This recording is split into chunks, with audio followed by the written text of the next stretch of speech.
Newsflash! Penacony's Charmony Festival has entered its countdown phase. Accompanied by Clocky's TikToks, after 12 system hours, this grand celebration will commence with much fanfare.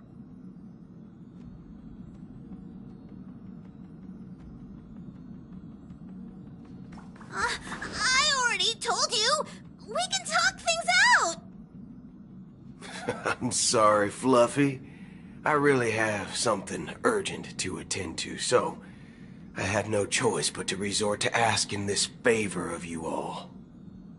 Since you already know what you're doing, I'll also have to remind you of its risks. Hey, partner, what's with the hostility? I thought pulling this thing out was just a way of saying hello. For the last time, state your identity and purpose. My name's Boot Hill, and I'm a Galaxy Ranger. A Galaxy Ranger? You look like you seen a ghost. Did you think we all went extinct? Well, that's the price you pay for being off-grid for too long. The righteous heroes of the hunt would never hijack the Astral Express.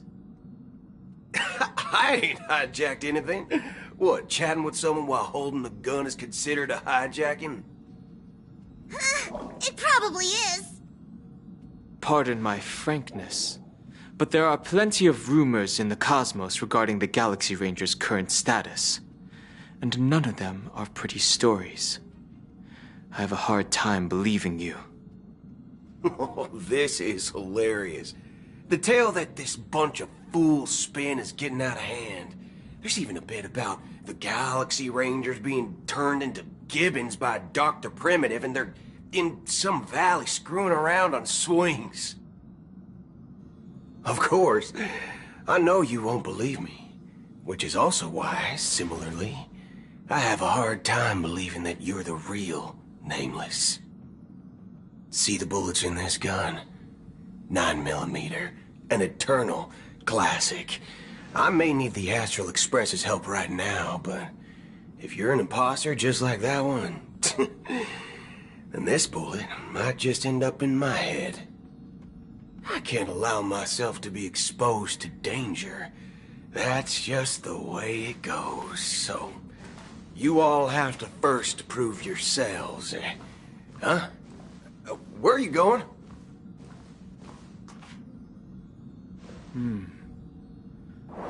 Recognize this? It's a model fudger. The Jade Abacus of Ally and Oath. The CN Joe really gave this to you guys? Model fudger? This is the Jade Abacus gifted to the Express by the Xianzhou Luofu's general, Jing Yuan.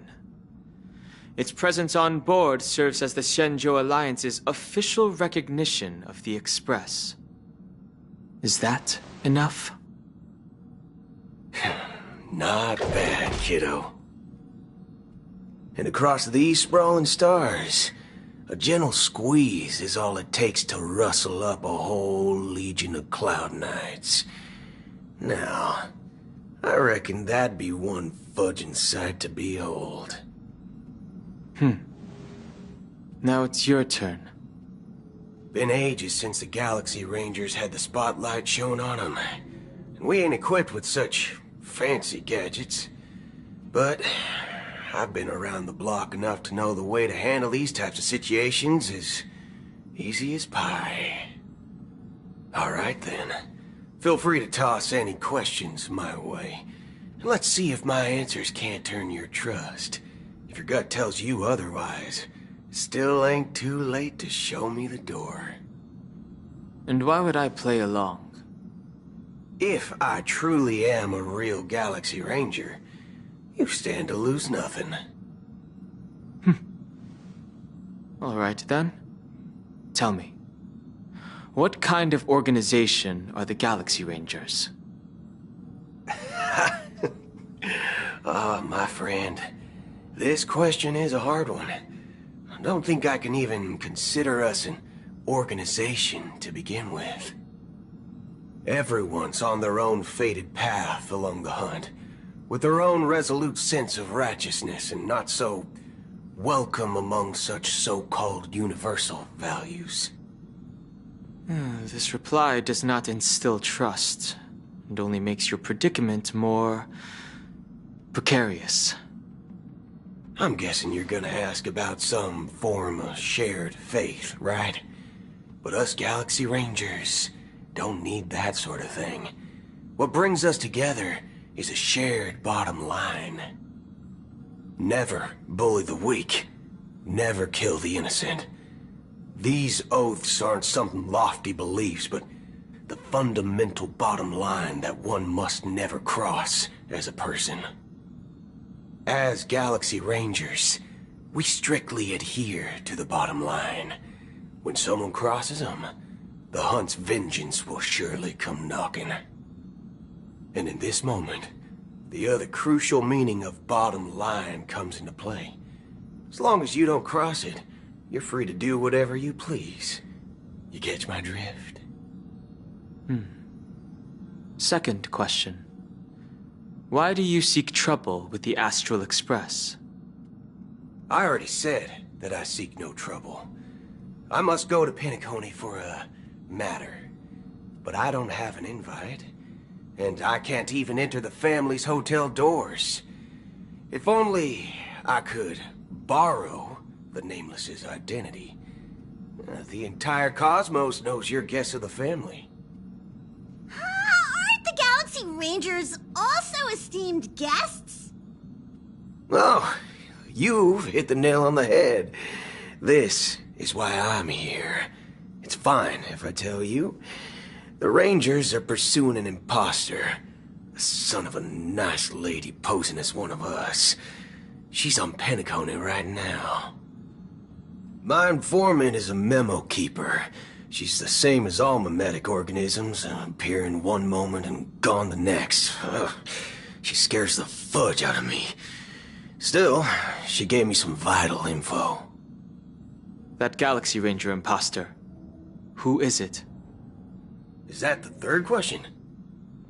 Is it a hard question? It isn't. Just that you might not believe me. That person calls herself Acheron. And according to our informant, she could be an emanator of nihility. That's impossible. That's what I said. Don't worry. When I first received the news, I had the exact same reaction as you. IX never gives anyone so much as a first glance, and that's perfectly normal. What reason would they have to bequeath strength unto mortals? Then you must know that emanators can also conceal their own identities, which, for many people, it's better that way.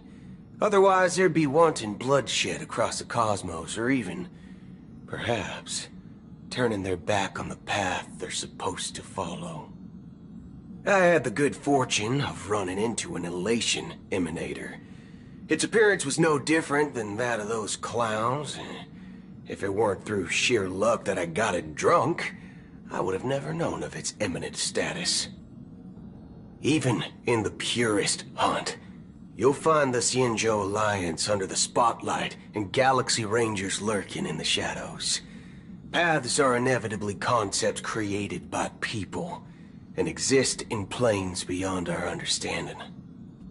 To reckon that nihility emanators don't exist, well, maybe we just ain't nihilistic enough. So, do you understand now? Your companions are in danger, and it's pretty harrowing. If you don't want to believe me, you'd best send a message to them, but I'd advise you to move fast. We don't know what's happening in the dreamscape or how much of what the memo keeper said is true. And that Acheron, who knows what she intends to do.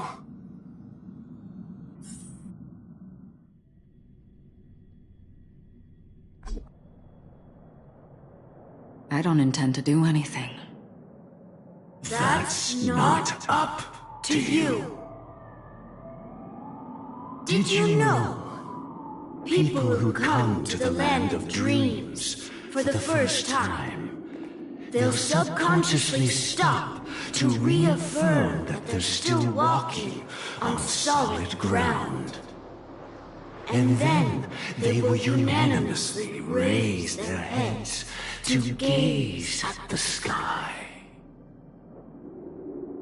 Be it reality or dream, staring at the sky is instinctual for humanity. Since the day that the golden hour was completed, it's always been there, watching over every single night of decadence. But now this night sky has been mercilessly severed, dyed with the mist of nihility. And this whole event happened within the course of a single slash of a blade. A single slash of a blade isn't really accurate. It was actually 2 blades, just that the second one was faster. That's not the point. Many guests who weren't supposed to be invited have gathered at this banquet. Even if the harmony is all-embracing, I have no choice but to show some of them the door. For the sake of Penacony and the peace. The planet of festivities has no place for you, a puppet of nihility.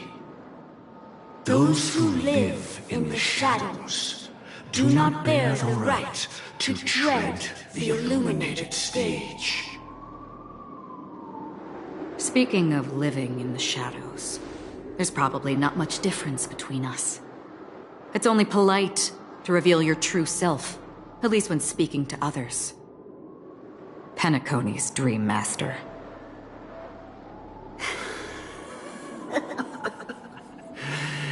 That's just another reason that you can't stay.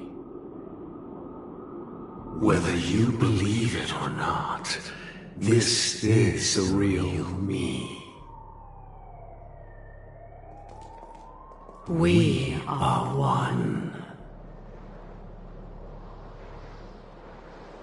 Is this the unity that the family espouses? My mortal shell has long since dissipated. The Oak family's 107,336 offspring are now my eyes, ears, and mouths, spreading joy across dreams when required, and in times of essential need, exiling evil from this haven in my stead.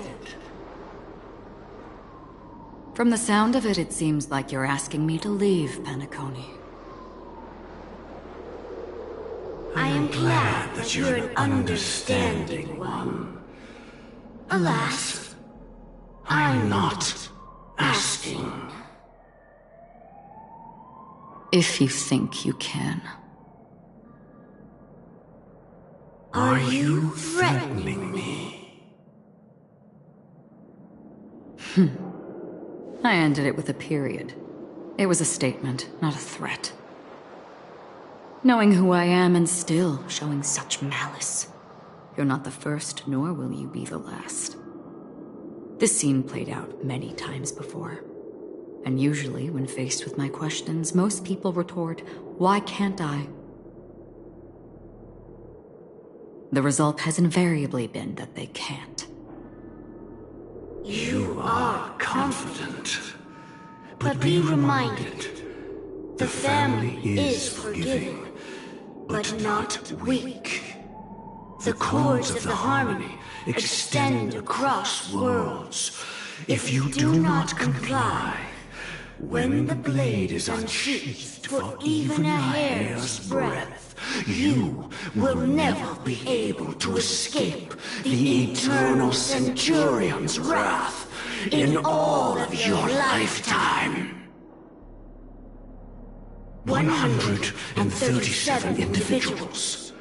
That is how many heathens I have exiled since I became Dream Master. Among them were those who once severed my wings, and those who immolated my body. And here I stand again, about to add another mark to the tally. And you will die. I mean, all of you will.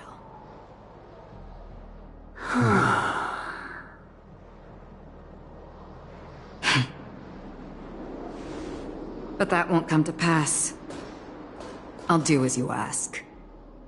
I'll leave. A wise choice. I wasn't aware there was a choice. To you, that surely is the only option. Please bear in mind, you and Penacony are of different worlds. Those born on the far bank cannot seek solace across the river. Leave and never return. The radiance of the planet of festivities is overwhelmingly bright, luring in tricksters, wrongdoers, and criminals. But even the harmony itself will never welcome the self-annihilator of nihility. And even more so, when this self-annihilator heralds the destruction of everything. Your strength is obviously a gift of the sleeping and shapeless, immeasurable and fathomless, like a tributary spawned from the abyss that brings death and sin to all. Acheron, a befitting name. Take it from someone on the other side of your so-called river. You know better than I do that Penacony has already deviated from the harmony. Whatever your intentions may be, I foresee only one outcome. Its future holds nothing but nihility. Just like all the worlds that have drowned in their shadow.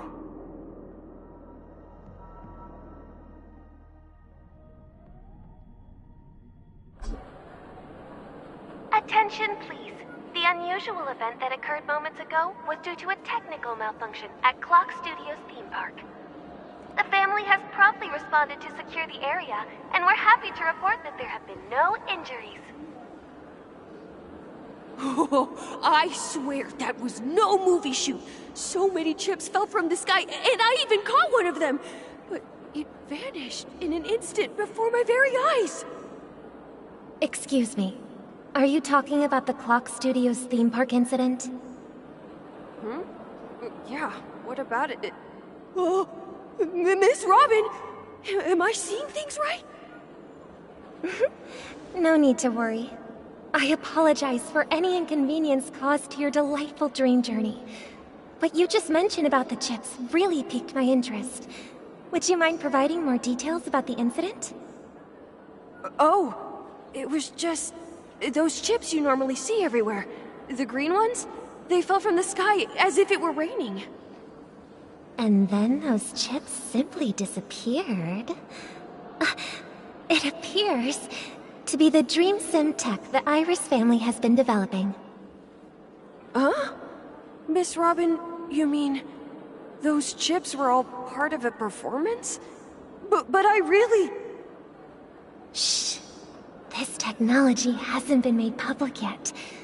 It was originally planned to debut at the Charmony Festival, but it seems it's been leaked. can you help me keep this secret? The raining chips were supposed to be part of my act. Oh, I see. Then it all makes sense now. I'll do anything to help make the Charmony Festival a success. Thank you. As appreciation, I'd like to give you a token gift. Oh, this button is... Press it at just the right moment in the celebration, and there could be an unexpected treat in store for you. All right. It looks like there are other guests who are also confused. I'll have to excuse myself. Please, enjoy the dreamscape. So many people talking about it. This commotion at the theme park definitely made waves.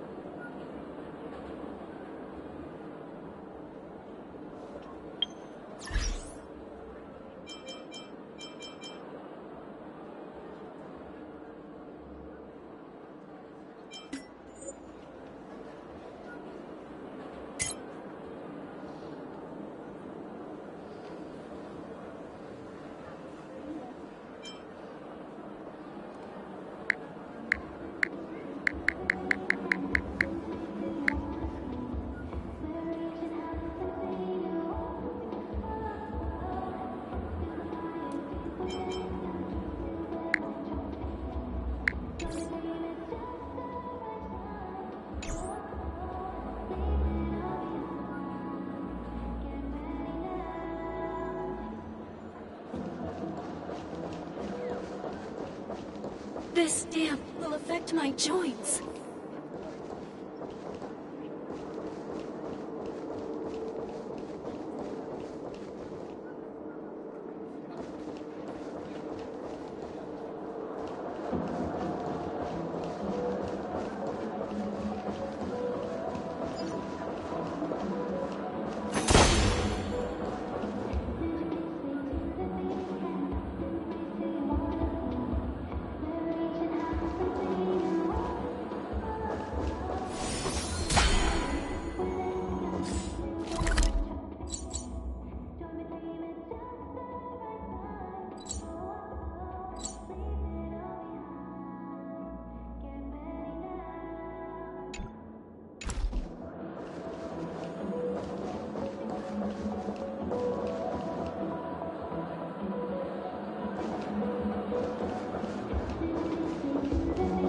You've had quite a bit to drink. Sure you're okay?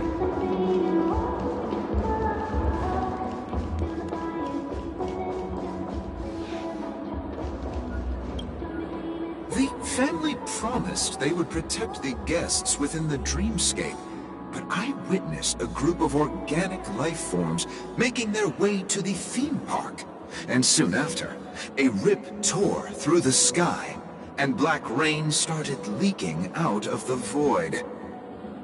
The family needs to provide a reasonable explanation, or I'll take my loved ones and return to reality. I thought the dreamscape was supposed to be a paradise. If it's not, then there's no point staying here. It appears the good sir has seen many great events. And it's true that an uninvited guest has unexpectedly entered the dreamscape.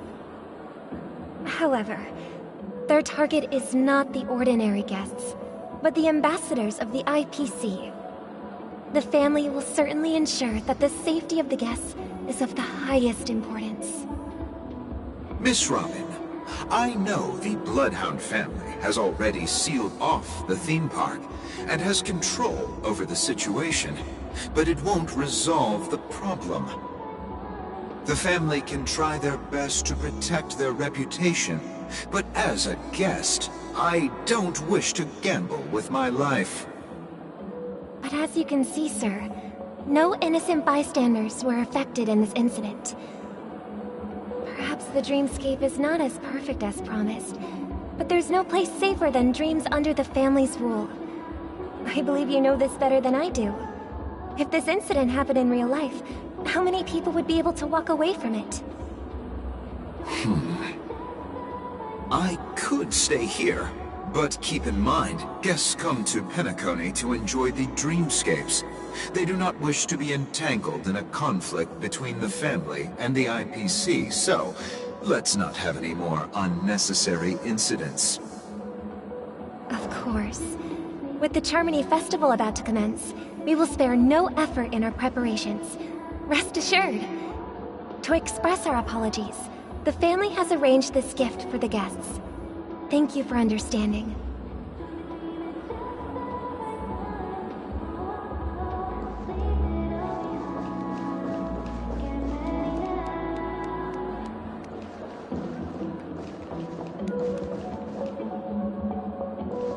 You've had quite a bit to drink.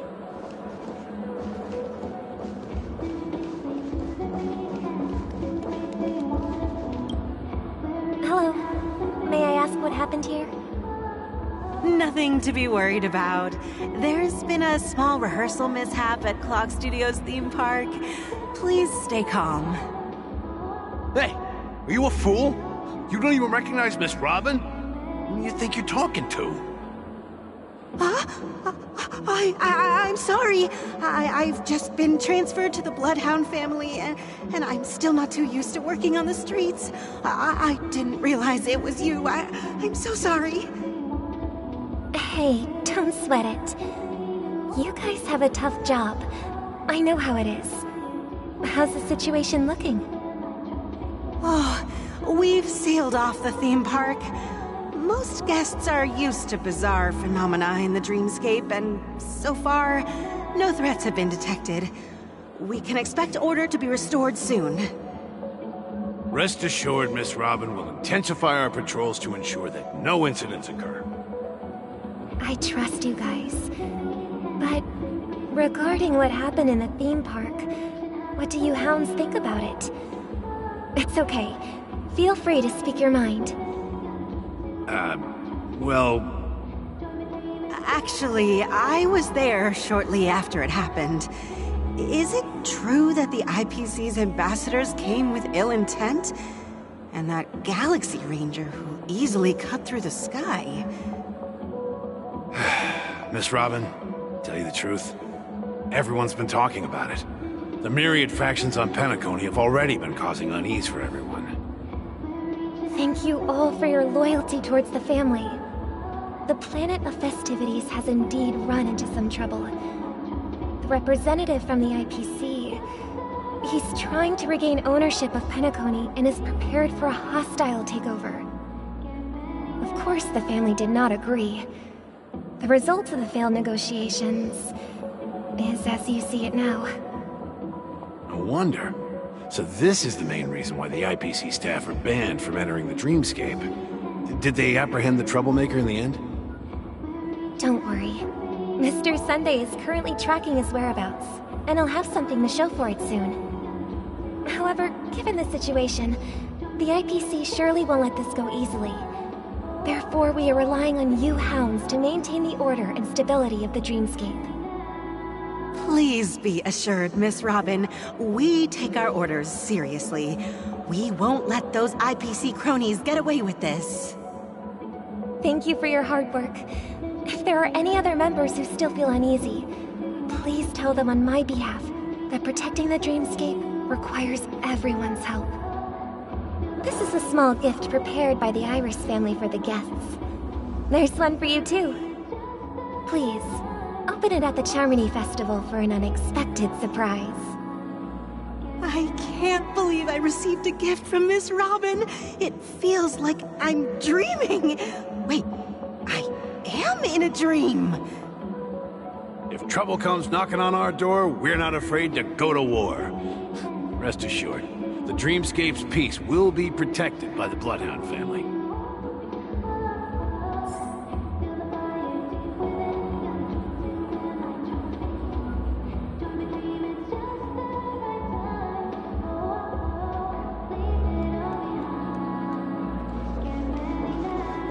You've had quite a bit to drink.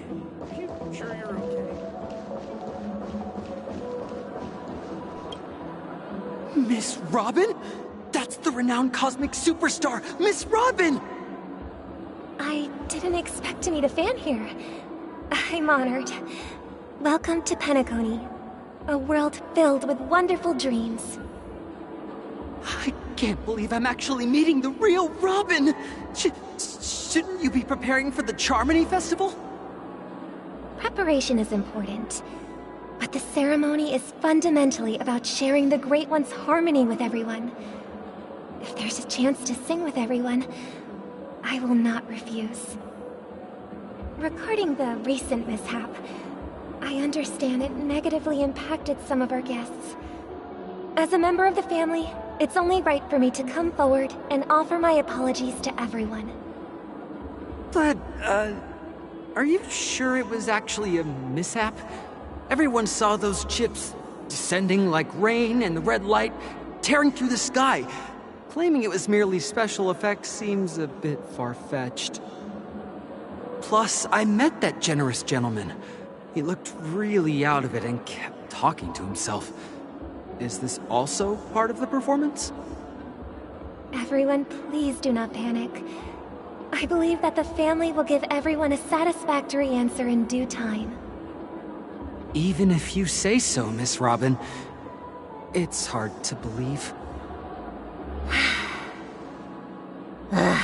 Some people just never listen, do they? It's never ending. It just goes on and on. I'm getting really tired of this. Miss Robin? Still, I suppose I should keep on helping everyone. I am the epitome of joy, kindness, and goodness, after all. Huh? What was I just doing? And, who might you be, miss? Here, take this, little guest. This gift has been specially prepared for you by the family. Make sure to take good care of it until the opening of the Charmony Festival. Then, when the show reaches its climax, press the button together with the others around you. You never know. Something very exciting might happen.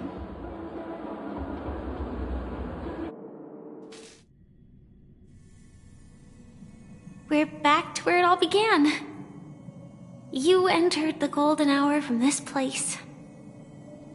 And it is also from here where you will enter the true Penacony.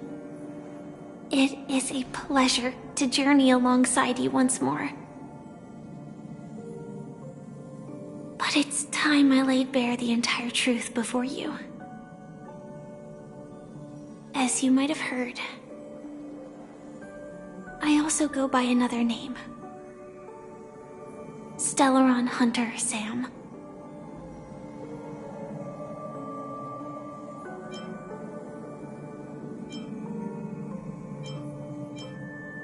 I'm fine. Sorry, I hope I haven't scared you.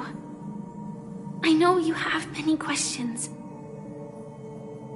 Do you remember when we encountered death in that strange dreamscape?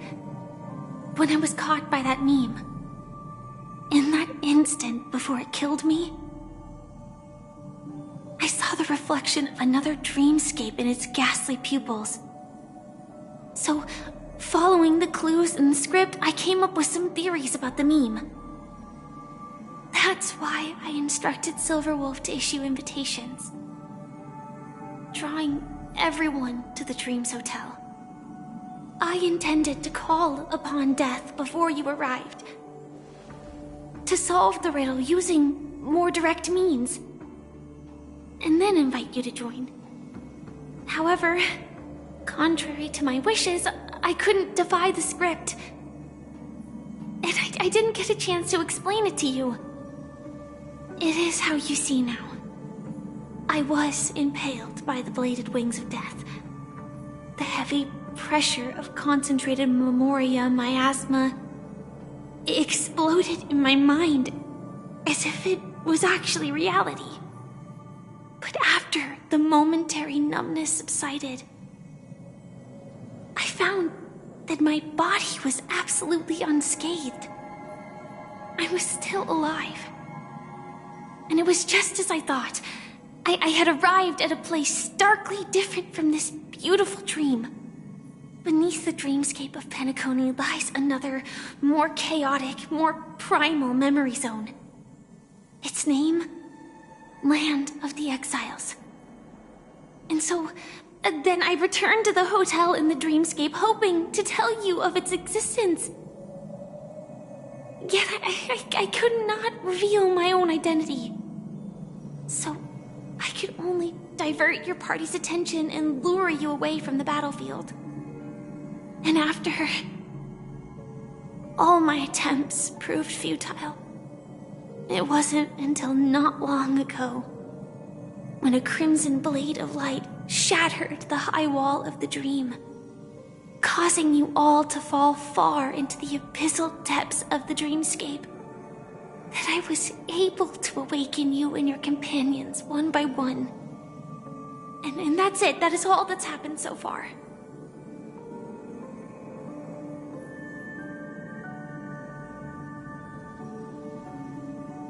I know it's tough to believe all this without reservations. I just want to say, you are very close to the final answer. Just one more thing needs to be done. And then I can prove it to you. Now, let's leave this place. Please close your eyes. Take a deep breath and visualize the dreamscape's outline in your heart. And remember, you must not open your eyes at all times. 3, 2, 1. Don't be afraid. The one who has come to greet us has arrived.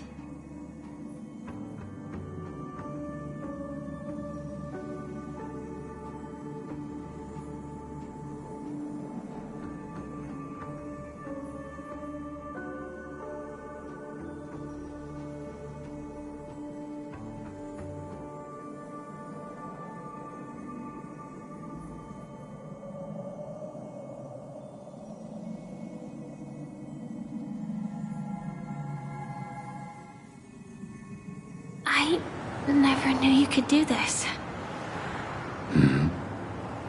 Do you have a driver's license? I do. That is surprising. Why? Because this is Japella, the city of sins? No, it's nothing.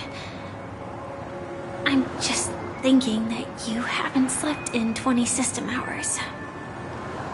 Are you sure you're okay? I'm fine. I'll survive. Same goes for you. I'm not so sure about that. Slow down a bit. Infiltration is over.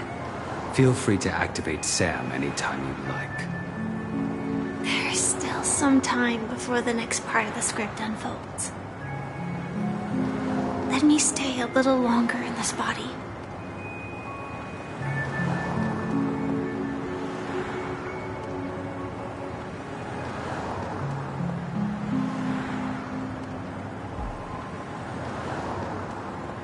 Such a long tunnel.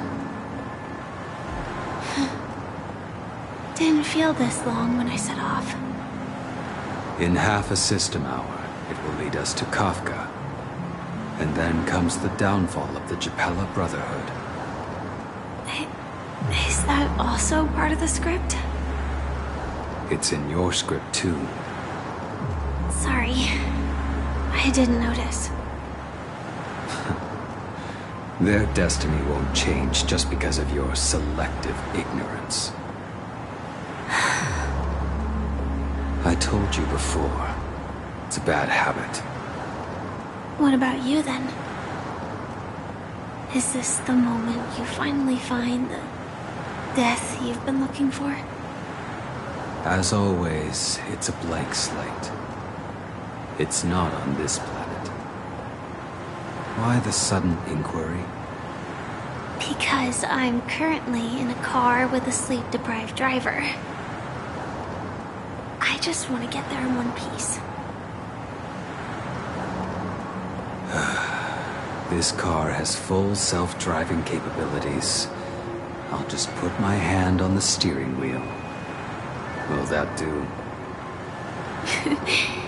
Hey, don't take everything so seriously. Elio would always say there's only one type of destiny. The inescapable type. He can see the future, and we, likewise, are aware of our predetermined end. But before that moment arrives, we can still choose what we do. We all have this right, don't we? After today, Japella's name will disappear from cosmic history, and the Everflame Mansion will take its place. In the not-too-distant future, you'll receive an invitation. That's your next stop. Land of the Dreams. Penacony. I hope you find whatever you seek there. Be it answers or salvation.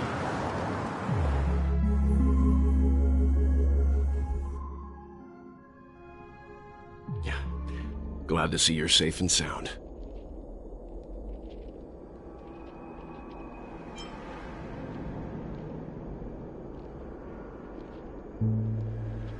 Close your eyes. This is the answer. Isn't it incredible? The monster that we have always known as Death is actually the guardian of the land of the exiles. It abides by a certain rule, abducting people from their dreams and bringing them here. The question that has been perplexing us, does death really exist in the dreamscape, appears to be a cognitive trap. It was laid by those orchestrating events from the shadows to cover up the truth behind the disappearances and the existence of this fortress known as Dreamflux Reef. Every emergence of that meme is related to the Watchmaker. Since Dreamflux Reef is where it brings its captives, it's likely that many of our long-standing questions will be answered in this place. The atmosphere here is starkly different from the beautiful dream. There are no regulators here like the family. And they all look like they're mildly dazed. But from the whispers of the residents, they've heard a familiar name. Gallagher. It's that man again. Always in the right place at the right time. Though that does save us the trouble of looking for him. Himiko and March have already made a move. Get ready. We're about to set off. The real dreamscape. The land of the exiles. Before we go, should we speak to everyone first?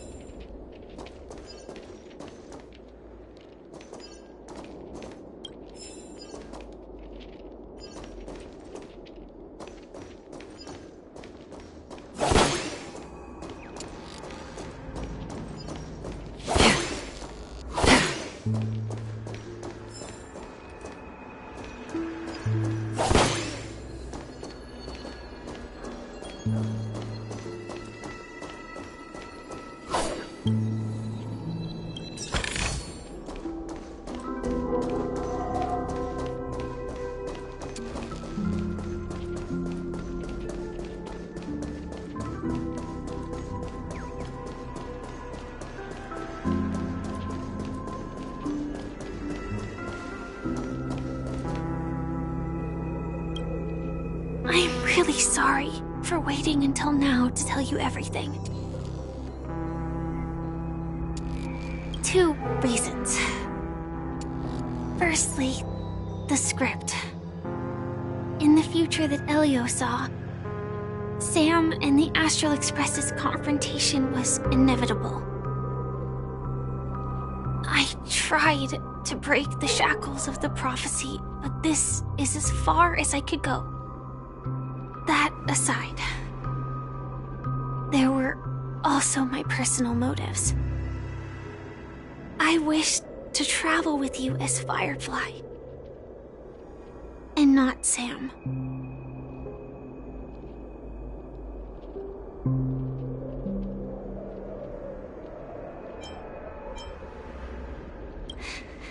Thank you. Elio only gave me one instruction.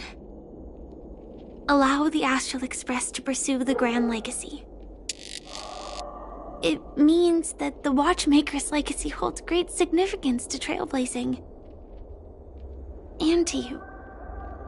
Elio's scripts used to revolve and expand around certain specific Stellarons. But with your appearance, this condition has apparently ceased to be appropriate. Perhaps he also saw the impossible in the future. Do you still remember that medical cabin I told you about? Well, that's Sam. It belongs to the Iron Cavalry of Glamoth's Firmament Frontline. A Firefly Type 4 Tactical Heavy Assault Mech. It is the cradle of my vitality. And the meaning of my birth.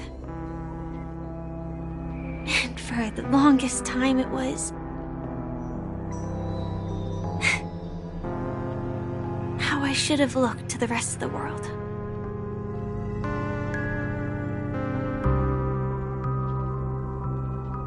The timescale of Dreamflux Reef differs from reality, so we mustn't lower our guard.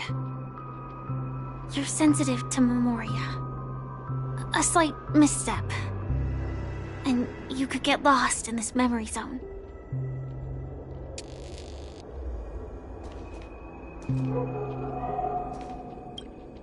Something on your mind?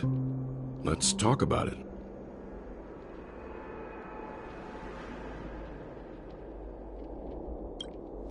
No wonder Miss Acheron is so averse to drawing her blade. It's hard to imagine such terrifying power could reside in an ordinary sheath. If it weren't for the fact that Aventurine's power originated from the preservation, the entire dreamscape would have been affected. Don't feel burdened by this. Even without that Stellaron inside you, Aventurine would still have found other methods to accomplish his goal. Let's just believe in Miss Acheron. And given her prowess, I don't think we've got anything to worry about.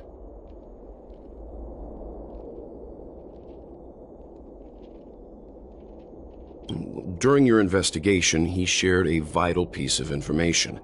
Mikhail, the former watchmaker who collaborated with the family to construct the Penacony we're familiar with today, had a falling out with the family for specific reasons. But this is precisely where the problem lies. You were clearly investigating a murder, so then why, as a security officer, is he changing the subject to talk about his past with the watchmaker? And now, with Firefly mentioning his name again, it's hard not to be suspicious.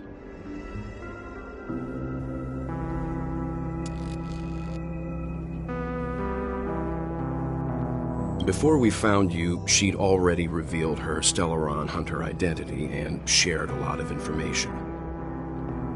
Who would have thought that the Molten Knight's true identity was actually a young girl? For her, this is a secret that she cannot allow others to know. That being the case, I think we can believe she's willing to cooperate. But she didn't reveal all her secrets. I just can't shake the feeling that her situation is different from that of the typical dreamer. And I hope that doesn't lead to any dangerous predicaments.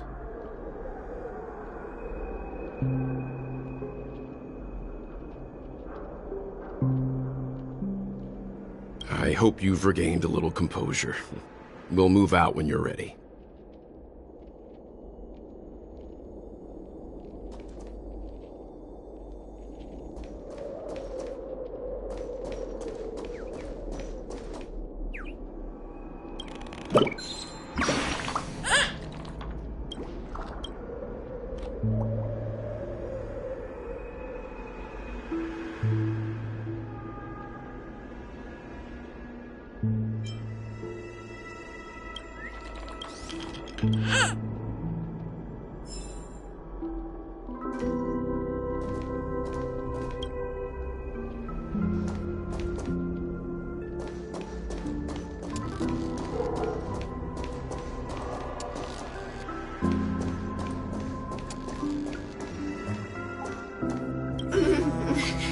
Welcome to heaven. Dreams, true or false, all are ephemeral. Might as well drink more Soul Glad instead.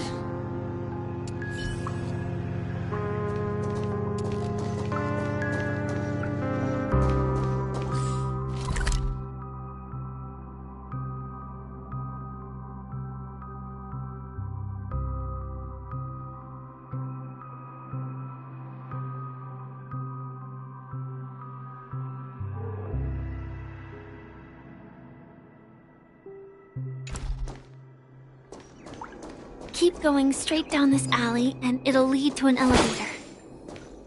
It'll take us to the center of the land of the exiles.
What a huge clocky. Looks like the watchmaker also left his mark on Dreamflux Reef.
settlement of this size within the dreamscape, and all beyond the family's reach.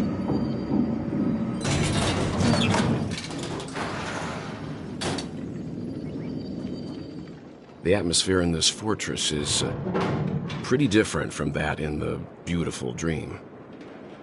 When I first saw it, I was in awe too.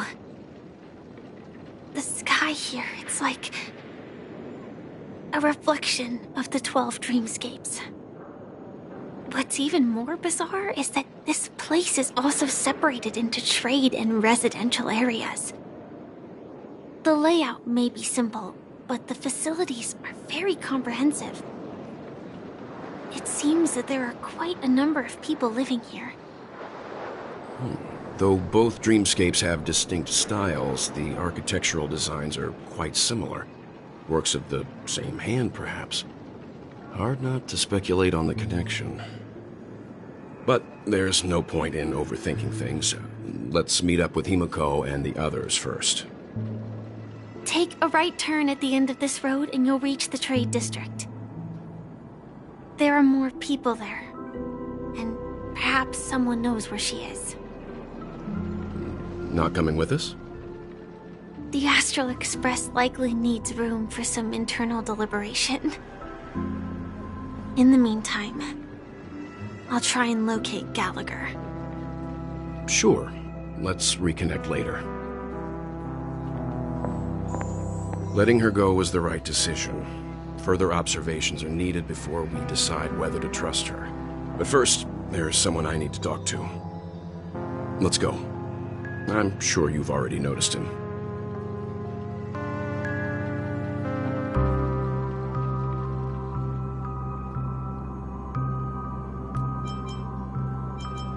He's right over there. The Reverie Hotel's bellboy. How did he end up here? And right after Miss Acheron severed the beautiful dream. We'd better check, just to be sure. This trash can is perfect for me, and perfectly legal for me to stay in.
Let's see how you handle a stroke of genius like this.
I knew you couldn't hold your liquor. Tried to warn you, too.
At this rate, the family will be done for!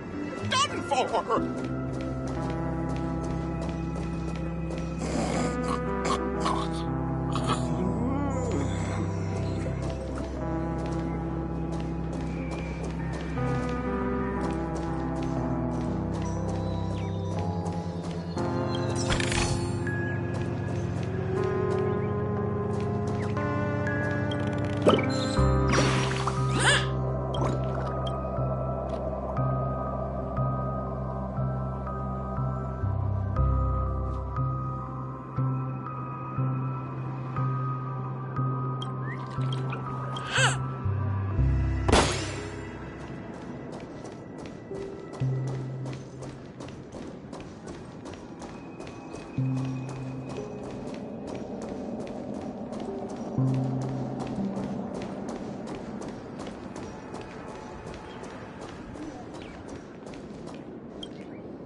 Let's have a toast to dreamscape, stranger.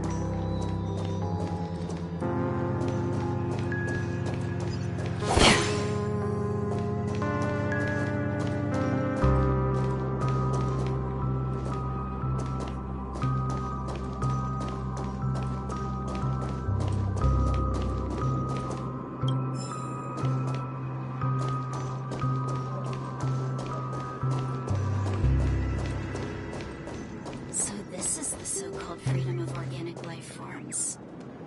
I'm beginning to understand.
Just a wallflower.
I'm just tired of being in such a high place.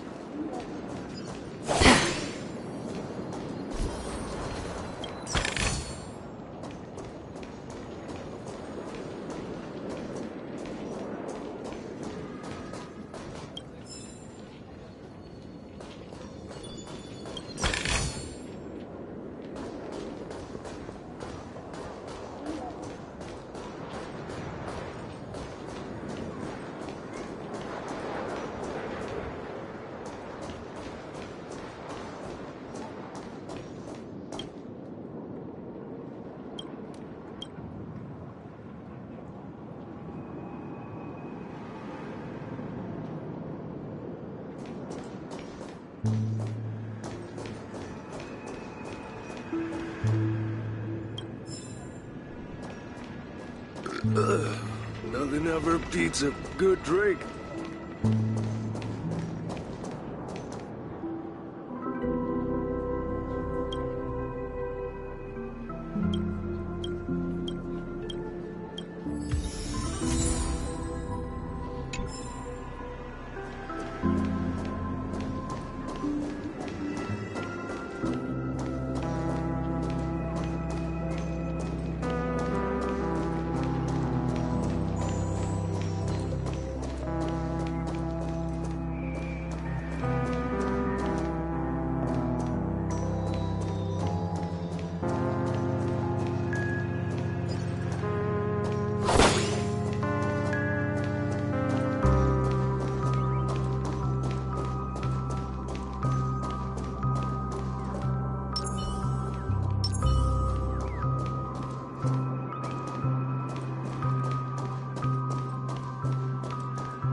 Yeah.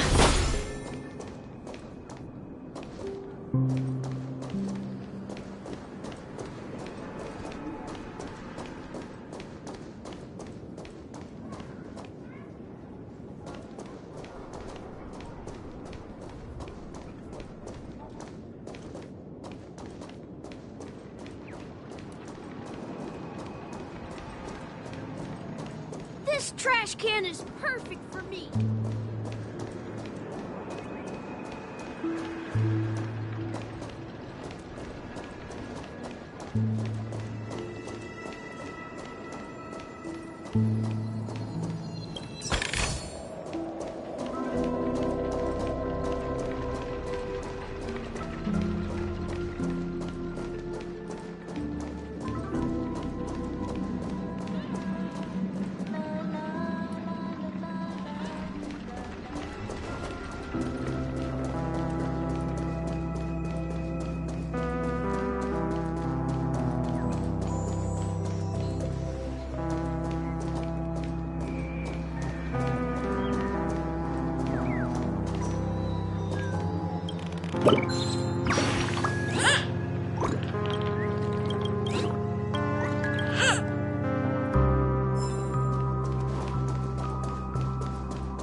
This trash can is...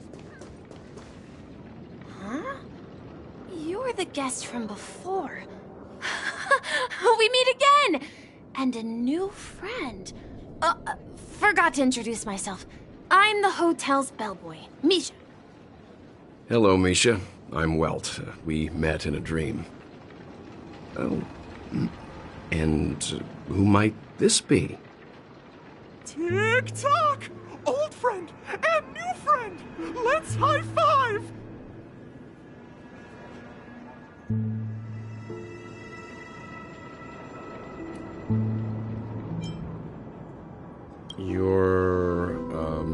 memory zone meme? Nope. Clocky is a good friend of mine. We all live here. How did you two get here? This dreamscape isn't supposed to be open to the public. I wonder if it has something to do with Sleepy. So, this is your home? Yep. After my work in the beautiful dream ends, I'll go back home. Commuting used to be more convenient, but ever since travel became cumbersome, Sleepy started ferrying people back and forth between the two dreamscapes. This Sleepy. Can you describe what it looks like? Sleepy is a memory zone meme. Looks fierce and has many eyes. But it's actually really well behaved. Gallagher's been taking care of it.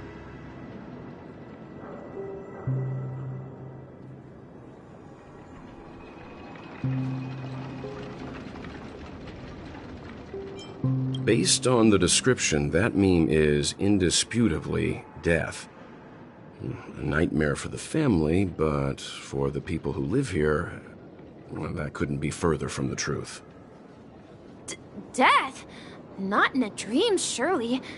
Sleepy's just a little aggressive, and sometimes messes up by fetching the wrong guess. But it would never hurt anyone. I see. Has it brought back any guests recently, say, in the last day or two? We're currently investigating a missing person case that occurred within the beautiful dream. I see. Then you'll have to speak with Gallagher. But he's currently busy hosting a visitor from the Oak family and specifically asked not to be disturbed. Mr. Yang, the person you're looking for, is it Miss Robin? Just as I thought. Considering what happened with Miss Firefly, this doesn't come as a surprise. If you're looking for Miss Robin, I can lead the way. She told me that she'd be willing to meet with outside guests. If it's not too much trouble. Also, we're looking for our missing companions. A woman with red hair accompanied by a girl with pink hair. Have you seen them? Oh, I haven't. But please, rest assured. Dreamflux Reef is a small place, and it's not as bustling as the beautiful dream, but its safety is unmatched. How about this? Since it's your first time here in Dreamflux Reef, I'll be your guide and help you find your companions. And then we can all go visit Miss Robin together. She's gone to Mrs. Grace's to visit the children. She won't be leaving anytime soon, so there should be enough time. All right then, we'll follow your plan. Well, we now know the answer to both murder cases that have caused such commotion in Penacony. As for the intentions of the mastermind behind it all, we're still none the wiser.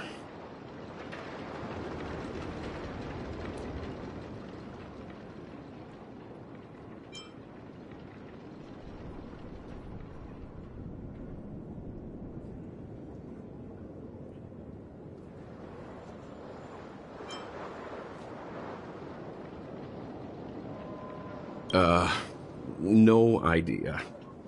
But its connection to Gallagher is worth digging into. Regardless, we have to find him. Say, you mentioned before that you saw Clocky that only you could see, right?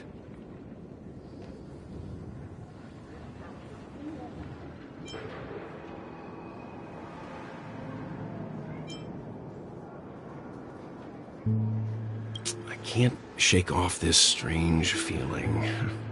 Am I really still so young at heart? Forget it. It's not important. We'd better just follow Misha.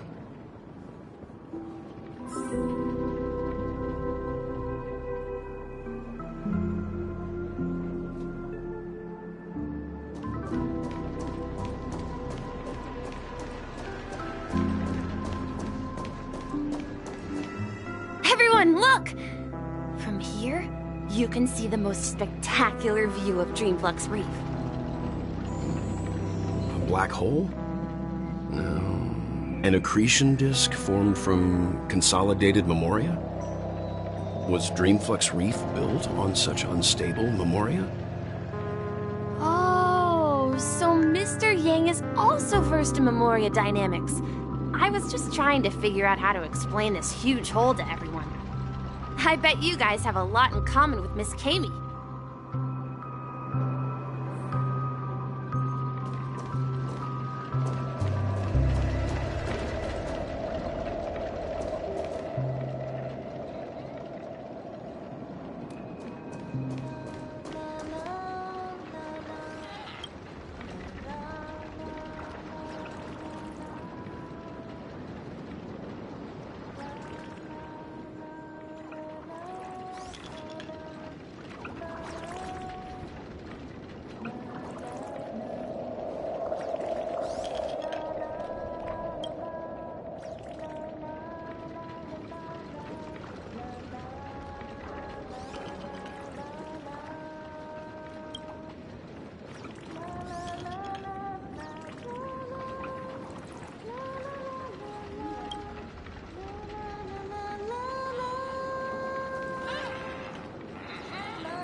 There she is!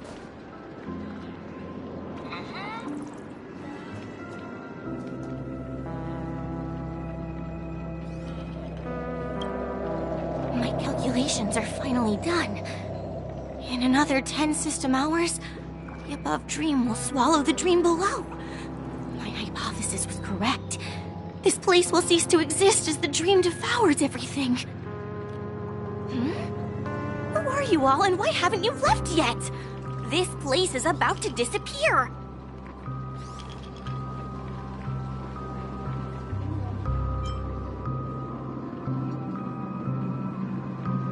I'm Kami, a dreamscape surveyor specializing in Memoria dynamics, and this is my life's work that I'm researching. See that huge gaping hole? It was just a narrow rift many years ago, but now it's grown into a giant hole. The surrounding Memoria has been flowing towards the other end of the hole at a constant velocity, slowly but surely. But the scary part is, according to my calculations, the flow rate of Memoria has recently changed, and it's faster than ever before. It's almost as if something is sucking it in from the other side. By constantly improving upon Madame Rosalina's Memoria measurement method, I've finally obtained accurate results. After 10 system hours, the Dreamflux Reef will cease to exist. Just like the melting of glaciers, everything will crumble and disintegrate. The dreams on that side of the void will fuse into one. Please don't worry. This sort of thing has happened many times before. Miss Kami isn't a bad person. She's just a bit lost in her own world. She'll probably realize she's wrong soon enough. You don't say. There was something else that piqued my interest. Who is Madame Rosalina?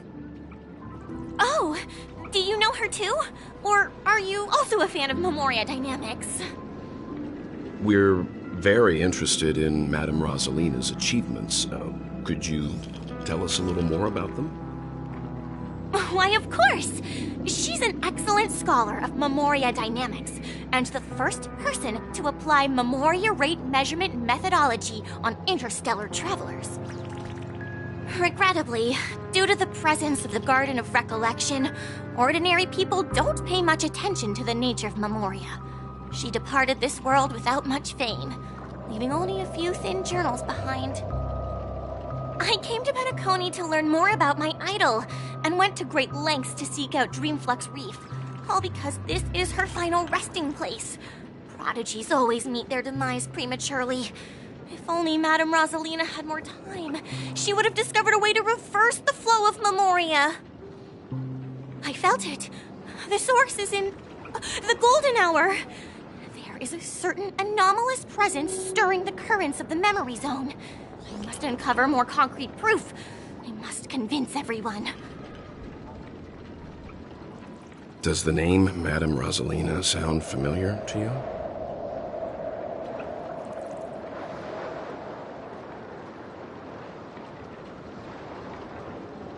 That's right. It seems like she did a great deal of research and calculations in Dreamflux Reef before abruptly passing away.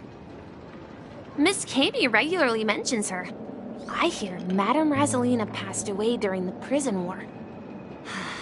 She could see the Penacony of today. It's people building homes in the memory zone. I bet she'd be really happy. Perhaps. Our destination is the commercial district. That's where the largest crowds gather in Dreamflux Reef. We might be able to find the others there.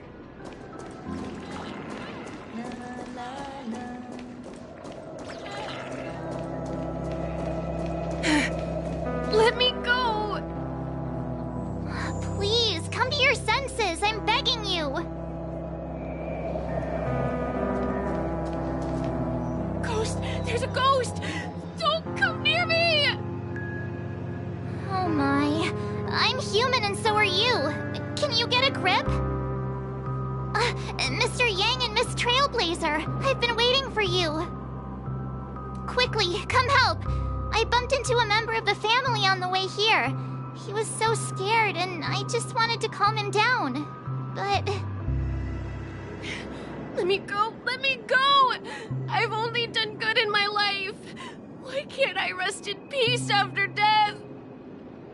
well, this is how it turned out.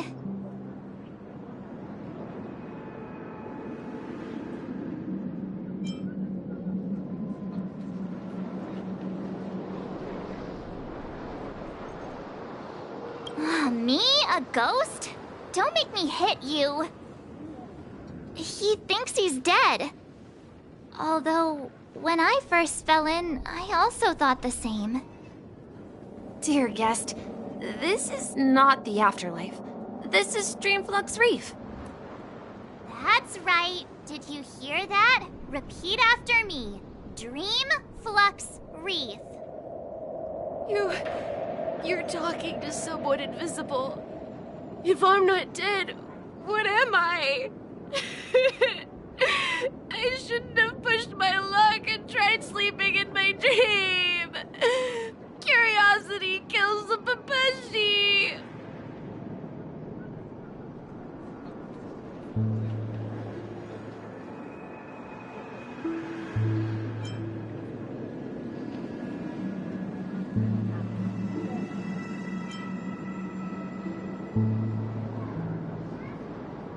Stop asking! You'll alert the monsters! All the dead are right here. All of them! You're not talking about the memory zone meme, are you? Don't say that name! It's all your fault. They're coming!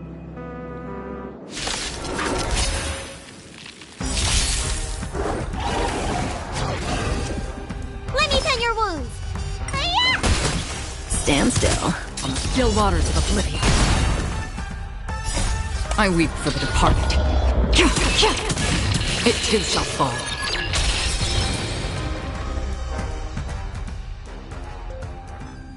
He passed out.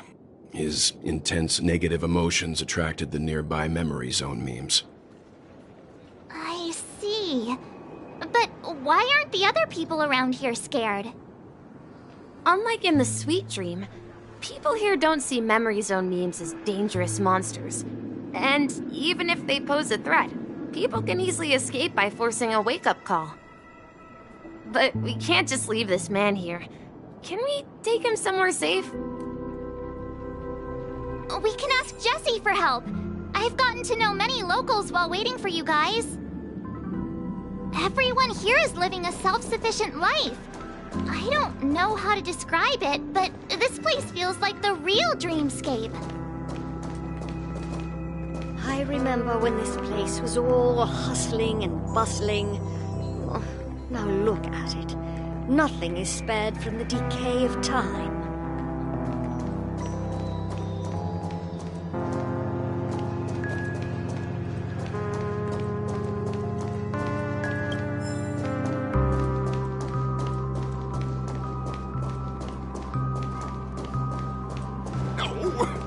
this rate, the family will be done for. Done for!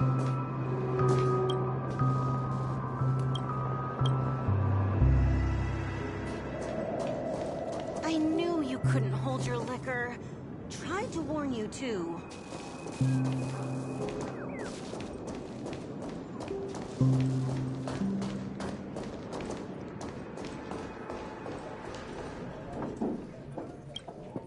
Evening, Jessie. Is it evening? Welcome, Miss March. Who might these be? These two are my friends. As for the man lying on the ground, he's a scaredy cat who fainted from fright. I see. Another poor guy who accidentally ended up here. I'll take care of him. There have been a lot of new faces lately. Things must be tough in the beautiful dream. The few remaining havens of freedom in Asdana will soon face trouble. Do such things often happen here? Not really, but they're becoming more frequent now. Guess it's one of the signs of the Sweet Dreams collapse. This man has had quite the shock. Could you help me find a Halovian lady, March? Her songs can heal mental wounds. A Halovian lady? That must be Robin. She's also here in Dreamflux Reef. Huh? Robin? But I thought she... Oh, right. If Firefly is here safe and sound, then it means Robin must be okay too. Misha is about to take us to her to find out what happened. But before that, let's meet up with Himiko. You were with her earlier, right? We met some stowaways in the residential area. Most of them came from neighboring star systems. I heard that places like Dreamflux Reef are scattered throughout the memory zone of Asdana, like islands in the ocean. They existed before the family arrived. I also heard that when Dreamflux Reef took shape, it was the center of all dreamscapes in Penacony. If that's true, it's no wonder there are so many similarities between this place and the Sweet Dream. Himeko must be gathering information. Let's hurry up and get going.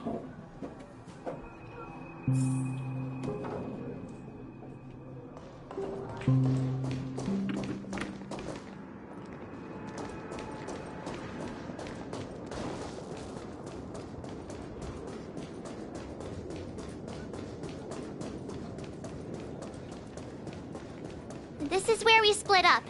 She can't be too far away. So that's how it is. I never imagined we'd gather the remaining details here. To borrow Gallagher's catchphrase, what an unpredictable twist of fate. Himeko, here they are. Ah, perfect timing.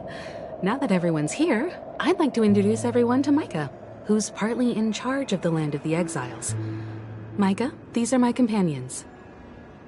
It's a pleasure to meet the Nameless. You know us?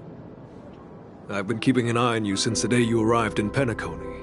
We would have met under more appropriate circumstances if Dreamflux Reef hadn't been isolated from the 12 dreamscapes. Please, allow me to formally introduce myself. I'm Micah, the Gravekeeper of Dreamflux Reef. Gravekeeper? Life in Dreamflux Reef is pretty liberating. Everyone here mostly keeps to themselves, without meddling in others' affairs. My daily task involves cleaning a few tombstones. You're too modest, Micah. When lost dream chasers stumble upon this place, you're the one who takes care of them, guiding them back to the Sweet Dream, or showing them how to survive the wild dream chaos. So, a guardian of sorts. Were you talking to me, Mr. Yang?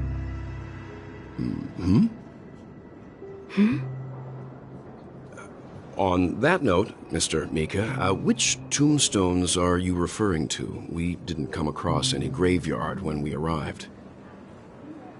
They're actually just symbolic stones. But since you're curious, Mr. Yang, I'll take you there. I have a feeling you might find something of interest there. But before that, you have an important guest joining you. An important guest? Who could it be? This way, please. The roads here in Dreamflux Reef are a bit run down, so watch your step.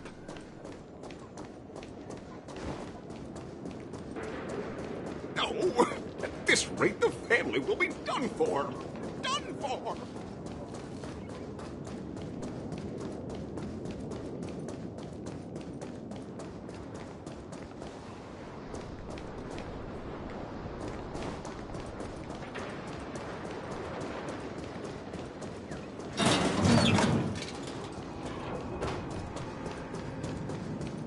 There she is.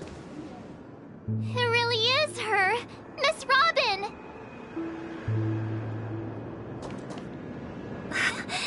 Everyone sang so wonderfully.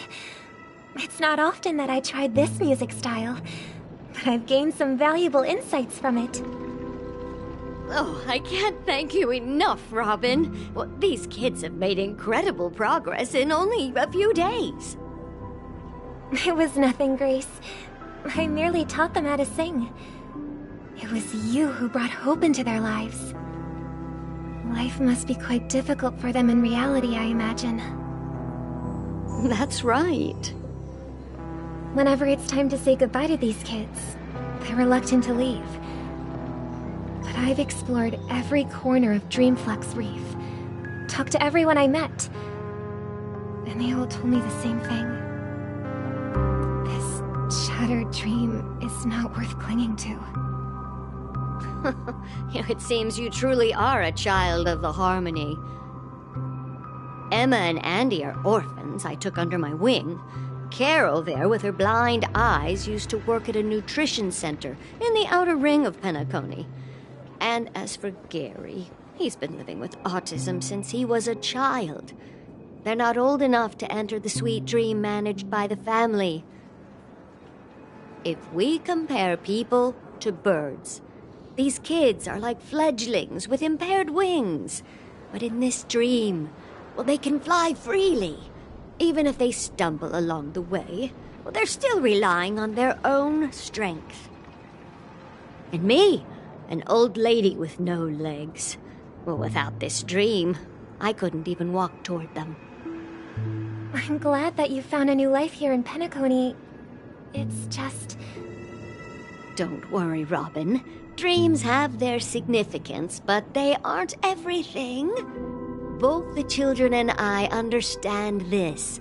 No matter how long we fly through this dream, we will one day return to reality. But you know what? Emma and Gary aren't plagued by their insecurities anymore. No, and Carol is learning how to cope with her blindness. And Andy is livelier than ever. Well, even I've become more optimistic. You see, in dreams, we learn how to live. Once we return to reality, we learn how to survive. And should our feathers be damaged, then we share our wings with one another. There's no need to covet an illusory sky in dreams, because we have the right and the ability to fly towards a broader horizon. It's a relief to see you safe and sound, Miss Robin. It's nice to see you all again, Astral Express crew. I heard my disappearance caused quite the commotion out there. I'm really sorry about that. Since you're here, can we assume that you're fully aware of the situation in Penacony?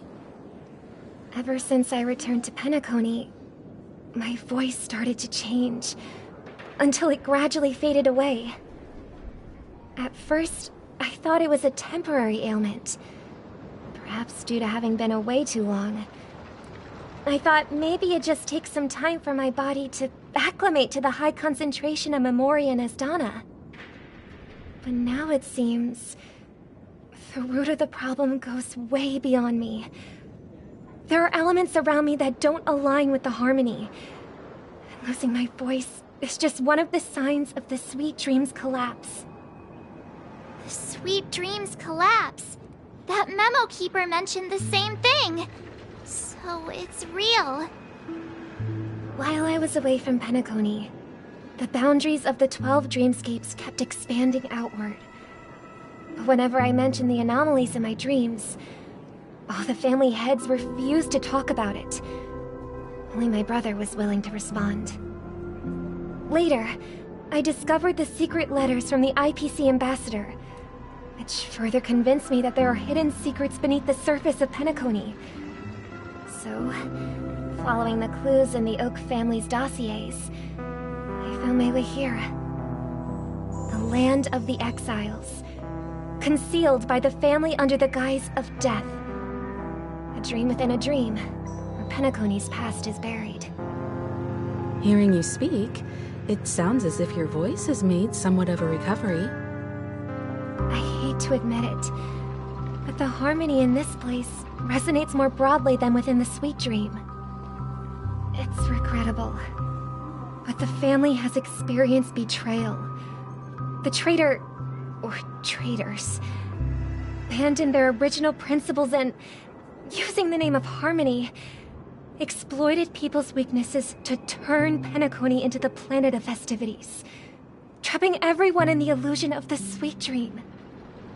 This is not the strong defending the weak, but rather the strong exploiting the weak. A world without equality won't ever be favored by the harmony. And naturally, those voices blessed by them have lost the ability to sing. Could there be another force influencing the family's shift in philosophy, Miss Robin? Considering what happened with Acheron, it's difficult to conceive of another entity within the realm of the harmony capable of influencing everyone. Unless a power surpassing that of an emanator is involved. I'd heard about what happened to the Cienjo Alliance, but as far as I'm aware, the family hasn't faced any such external interventions.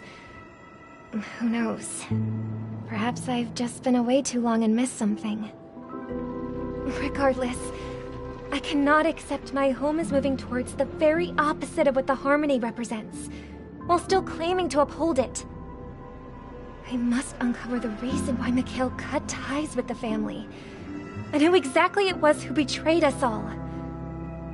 Do you remember our arrangement, Mr. Micah? Well, here's my answer. I've decided to forgo my role, and never step foot on the Charmony Festival stage again.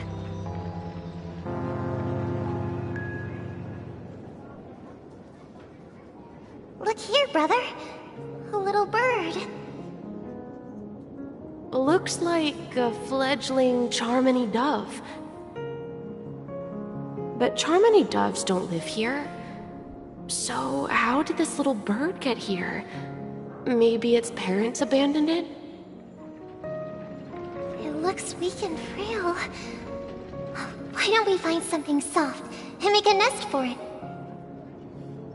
This place is too dangerous for a fledgling. Let's take it with us. We can put it on the wooden shelf in front of your window. Okay. A bird like that must have a beautiful singing voice. But where will it live? I'll ask the family head to build a cage for it. A cage? But then it won't have the freedom to fly, right? Let's see. What is it that has captured the attention of the two best interpreters of the Great One? To the point that they've forgotten how to enjoy their dessert. Oh, poor little thing. Doesn't look like it's doing well. Do you want to rescue it? I do. But I don't want to lock it up in a cage. Why? Even if it's small and not fully feathered, and can't sing, it didn't come into this world just to be locked up in a cage. Birds, they should be flying free in the sky. That's quite the romantic idea. And what about you? a young scholar. Do you agree with your sister? I think she's right. But if we leave it out in the wild, it won't survive for more than a few days at best. Ah, I see. It seems our little scholar is still a bit unsure. Well, let me tell you youngsters a story. As you probably know, Charmony doves can fly through the air. When they fly really high, the friction caused by the flapping of their feathers against the atmosphere creates amazing lights, so that they look like shooting stars. We've seen this spectacle so many times that we think it's just something they can naturally do. But that's not the truth. Their radiant display is the result of countless struggles against nature over generations. Their ancestors were too weak to survive on the ground, so to escape predators, they started seeking new opportunities in the air. After countless attempts by many generations, one of them finally figured out how to fly. It soared into the sky and never looked back at the ground again. So, you mean birds aren't born to fly, but they find a way to do it through their determination, right? Well, that's an idealistic way of putting it. So, what are your thoughts, Sunday? I think people believe birds are meant to fly because they've never seen those birds crashing to their death.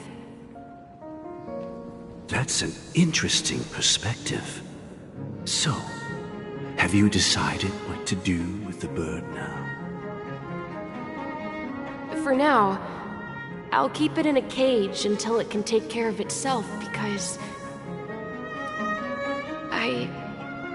I want it to live, no matter what. Well said, kids. It seems each of you has found your own answer. Your insights are truly remarkable. And I hope they come true in their own way. We will take good care of it. Won't we, brother? Yeah. But, Mr. Gopherwood, there's one thing I don't quite understand. And what might that be, my son? What if this little Charmony dove never learns to fly in the end? I mean, if there are fledglings in this world that can never fly throughout their lives,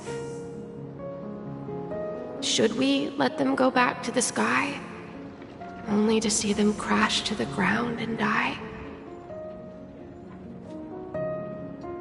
Talking in your sleep, Birdie? Time to wake up.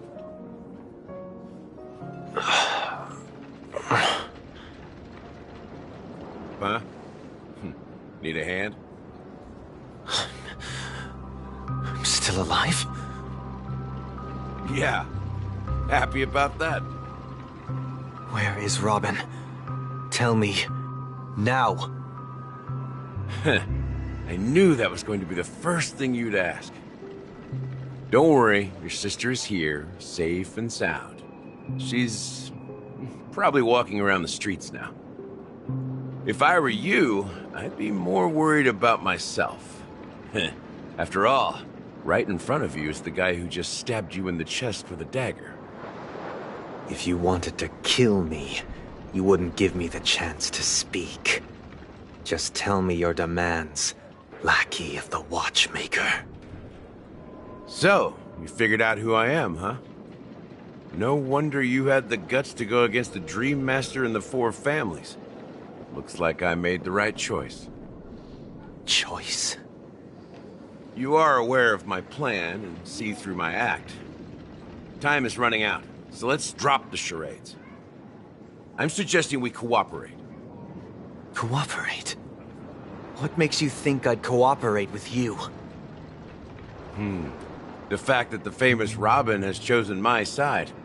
Plus, some clues about a traitor and a bright future for Penacony. Any of that catch your interest? I find it hard to believe a man who's full of deception. Fine. You don't have to trust me. What you should trust is the sense of justice inside of you. Show me Robin first. All right, as you wish. Here she is. Huh? What's your trick this time? Just kidding. I mean, this lady will lead us to Robin, right? And the crew, too. There are too many people who you owe an explanation. That'd be great. Please follow me, Honorable Oak family head.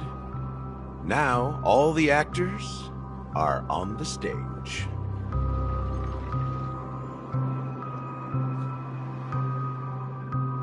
This is the monument I mentioned earlier. The names inscribed on it should be familiar to all of you. Rosalina and Tiernan. When Penacony was known as a frontier prison, it was the Trailblazers who connected it with the stars. They were the heroes who saved Asdana, and their names deserve to be immortalized, not just on this small stone tablet, but in the annals of history for all of time. However, today, the planet of festivities is nothing but sweet dreams. That heavy piece of history is all a distant memory. Just like that prison. If their names are inscribed here, then that means... According to Micah, they died long ago. Rosalina was killed during the War of Independence. She ventured alone into the heart of the star system to investigate the flow of Memoria, but she never returned.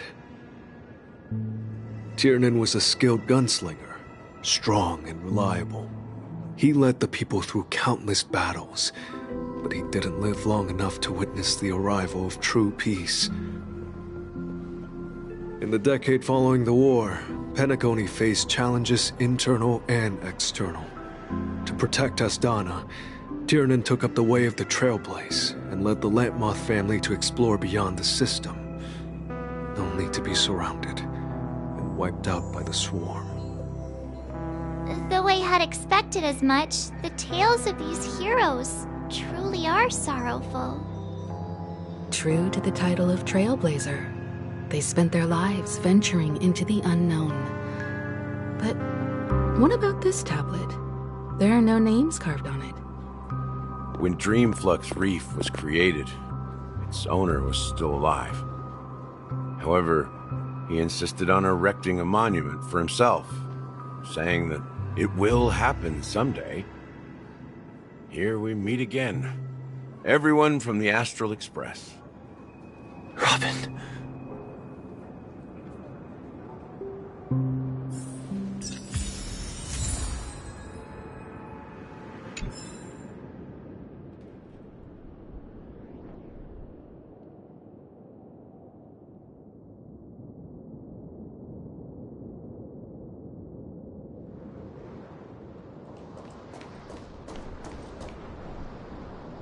Brother. There's no need for words. You're safe, and that's all that matters.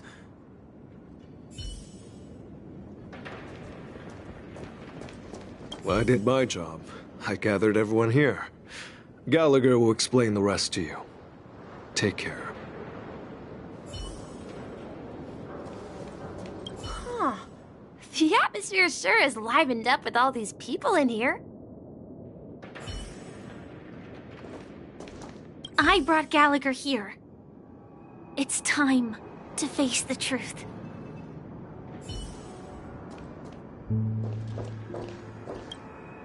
I promised to give the siblings some privacy, so let's talk about our business first.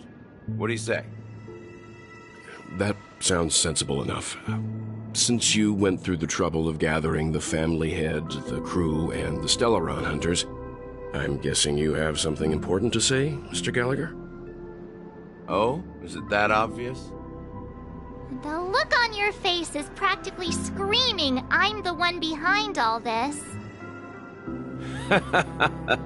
You're right, Mr. Yang. It is indeed time to come clean on everything. The siblings already know what they need to, and they've made their choice. But you, Nameless, arrived a bit late. So it's only fair that I answer your questions. Before we begin, let me reintroduce myself. I'm the founder of Dreamflux Reef, the deputy of the Watchmaker, and the one who sent out that invitation. As Gallagher, the history fictionologist, I humbly extend my greetings to you all. History fictionologist? So what, everything you told us was made up? Well, don't worry. Almost everything I shared was true. Well, except for the part about the family accepting me back. I double-checked with Micah, and everything he said about the family, the Watchmaker, and Mikhail is true. Thank you for your understanding. Now let's get down to business. I'm sure you're all wondering why I went through the trouble of setting up this battle for the legacy, inviting different factions and stirring up a ruckus all over Penacony. Well, it all boils down to something very familiar to all of you. The Stellaron. The Stellaron? But how is that possible? Penacony is a free-flowing interstellar hub. There are no signs of contamination whatsoever. You're totally correct. So, care to take a guess at what that means?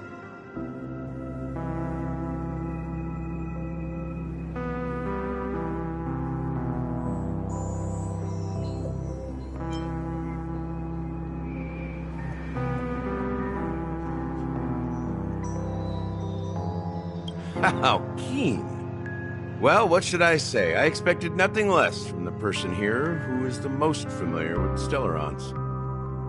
The sweet dream doesn't come out of thin air. If you think of the memory zone as the sea, creating the land of the dreams is like filling that wild ocean with earth to make an island. To achieve this feat, without the help of an emanator of remembrance or enigmata, the only way is to use a Stellaron. And that's not something you can achieve with a simple wish. It requires vast quantities of knowledge, time, and manpower. I'm sure you get what I'm hinting at.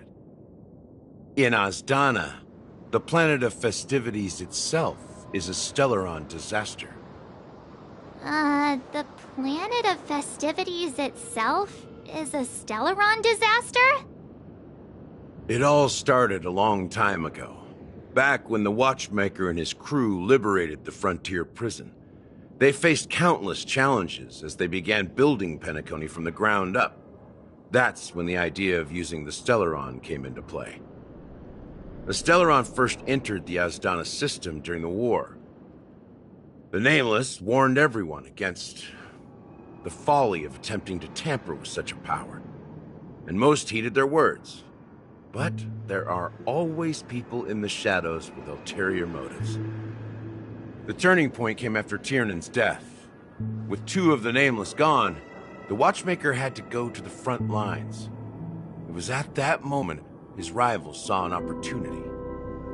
By the time a representative from the Montour Systems family arrived at the Watchmaker's call, the Stellaron had already been activated and was seeping into the primordial synesthesia dreamscape.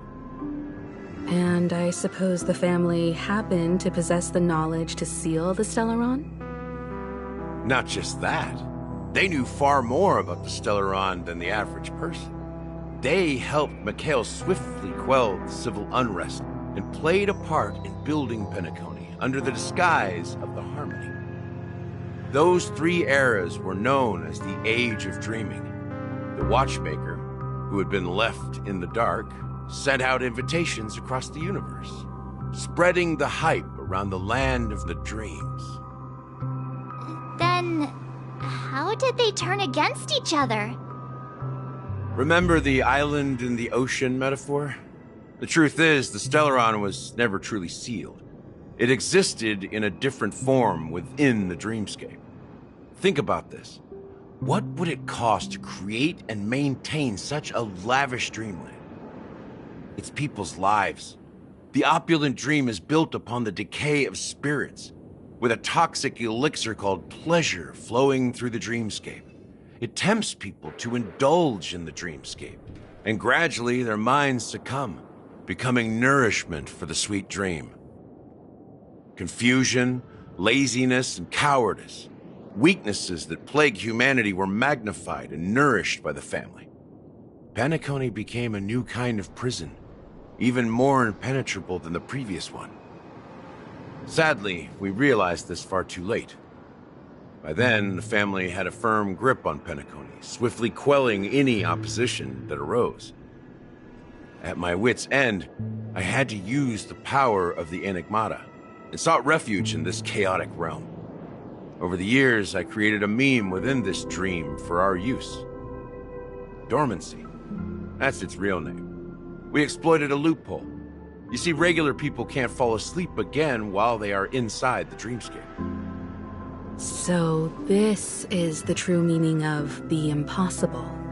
You sent out invitations in the Watchmaker's name to find forces capable of resolving the Stellaron disaster and draw them into Penacony to uncover the truth. It's not just that. Above all, I wanted to see what happens when the major factions engage in a struggle for the legacy. Since this is the Watchmaker's first announcement in decades, the traitor within the family is bound to reveal themselves. So, the legacy is just a facade. If you want to consider the Stellaron as the legacy, I'm totally fine with that. If that's the case, where is the Stellaron now? That's a question for Mr. Wings. The Stellaron is still under the family's control, and as the head of the Oak family, I'm sure he holds all the answers.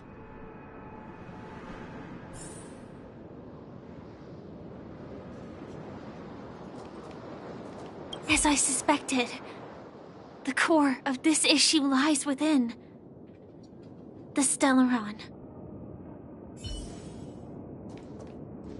You all look quite serious. Is there anything I can do to help? Go ahead. I'm sure Mr. Wings holds all the answers.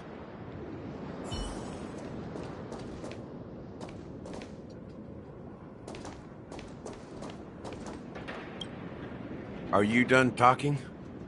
So, will you tell us where the Stellaron is? It is the Penacony Grand Theater itself. As I suspected, it's the embodiment of the family. The edifice that first materialized within the Sweet Dream. That's what turned Penacony into its current state. As for the person who employed its power, it is in fact Mr. Gopherwood, the current Dream Master. Well, that was easier than I thought. Did you conduct your own investigation already? Correct. When I was trying to track down the person who murdered my sister, apart from you, Gopherwood was my second suspect. Confronting me first turned out to be a smart move on your part. I didn't have other options. The Dream Master has been elusive, and even the heads of the families can hardly get an audience with him. Moreover, Mr. Gopherwood has been kind to my sister and me. And I didn't want it all to end like this. What do you mean by that? To be honest, my brother and I are also victims of the cancer of all worlds. We grew up as orphans, and were adopted by the family when they came to help. Mr. Gopherwood recognized our potential and brought us to Penacony. But I can't just stand by and watch Mr. Gopherwood become an enemy of the Harmony. I will use my voice to support an evil cause. I won't step on that stage and sing, no matter who the traitor is, or what orders they give me. I won't let the Charmony Festival become an event that destroys Harmony itself, or the paradise in our dreams. Indeed. For the paradise in our dreams. As the head of the Oak family, I'm responsible for ensuring Penacony's promising future. Robin and I will head into the Sweet Dream and confront the Dream Master. And if it turns out that the family has truly strayed from the Harmony, I'll fight alongside you. We'll put the Charmony Festival on hold and make sure Mr. Gopherwood pays for his blood debt. The enemies you are about to face aren't like this old dog here, who can barely even bark. Since our interests are aligned, why don't we team up? Maybe, just maybe, we'll have a shot at success. We have always been following in the footsteps of our nameless predecessors, and there's no reason to stop now. Yeah, we Nameless won't back down from a challenge. Isn't that right, Miss Trailblazer?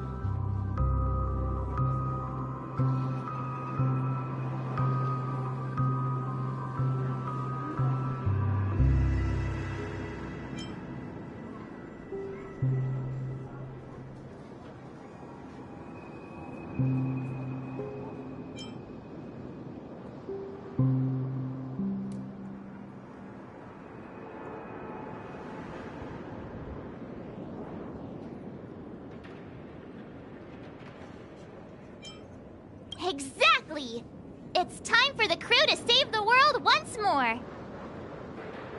Rest assured, sitting on the sidelines isn't in our nature. Mr. Sunday, Miss Robin, I'm willing to accompany you on behalf of the Astral Express.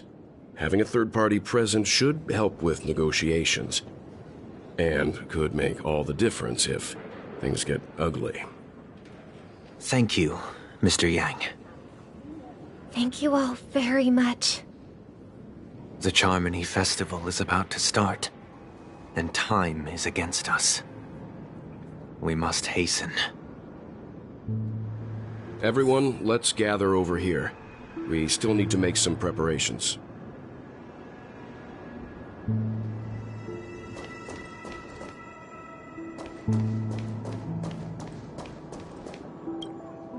I may have been quick to step up to the plate, but confronting the Dream Master could be a very dangerous affair. Huh? Even you're saying that, Mr. Yang? How powerful is that Dream Master? He's the leader of the families of Penacony, and he has the entire power of the Harmony behind him, not to mention the Stellaron in his possession. We must proceed with great caution. Maybe you can just stay behind this time, Mr. Yang? No, that won't do.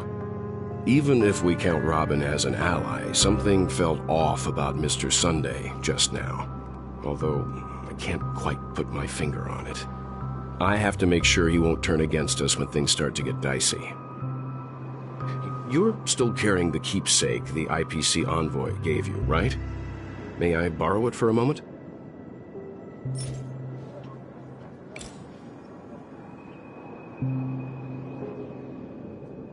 Huh. I knew it.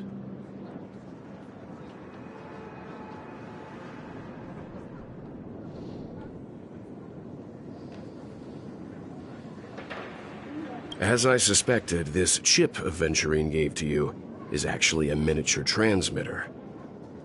If I'm right, he intends to use it to track your location or contact you when needed. As it so happens, this may actually be of some use in the current situation. Aventurine? Is he still alive? And what does he have to do with our mission to confront the Dream Master? Remember what I said earlier? Working with the IPC is a way to keep the family in check. If negotiations go south and the family show their true colors by going after the Stellaron, I'll use this transmitter to send a message to the IPC. It'll be just the opportunity the IPC ambassador was hoping for. The only question mark in all of this is Venturine's current status. But the IPC is always listening, especially senior strategic investment department heads like him. Getting the message across shouldn't be a problem. Good luck to you, Welt. Well, you take care too. If anything goes wrong, don't worry about me. Just make sure to seal the Stellaron. Spoken like a true hero. Even if the Dream Master is innocent, the family's corruption runs deep. I won't make the same mistake Mikhail did. Let's wish him the best of luck. Don't you have something else to tell us, Gallagher? Why would you say so? Before we departed, the conductor asked us to inquire about the 3 nameless in Penacony. We've already collected intel about Rosalina and Tiernan, so the only one left is legwork. If I'm not mistaken, we've already met him somewhere, haven't we? It's not enough to say meet, but the answer is pretty obvious. After all, I've hinted at it in quite an evident way. I've been watching over you ever since I received the reply from the Astral Express, and I've seen the great effort you all put into linking different realms together across the cosmos. And now, after getting this far all in one piece, you have truly proven yourselves. Miss Himiko, were you the one who repaired the Express and got it sailing through the cosmos again? Yes. And you two, young Nameless, you have very interesting life stories and extraordinary skills.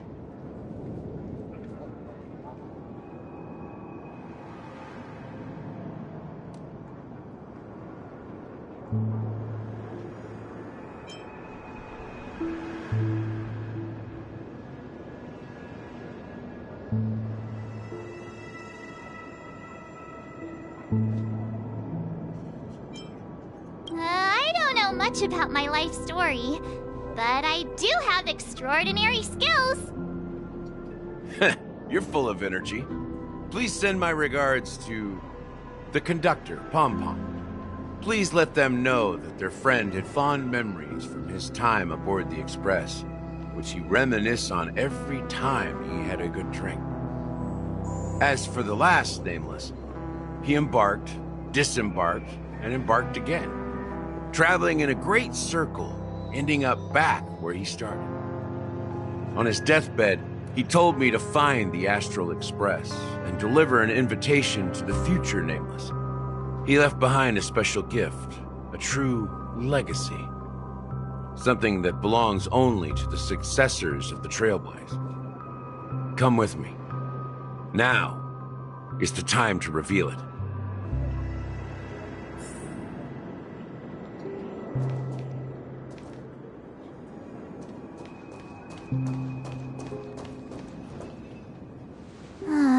Back here again. Sometimes I feel like you're still alive, old friend. Like you've still got so much to say and do. I've kept my promise and brought the future Trailblazers you've waited so long for. I don't know why you were so obsessed with that train, but I remember your last words. Don't let us down, old man.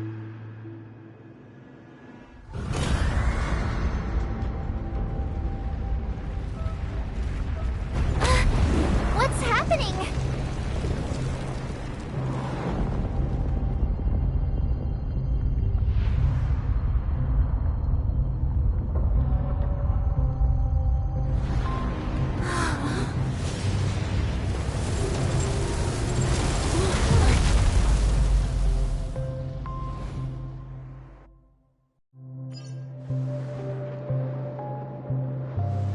Go ahead.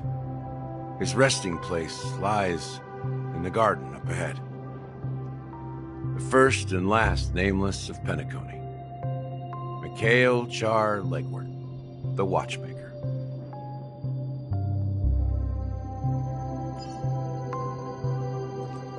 Yeah.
Sure enough, the Watchmaker is the third nameless. Even I could guess that one. The legacy he left behind was a dream bubble. I believe inside that bubble, there's something that holds meaning only for the nameless. After all, when I checked its contents, I found nothing inside. Maybe some Trailblaze runes? Even more mysterious than me. Well, let's have a look.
Wait, what's going on?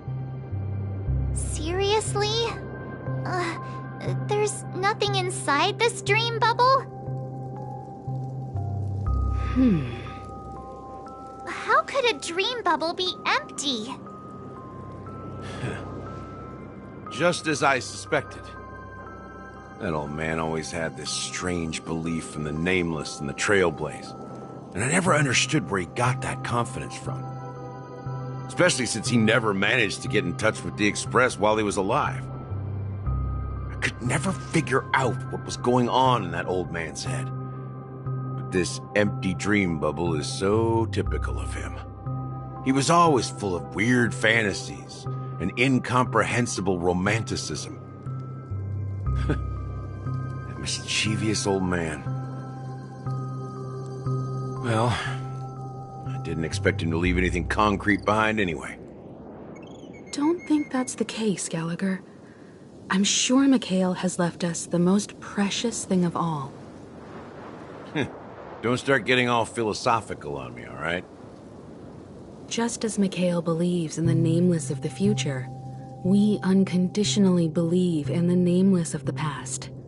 How could they leave with regrets for the future when they were ready to dedicate their lives to the land they loved?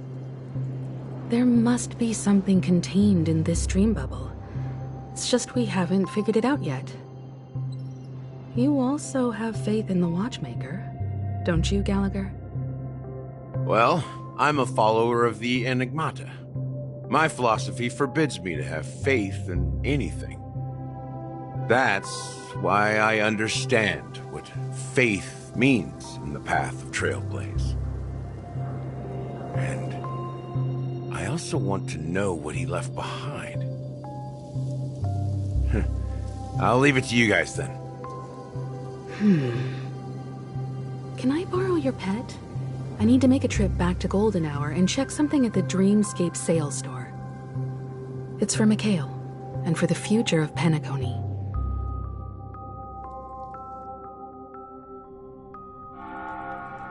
Welcome to the Reverie Hotel. How may I help you? Greetings.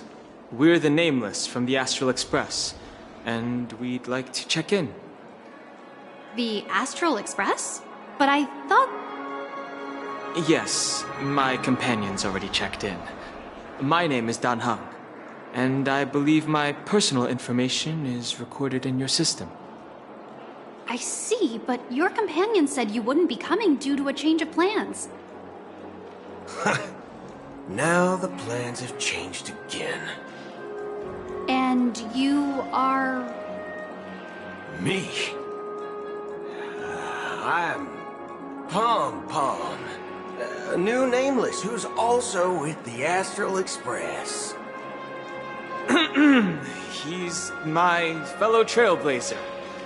We responded to the family's invitation before he boarded the Express, so he wasn't registered in your system. Is it possible to accommodate him as well? Oh, I see. Another one of the Nameless had a similar situation. Seems like a lot of people are joining the Trailblaze these days. Since there's a precedent, it shouldn't be a problem. Just give me a second to contact your companions. I'm sorry, dear guests, but it seems I'm unable to reach the other members of the Astral Express. What do you mean by unable to reach them? My apologies. This is the first time I've encountered a situation like this. However, the system indicates that those guests are still in the dreamscape. How about this? Give me their room number, and we'll go check on them ourselves. I'm afraid that's not possible. I need to verify both of your identities before I can share any guest information. How about you just wake up someone? Let's say, Welt? I'm sorry, but there are strict rules regarding forced awakening. It cannot be done without the proper clearance. So nothing works, huh? What's your solution then? Are you saying we sleep here? At the reception? Please be patient. We need to contact your companions in order to confirm your identities. And now it seems you need to confirm our identities before you can contact our companions. It seems so. Oh, fudge! Look, nothing personal, but if you can't handle this, go find someone else who can, okay? Please calm down, dear guests. I do recall that Mr. Sunday, the Oak family head, personally handled this issue earlier. Oh, please wait a moment while I contact him. I don't think she's trying to give us a hard time. She really just doesn't know what to do. I have a bad feeling about this. You tried to contact them on the Express earlier, but they didn't respond. Something doesn't seem right. I need to leave for a moment. You can stay here with the receptionist. Sure thing. Just don't keep me waiting forever. Don Hung seems pretty worried about his companions. I should give him some space. Stressing out about it won't help anything.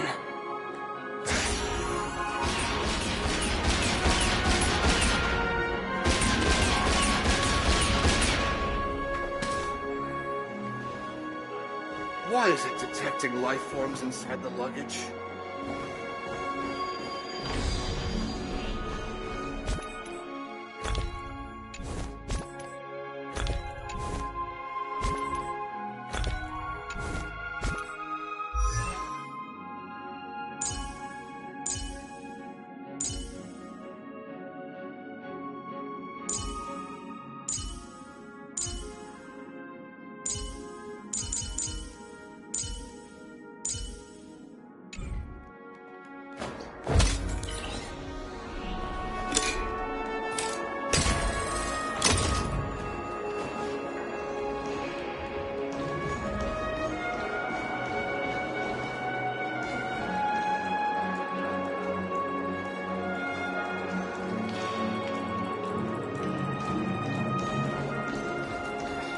Room rates keep going up. Face recognition failed. Greetings. I'm Cody of the Bloodhound family, head of security for the hotel. How may I assist you? Hello. So, there's something I wanted to ask about. I've been hearing some unsettling rumors about certain incidents that might affect the Charmony Festival. Do you think there's anything to be worried about? I've traveled all the way from the Hayahi Federation, and I don't want my trip to be ruined. What do you mean? Wait. You haven't heard? I'm not sure where you heard those rumors, but they're completely baseless. I can assure you, as a representative of the Bloodhound family, that everything is going smoothly for the Charmony Festival. At present, all of the families are focused on making sure the festival starts on time. Even the Dream Master himself has arrived. So don't worry, your trip won't be in vain. Ah, that's a relief to hear. She doesn't appear to be acting. So, it seems that even the hotel staff are out of the loop.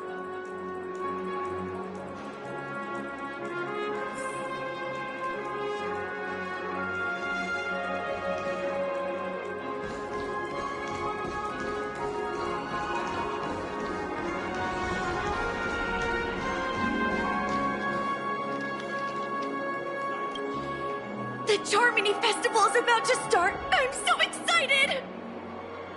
Hey! You guys here for the Charmony Festival too? Well, I didn't come all the way here specially for the festival. Honestly, I don't really even know what it's about. But I heard it's a lot of fun!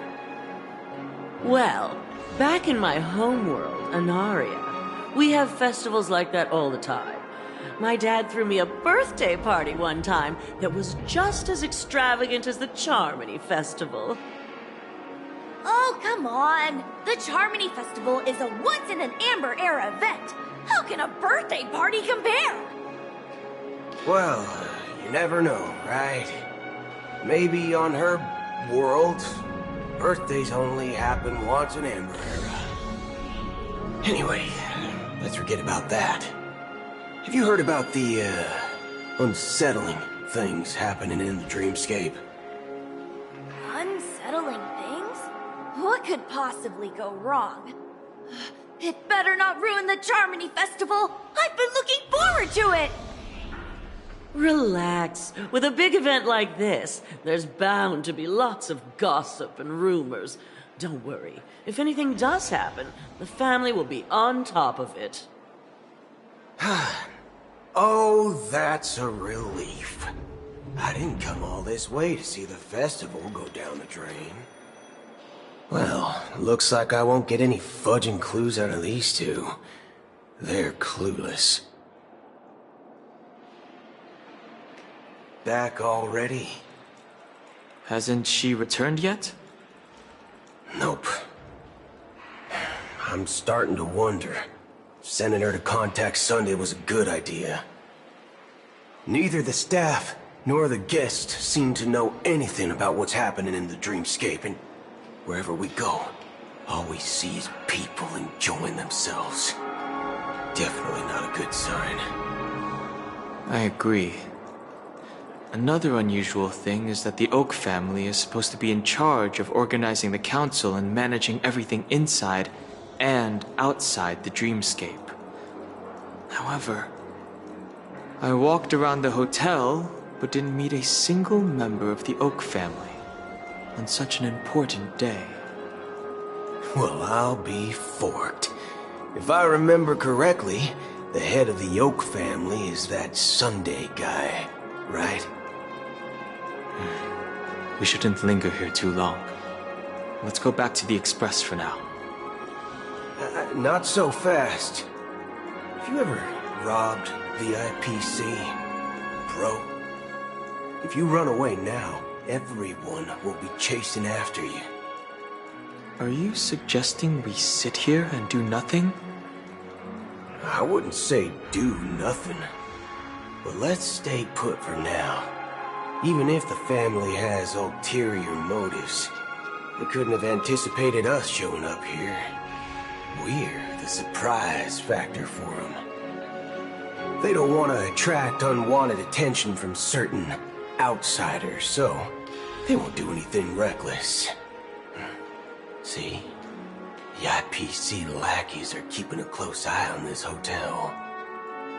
If I were a family member, I'd find an official excuse and keep the surprise factors here. If we just wait here, that would be like walking into their trap. Of course, we don't need to walk into their trap. I gave a backup plan to the memo keeper. If it turns out we won't be allowed to enter the dreamscape, she'll order a drink for me in the VIP lounge at the hotel. In reality, a secret signal. That's right. Oh, a concrete object can indeed help the memo keeper establish a connection with you. But Boot Hill, if you have more backup plans in the future, I hope you'll let me know in advance. I'm sorry, but it's one of my quirks. I have too many unreliable friends. And if I reveal that I have backup plans, things can go awry. And that would leave all backup plans completely useless. How do we get into the VIP lounge? This is where my street smarts come into play.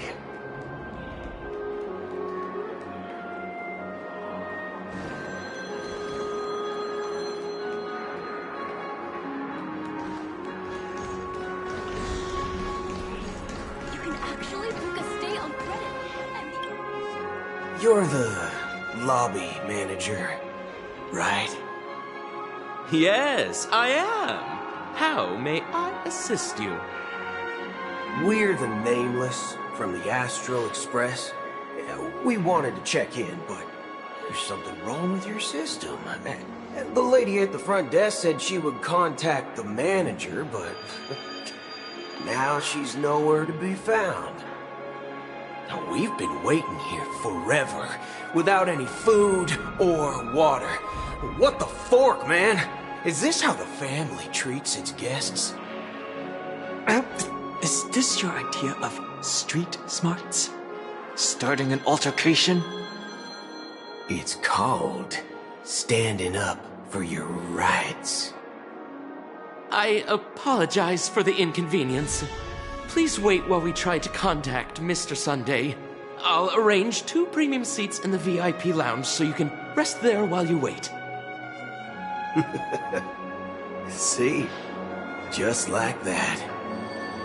Just don't call yourself nameless next time. Wow, this bar's something else. Certainly worthy of the planet of festivities.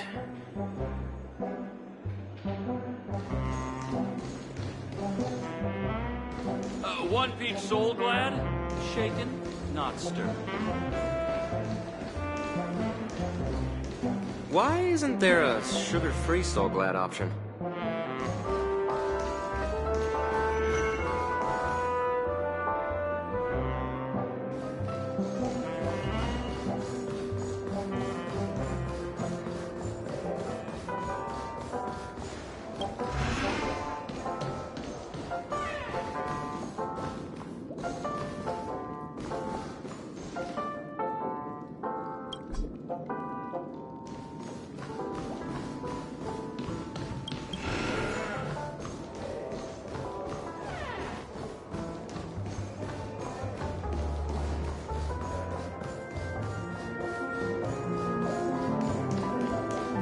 Why isn't there a...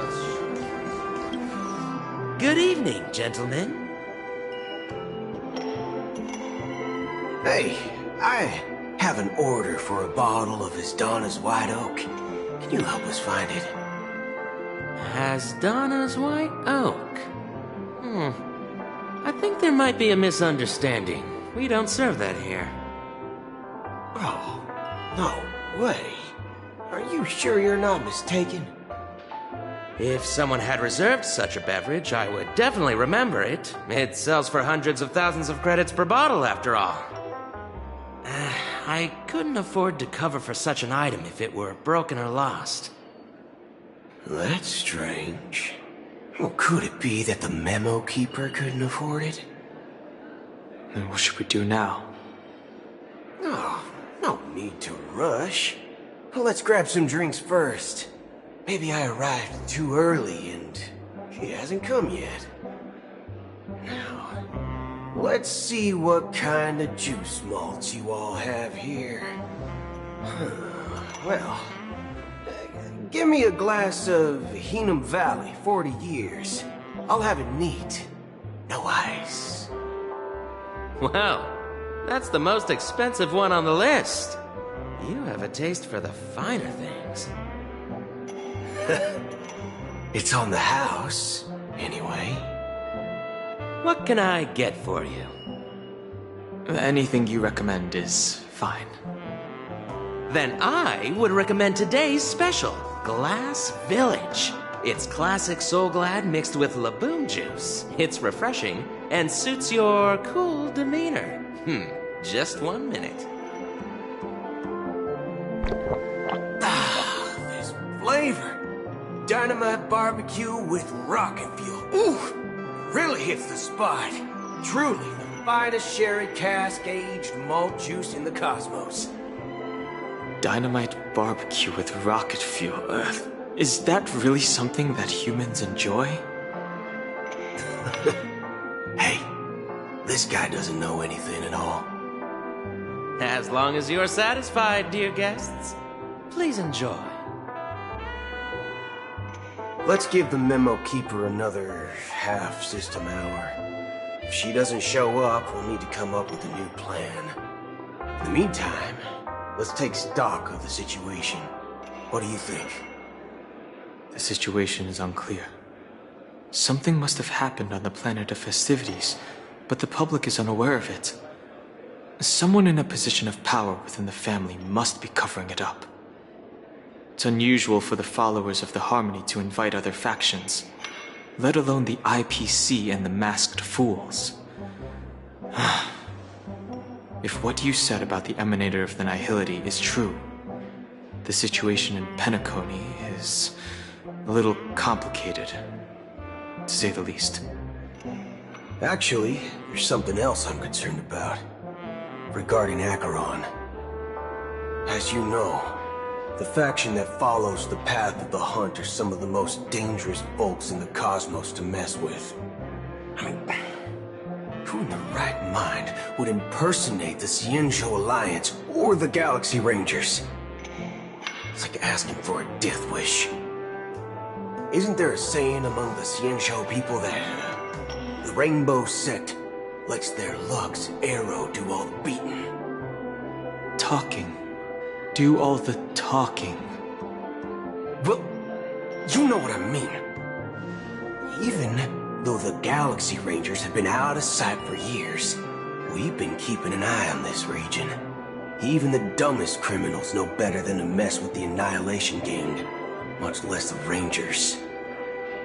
But that Acheron lady, she doesn't seem like a lunatic at all.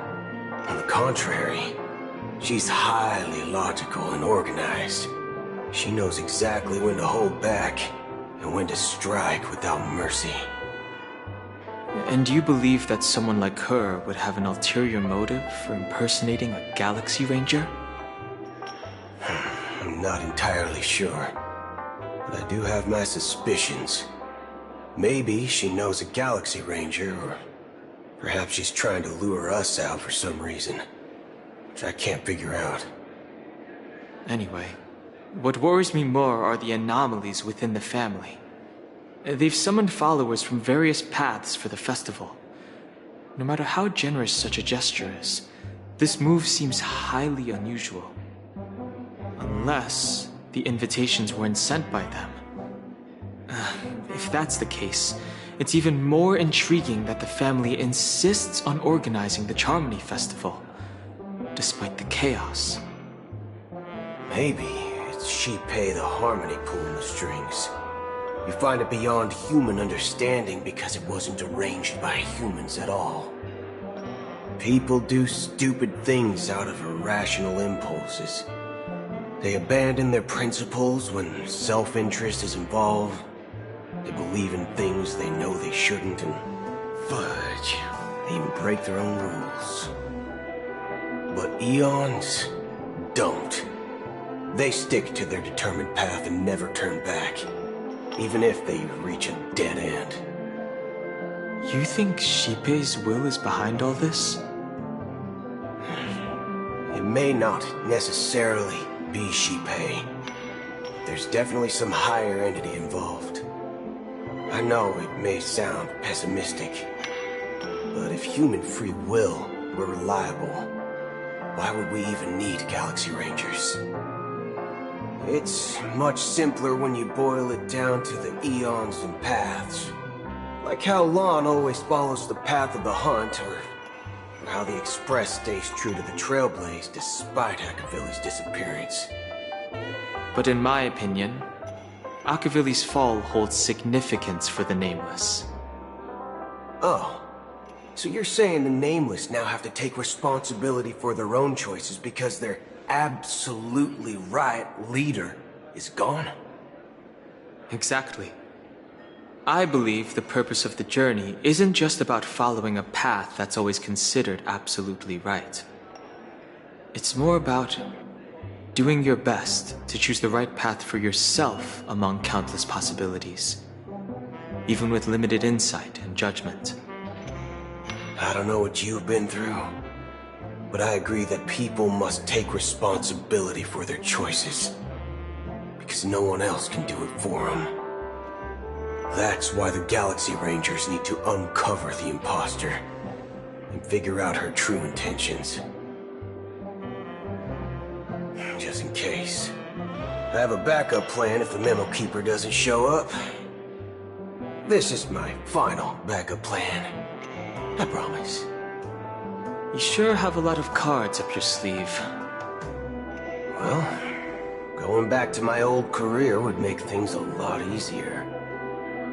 By the way, when you were walking around the hotel, did you happen to see any important-looking guests?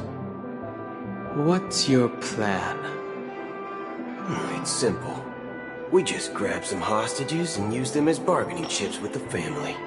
Or maybe we can even take their identities. No need for that. We'll return to the Express now. Wait. Are you getting scared? Draw your weapon. Let's make a big scene. Are you leaving, esteemed guests? Would you like to cancel that As Donna's White Oak you just ordered? Huh? As Donna's White Oak? But didn't you just say... Ha ha. Looks like you are a bit intoxicated, esteemed guests. You ordered a bottle of As Donna's White Oak just a moment ago. Looks like your memo keeper friend has finally arrived. Oh, right. Sorry, my memory's not the best. You know, too many modifications and all. Anyway, let me check. Well, fork me. It says Donna's White Oak, all right. And there's a note. I'll be waiting for you on the Astral Express. No mistake, that's her message to you. She knew the hotel wasn't safe, so she suggested we find another place. Well, looks like we took a detour, but now it's back to the Astral Express. So, what are we waiting for? Let's go.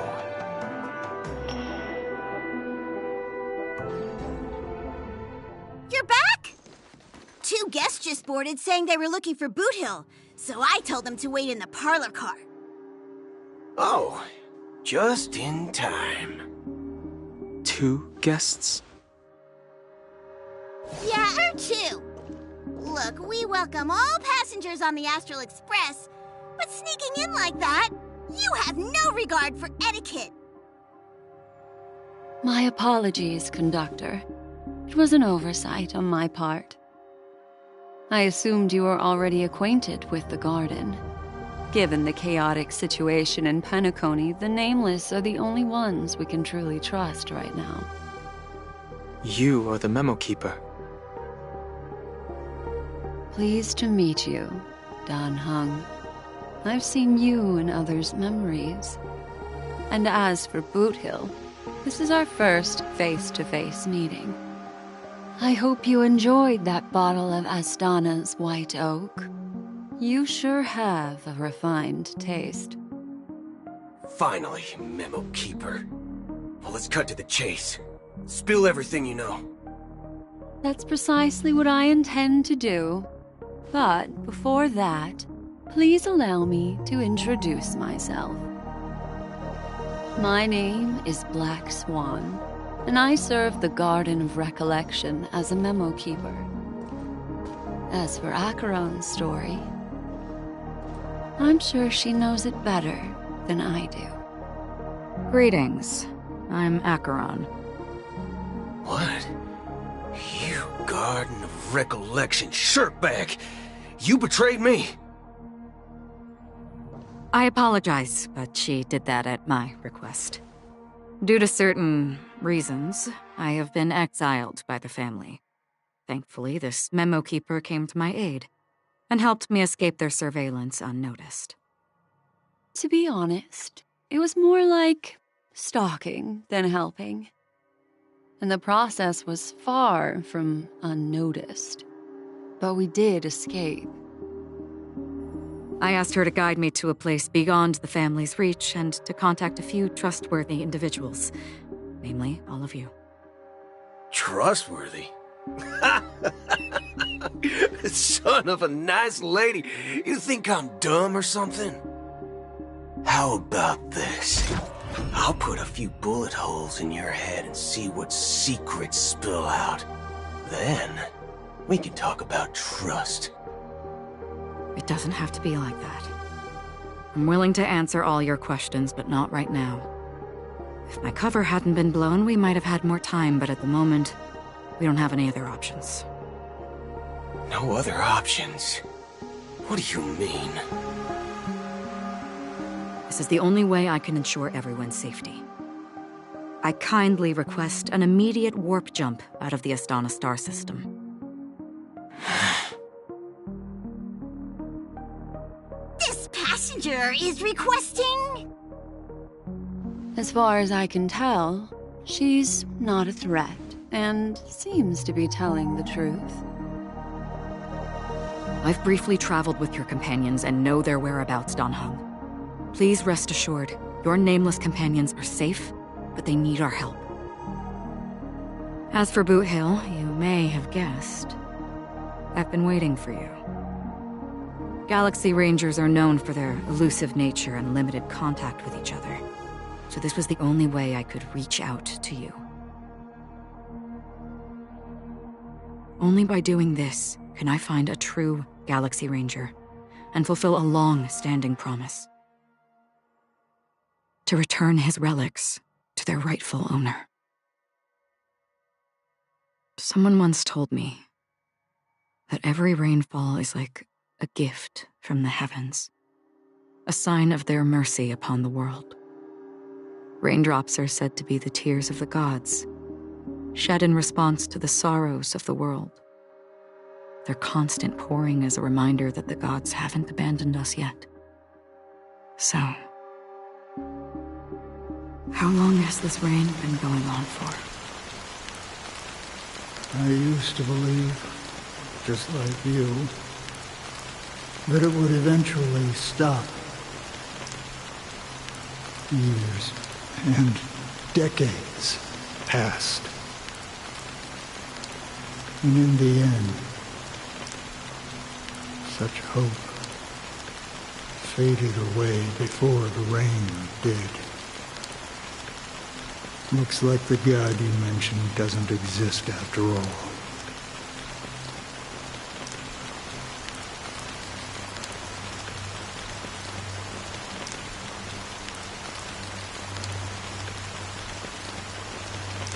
Well, let me share a story with you. Mortals who walk the paths are like sailors on a vast ocean, leaving behind a trail that creates countless ripples of possibilities.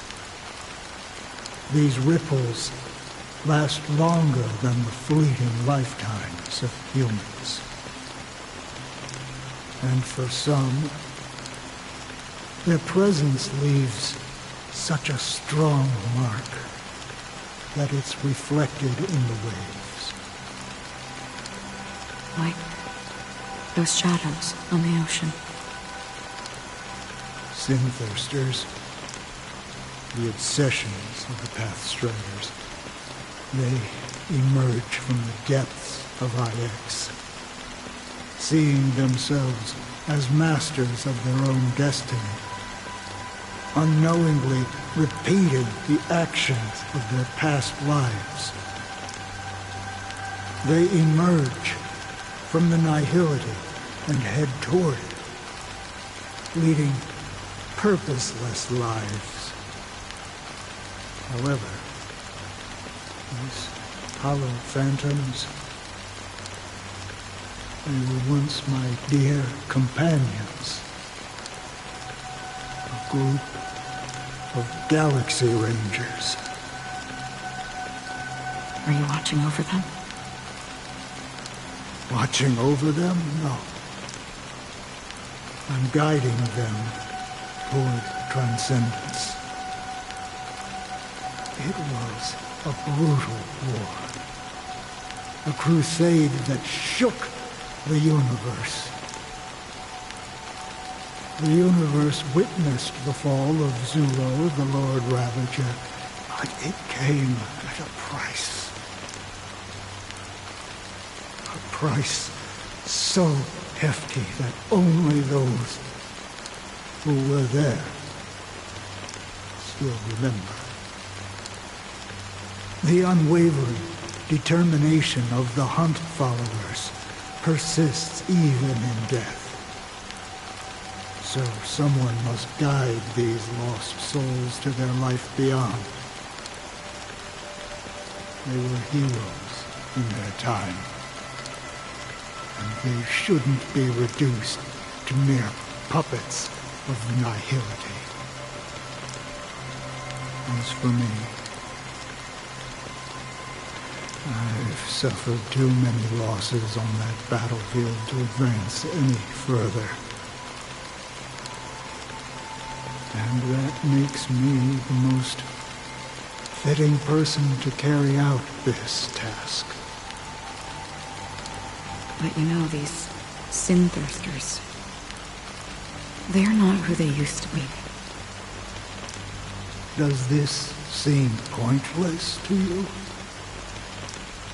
Well, some tasks have to be done, even if they are pointless.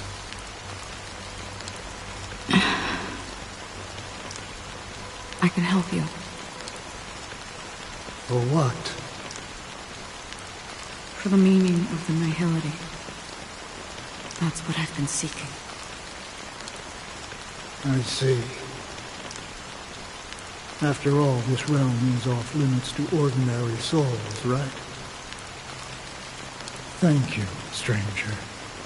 I wish that you find what you seek. Before we part ways, I have one more question. It is true that their actions and even their entire lives may seem pointless from our perspective. But if, and it's just an if this is what the departed ones expected, should we try to change it? A good question. And a profound one. I don't know the answer. What I do know is that one day I too will pass away. And when I bid farewell to this world, someone will stand at my grave and place a bouquet of flowers on it.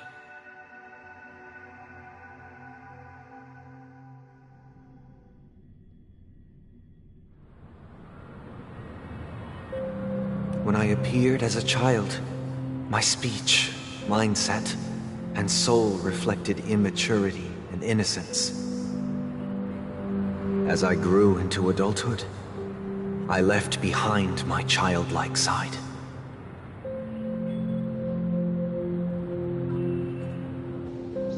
I humbly request your blessings, esteemed advocate of Shipe. Come to me, my kinship. I have sought their presence with us. As you wish. I have faithfully served the Alfalfa family for nearly a decade, promoting the path of the harmony to the best of my ability. However, I made a mistake yesterday. While I was preparing dinner for the family head, I accidentally dropped a prepared dish on the floor. Out of laziness, I lied and claimed that everything was ready. Although the head has dismissed me as punishment, it has been tough to sleep with the guilt still gnawing at me, as I worried that the seeds of evilness may have taken root in my soul. So, I confess to you now to seek atonement for my sins. Do you sincerely repent and vow to change your ways? Yes. Have you examined your soul and confessed all your sins? Oh, yes. Are you willing to accept the process of atonement? Yes. Very well. Show your dedication and goodwill to the family, and you shall be reinstated among them. Now, please, leave in peace. Oh, praise Shipe. And thank you, esteemed advocate. Next, please step forward. I wholeheartedly confess to you. Please, pardon my sins. Rest assured, I have implored their presence to be with us. As long as you are sincere, absolution will be granted. Oh, great. You know, I arrived in Penacony as a stowaway. I sold everything to get a ticket. My house, my land, and my 2 children. I see. Please, go on. My children were starving. And I hoped they'd have a chance at survival if they became slaves here. If I can strike it rich here, I'll lift them out of that situation and give them the life they deserve. But the Bloodhound family got wind of it. They're on my tail, hunting me down. I thought I could bring my kids here. It was all my fault. All my fault. The family is ready to forgive all sinners. I'll ask the Bloodhound family to cease their pursuit. You don't need to live in fear anymore. Oh, thank you. Thank you. I'll work my hardest to redeem my children and make them part of the family. Praise the harmony! Next, please step forward. Hey! Long time no see, Mr. Sunday. The most esteemed individual in Penacony, and the next leader of the Oak family, right?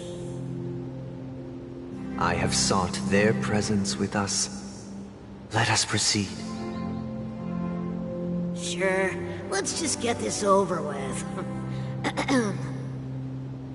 I have sinned. Please forgive me. I wasted half a pizza at breakfast, and a bottle of Soul Glad. That's it. Nothing more.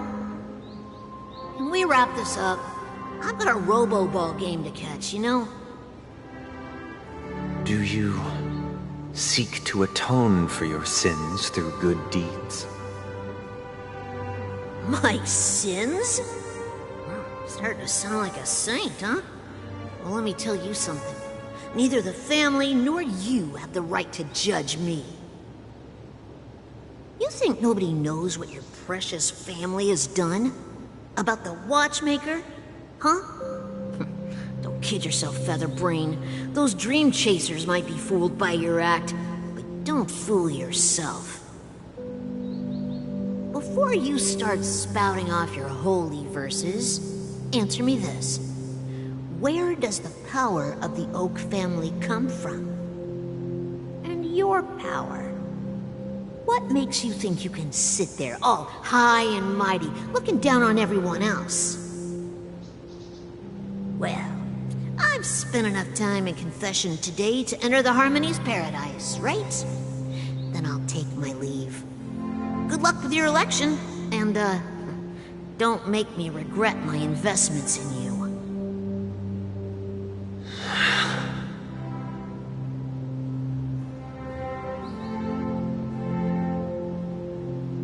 Oh, revered triple-faced soul, hear my doubts. Who can judge the strong when their power hides their crimes? Who can vouch for the weak when they will pay any price to survive? Who can comfort the purest souls when even they get led astray? If the strong defending the weak is truly the foundation of paradise, then who is responsible for the suffering and anguish in this wretched world?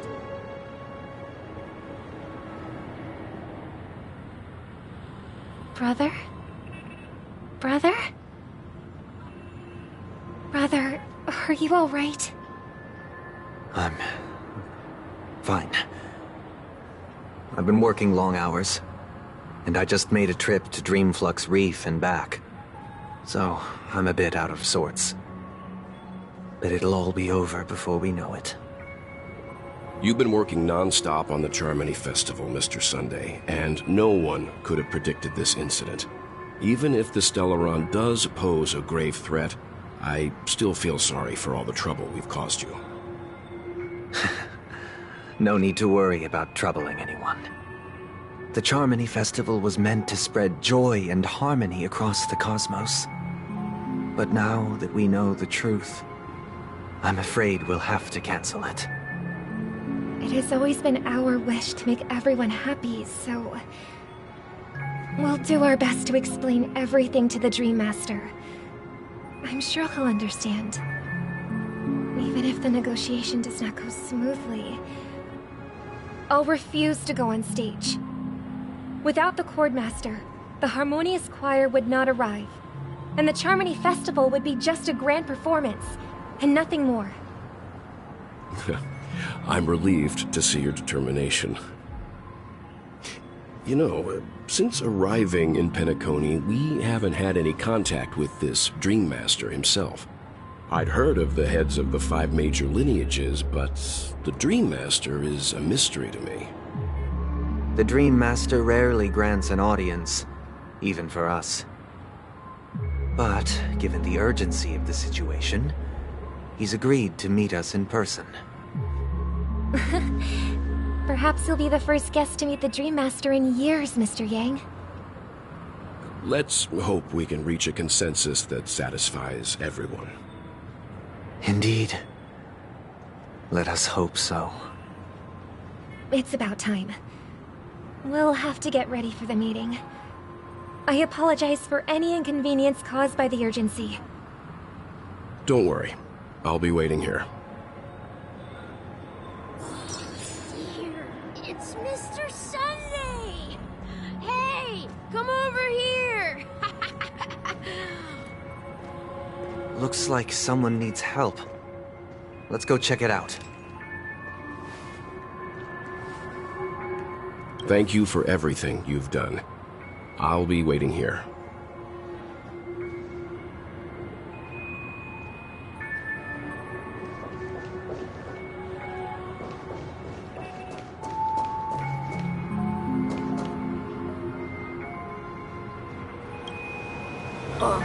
Mr. Sunday.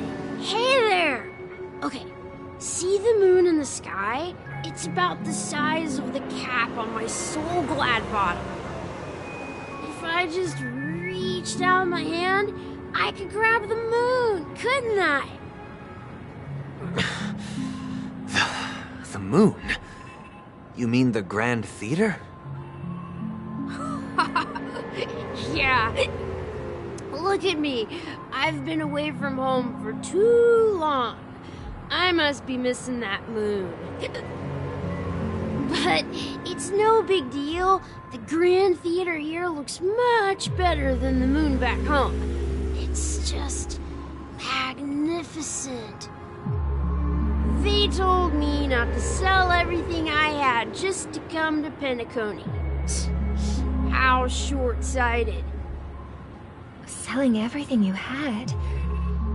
Why would you go to such lengths? Why? Can't you see? Life back home is miserable. It's not really living at all. It's better to be here at Penacony.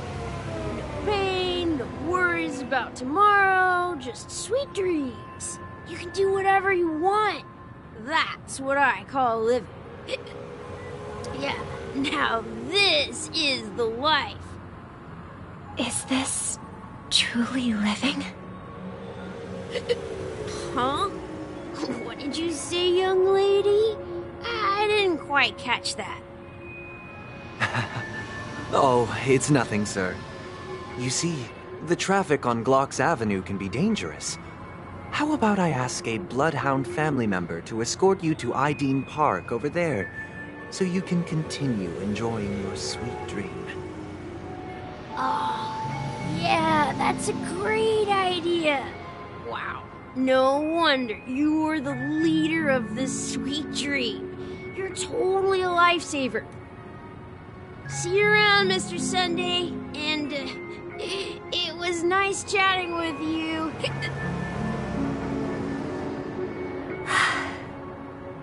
What's up, sister? This is the land of the dreams.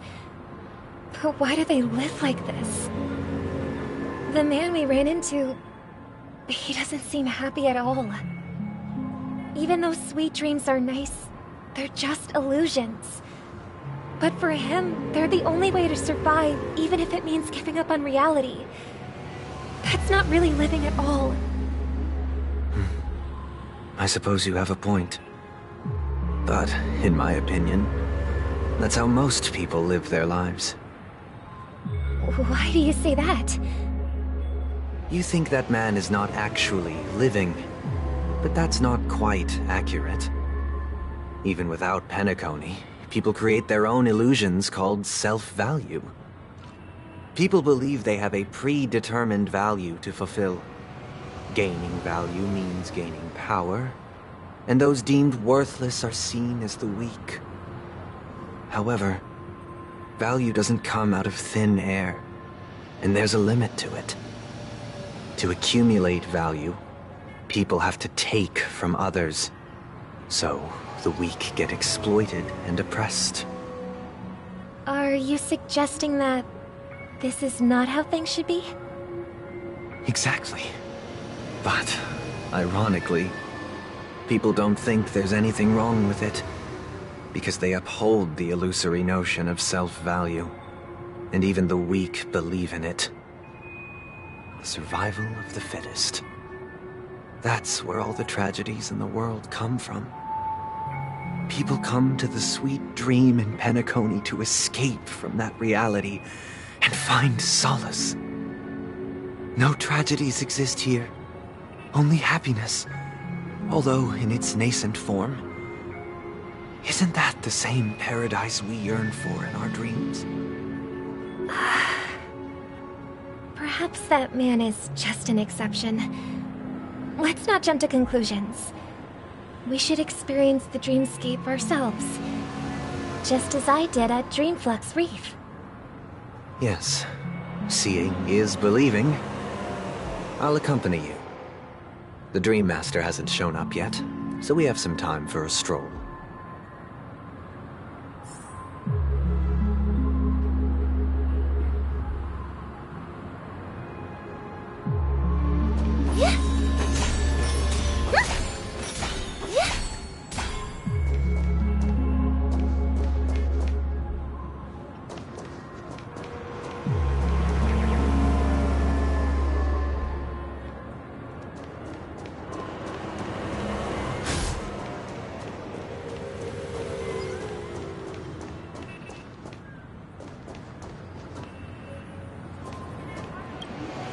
Glad to meet you again, Robin.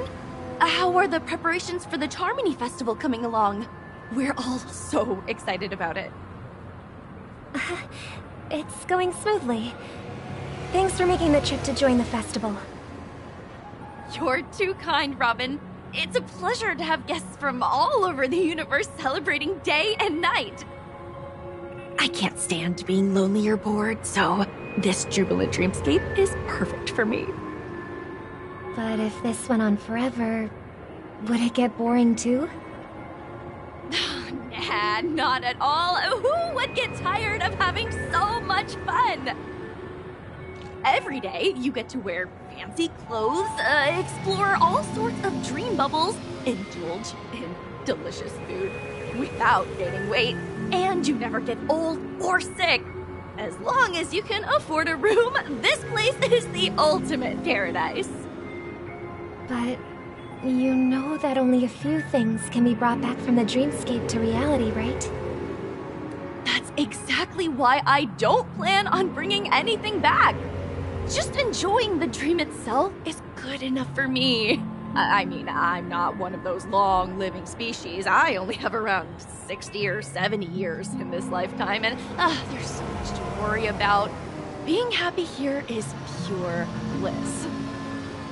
Only in this sweet dream can I truly feel like I'm in control of my life and fate. Who would want to go back to reality after experiencing this bliss? I see. I genuinely wish you all the happiness in the world. And I wish you a fantastic performance, Robin! I'm off to the Blue Hour for the ball. See you later.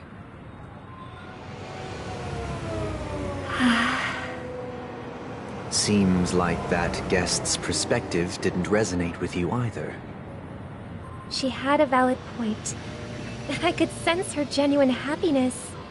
It's just that... What you're trying to say is, she thinks she's in control of her life. But in reality, she's just escaping from reality and seeking solace in this sweet dream. Once she steps out of this sanctuary, everything will be lost. Well, she did make mention of being able to afford a room. Didn't she? However, the paradise in our dreams, it doesn't have to end. No. And the paradise we yearn for shouldn't be just a fleeting dream either.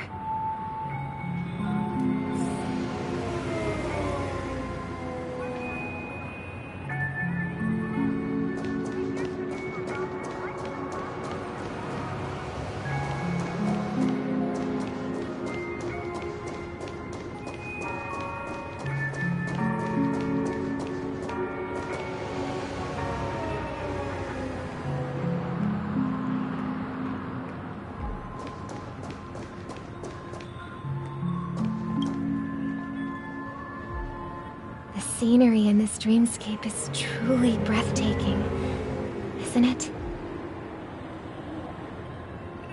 Oh, Robin. Can't believe I'm meeting you in person here. What an honor. You're right. Even though time stands still in this dreamscape, it always feels fresh. I find something new every time. A philosophical mind. I hope I'm not intruding. Oh, not at all, no. With little time left, I yearn for meaningful conversations, especially with someone as esteemed as you. Do you mind if we chat? It's my pleasure. No need to be formal. Just speak your mind. You said, with little time left. Please, forgive me for being blunt. But is that why you came to Penacony? Yeah. I was part of a war, and while escaping from the Sarkosian mothership, I got exposed to some radioactive materials. And then, all my comrades died, and my hometown was wiped out by neutron bombardments. I couldn't bear to live with everything I knew gone. That's when I heard about a possible solution here, so I came. How heart-wrenching. I hope the family has been able to help you. They have, and I'm truly grateful for that. They provided me with a comfortable room, the most advanced life support devices in the cosmos, and a stellar team of caregivers. My physical body is now in the dream pool, sustained by life support. The me you see here is whole, rational, and no different from any other person. But I can't say the same for the me in the hotel room. My true appearance. No. I hope you never have to witness it, Robin. So, you'll be living forever in this dreamscape, right? Just being able to live at all is good enough for me. Whether it's in this dreamscape or not, well, I don't really have much say in the matter. My world has been torn apart, and my life could end any second.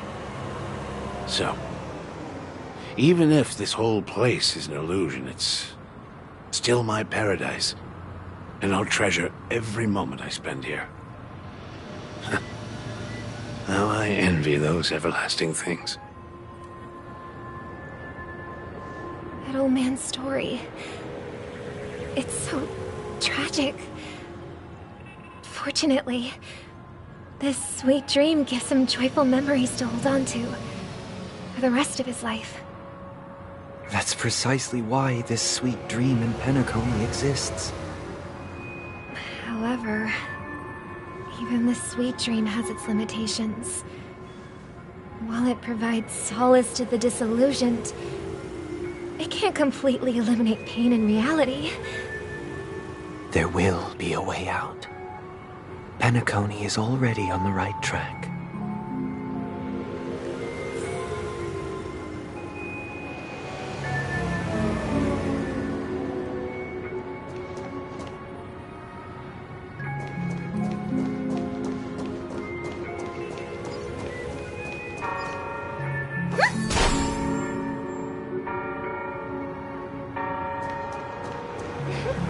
Look what we have here.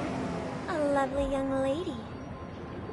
Wait, is that me?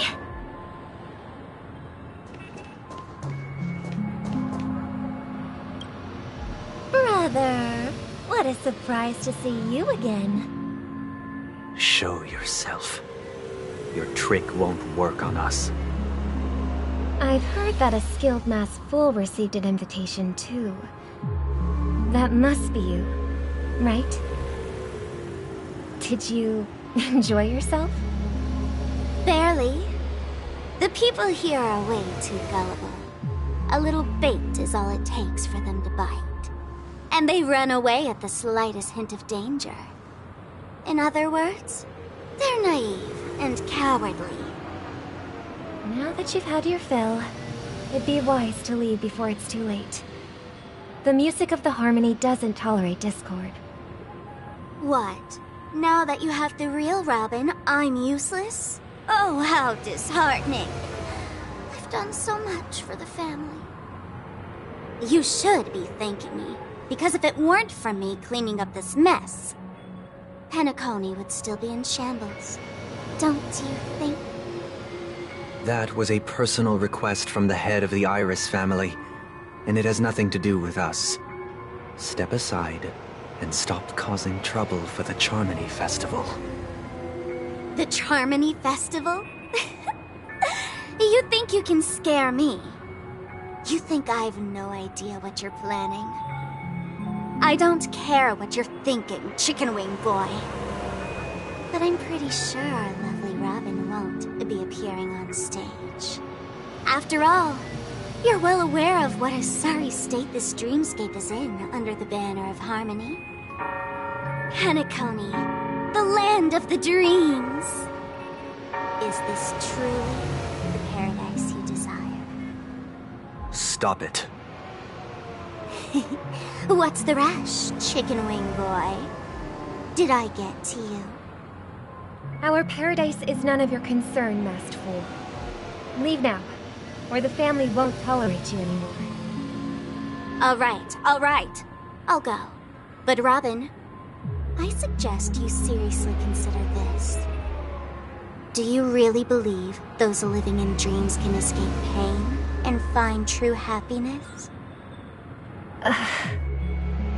Well, I've done my part, and now I'm simply waiting for the fireworks to begin. Here, the last 2 gifts for both of you. And don't lose them.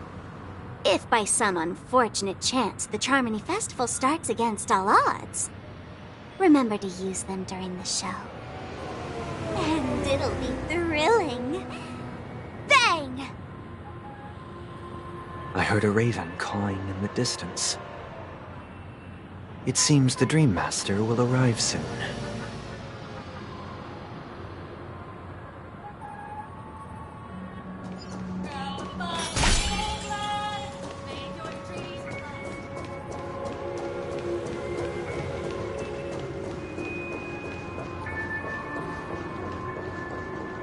Let's wait here for the Dream Master to arrive. Okay. By the way, brother, I heard you no longer have a sweet tooth. Back when we were kids, you used to steal my desserts. Seems like a lot has changed during my absence.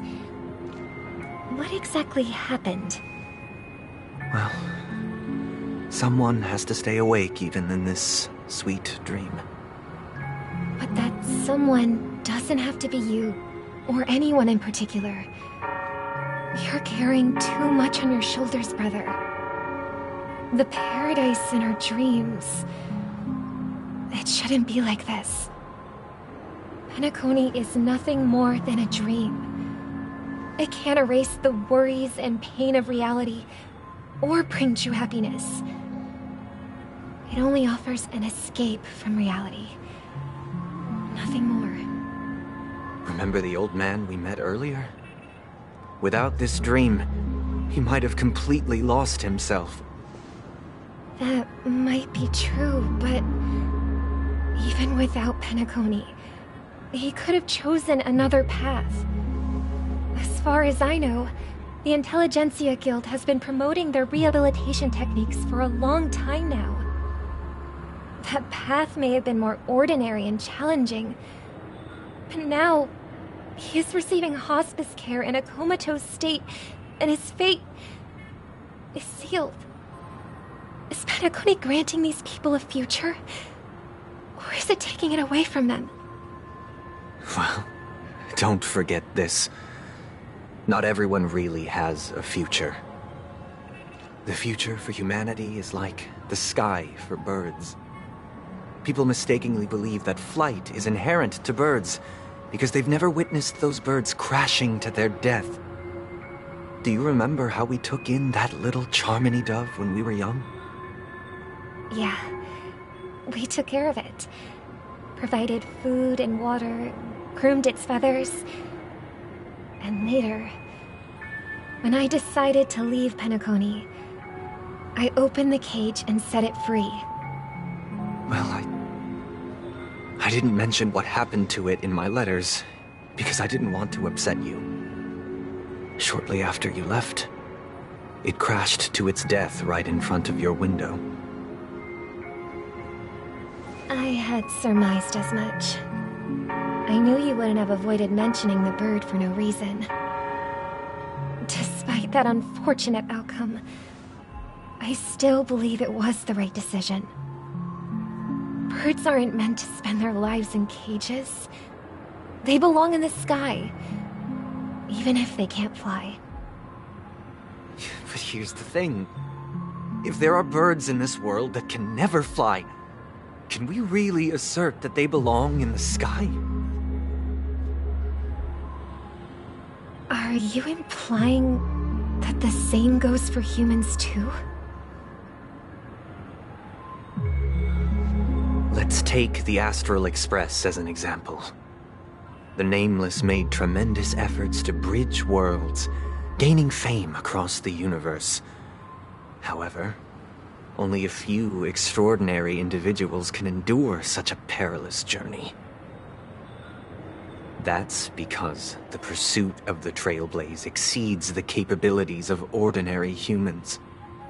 Otherwise, why would this path be filled with broken rails, an abandoned express, and even a fallen Eon? That's just sophistry. If that were true, then only the powerful would have the right to determine the future. Unfortunately, that's exactly what happens. Another name for the future is self-value. While this world has its fair share of heroes who inspire people and garner admiration for their heroic deeds, the majority of ordinary people will never become heroes in their lifetime. Some are born weak and vulnerable. Some find themselves trapped in unfortunate circumstances. Some fall victim to malice and cowardice. When it comes to survival, everyone is equal. And the weak can only watch as their value gets constantly diminished by external forces. That's why we should care for the weak and support them as if their suffering were our own. That's what the Odes of Harmony have always taught us. While the Harmony holds noble aspirations, the strong will always be strong, and the weak will always be weak. Even in this carefree dream. Human nature contains greatness, but it also harbors inherent weaknesses that can't be eradicated. In the end, if people can't even secure their own survival, they won't care about the illusory future of equality. As long as the law of survival of the fittest prevails, there will always be fledglings crashing to their death. But if people don't live for the future, do they merely exist for survival? If even you, my brother, don't believe that the harmony will save the weak, then which Eon can make our dreams come true?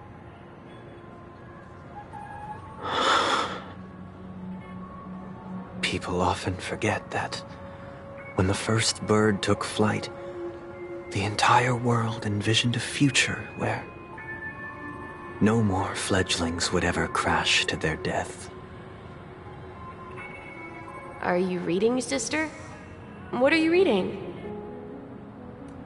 Mr. Gopherwood gave me a picture book. It's about the story of the harmonic strings. If I could become a chord master, I'd like to summon Dominicus, the harmonious choir. I want to sing with everyone and spread our wishes so that all can feel happiness and joy. I see. Then, I would summon the harmonious choir too. Don't you have a wish of your own, brother? Of course I do. It's just that it includes your wish and everyone else's. I long for a true paradise where everyone can find peace. Then, let's build a stage there and invite everyone to our performance so that both our wishes come true through the power of the harmonious choir. It's a deal then. Yeah, it's a deal. But how can I become a chord master?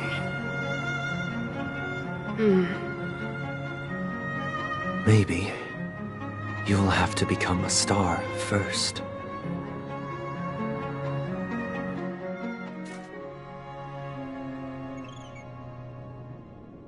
You're back sooner than I thought. Any results? Yes. And now, it's up to us to forge ahead. Since he's already carried out his last wish, my final mission is complete. But pardon me if I sound curt. It's good to have determination. The path Mikhail left for you is not an easy one to tread. Why else would he have chosen to sleep in solitude, staking everything on some nameless in the future? But you have the numbers, and in numbers comes strength. So that might just delay your inevitable a little more. Got any more encouraging words? As I see it, relying on Welt's negotiations alone is far from enough. Regardless of whether the other party will be compliant, negotiating simply allows us to meet them as equals and won't grant us an upper hand. Penacony is our rival's home turf, and we already have very few chips left to play with. Rather than idly sit around while the family's got us blocked off, an offensive approach might be a wiser course of action. We're more familiar with the Stellaron's properties than most, and since it's the key to stabilizing the sweet dream, it's vital to the family's interests. By attacking their core interests, they're bound to retaliate hastily. And as the saying goes, haste makes waste. That's right. As long as we pose a threat to the Stellaron, either with words or otherwise, we have a chance at gaining the upper hand. But the problem is, on the eve of the Charmony Festival opening, how exactly are we going to get close to the theater? Family security will be airtight, and if we brute force it, even if we succeed, it's too risky. So, no one's gonna say anything? Then I'll raise my hand. I know the answer to this question.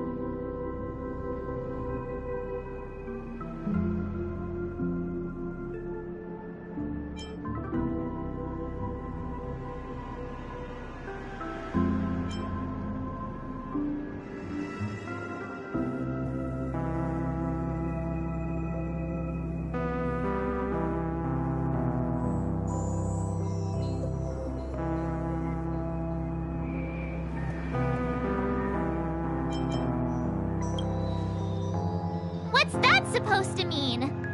You'd better believe it. So, I heard that before the Charmony Festival begins, there'll be a pageant to kick off the festival. It's called the Soul Glad TM Festivity Auditions, or something, and it's going to be held in the moment of Scorch Sand. As long as we clinch the top spot, we'll be able to attain the title of Festive Superstar, and be able to personally bask in the graces of Miss Robin. Not that that's important. What's crucial is that we can enter the Grand Theater before the audience arrives.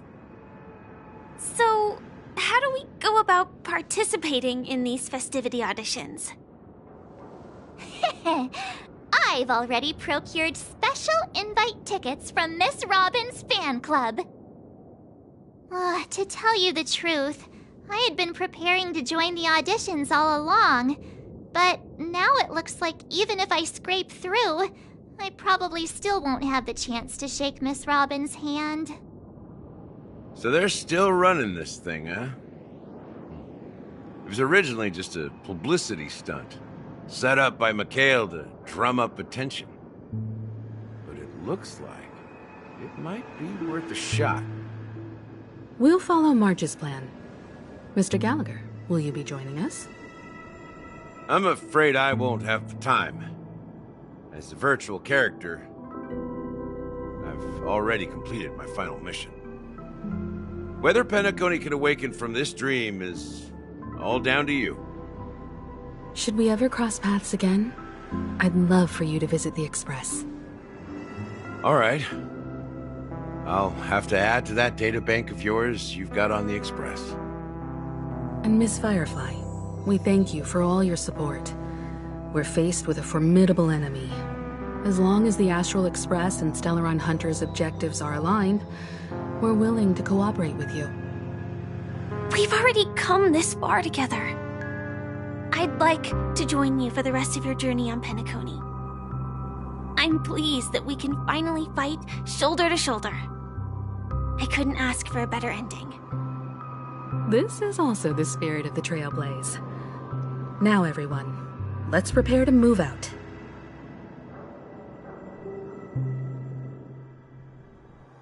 Ladies and gentlemen, welcome to Scorch Sand Hall. This is where challengers thrive and dream chasers shine, all under the watchful eye of the entire universe.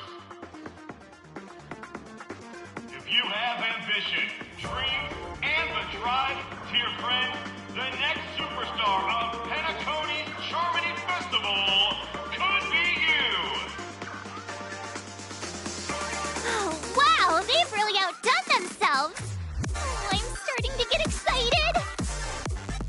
Behold, here come 4 friends with spirit high and full of steel. Are you aspiring to be the superstars of the festival? Is he talking about us? Yes, you! There's no doubt about it. I see you have all the potential of a superstar in you.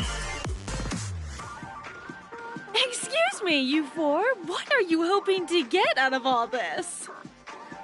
As the last group of contestants, how confident are you in overcoming all of the challenges? Would you be open to a brief exclusive interview with us? It'll be quick.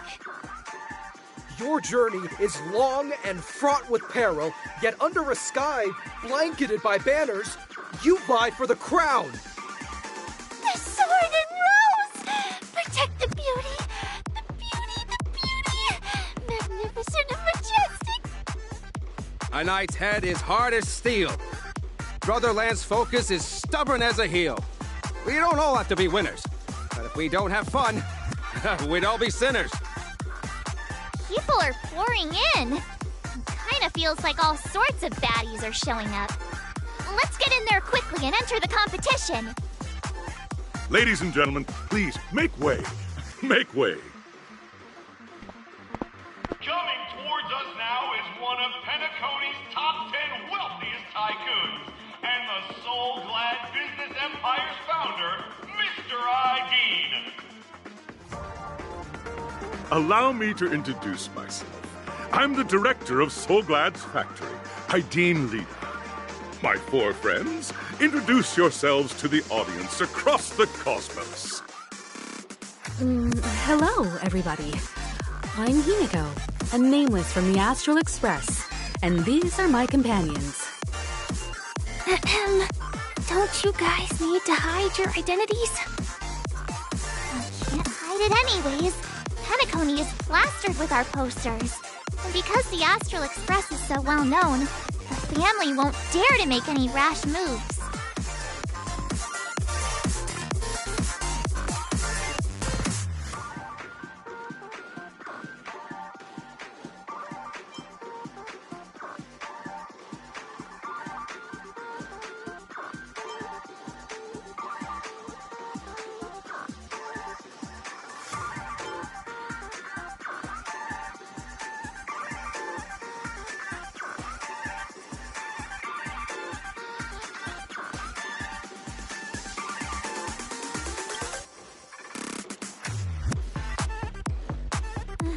Given the situation, this is our best hope. But let's just get it over with quickly. Hello, everyone! I'm March 7th. I'm an ordinary girl who loves adventures. Hello, everyone. I'm Firefly. I am also an ordinary girl who enjoys adventures. So it's a bunch of nameless guests. This final face-off is bound to be spectacular. Time is precious. My four friends, come with me. Grab a bottle of Soul Glad and make your dreams a blast.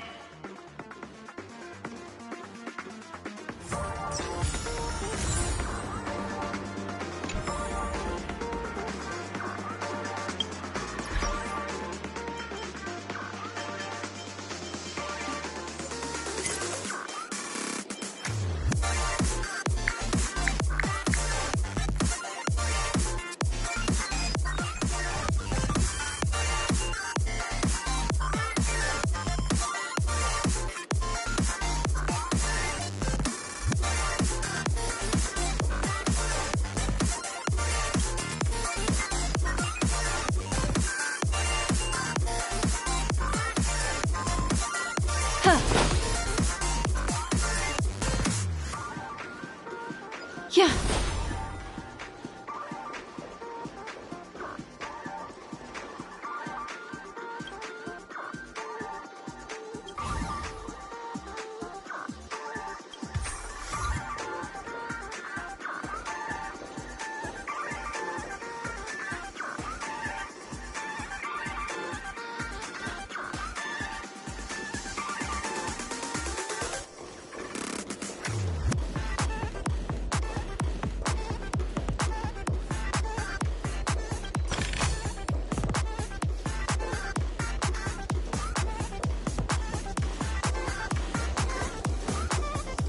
This place is buzzing. That's right. This venue is a miniature representation of that time known as the era.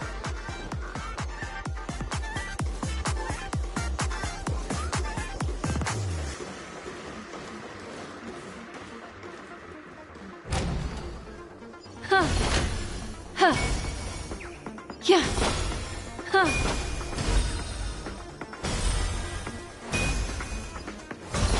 Huh.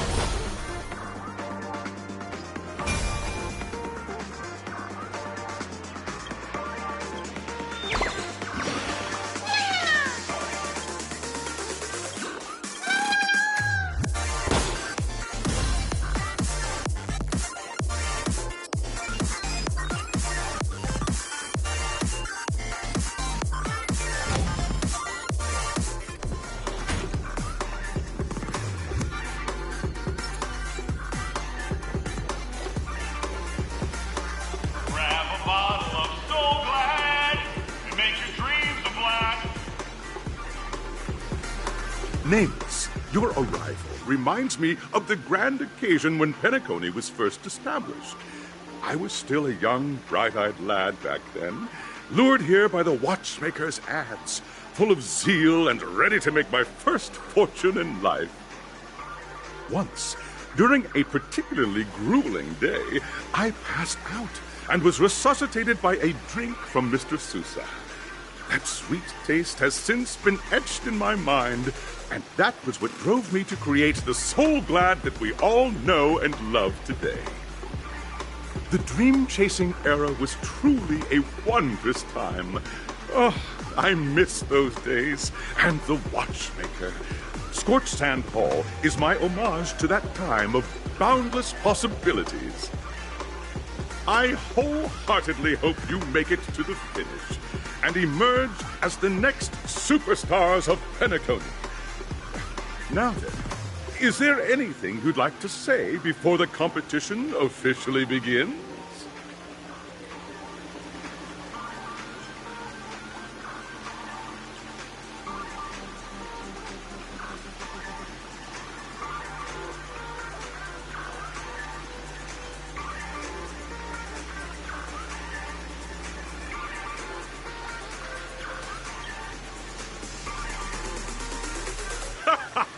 There's that, the ever-vigilant, trailblazing spirit we all know. Hey, you should really fix that defeatist mentality of yours. Miss March, how about you? Hello, everyone! Next up, get ready for the Mega March 7th adventure, where I'm going to break the speedrun world record! Trailblazing into the uncharted and challenging the limits. That's Miss March 7th for you. How about Miss Firefly? I hope that by the end of this journey, everyone will have achieved the outcome that they hoped for. Ah, a wonderful wish! Miss Himiko, what are you expecting from your team? Safety first, everyone. Simple words, but full of warmth. Waiting for you are 3 stages, each connected to that era. The first 2 stages offer 2 distinct paths to choose from, with unique challenges on each route. And in the last stage, you will face off against a champion who has defended the title to this very day. A beloved contender whose noble virtues are unrivaled. Those are the rules. Simple. Everyone clear? Now then, I hereby announce that the 33rd Scorched Sand Festival of the 20th season, sponsored by Soul Glad Enterprises, has started.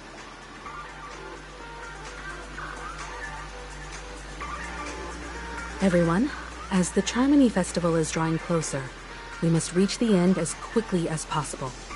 Factoring in efficiency and safety, splitting up into 2 groups is the best choice. March and I haven't known Miss Firefly for too long and aren't overly familiar with her. It'd probably be better if the 2 of you paired up. Fine by me. Let's do it. All right. I don't have a problem with that.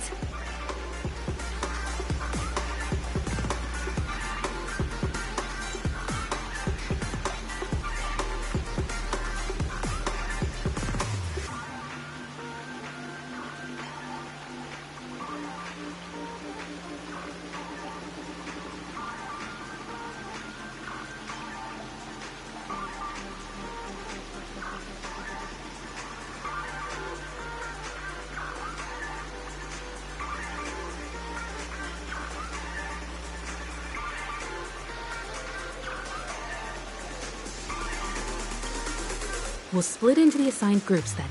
Let's not waste time.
Welcome to the first stage of Soul Glad Enterprises' 33rd Scorched Sand Festival of the 20th season, Dream Play Fantasia. In this stage, you can choose between two challenges, the School of Acting or School of Action. In the School of Acting challenge, you have to complete 3 performances from 3 scripts and move the panel judges. In the School of Action challenge, you have to defeat 3 groups of enemies convincingly and reach the end. Now, make your choice.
The champion's crown awaits you on the stage. Welcome to the Arena of Action Stars. Please make your way to the stage and vanquish those malevolent scoundrels with your dazzling fighting techniques. The title of Penacony's next big action star awaits you.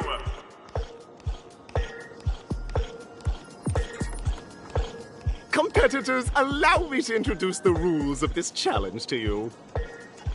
There are a total of 3 stages up ahead, each with their own challenges. The enemies you will contend against are antagonists from the film Once Upon a Time in Dreams. Defeat them swiftly and decisively to set a new record. It's worth mentioning that the fastest time for this stage was achieved by a contestant with fiery red hair.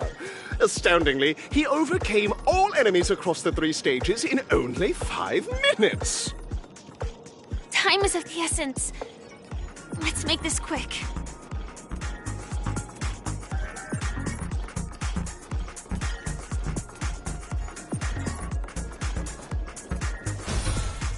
Huh.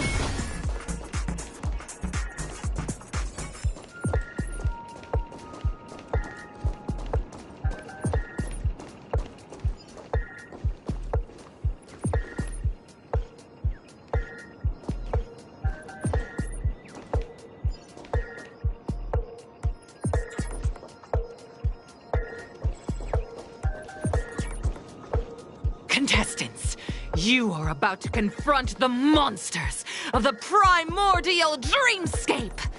During this period, Penacony was nothing but a barren wasteland. the dreamscape was fraught with strife and disorder, with memory zone memes running rampant. As dream chasers who've come to Penacony, defeating them is your first step towards success.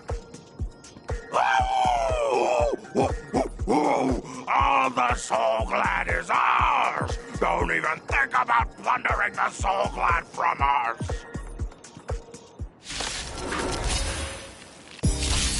Need a doctor? Yeah! Relax. On the still waters of oblivion. You bully! Ill tidings manifest. I weep for the departed. It too shall fall.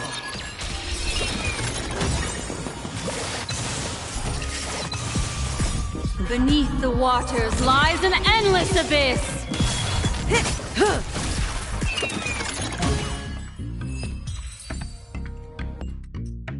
Soul Glad! My Soul Glad! Pretty simple. I just hope these tests don't take too long.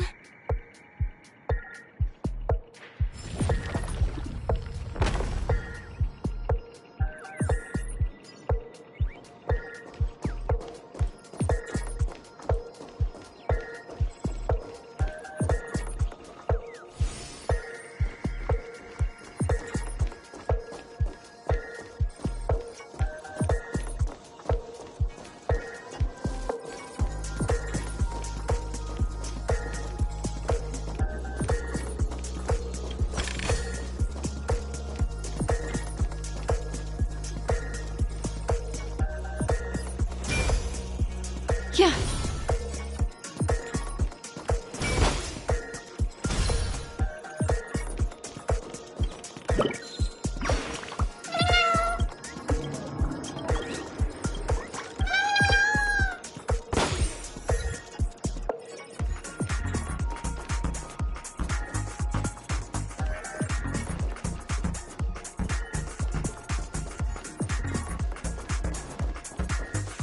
Congratulations on becoming the first group of dream chasers! Answering the call from the watchmaker, you are disappointed to learn that Penacony isn't paved with gold. Resigned to your current plight, you start from the hierarchical dredges, biding your time for a chance at success. Just as you're about to give up, a downpour sparks a business idea. You enter the umbrella business! But just as things are looking up, you encounter a competitor. Defeat them and emerge victorious from this trade war. Why is our opponent Soul Glad? Because this is Soul Glad Enterprises' 33rd festivity auditions of the 20th season! Isn't this just product placement? To safeguard the integrity of Soul Glad, I will soar high into the sky and become its shiniest star. Whoosh!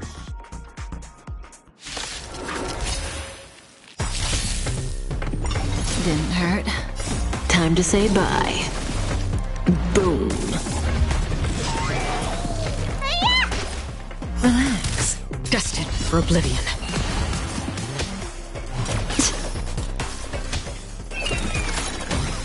Ill tidings manifest. I weep for the departed. It too shall fall.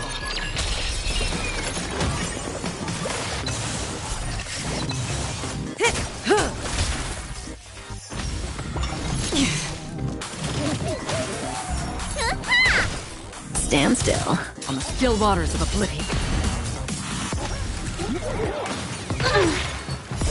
Beneath the waters lies an endless abyss.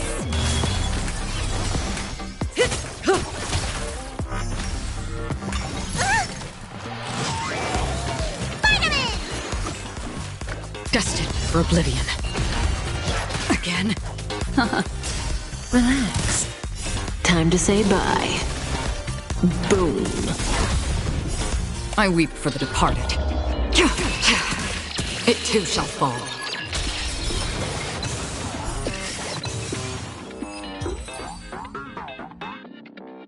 The world kisses me with pain, and I provide with Soul Glad in return. Whoosh!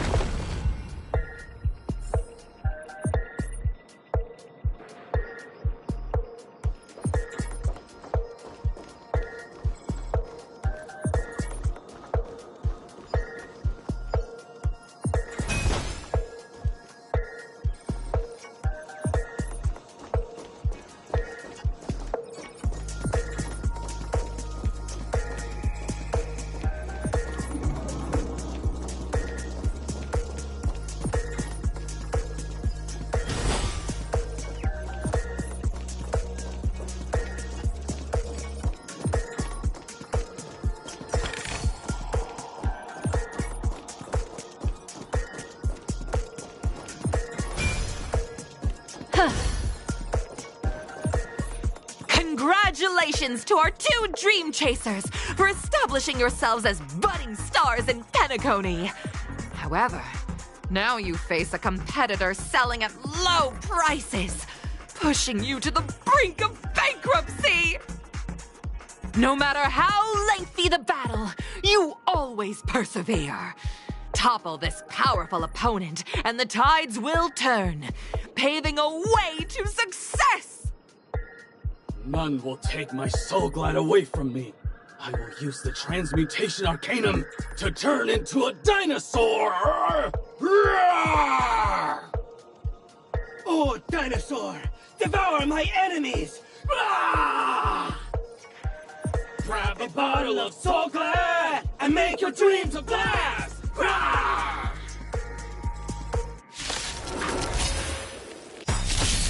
You'll overheat! Stay off! On the still waters of oblivion. Stand still.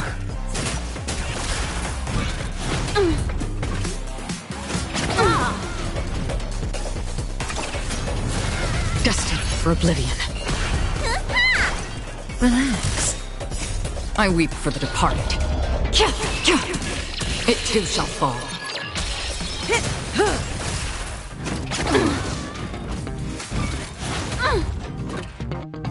What's in your prescription? Stand still. Beneath the waters lies an endless abyss. On the still waters of oblivion. Time to say bye. Boom.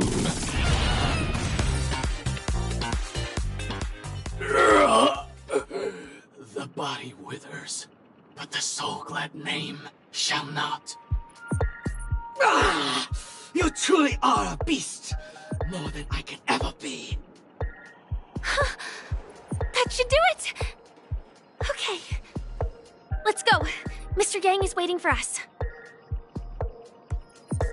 Isn't this fight way off from the actual storyline? Transforming into a dinosaur isn't imaginative enough for you? This is the sort of magic only seen on Penacony.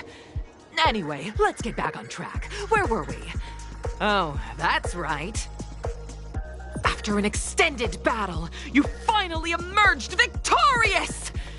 But the companion who journeyed to Penacony with you chose to leave, having lost all hope. In the years that followed, you encountered each other once more on the prosperous streets of Penacony, but dared not call out to one another. Perhaps akin to the lingering regret of every dream chaser. Ah, well done! You brought to life the thrilling action scenes from Once Upon a Time in Dreams with your fighting skills. Looks like we won! Let's hurry up and get to the next stage.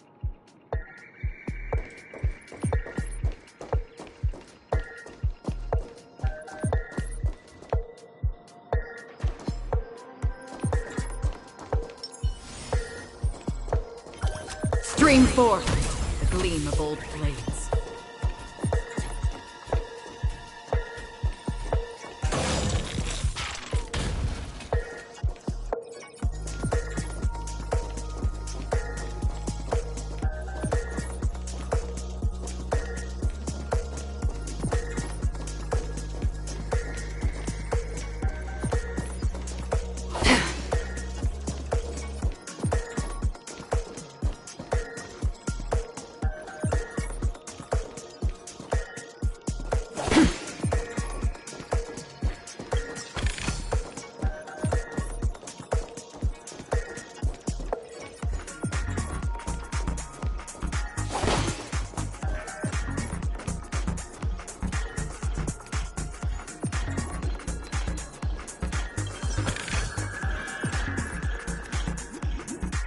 Congrats to both of you for clearing the stage. But more importantly, are you having fun?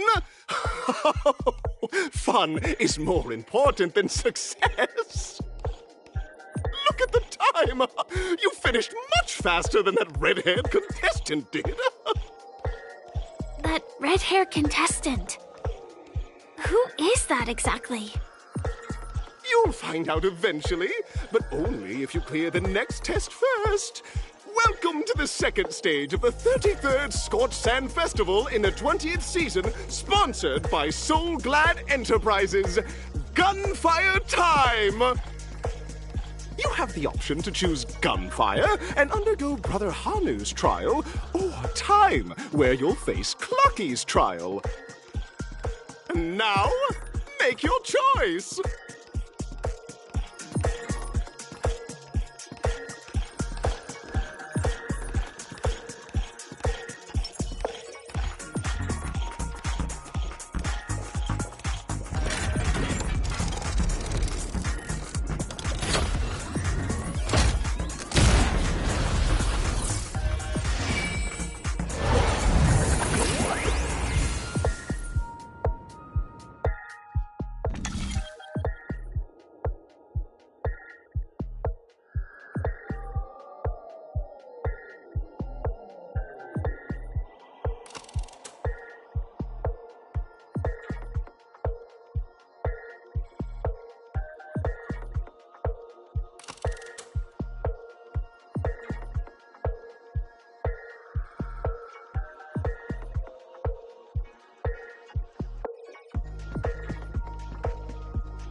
Dear friends, welcome to the wonderful world created by the Watchmaker. Awaiting you up ahead is the titular character from the beloved Clocky animation, Clocky! It's said that the Watchmaker dreamed up the idea of Clocky when he was just a boy. Back then, he was merely an apprentice in a clock shop, and one night, he dreamt that all the broken clocks started sprouting arms and legs. Like a skilled pilot, he steered them towards the right path. As a classic figure who grew up with many, Clocky truly shaped a generation, solidifying the Watchmaker's pivotal role in popular culture. Contestants, may you have a wonderful time with Clocky. The trial of time. I hope it won't waste too much of our time.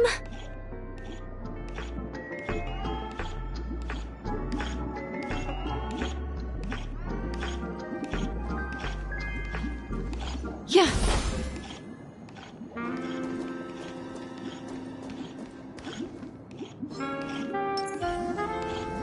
Stream forth the gleam of old blades.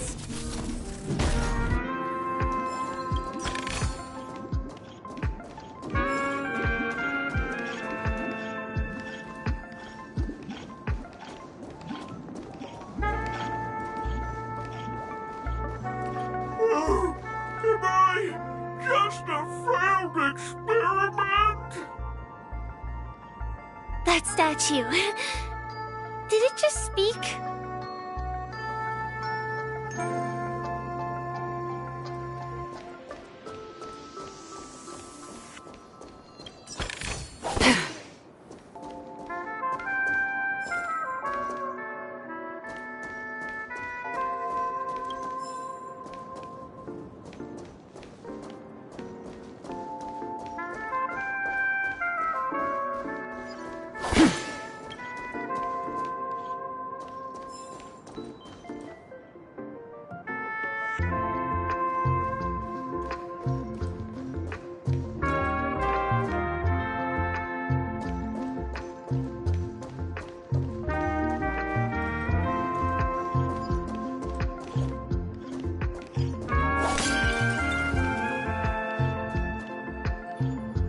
Stream forth the gleam of old blades.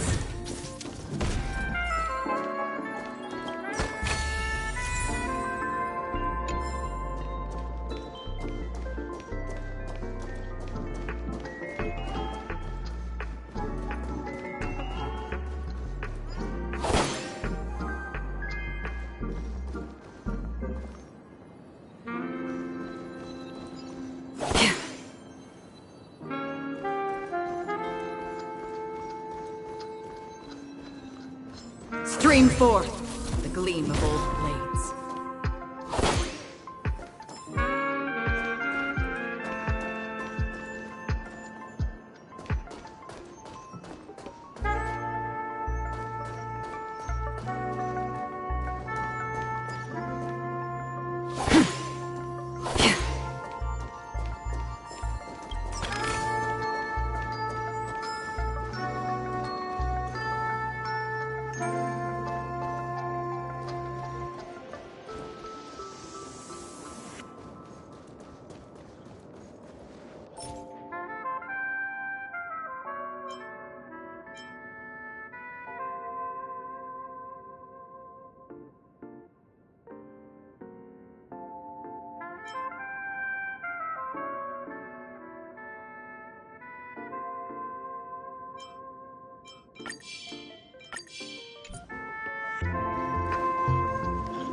Am I just a failed experiment? I'm just an expendable failure of a clock, aren't I?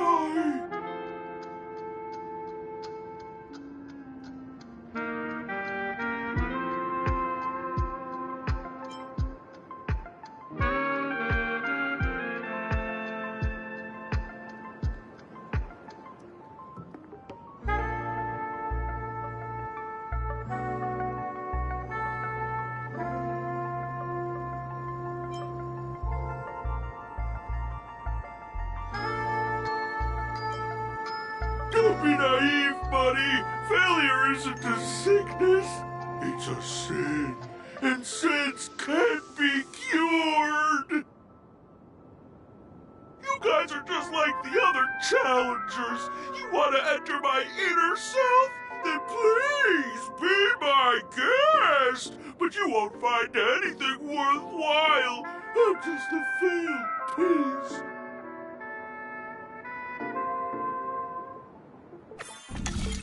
See?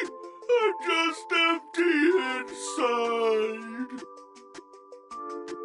Tick-tock! It's time for me to make an appearance!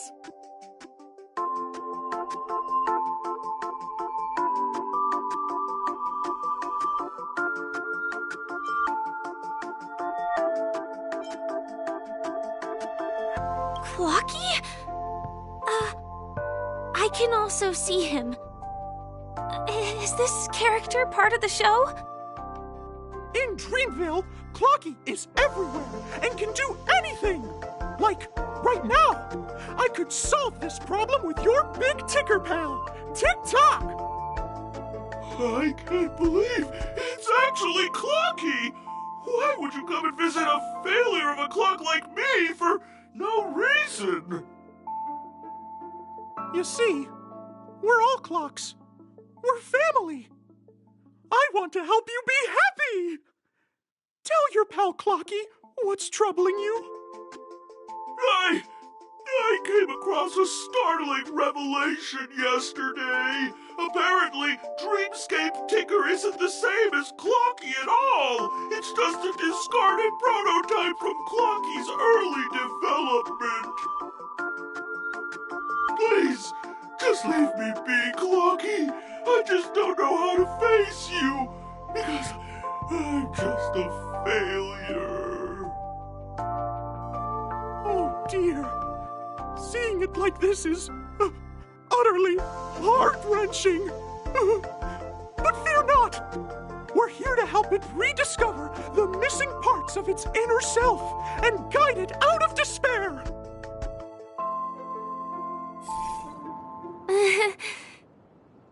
I guess even troop members can experience existential crises.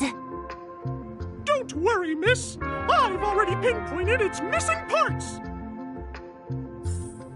Over here, my friends. Better use that hamster ball night speed.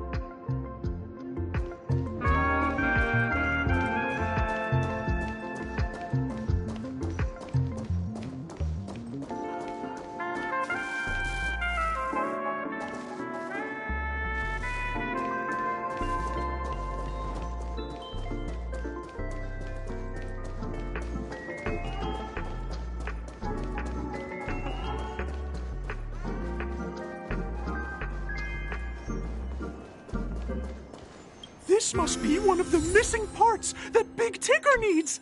That's great!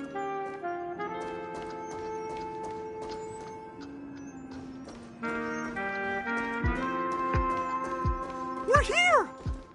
There's a missing part on the opposite side. But how do we get over there? There's also a dream side left here by a Dreamweaver. We're running out of time. We'll have to use it if necessary.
hear someone calling out for help? Tweet! Help, help, help! Tweet! This fella's body is boiling hot! Tweet! Is anyone there? Tweet! I can't take it anymore! Tweet! Oh dear! It's an origami bird! What's it doing in Beyond Overcook's tail? Is that Clorky? Tweet! Please save me! Tweet! I'm being roasted alive! Tweet! A roasted bird? Oh! This is horrible! Let's save it! Quickly!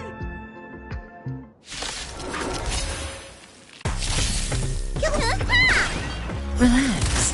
Destined for oblivion. Ill fate descends. Stand still. I weep for the departed. It too shall fall. On the still waters of oblivion. Ill tidings manifest. Beneath the waters lies an endless abyss. Time to say bye. Boom.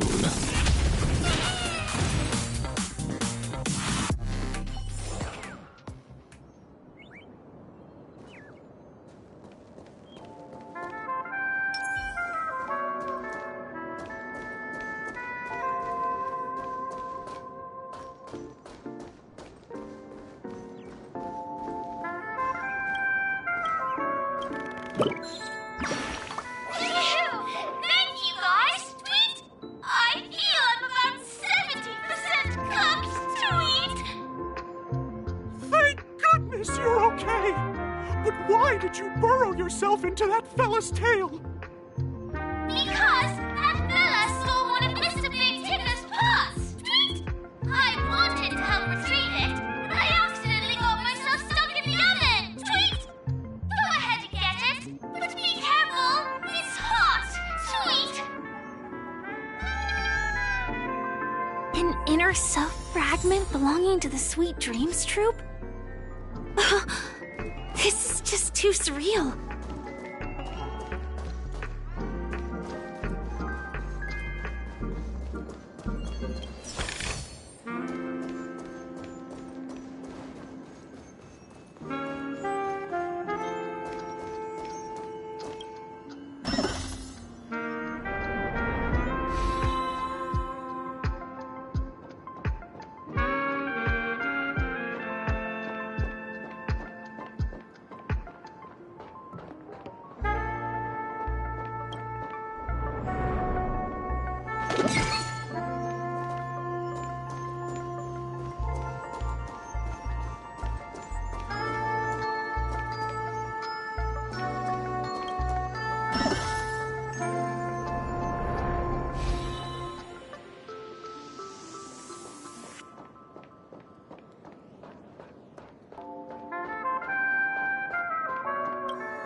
Stream forth the gleam of old blades.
We've gathered all the missing parts.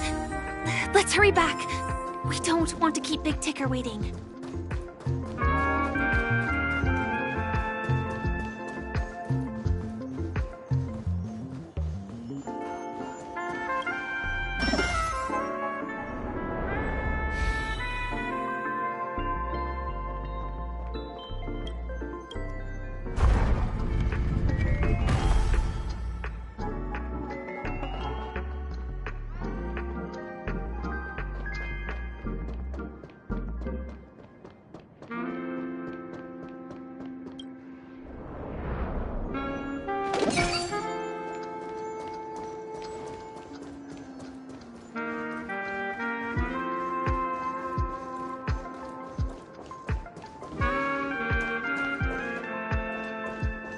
We're back! As long as you have these, you'll be able to find closure. Tick-tock! Wow! This sudden surge of joy! It's working! Tick-tock! Next, we just need to enter its emoscape, help connect its pathways, and we're done!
Oh, dear! What's going on in here? Your inner self is a mess! I'm not qualified to be the real Clocky. Just give up, Clocky. No! This is unacceptable! You have to face your fears!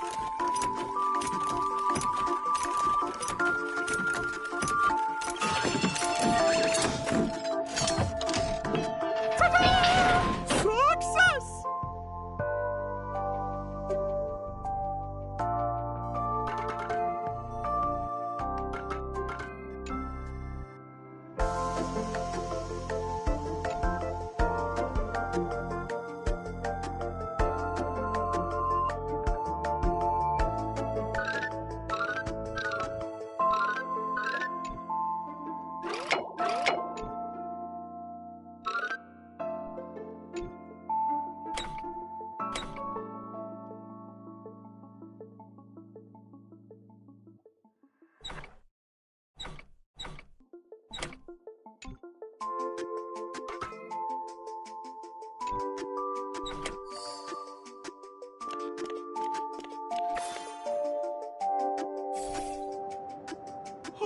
Thank you, Clocky. If not for you, I'd never be able to connect with people like this.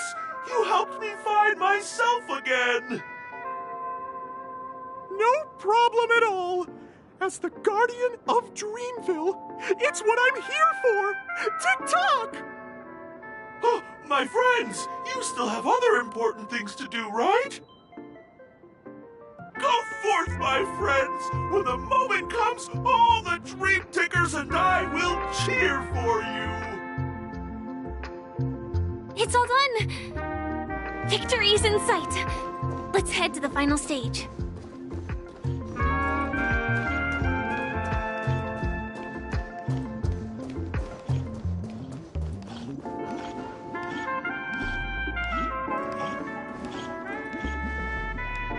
Congratulations to both of you! Oh, you've overcome all obstacles and proven yourselves. But, unfortunately, there is only one who can be Penacony's festive superstar. In the final stage, you will face the defending champion. If you fail, you will lose the opportunity to become the festive superstar. Welcome to the 33rd Scorched Sand Festival's third stage in the 20th season, sponsored by Soul Glad Enterprises, Superstar Showdown.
No way.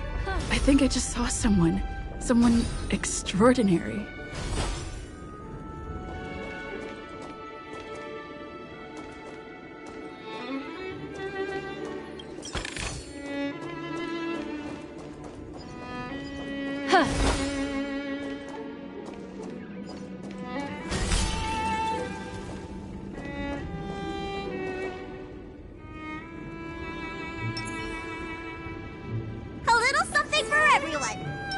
Make a wish.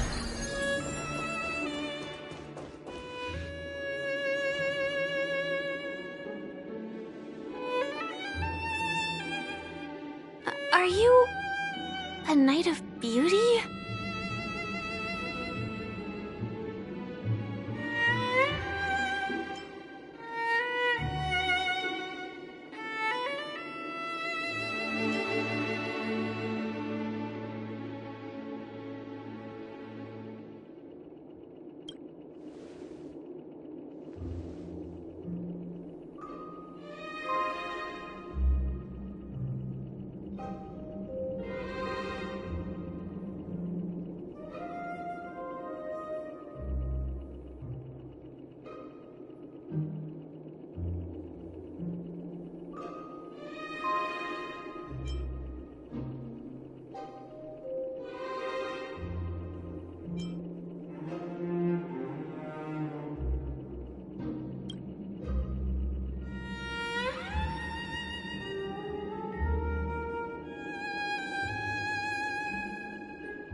Bear witness to...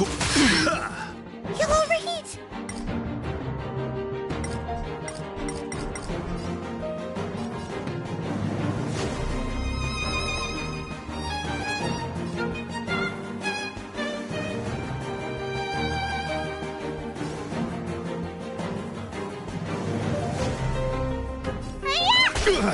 Relax. Rise to Free the will, challenge. or was it fate?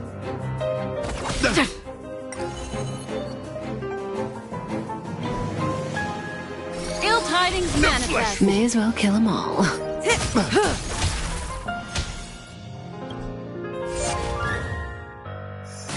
Let the duel commence. Put forth all your might.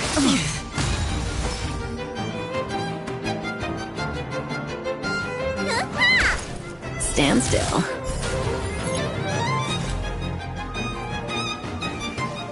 Destiny for oblivion. Destiny isn't chosen. Ill fate descends. Say bye to breathing. Rise to the challenge. Again. Confess. Relax. Another journey begins on the still waters of oblivion. I weep for the departed. It too shall fall. Ill tidings manifest. Beneath the waters lies an endless abyss. Good times. Time to say bye. Boom.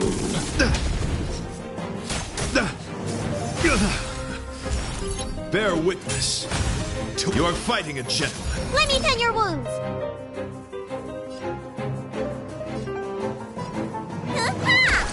Stand still. Free will, or was it fate? Destiny for oblivion. The flesh wound. Ill fate descends. Pledge thine loyalty. Put forth all your might. Need a doctor? Stay off! Don't worry, it's just a scrape.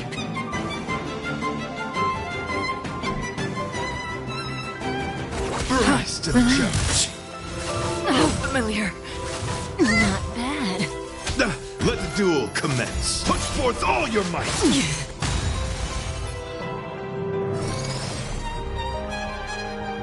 Ill tidings manifest. Let me tend your wounds.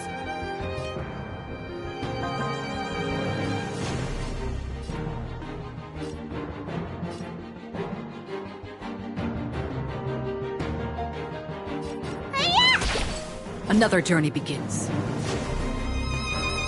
on the still waters of oblivion. The flesh wound.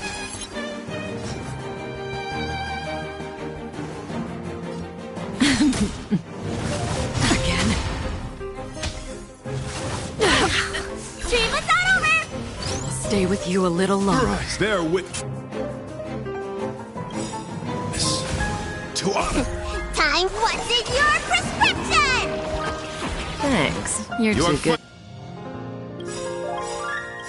to me. Memories are ever. Beneath the waters lies an endless abyss.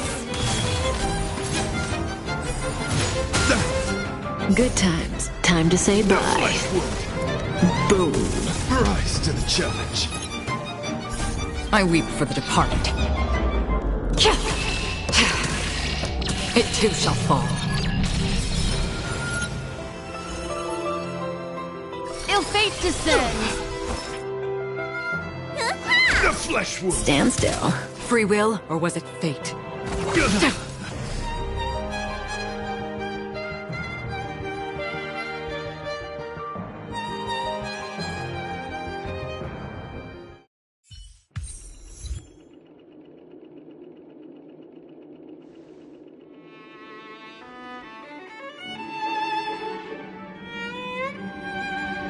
We don't have much time. May fate allow us to meet again, Night of Beauty. In that case, let's make our way to the end. Penacony's really thronging with talent. I hope we make it in time.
Galactic Baseballer and Firefly on becoming this Scorched Sand Festival's champion. We look forward to their amazing entrance in the Charmony Festival. Let's give a round of applause to our aspiring young guests.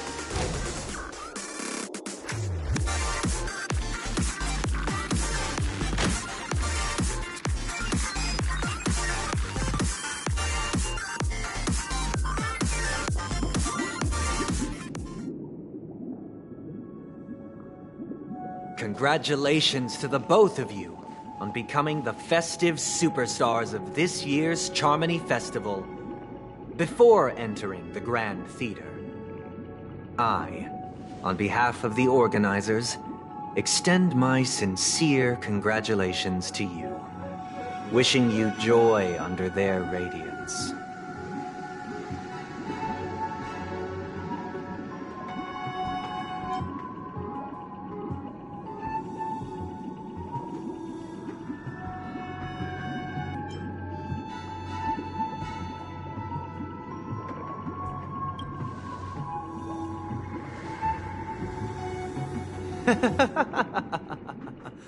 Your endeavors are worthy of extra recognition, and I've taken steps to ensure that.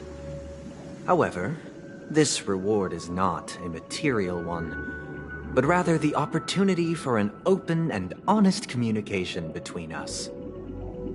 As previously promised, my sister, Mr. Yang, and I have met with the Dream Master. We delved into the truth about Penacony and its Stellaron, and have come to a consensus. Both I and the Oak family cannot acquiesce to your request. Just as expected. We acknowledge the perspective of you, Nameless. Penacony does require change, but not as you propose. The planet of festivities cannot and will not revert to a place characterized by chaos, disorder, or anarchy. Through your journey of overcoming obstacles, you must have glimpsed the essence of that era. The vulnerable ruthlessly eliminated, equality non-existent, common folk living precarious lives, eking out a dreary existence. Ultimately, only heroes like yourselves manage to achieve success. But I would dare ask, if you did not possess the special status of having a Stellaron, and you were but an anonymous and frail member among the masses, which Penacony would you prefer? A dystopia for the survival of the fittest, or a sweet dream paradise for all?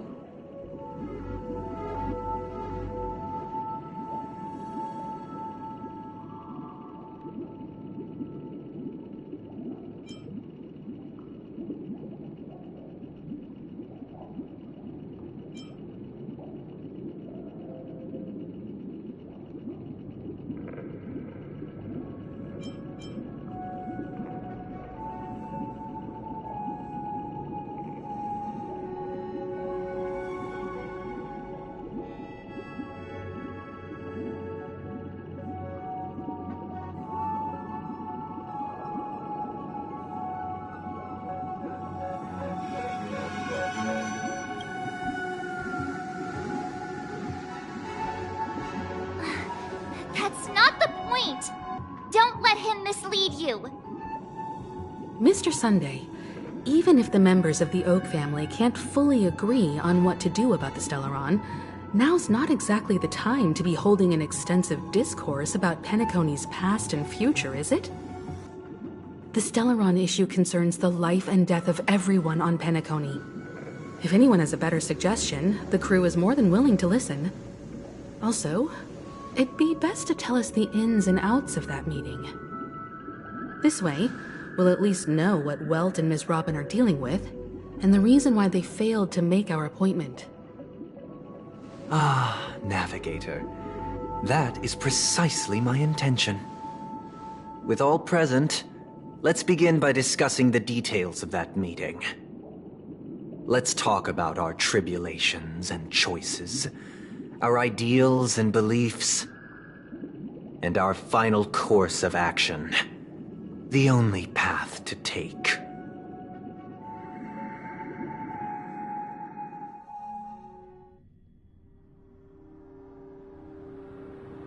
You mean to say that for the longest time, there have been scoundrels who would use the Charmony Festival that I have bequeathed to the masses as a tool to realize their ambition?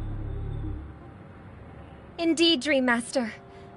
Once the Charmony Festival begins, the Stellaron's powers, along with the song, will be broadcast across the entire planet of Penacony. And then everyone in their dreams will be unable to awaken.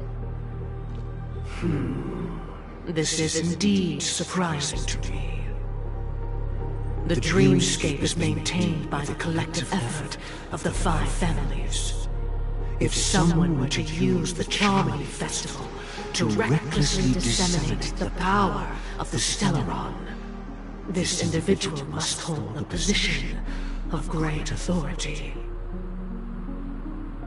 Do you have any suspects? I'd like to ask, did you really not know of the Stellaron's existence? I would have never thought that this Nameless would point the spear at me. Quite astonishing indeed. If I have offended, the Astral Express extends its sincere apologies. But the current circumstances are dire and leave no room for meticulous inquiry. We're doing this out of concern for the Dreamscape's safety. So, if you could, please alleviate our concerns. Dream Master, it's just to prove that the Charmony Festival has nothing to do with the Stellaron. If we're being overly cautious, I will return to the stage to offer tribute in song, just per the arrangement.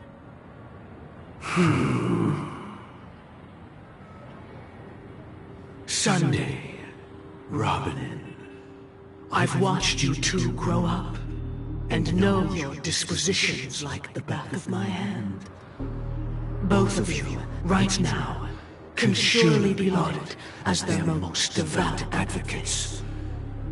I already know your resolve. The magnitude of this matter is enormous, and cannot be taken lightly. Since Mr. Yang has asked with such earnestness, I will personally respond in kind. If there is a need, the entire Oak family will be mobilized to heed your call. Someday, might I ask you to beseech them to cast their light unto me, and question me in their stead, so that no lies may be concealed? I will do as you command. Robin, could I entrust you to be present as a witness, to document the truth, and to proclaim my innocence, so that all slander may be utterly dispelled? I will do as you command. May thy will be carried out on earth, just as it is in the heavens. Oh, triple-faced soul, please sear his tongue and palms with a hot iron, so that he will not be able to fabricate lies and make false vows. Let us begin. There is nothing else to prepare. Understood. Question. Have you devoted your life to your god, never worshipping other gods? Naturally. Do you love your god as you do yourself, always heeding their admonishments? Naturally. have you strayed from the path expected by your god, betraying their name? Never. Have you ever been inordinate with your asks of your god, coveting more than the foundation of the creation itself? Never. Then, a final question. Do you swear to fulfill all vows, past, present, and future? With the Eon as my witness, if I do not deliver on my words, or if I renege on my vows, may I be cursed in accordance with divine law. They have seen your faith, and have endorsed your faith. With this, it can be evidenced... Just a moment.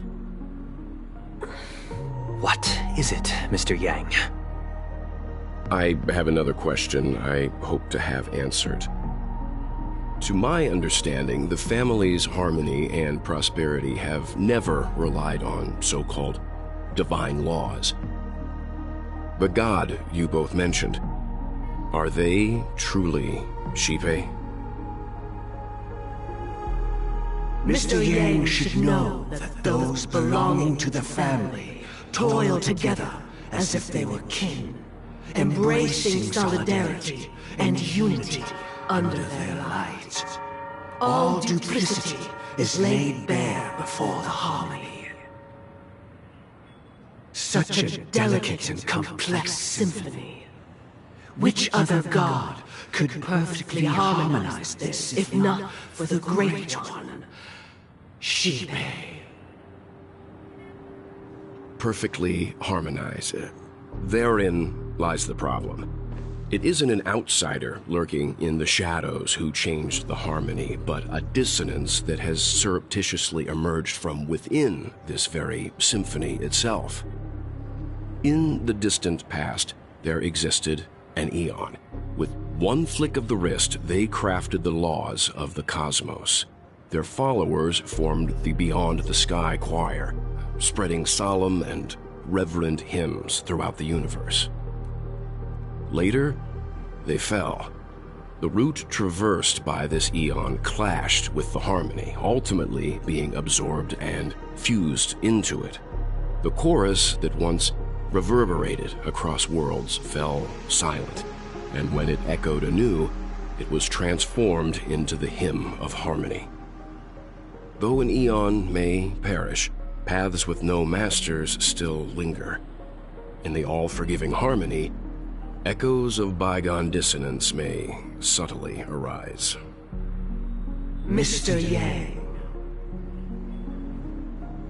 being overly astute can be a detriment, especially when you find yourself alone and without allies. So this is how it is.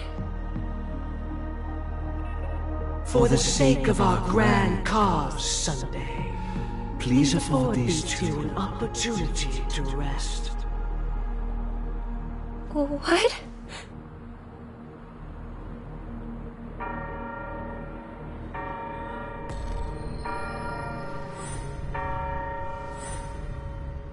Sorry, Robin. It's just you. I did not wish for you to know this. It's a pity that things have turned out this way. So, this is the true reason I can't sing?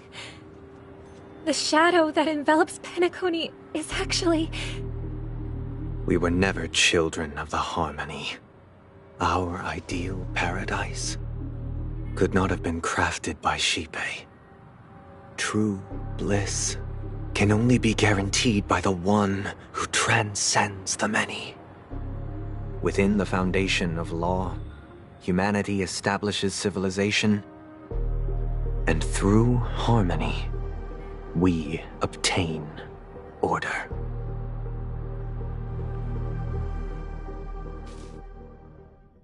Unbelievable. To think that there would be remnants of the Order on Penacony. What have you done with Mr. Yang and Miss Robin?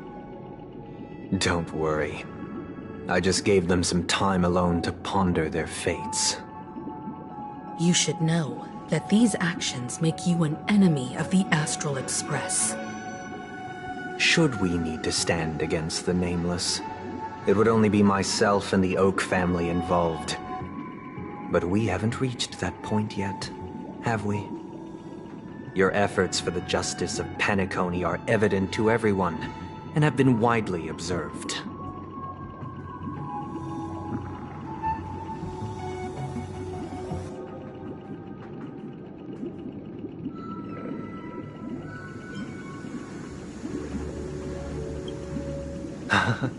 Patience is a virtue. However, I won't hold it against you. On the contrary, I'm here to make my intentions clear. If it is the Order that drove you to imprison Welt and Robin, and you're using them to coerce our compliance, then there'll be no point in entertaining any type of discussion. You're mistaken, Miss Himiko. They are in very safe hands, and just as the family has always proclaimed, no one can be harmed in the dreamscape, least of all in the beautiful new world belonging to the Order. Penacony and the entire universe have witnessed far too much innocent bloodshed. The strong wield their blades against the weak, and the victors push the vanquished to the brink of life. Natural selection. The world abides by this principle, establishing the well-being of humanity atop the corpses of the downtrodden. Only we, or rather, I, possess the power to put an end to this farce. So you've decided to resurrect a dead Eon? No one's ever done such a thing. If Miss Himiko is interested, let's draw back the veil and speak candidly. I've always firmly believed that people can understand one another through peaceful means. I'm willing to divulge the unembellished truth as to the intentions of the Order's Pathstriders, so that you will make better judgment for the Astral Express, for Penacony, and for this stretch of the universe. Words can hardly do justice to the beauty of that ideal. So, come with me, everyone. Let us retrace our steps, and see once again where this road leads. Huh? Where'd he go? Welcome. This isn't any location in Penacony's dreamscape. It's my inner world. The reason the scenery before you remains unchanged is because your consciousness has drawn on similar concepts to fill in the gaps.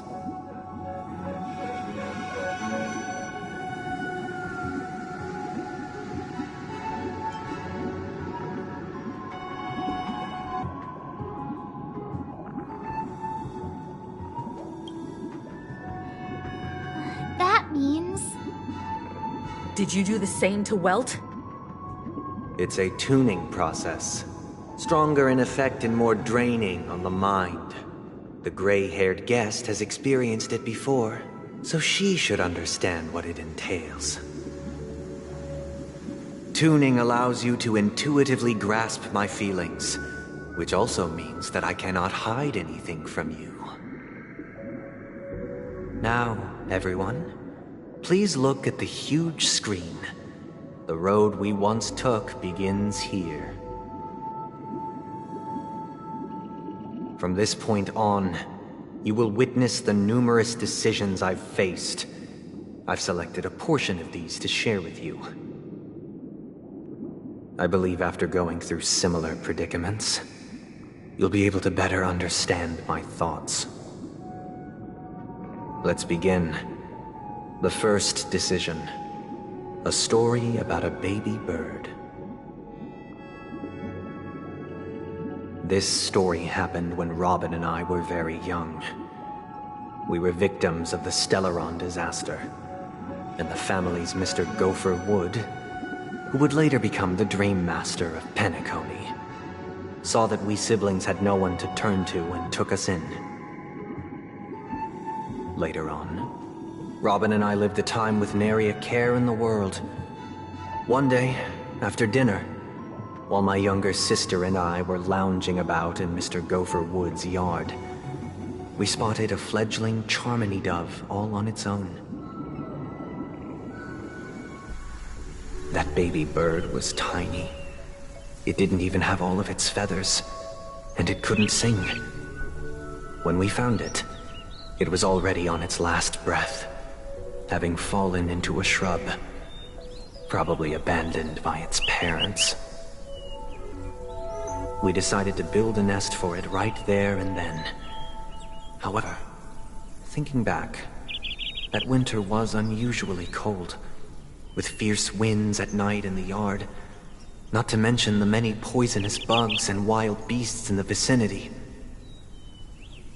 It was clear that if we left the fledgling in the yard, it stood no chance of surviving until spring. So, I suggested we take it inside, place it on the shelf by the window, and asked the adults to fashion a cage for it. We decided that when it regained its strength enough to spread its wings, we would release it back into the wild. The tragic part, something that we'd never considered, was that this bird's fate had already been determined long before this moment. Its destiny was determined by our momentary whim. Now, I pass the power of choice to you all. Faced with this situation, what choice would you make? Stick to the original plan, and build a nest with soft net where the Charmony dove fell. Or build a cage for it, and feed it, giving it the utmost care from within the warmth of a home. I eagerly await your answer.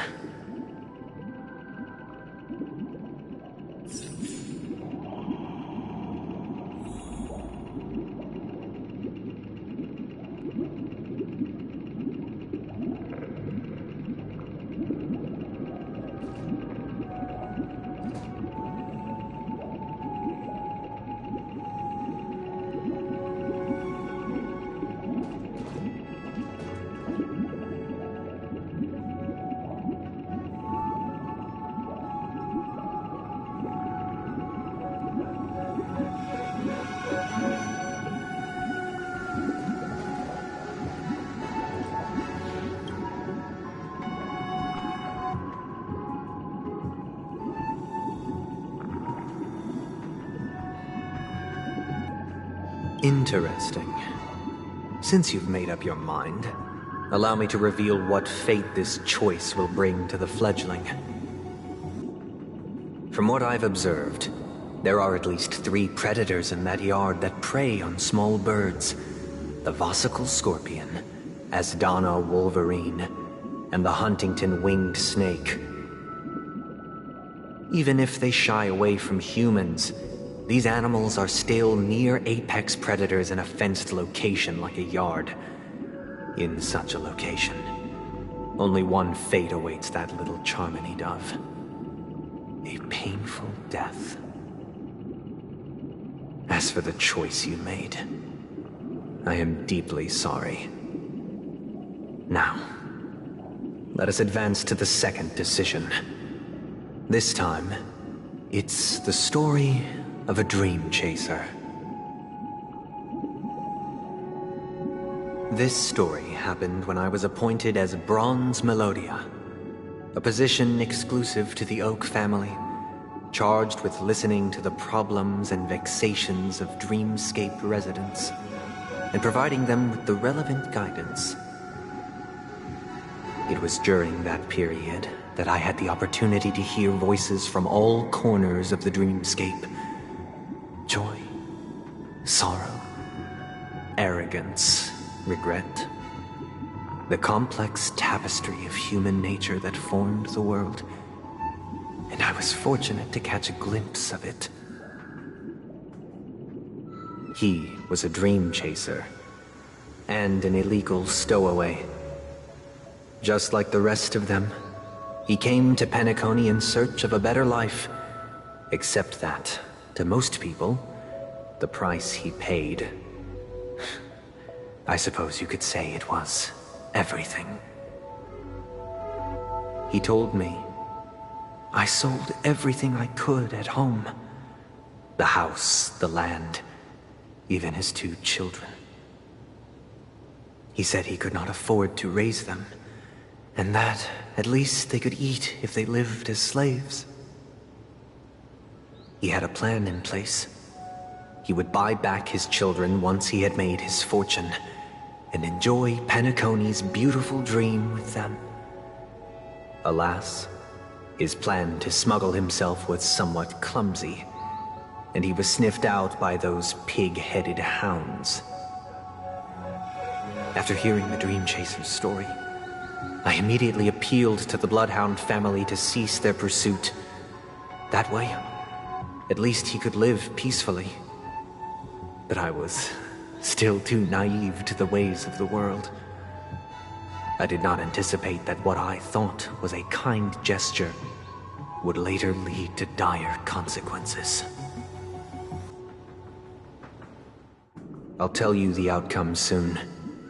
For now, I'd like you all to make a choice. Will you do as I did, and try to convince the Bloodhound family to stop their pursuit, so that the Dream Chaser may live peacefully and realize his wishes? Or will you remain silent, leaving him to languish while the hounds are hot on his heels, until his inevitable judgment arrives? I look forward to everyone's decisions. Who knows? Perhaps they might even alter the outcome of this tragedy.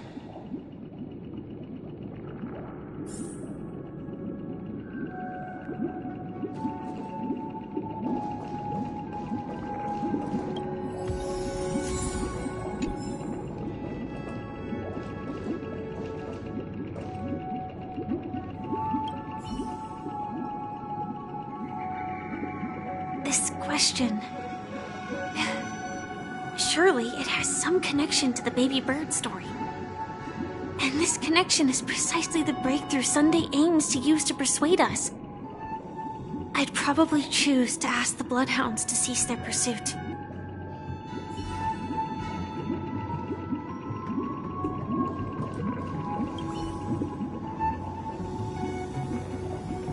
It seems illegal stowaways are really quite common on Penacony. But that guy in the story, I don't think he deserves any sympathy at all. He sold his kids to chase a dream. Even if he intended to go back for them, it's still insanely irresponsible. With that thought, there's only one choice. Let the Bloodhounds send him back home. This person deserves to be punished.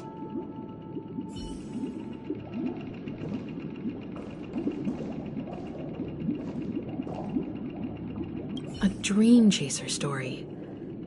If I acted out of kindness, I would probably ask the Bloodhounds to stop their pursuit and lend him a hand.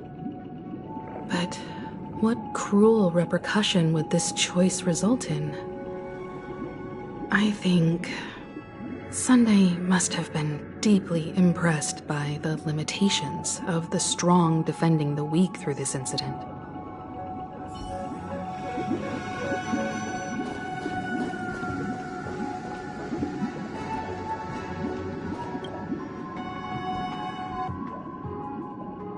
It seems you, like me, are pondering whether a different choice could have led to a better outcome. Sadly, his fate would only be more tragic. Say he never gets caught. He would only die from delirium. The methods with which illegal stowaways enter dreams are unorthodox, not flawless like the hotels. Living in the dreamscape would be a mere pipe dream. Should he be apprehended? Could the hounds afford to turn a blind eye? The answer is a definitive no. They couldn't bear the resulting consequences, and thus wouldn't dare extend a helping hand. As to your choice, I once again offer my heartfelt apologies. Next comes the third and final decision. And the story this time is my own. This story happened the day I was appointed the Oak family head. At that time, Mr. Gopherwood was the current Dream Master, and as per his wish, we had a private conversation. What surprised me was that the Dream Master had only come to deliver a letter to me.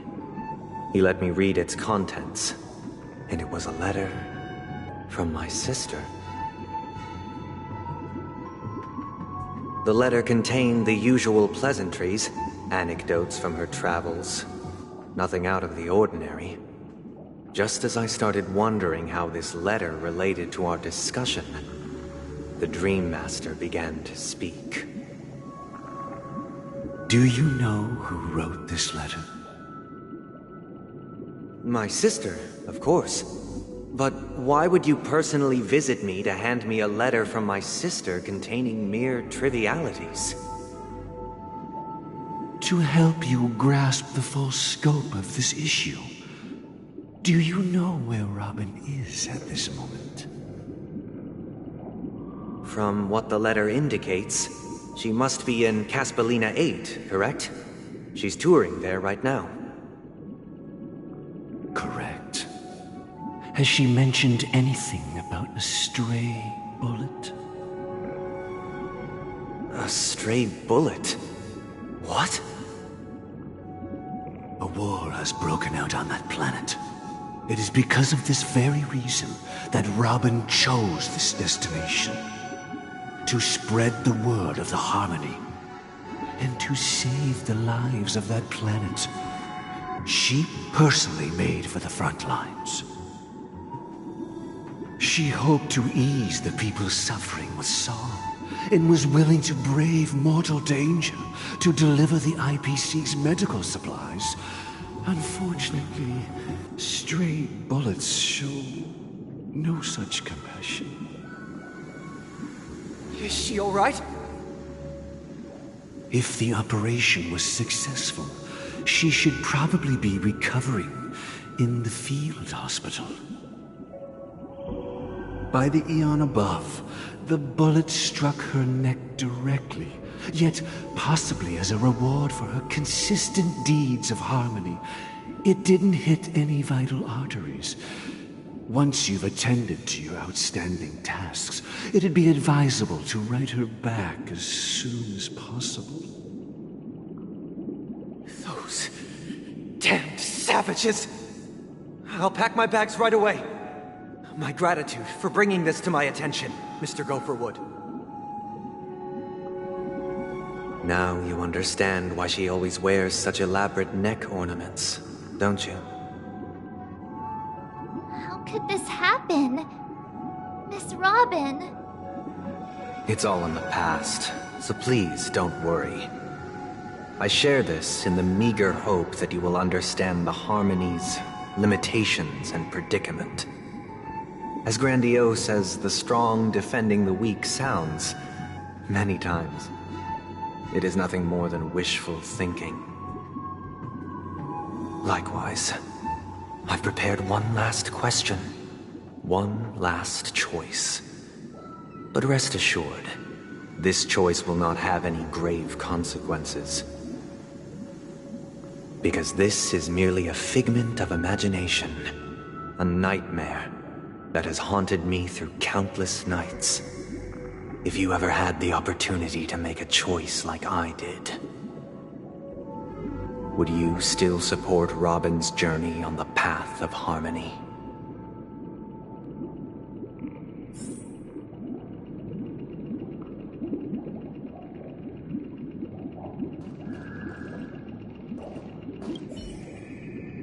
I often feel like I've dreamt of similar scenes on certain nights. In the dream, I see blurry faces. I don't know who they are, but I sympathize with all of them. Fighting for survival against some unfathomable force. Their confusion and fear are lucid to me. But I also remember they chose never to give up. Just like Miss Robin. If Mr. Sunday's question leaves you puzzled, you should find the answer from your own experiences. With each trailblaze, dangers and tribulations will surely follow. But would you ever back away? Would you stop March and Don Hung from reaching their next destination? I believe you have an answer of your own in your heart.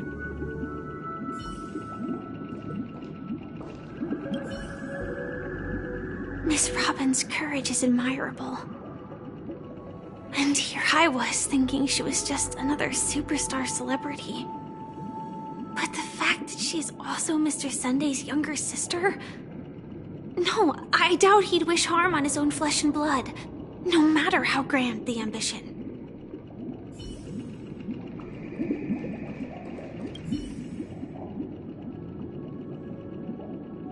I can't believe that happened to Miss Robin. The strong defending the weak is a great mantra, but if I had to pay such a price,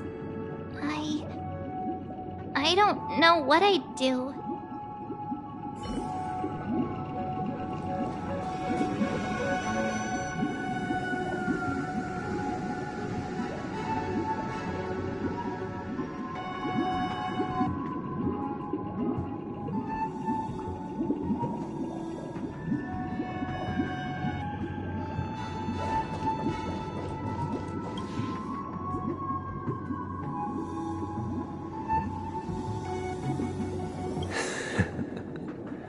I see.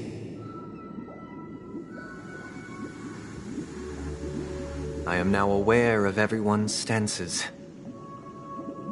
Raising these questions merely serves to illustrate one point. The plight of Penacony cannot be salvaged by the Harmony. The true foundation for a sweet dream paradise can only be established through the Order, where the strong govern the weak.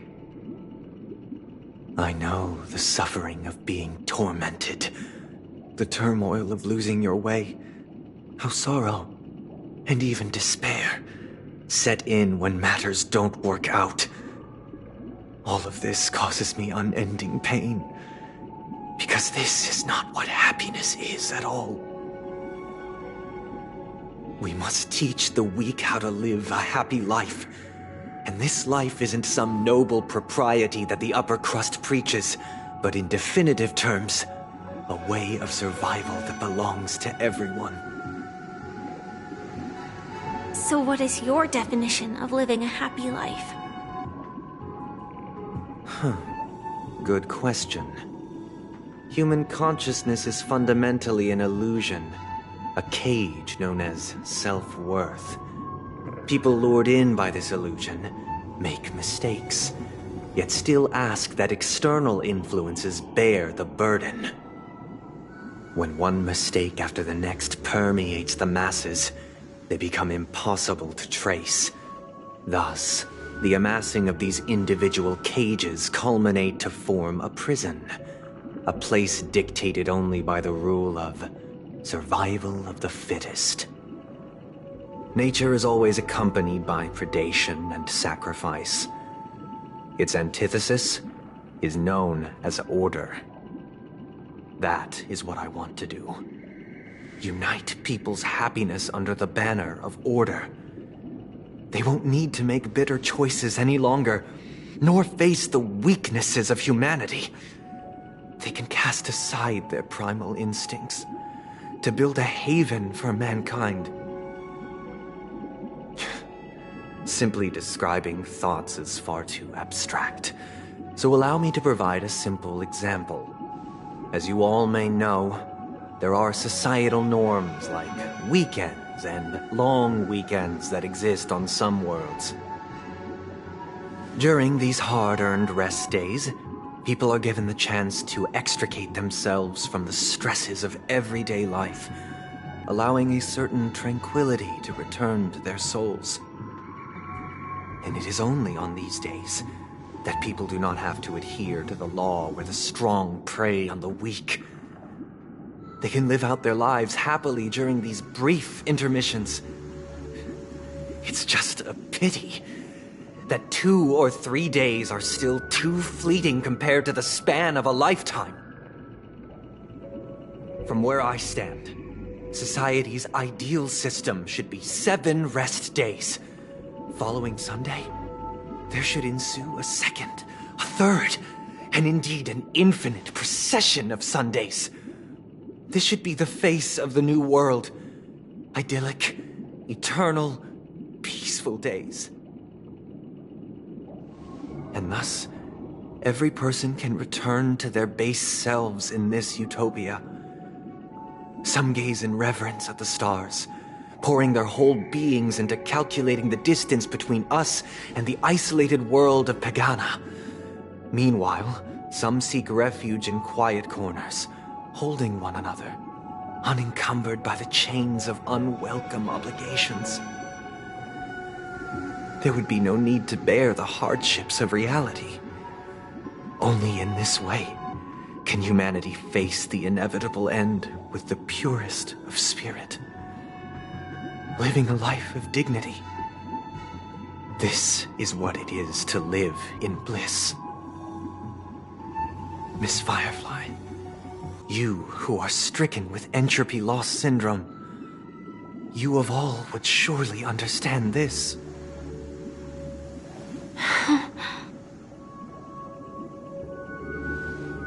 It sounds like a flawless theory.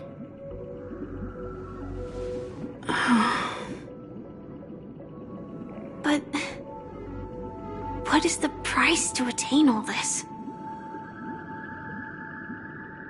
The cost is minute, merely a personal and eternal sacrifice. If this paradise is to be maintained for everyone, someone must remain trapped in solitary wakening until the end of the cosmos. Wakening. Which means that this so-called paradise is still a dream. Stepping into this paradise means forsaking reality, correct? It is not forsaking, but transcending. Flesh, blood, sorrow, weakness. If the physical is the root of spiritual suffering, it is only logical that we defeat it. But in this supposed bliss, people won't have defeated their demons. The chance to overcome their tribulations would be forever lost to them.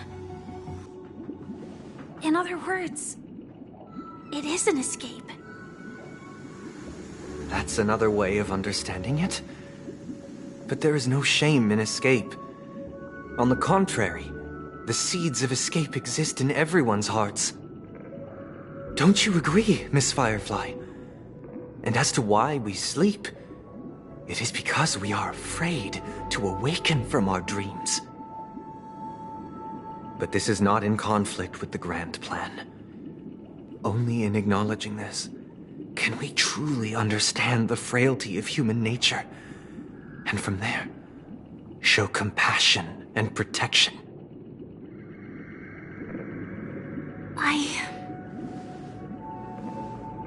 I admit that you are a born leader. Your perspective on humanity brims with pessimism. Yet you express compassion for all, even when your heart pities them. But unlike you, I live for the self. From my perspective, individuals making choices for themselves is their birthright. The want to escape may be innate in the weak. But whether they are weak or not, it is not up to another to decide. Perhaps in your mind, you also view me as weak?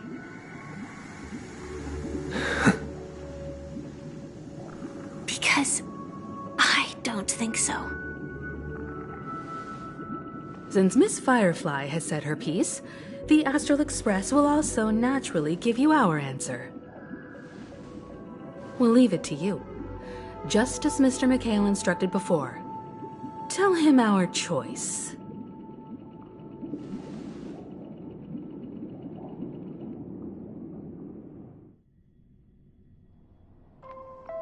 What is this place? Does this place ring any bells, Misha? I don't know, but I feel a sense of déjà vu.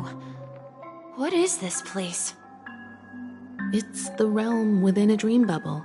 This was left to the Astral Express by a nameless, but weirdly, when we entered it, it was completely empty. Dr. Edward from the Dreamscape sales store told me that dreams are formed from memories, and a dream bubble can't take shape if its core is empty. So I thought you might be able to help us in unraveling this mystery, Misha. As a hotel doorman, you know Penacony best among us. I don't know much about dream bubbles, but if you want to figure out what this mansion is, I'll do my best. I'm counting on you then. Himeko, I still don't get it. Why were you so sure that Misha had a connection with this dream bubble? I wasn't sure. It was just a hunch.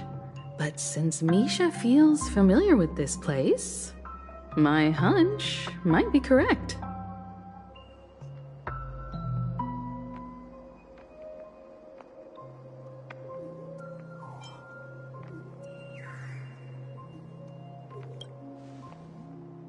Exactly.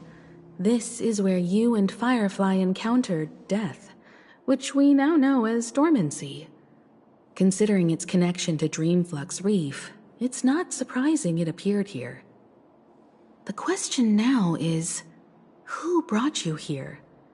Based on the clues we have so far, it's unlikely to be that masked fool, so identifying them is crucial to us. We're drawing closer to the truth once more. Let's give Misha some time, as I believe he'll unveil the secret of this dream bubble. All right, but there are doors all over the place. Which one should we choose? Do you have any idea, Misha? I guess... maybe this way?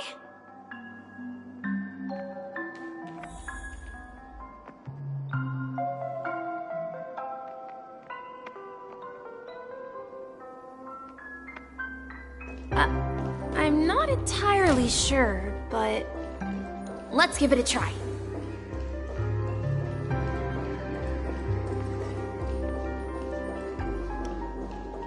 Wait, you managed to choose the right door on your first try?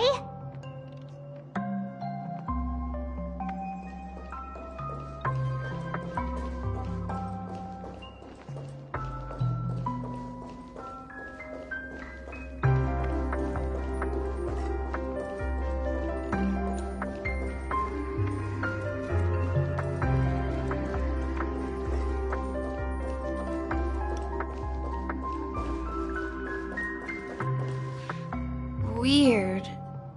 This place is quite different from the hotel. But I feel like I've been here before, and even lived here for a while. If I remember correctly, there should be a fireplace down that hallway. Clocky and I used to sit by the fire, listening to the crackling of firewood. And the room on the other side was the toy room. I loved spreading out all the toys from the box on the floor and making up stories for each of them. Hold on. This doesn't make sense. Didn't I grow up in Dreamflux Reef? So, what is this place? This could be a case of amnesia. But don't worry, Misha. It's common for everyone to forget certain aspects of the past. Those memories haven't vanished. They're just lying in the depths of your mind. We can surely get them back.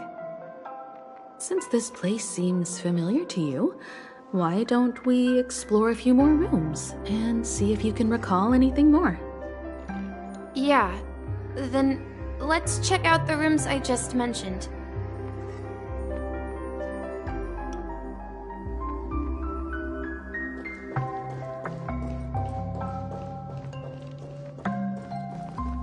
Mikhail, that's the name. Now we all know him as the Watchmaker. So, who is he talking to? Do you know anything about it, Misha? I'm sorry, I don't know much about the Watchmaker. But, Mikhail... Anything special about that name?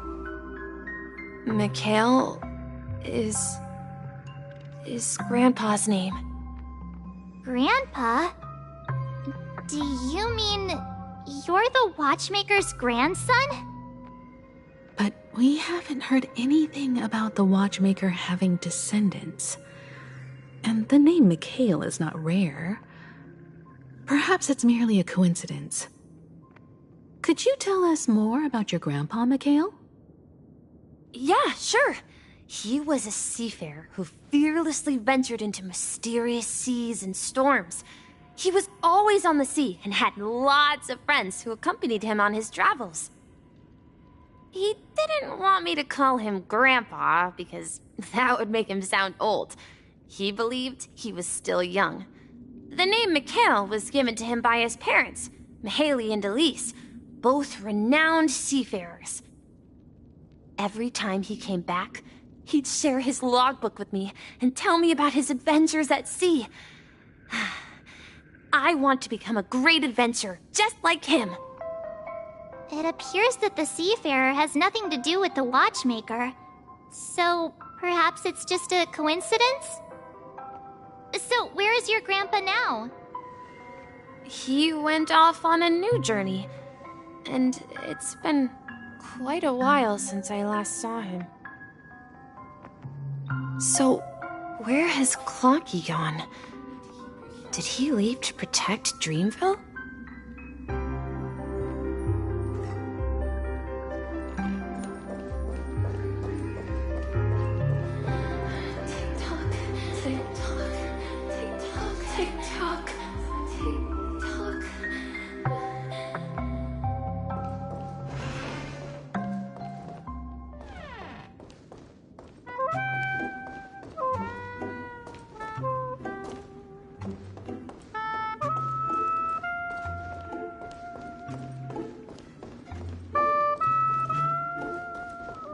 I heard some noises from the room. Origami Bird? That's a friend of mine. You and Origami Bird are friends? Yeah. It's a member of the Compass crew, just like Clocky and Miss Mirror. And there's more than just one Origami Bird. They are a big family with lots of brothers and sisters who look the same. They follow Miss Mirror's orders and handle all sorts of jobs on the ship. They're the best sailors. Sailors? Can origami birds be sailors? Could you tell us more about the compass, Misha? The Compass is a ship bound for the New World. Clocky and his partners travel through layers of fog to the depths of the sea. Whenever there is danger, Clocky will use a compass and guide the ship in the right direction. That's a great story. But in the Penacony cartoon, Clocky and his partners have always lived in Dreamville and never ventured out, right? Huh? Oh, that does seem to be the case. Weird. I clearly remember... Clocky arrived in the New World in the end. Perhaps Clocky has a hidden past. I think I hear the sound of water. You once mentioned there's a magnificent fountain up ahead.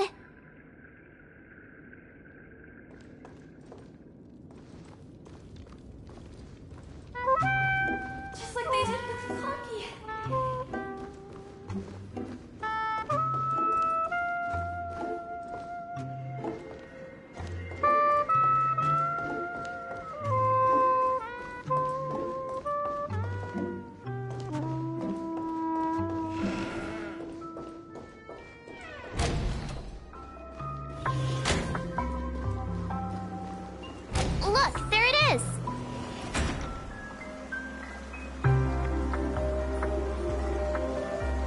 The water resembles a precious jewel, embedded in the dreams of all seafarers. Every time I gaze at the shimmering lights beneath the waves, it feels as though I'm back in this place, standing by your side. Have you recalled anything, Misha? Yeah, I saw these sentences in Grandpa's logbook. He used to say that despite the perils of the sea, whenever he stood on the deck in the afternoon, overlooking the sparkling waves, he would think of this fountain in front of his house. He often said that those moments felt like returning to his family's side, and the difficulties at sea didn't seem quite as challenging. You know, I quite understand such sentiments.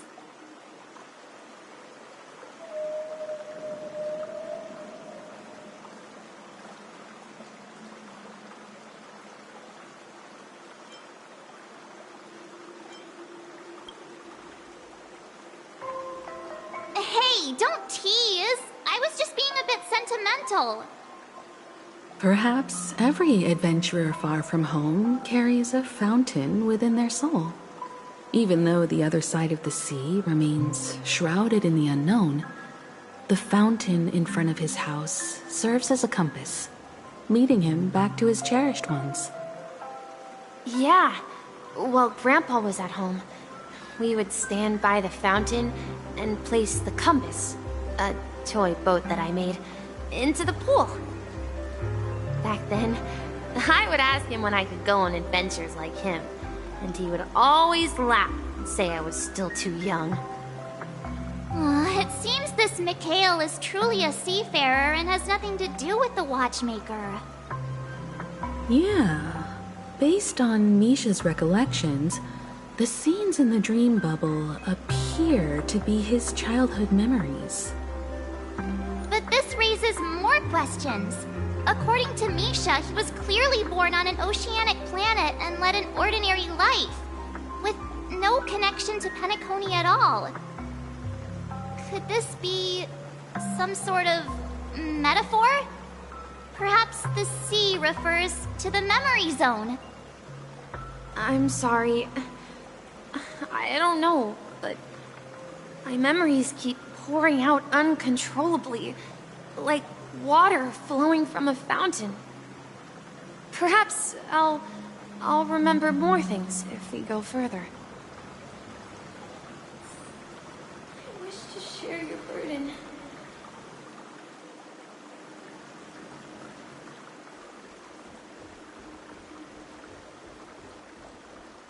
We're going to the opposite side, right? No, we should turn left here.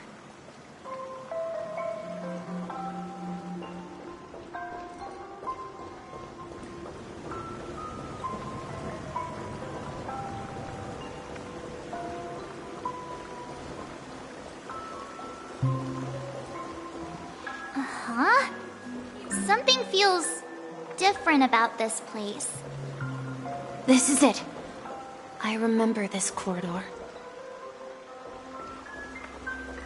I want to go through.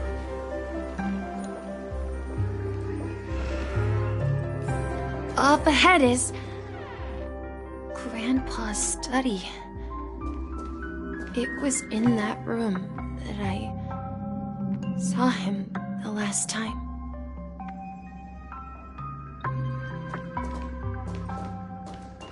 Will you come back? We've overcome so many challenges. Stop us.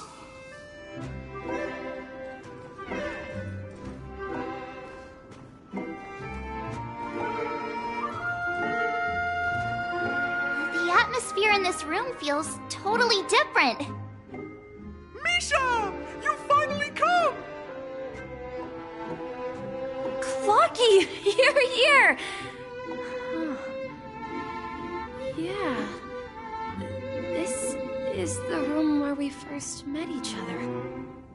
Are those books on the bookshelf logbooks left behind by that seafarer? Yeah. Whenever he came back, he placed a logbook on the bookshelf in his room. They contain records of his expeditions to every corner of the world. He described our world as a fountain. At some point, the sea started to gradually swallow up the land where people lived. To ensure that everyone had land to settle on, he had to continue exploring the sea and search for the source of the rising seawater.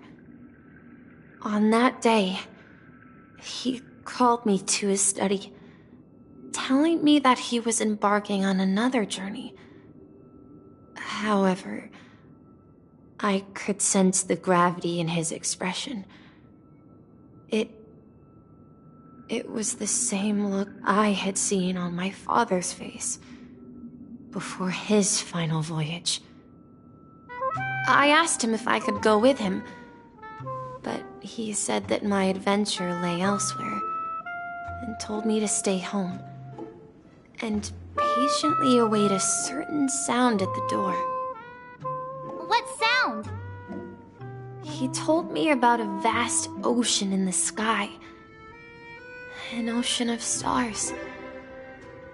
He spoke of a train that transports children with a desire to venture far away, traversing the sea of stars without ever stopping. He said that he knew the crew on the train, and that he had asked them to take me along. He said the journey I had always dreamed of would start there. A train? Could it be? It's the Astral Express. I remember now. Grandpa's friends are a group of nameless who came to this world to resolve a disaster caused by a star.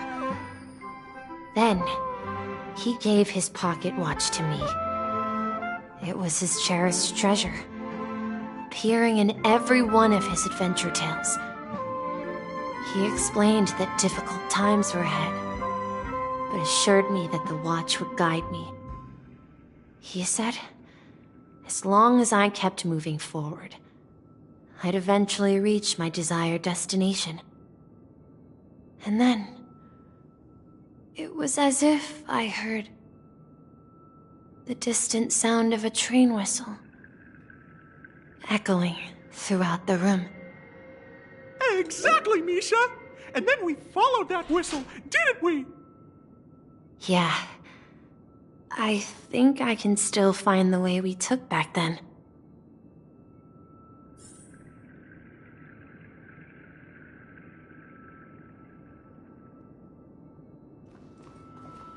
This is the dream jigsaw, right? So we're supposed to find the exit. But where can we find the last piece? Do you remember? You said you obtained a mysterious shard when you stumbled into this place. Hey, the shape seems to match. So this shard is also connected to Misha? Looks like we're just one step from revealing the truth. Let's get to the other side and investigate.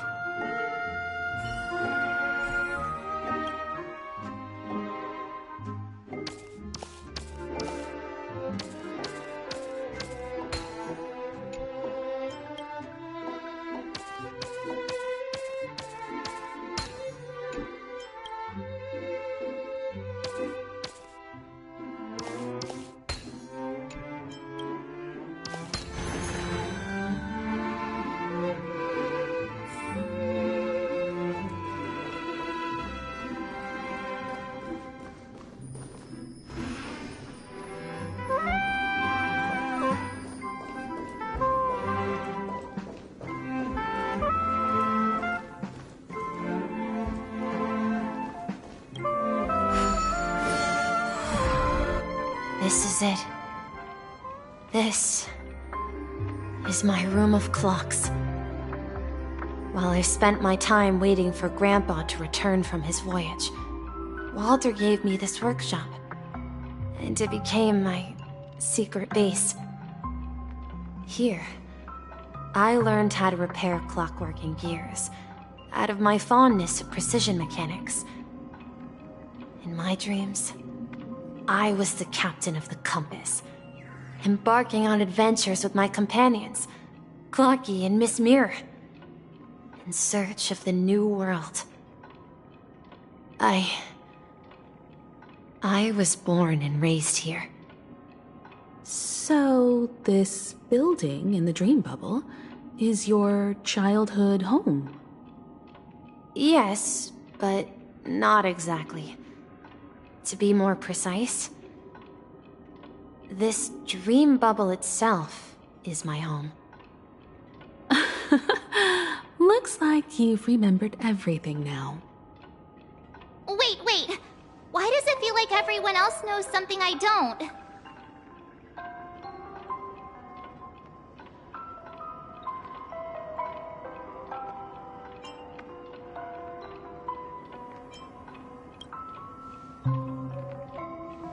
March, do you remember when she mentioned a clocky that only she could see? Yeah, the little guy here, right? But we all saw him in Dreamflux Reef, right? And Mr. Yang even greeted him. Looks like everyone on the Astral Express has a childlike spirit. The answer lies in the Astral Express. Her experience shows that neither Firefly nor Acheron can see this clocky.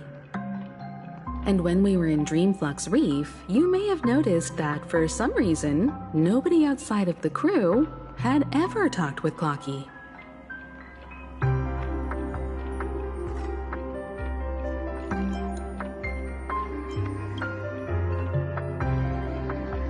A mimetic life that can only be seen by a select few? It's just like a hidden message, left by someone for the nameless. But Misha can see Clocky too, right? They even grew up together. But Misha hasn't started the way of the Trailblaze yet. That's the key to the mystery, March. Now take a moment to recall. Have you ever seen anyone outside of the crew interact with Misha? Wait. No way!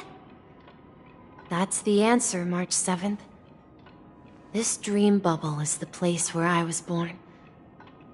And I'm a dweller in this dream. Just like a memory zone meme. I should have stayed here and waited for you. But when reality and memories merged, I unconsciously pushed open that door and left the bubble with Clocky. So it's not that the Watchmaker's dream bubble is empty, but rather the stuff inside ran away? And the whistle you heard was the sound of the Express arriving at Penacony? That's one way to see it, but I believe there's a longer story behind all this. It's best for Misha himself to explain all the details.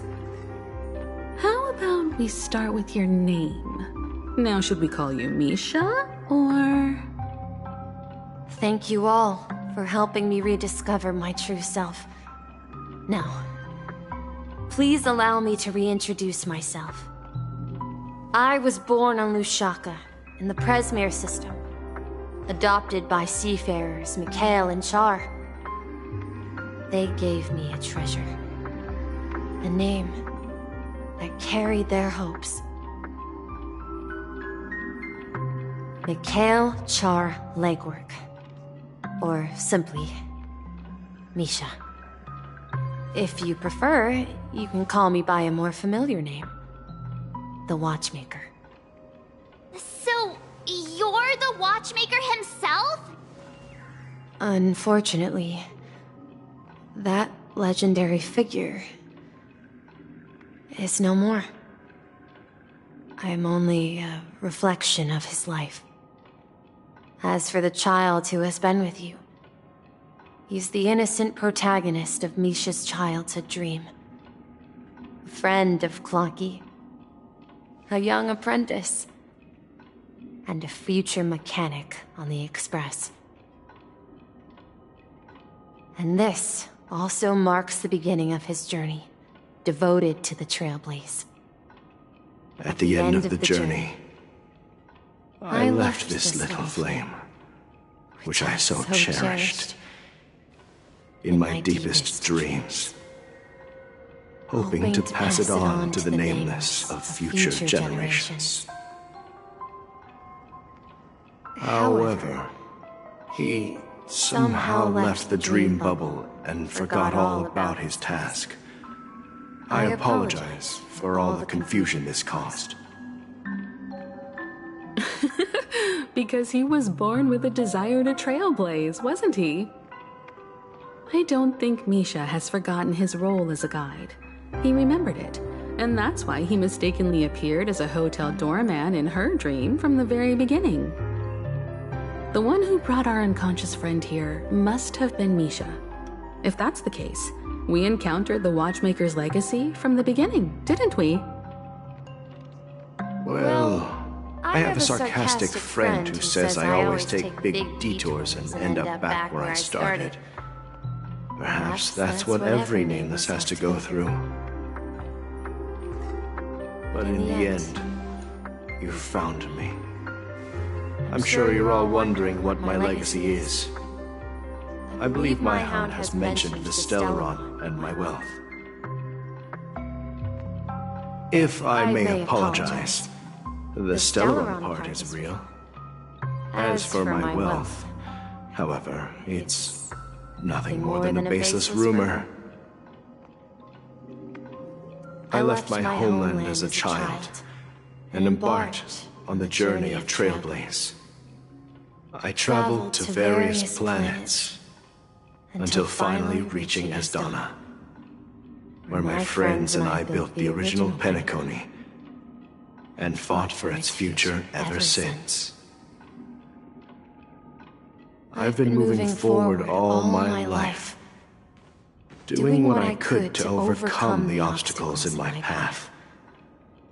But ultimately, my journey reached its end, and I left behind no possessions worth entrusting.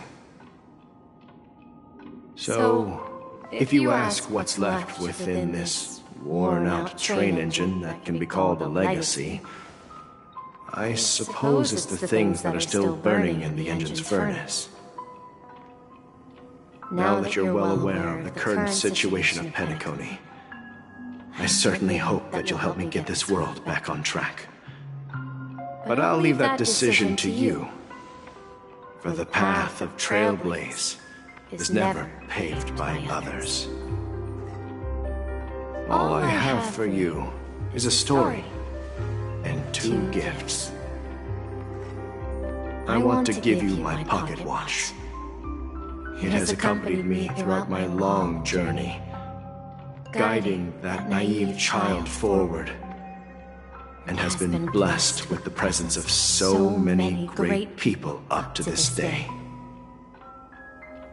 And my hat, too. The one who navigated for me placed it on my head and planted a fanciful thought in my mind. The trailblazing expedition will never end. Now, it's time for you to make your choice.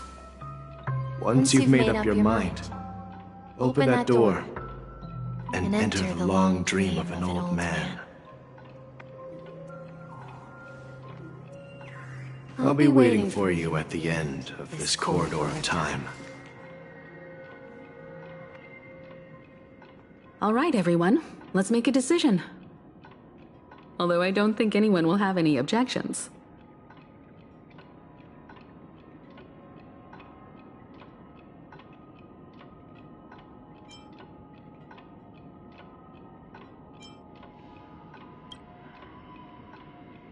Come on, stop joking at a moment like this. We've come this far. Surely there's no other option than moving forward. In that case, the vote stands at 2-1. Then let's proceed together to the end of this stream and tell Mikhail our decision.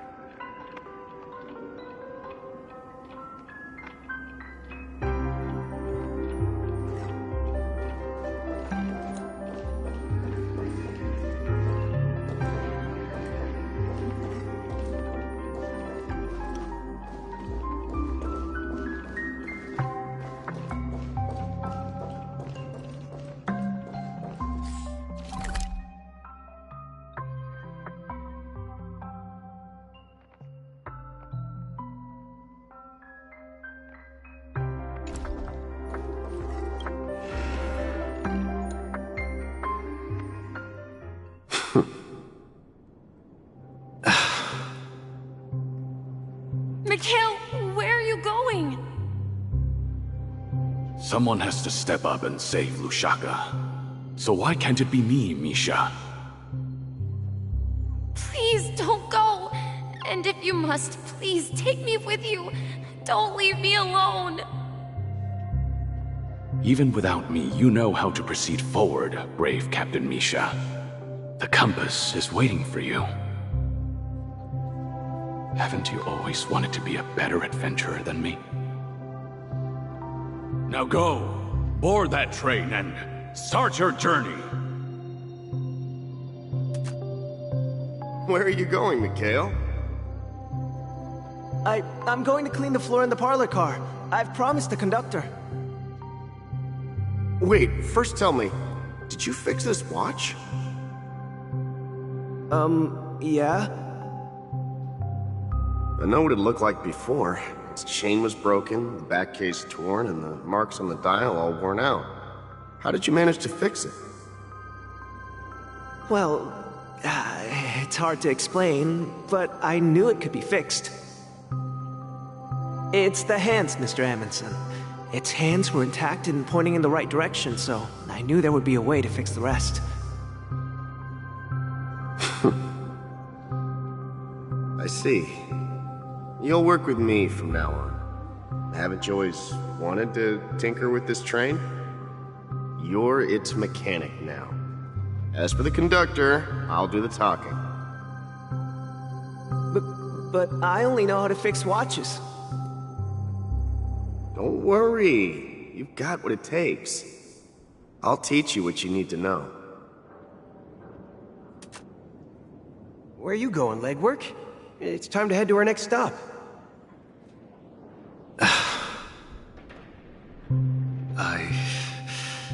I'm staying in Astana with Rosalina and Tiernan. I see. This place reminds you of home. The people of Astana have only achieved a tiny victory, and still have a long way to go towards true freedom. Hanunu needs us. Don't worry, not all journeys lead to the stars. Even if I leave the Express, our path of Trailblaze will continue. Yeah. I knew you wouldn't stay on the Express forever. Leave in peace, my friend. And, take this with you. This is Mr. Amundsen's hat. But why?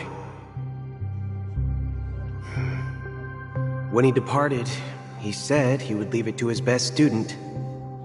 Well, I suppose the time has come. Farewell, legwork. Take care of Tiernan and Rosalina. And don't forget to write to us.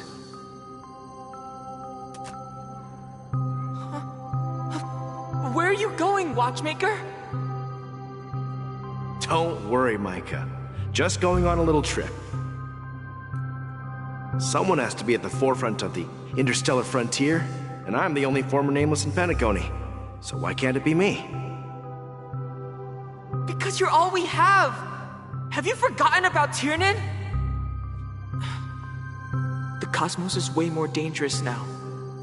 What will happen to Penacony if we lose you too? But what will happen to Penacony if we don't find a way out? Ah, Tiernan. How could I ever forget him? I've spent countless sleepless nights asking myself why I didn't go with him back then. We Nameless won't stop.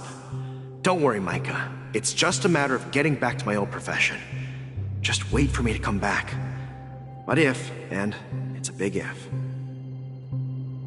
if I don't come back in one piece, then you'll become the next Watchmaker.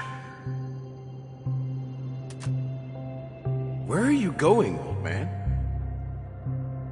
Oh, you're here.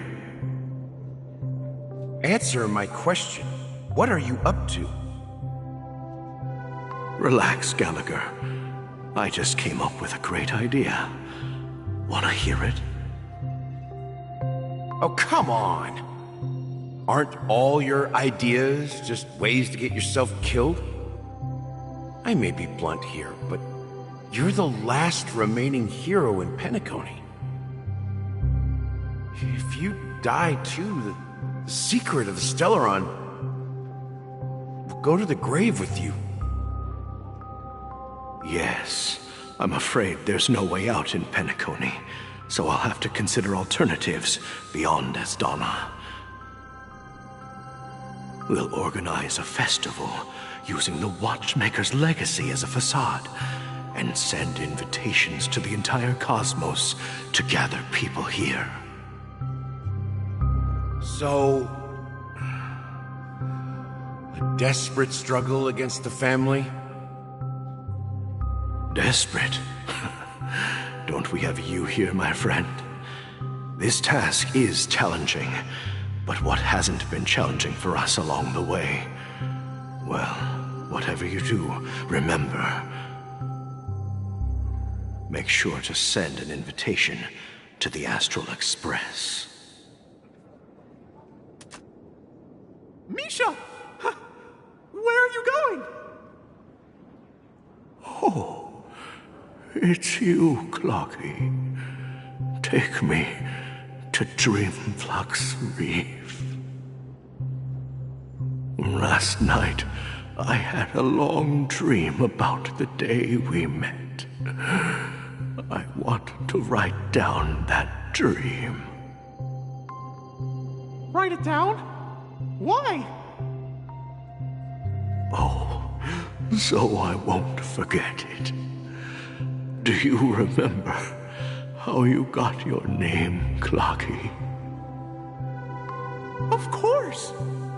You told me that when you were a kid, you lived in a room full of clocks. Those wall clocks and pocket watches grew up with you and were your best friends. Yes, but what I didn't mention was there's a funny misunderstanding behind it. I was a kid, and there was always a special pocket watch in my memories. It was with my grandpa, guiding him on his sea voyages and leading the way in his every adventure story. I wanted to have a pocket watch like that too. And that's when you appeared in my dreams. Yeah. Every night, we boarded the compass and set sail together. But you know what? It wasn't until the day my grandpa gave it to me that I realized it wasn't a pocket watch at all. It was a compass. So, your name should have been Compassy. And the Watchmaker is just a nameless.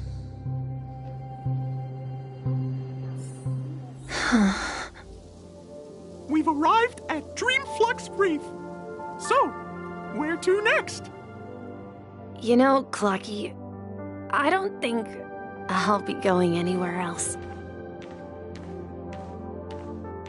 Yeah! Yeah!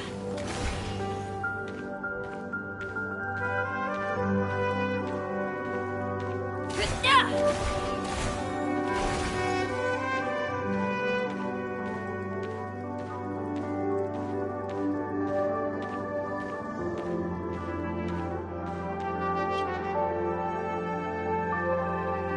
I've traveled far enough, and it's time for a little break. Oh. So, we'll set out again.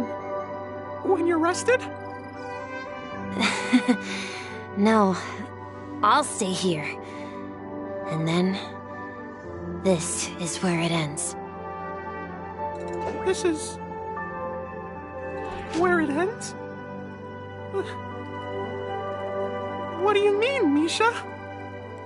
You told me that the trailblazing expedition would never end. Yeah, that's what I said. So now, it's up to you to decide your next destination. My next destination? What's that supposed to be? I've been following you. Misha? You're acting weird today. If you're feeling down, we can just do what we usually do. With the clockwork. No, I'm not feeling down. As for clockwork, yeah, it resolves all problems in this dream. So, do you know what clockwork actually is? I'm not quite sure. Well, everyone gets lost at times. They may hesitate and doubt which way to go. That happens in this dreamscape and beyond. But don't worry. Everyone goes through moments of uncertainty and hesitation. Eventually, they gather the courage to make bold decisions. Whether it's calming, joyful, angry, or sad, all they need is a little nudge to take that step toward where they truly belong. I'm leaving that little nudge with you, and I hope you'll share it with others. Such is the essence of clockwork, the will of the Trailblaze.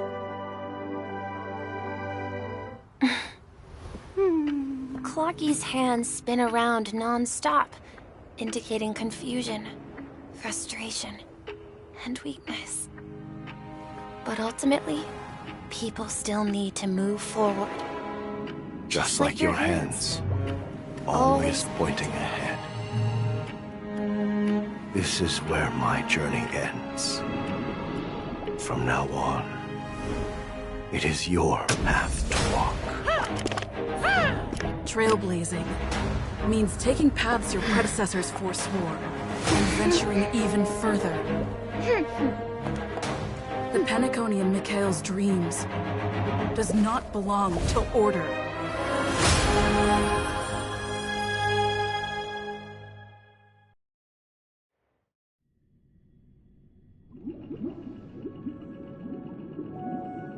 I can't believe that Eon would cast a glance at Penacony at a time like this.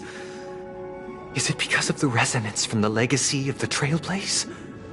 Or perhaps the bond between you is so strong that it even impresses an Eon?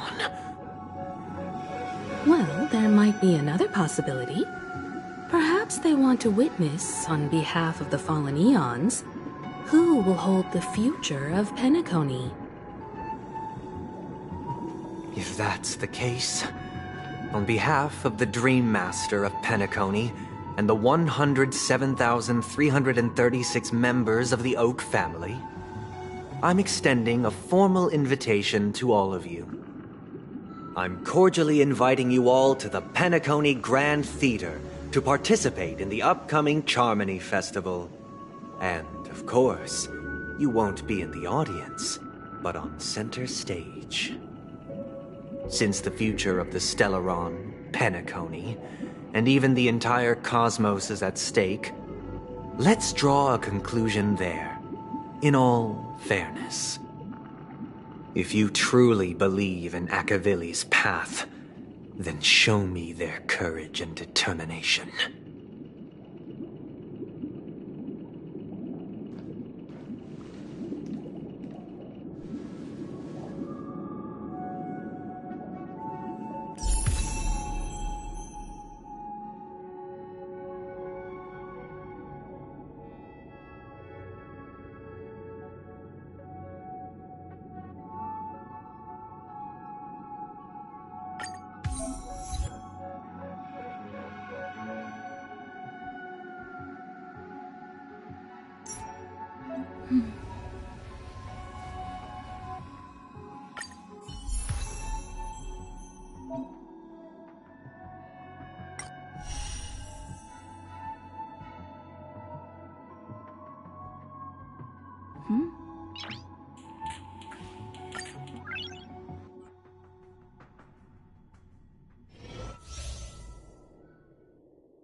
Please stay tuned.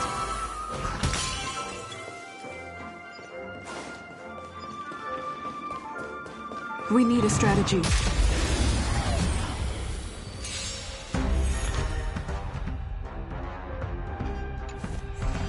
Time to test our rapport. Let's improvise. Enemy targets detected. It's time.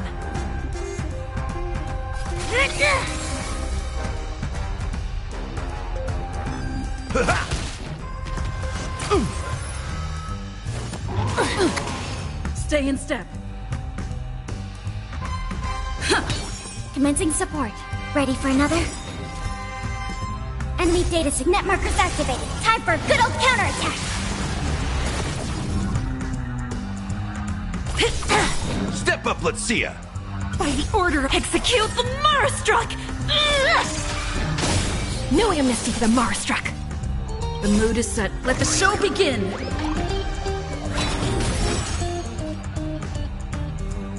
How's this taste? Motor function Rhythm restored. get messed up. Nice, like it, my friends. Indulge yourselves! Dreams do come true. In the mood for another beating? It ain't over. Do you admit this crime?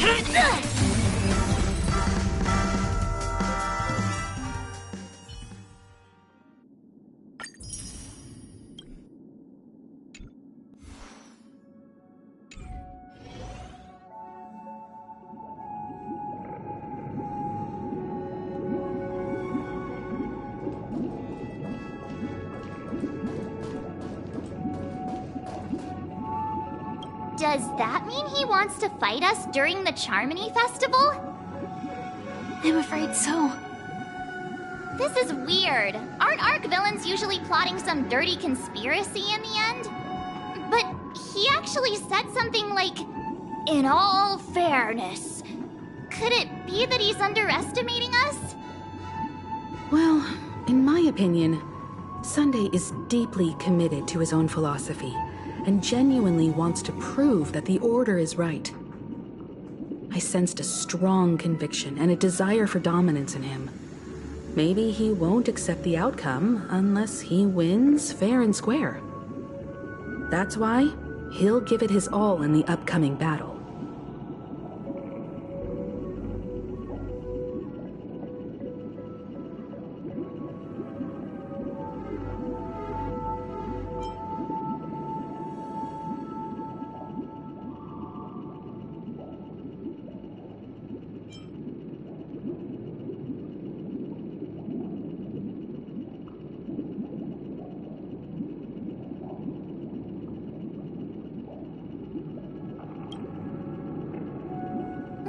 You.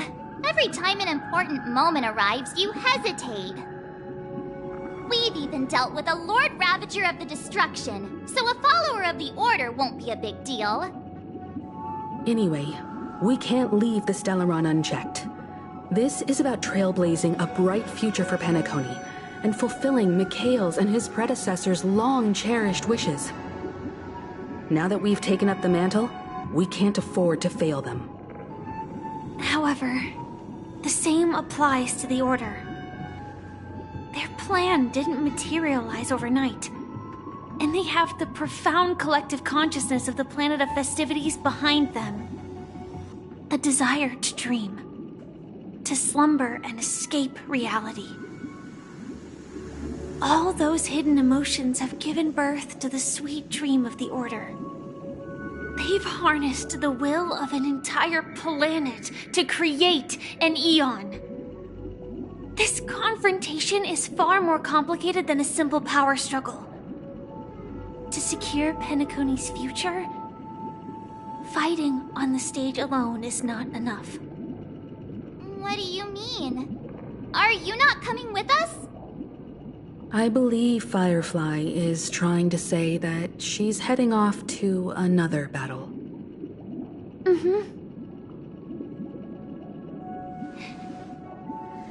Before I left, the Destiny Slave told me that this journey would bring unforgettable rewards. Even though the script he gave me only had a few lines, I couldn't ignore them. Because one of the lines said, "I'll experience death 3 times in the land of the dreams." 3 times? This can't be serious, right? The first time was a painful death when I was stabbed by the Blade of Dormancy, which led to all subsequent events. The script will always come true, but in a way that will only be revealed when that page is turned. So now I've understood the meaning of my second death. And I am prepared to face it. If all goes well, my efforts will provide crucial support for you. Only by achieving victory in this battle can we secure a future for Penacony. And only then, my third and final death won't come true in the most terrible form. The most terrible form? Does that mean... The true death. Where everyone in Penacony loses themselves completely in the eternal sweet dream of the Order. We must do everything we can to prevent that. Have you made up your mind, Firefly? Yes. Otherwise, I wouldn't be here. Thank you again for your assistance for the Astral Express. May we meet again, in reality. Yeah. Farewell, everyone. May your trailblazing expedition never end.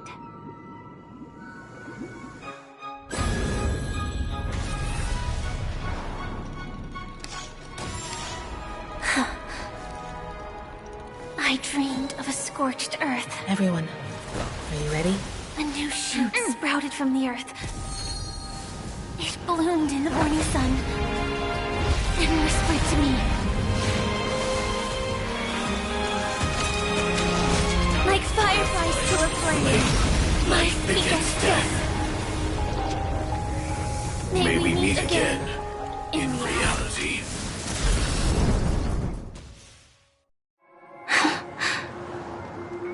After today, Japella's name will disappear from cosmic history, and the Everflame Mansion will take its place. In the not-too-distant future, you'll receive an invitation. That's your next stop.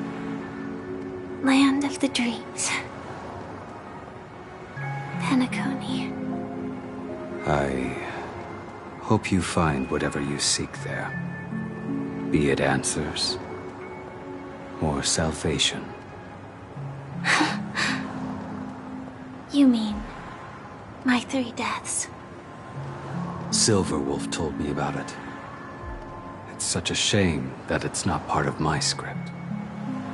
Well, I want to live. I'm never afraid of death. The opposite of death is eternal life, and that's something I'll never desire. People die, and I am no exception.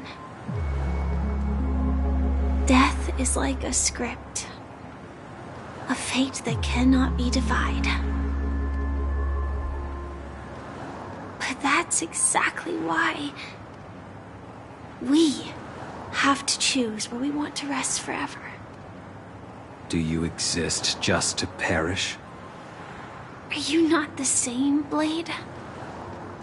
The end you desire is not one dictated by others. If I were to die now,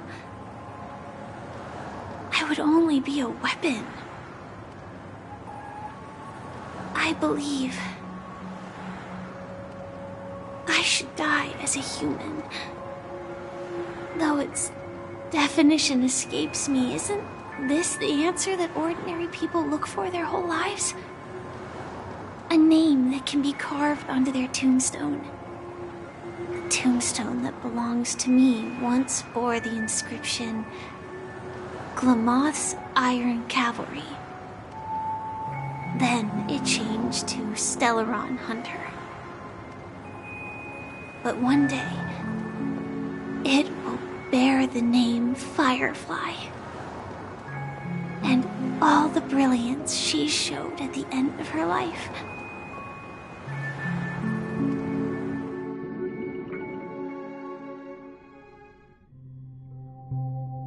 That's quite unexpected, old man. Who would have thought your crazy plan would actually work? Do all you nameless fools just act on a whim? I can sense that this false sweet dream is coming to an end. The nameless may be young, but they had the ability to achieve this goal. Just like you did in your time. It's a shame you won't be able to see it firsthand. Maybe I won't either. Once something fictional is seen through, it ceases to exist. Yeah, not just those nameless. Even Mr. Wings is just like you. Stubborn, won't listen or give up, no matter what. Well, fate is unpredictable, I guess. If we weren't bound by those cursed paths, maybe we could have had some good talks. But in the end, we managed to do it. And now we can find solace. Remember how those idiots cursed us? They said, "Go to hell, you worthless traitors." Well, I don't know if they really meant it, but if longing for freedom means going to hell, then I'll be joining you soon, you old fool. Let's get together and have supper again in hell. Oh, I almost forgot. There's one more thing. Here's to you. A glass of hello and goodbye, Trailblazer. To the imperfect tomorrow.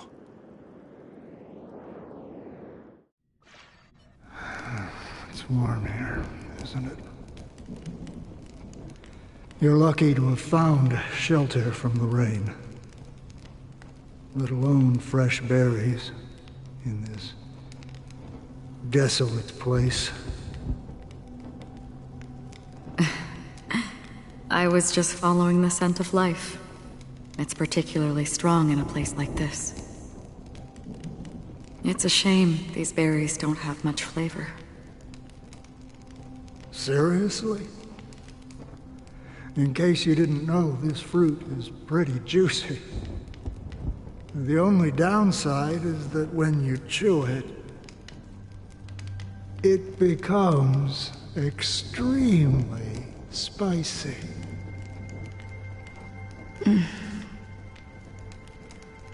Have you lost your sense of taste? I can still taste certain things, like a faint sweetness. Before coming here, I stopped by a place called Orkron. It had barren cliffs and nights lit by bonfires. Burgundy snow would fall from the sky, and when it landed on my tongue, it tasted like raspberries. The flavor wasn't exactly sweet, but it left a lasting impression. When I think back on my past, I realize that what's tying everything together isn't the big events, but rather these small yet unforgettable moments. Don't worry about it. Losing oneself is a reality that every self-annihilator must face. At least I haven't completely lost my senses and memories yet. Well, congratulations on adding another footnote to your journey. By the way, are you always alone? No, I had a companion in Orkron. She's a short, nameless girl who aspired to explore IX. She always said she'd walk a path deeper and farther than Akavilis. Quite an ambition for such a small girl. So, what happened? She became stagnant water. Well, my condolences. Condolences. I don't need them. The girl left with a smile. She never regretted her choice and most definitely wanted me to say goodbye with a smile. So, that's what I did. That's proof that you're grieving for her. Or perhaps I'm just afraid. Afraid? I rarely sense that emotion from you. What do you fear? I'm afraid I'll forget the 30 days I spent with her, just like all the other days in my life. Most of them have already washed away with the rain, disappearing into an unseen realm. I fear that those vivid red memories will fade away too. There isn't much color left, and besides this faint, warm red, there's almost nothing. Hard to imagine. A ranger accustomed to bloodshed, destruction, and chaos finding warmth in the red color. Because I have experienced this warmth many times. Long ago, I promised someone that I'd bring it to more people. And that for every remaining moment of my life, I'd strive for a better ending for all. As long as this red color still lingers, I have a chance to fulfill that promise. It represents a burning fire, a blooming flower, the berries in this cave, and life itself, fleeting yet still dazzling. In the end, it will lead me beyond the horizon of existence. And on the other side, I will cut off nihility. The one blessed by the sleeping and shapeless is considering how to kill them. That's truly pure nihility. But you're right about one thing. After spending so much time near this stagnant water, only when I look at this vibrant red fire do I realize that I'm still alive. When will this rain ever stop? Perhaps when the sorrows of the departed have finally quieted down, the sky will clear up.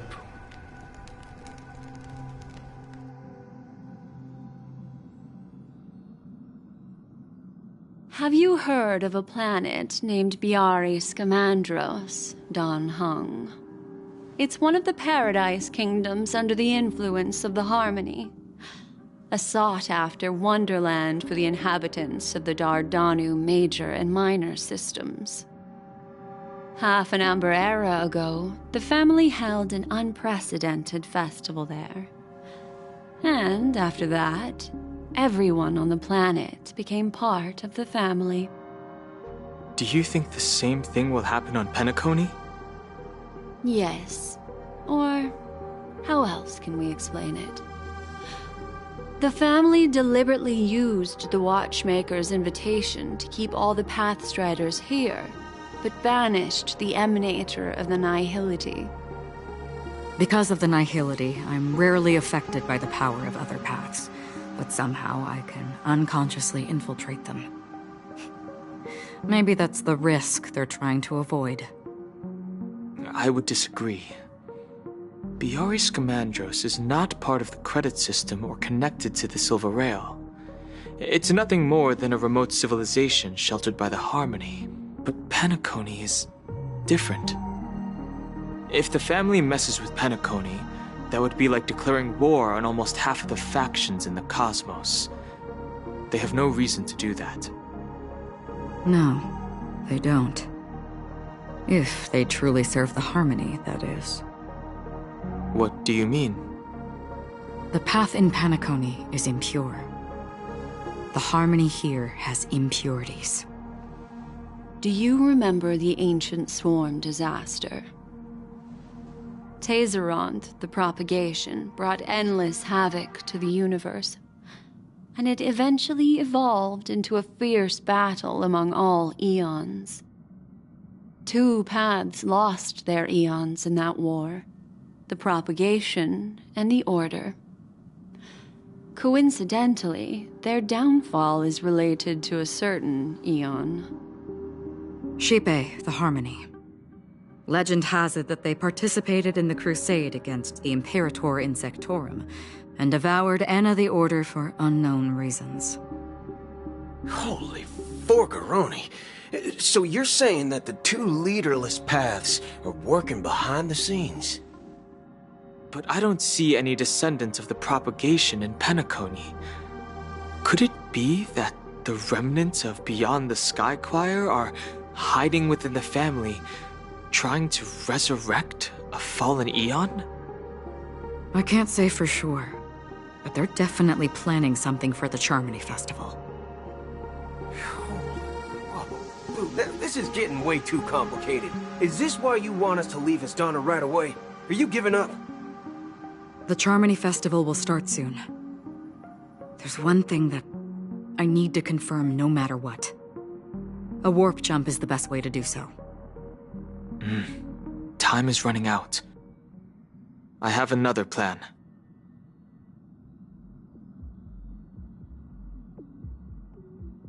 Hold on. Are you thinking of using the Jade Abacus of Allying Oath? Exactly. The assistance from the Lawful Cloud Knights would be enough.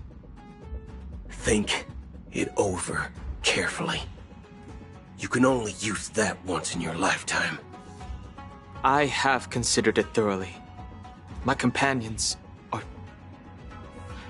they're also once-in-a-lifetime treasures.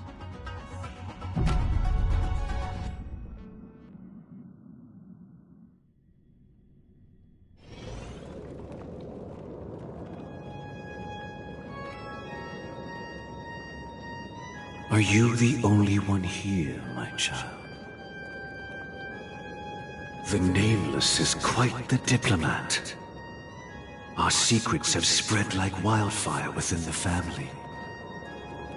And IPC starships are gathering towards Astana. This is a crucial moment for us. So, where is the chosen one who harmonizes the varied sounds?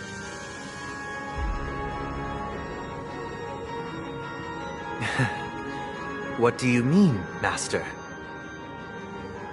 I'm right here in front of you, aren't I?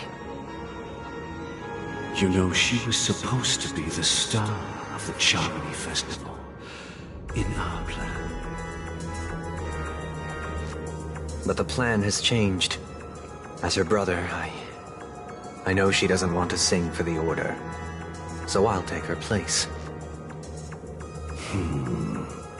You've always been wise beyond your years. I'm sure you understand the consequences of your choice. If you consider this a betrayal, well, there can't be 2 suns in the sky. I'll step up and take down the other sun if necessary. Do you believe in karma? If karma exists, then everyone has their own karma. You have yours, and I have mine. And my karma has nothing to do with you, Mr. Gopherwood.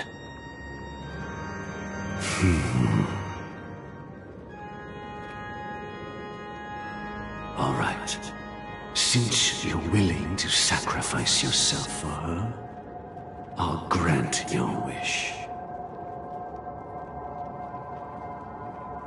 Well, the compromise came sooner than expected. Why? You and your sister were born as twins of the Order. And one of you is destined to follow this path to the end.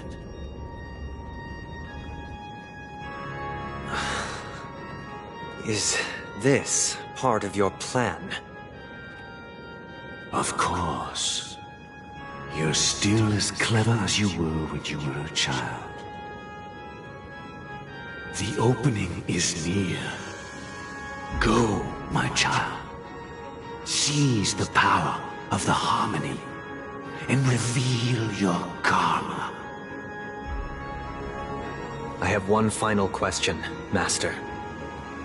Why did you choose to bring the Order to Penacony? Wouldn't it have been better to choose a desperate world instead of a city filled with hope and dreams? Why? It's for justice, my child. If we lose justice in our hearts, we'll make the same mistake as the Harmony did. So, it's not you who manipulates the dreamscape with the Stellaron, but... Well, that's where our conversation ends. Go ahead. The 107,336 souls of the Oak family have dreamed of this moment too many times.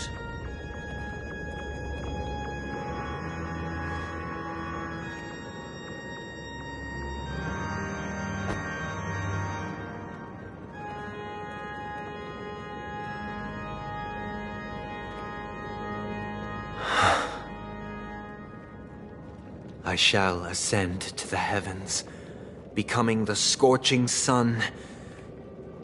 Bathed in my light, my people shall flourish, while all evil shall be eradicated.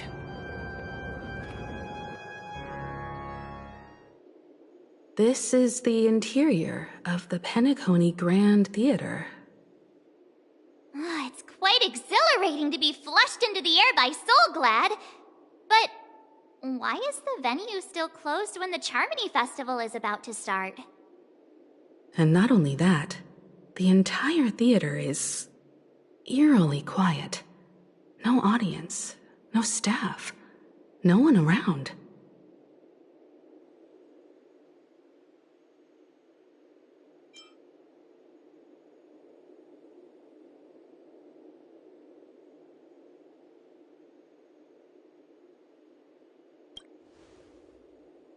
Yeah, I wonder how many tickets...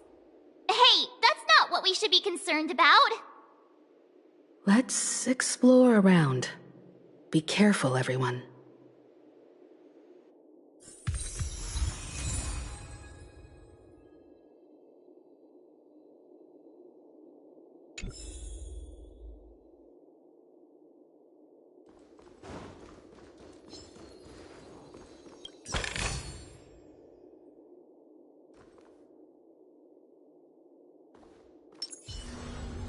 Stream 4. A gleam of old blades.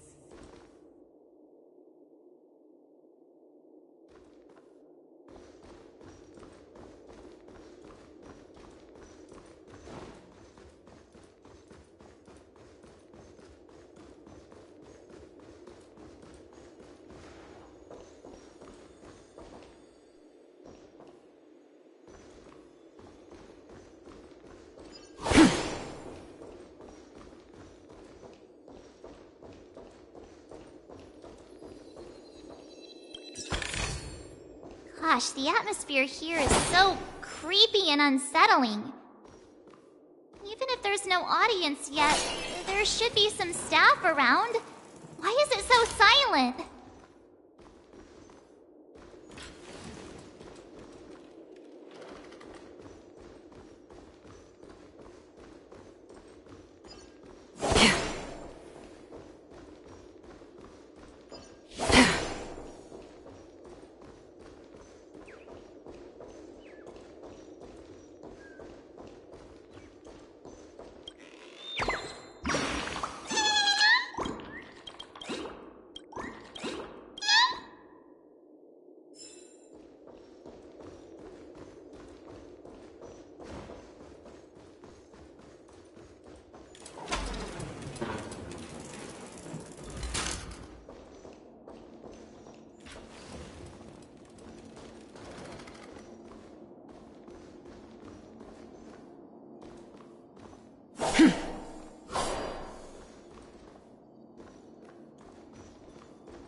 the life out of me.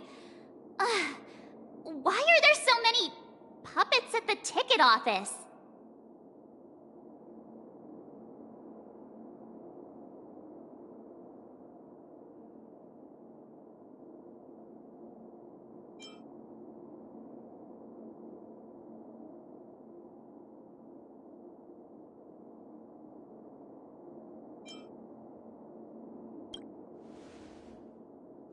What? You're so annoying. Stop scaring me. Are these puppets part of the stage setup? Even so, it's so eerie that the entire front hall is empty.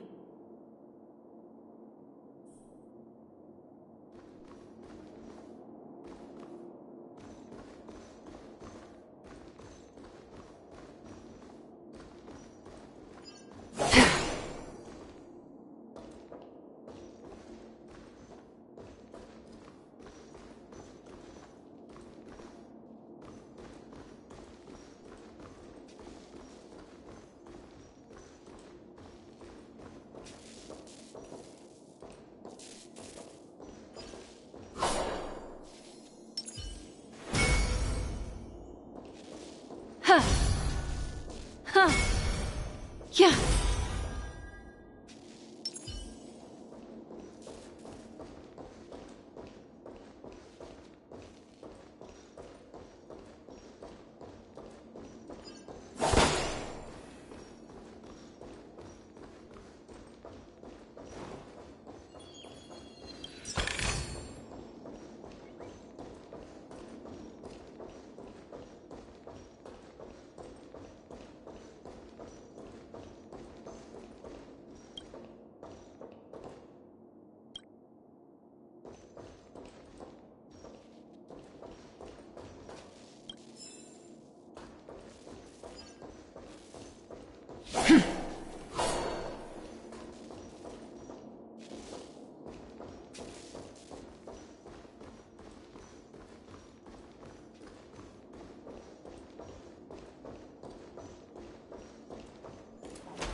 Something feels off. We're in the right place, right? There's no other grand theater in the dreamscape. So Sunday's messing with us? He said we'd have a final showdown on the stage, but why is there no one here?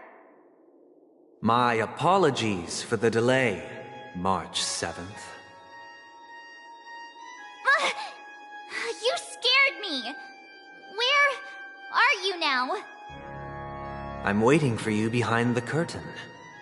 Following the Asdana tradition, I invite you to enjoy a stage play in 3 acts before the festival begins. History is a mirror reflecting the universe's true essence. Let's use this opportunity to delve into the rich history of Penacony and the Eons. Within it, naturally, the future takes shape. Let us commence with the dawning of the world. After the Dusk Wars, darkness veiled the sky, and chaos consumed the earth.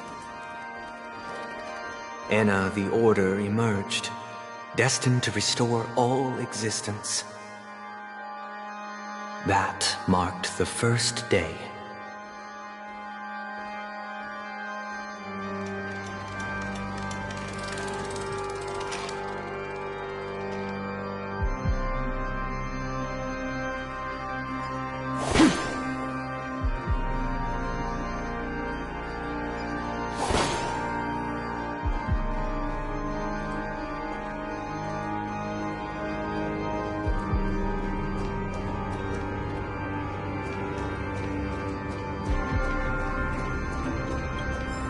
They gathered nebulae and forged them into picks, thus creating a grand lyre with black and white keys. Strike the white keys, and the sun rose. Strike the black keys, and the moon rose. And so, the cycle of day and night arose. That marked the second day. Stream forth the gleam of old blades.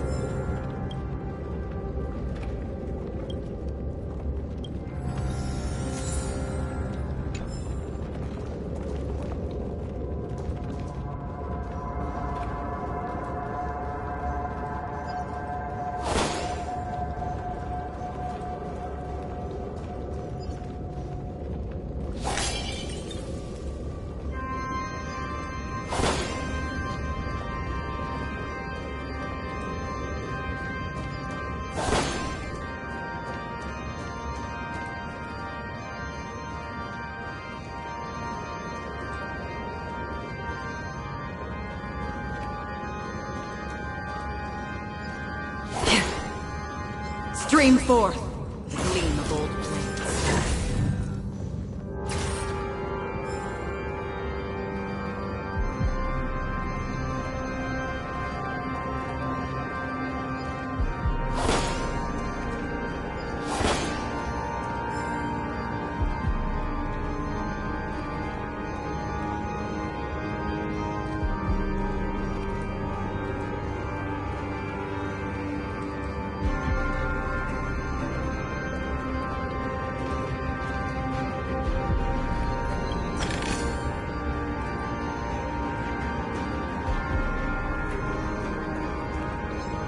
Stream forth the gleam of old blades.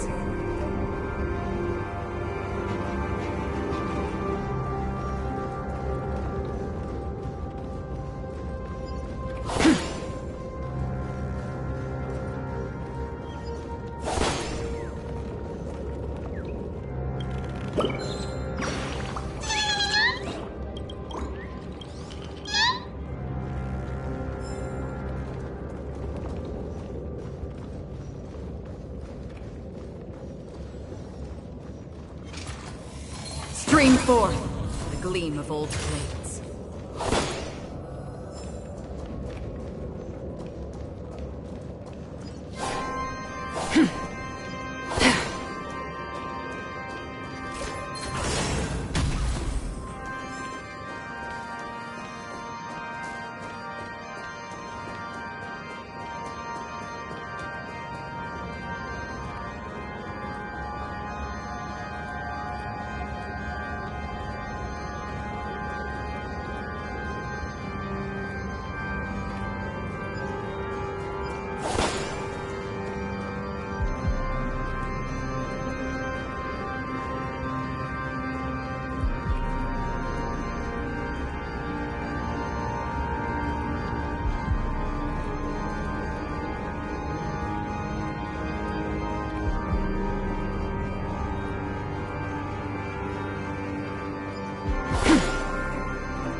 Stream forth the gleam of old blades.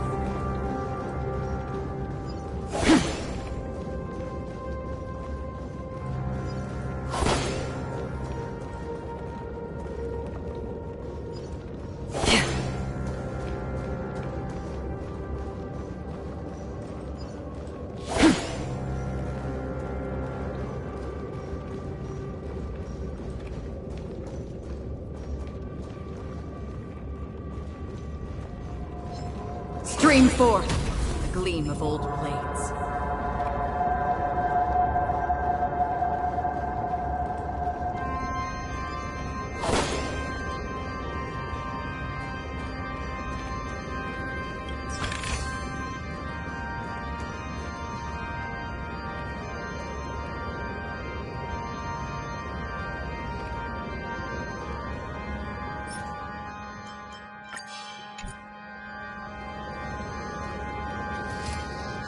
Stream forth the gleam of old blades.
puppets are gathering around the frame. Are they expecting us to enter it?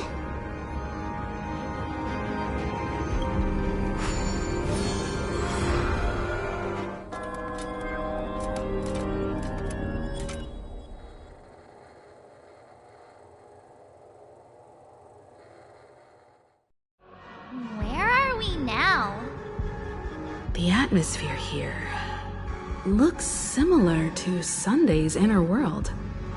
Perhaps this so-called stage play is created with his abilities. This act is named Ode to Prisoner. Given the atmosphere here, I believe it's about Penacony's past.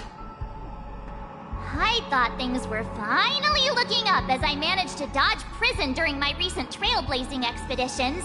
But now it looks like I'll be back behind bars again. I genuinely wish to avoid a violent clash with my esteemed guests from afar. Therefore, I've arranged 3 acts before the situation becomes irreparable. Where shall we start our narrative? Well, let's start with the time when Penacony was still a frontier prison.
Stream forth, the gleam of old blades.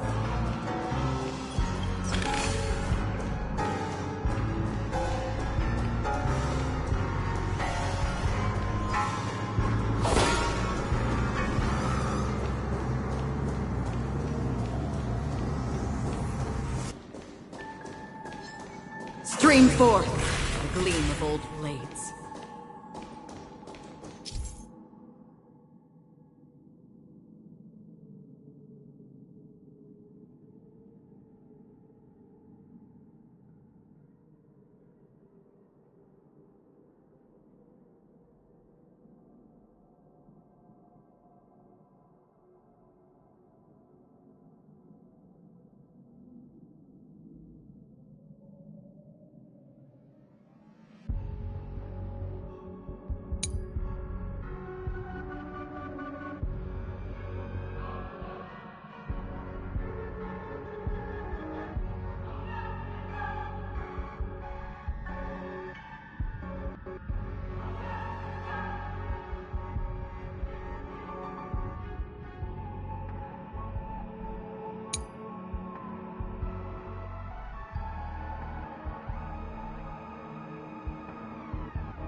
2147 AE, a prisoner named Hanunu ignited a struggle for liberty and emerged triumphant.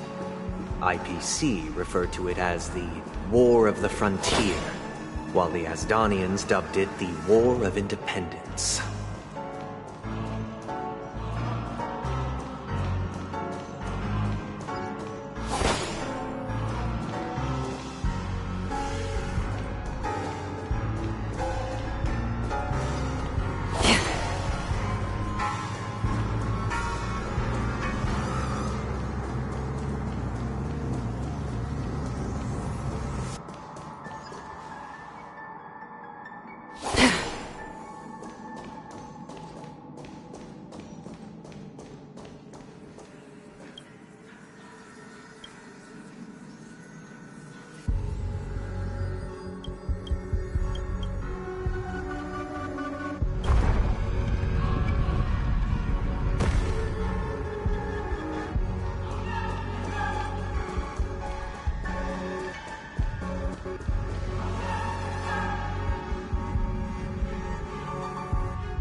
We've shattered the cages and expelled the guards. It's true that Hanunu was a legendary hero, but it must be acknowledged that while he bestowed freedom upon the prisoners, he didn't grant them true liberation.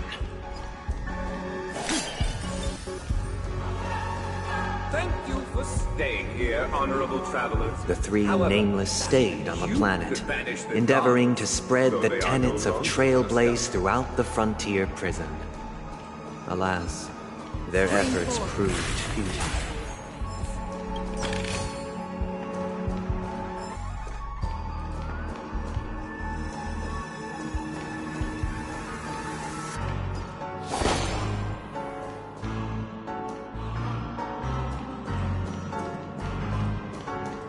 Stream forth the gleam of old blades.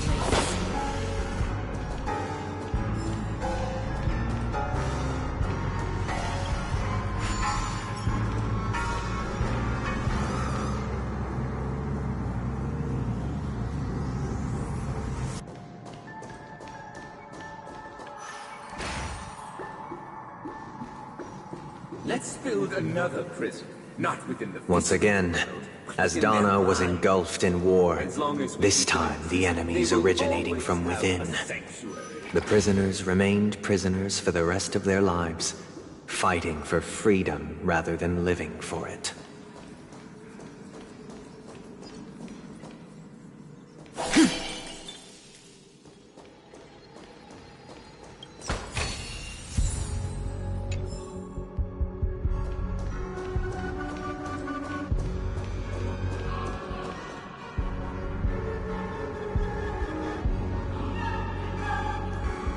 I hope you like this land of freedom on a scorched earth.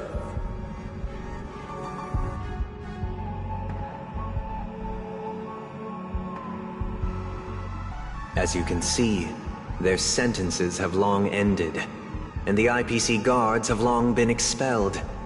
Yet, these prisoners remain enslaved, not by external forces, but by the confines of their own minds. Freedom permeates every corner, except fragile souls. It gives solace only to those who believe in its existence. Prisoners, this is my order. Learn the essence of freedom and teach your fellow prisoners to fight for their lives.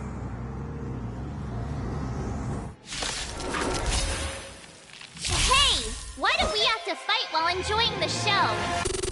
For I desire not only your enjoyment, but also your assistance in its completion. Stand still. Destined for oblivion. Ill tidings manifest.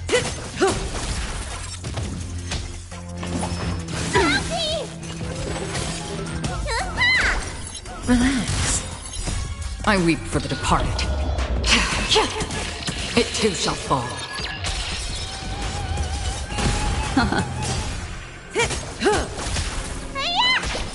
Stand still. Time to say bye. Boom. No one can restrain you anymore. You are free. Thus concludes the first act. Amidst a raging war, the frontier prison headed toward becoming Land of the Exiles. This must be how Penacony was constructed. With the aid of outsiders, the prisoners were finally liberated and established the Land of the Exiles. However, it appears that Sunday aims to convey the spiritual plight of the prisoners more than the physical aspects of imprisonment. This show is a bit too literary for my taste. But the battle part is quite easy to understand. Anyway, we've arrived at the exit. Let's go!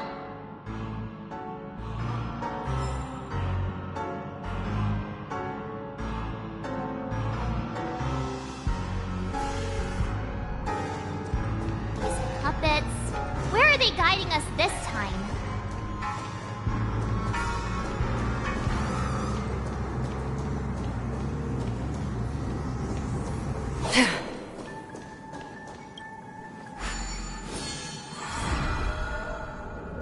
They transmuted streams of stars into inked nibs, creating symbols to be pronounced and counted.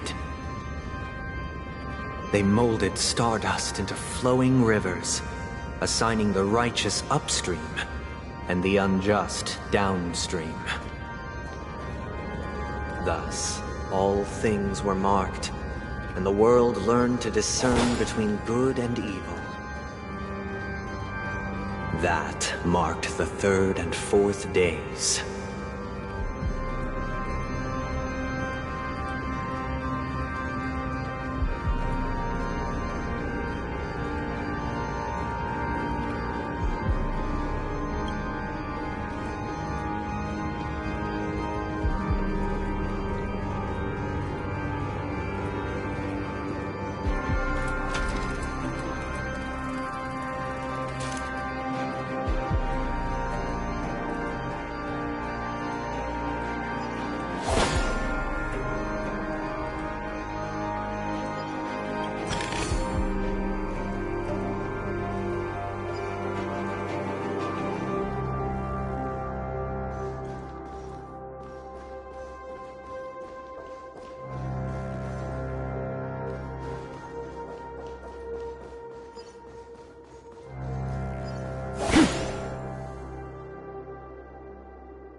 Stream forth the gleam of old blades.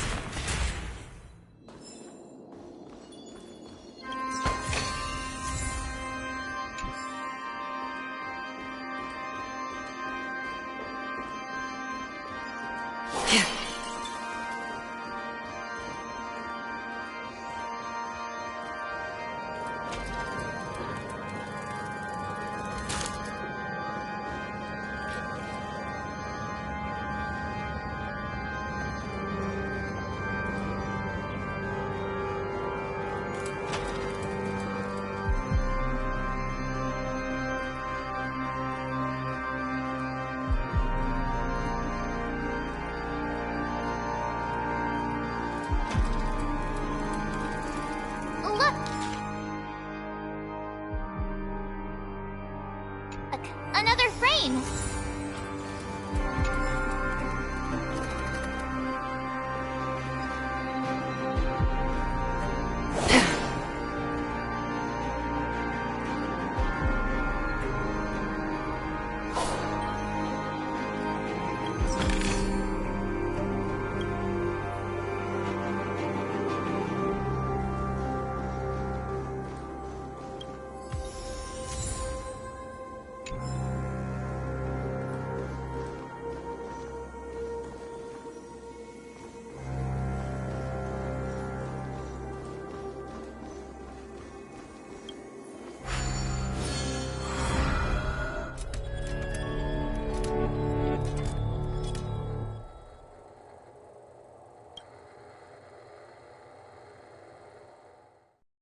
Ode to Fool.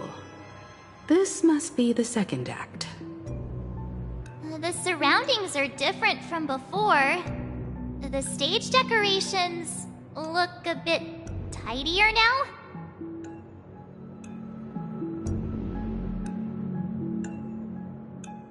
Behold the ensuing tale, a struggle for power. Penacony witnessed the ascent of the 7 major lineages: tree, grass, flower, bird, beast, fruit, and insect. Peace never truly graced Land of the Exiles. The history in this era is rich and intricate, so please allow me to present it in allegorical form.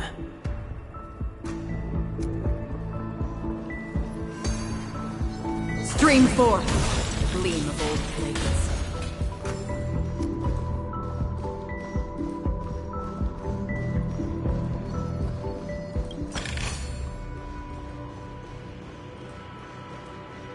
My child, you did not serve the old The leader master of the Alfalfa family sought to defect to the IPC, trading freedom for survival.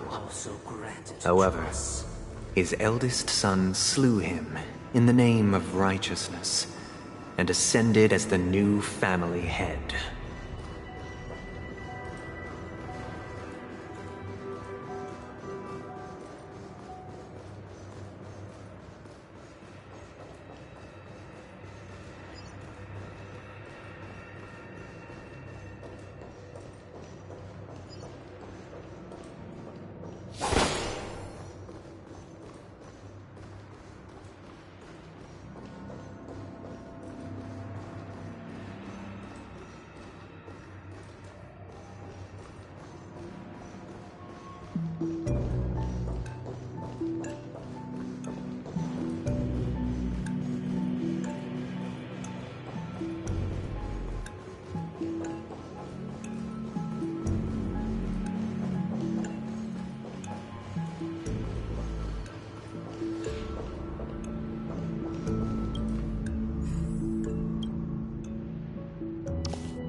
Welcome to this mansion. Land of the Exiles was in disarray, besieged by both internal and external perils. Though the 7 major lineages appeared united on the surface, each harbored their own ambitions, leading to ceaseless conflict.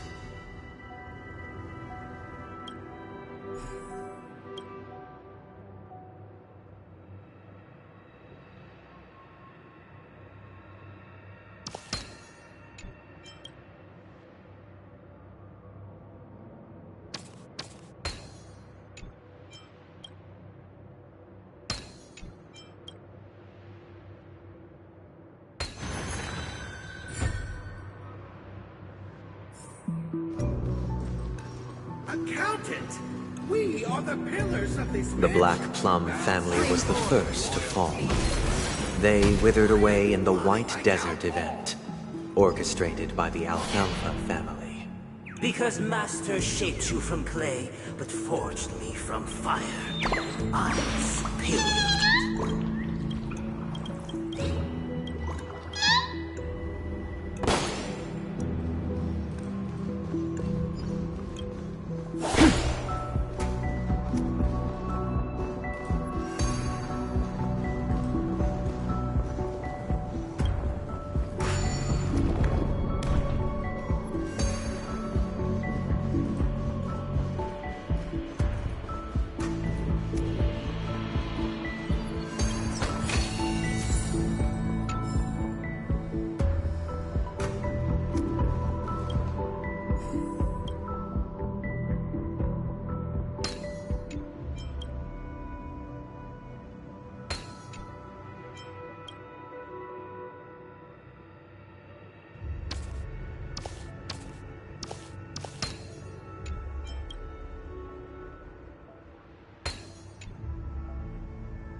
Only when Gopher Wood led the family to Land of the Exiles and earned recognition from all 5 major lineages did Penacony earn its new name, the Land of the Dreams.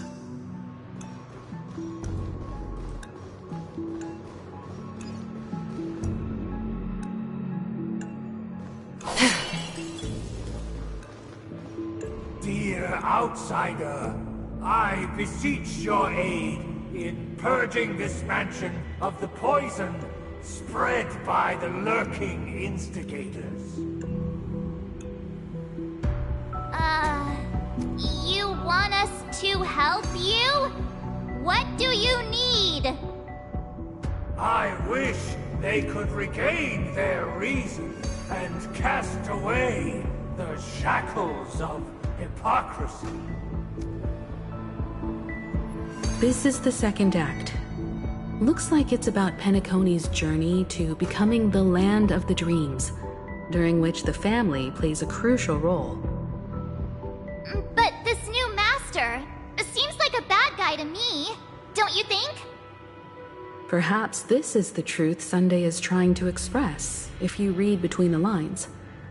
The Harmony changed Penacony just as the guards once did. Looks like we've gotta help those guys kneeling down over there calm down a bit, right?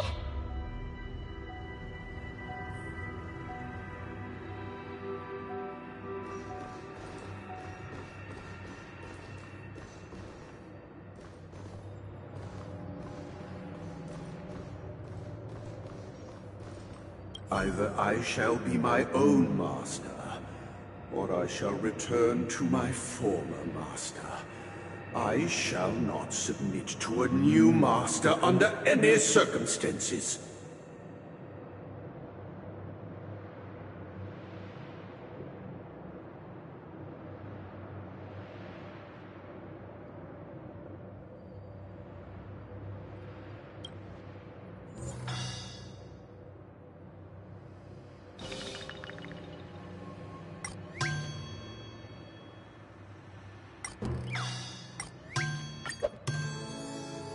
Without a master, who can grant me true freedom?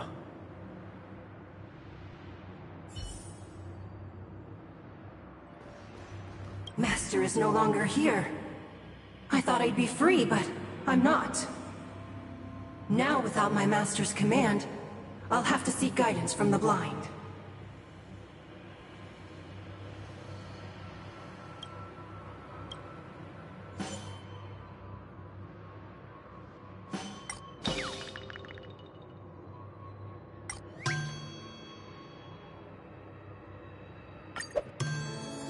Master is no longer here. I must seek a new master and serve them faithfully.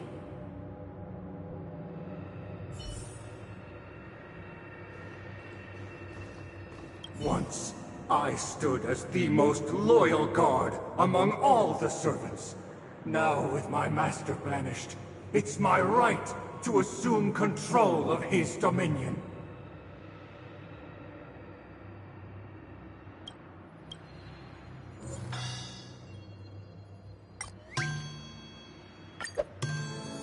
My former master has long departed. But why do I still fear the remnants of his creation?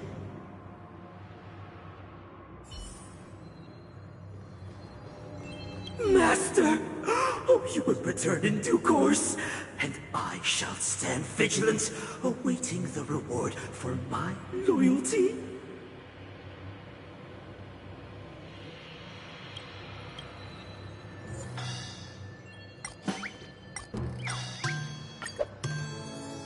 Master, now that you have gone, I shall wait no longer for my reward.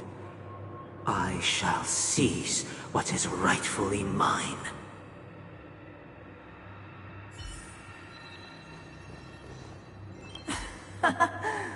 In the absence of my master, I am free. But without their guidance, for whom shall I sing?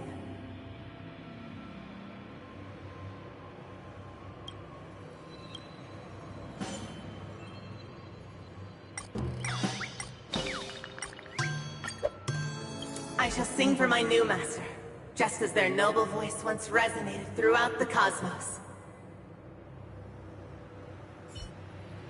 Thank you, dear outsiders. My servants have regained their sanity.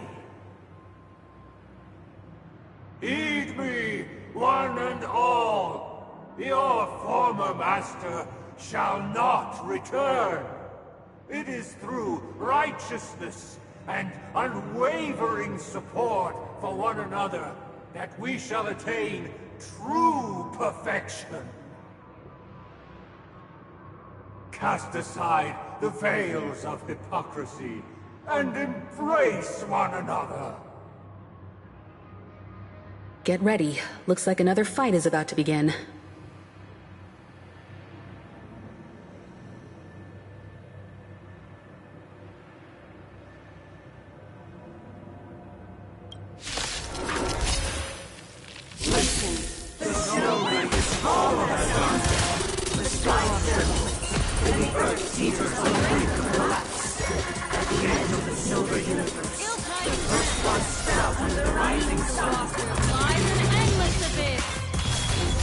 I weep for the departed. It too shall fall.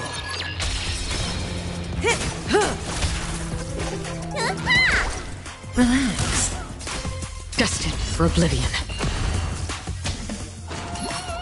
Can't hurt.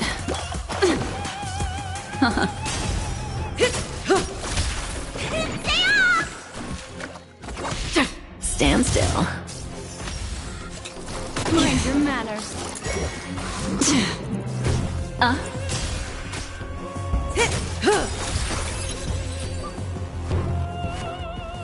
Alas, they remain but slaves till the very end, with the illusion of freedom. Thus concludes the second act. Amidst an illusory harmony, Land of the Exiles charted its course toward becoming the planet of festivities. This is how Penacony fell under the family's control. Since the arrival of the Harmony, the land of the exiles has undergone dramatic changes, not all of which have proven beneficial.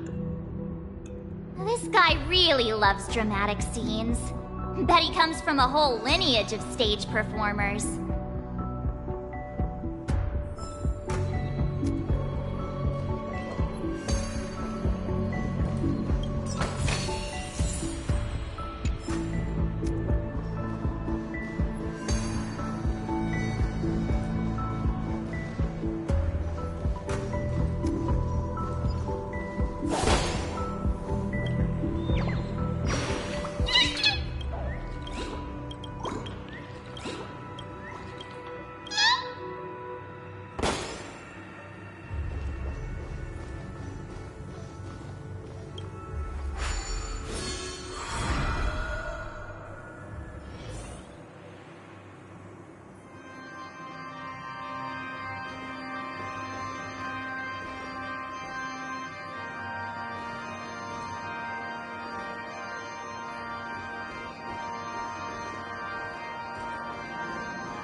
They used the planetary rings to establish the law, forging a code of conduct among the masses.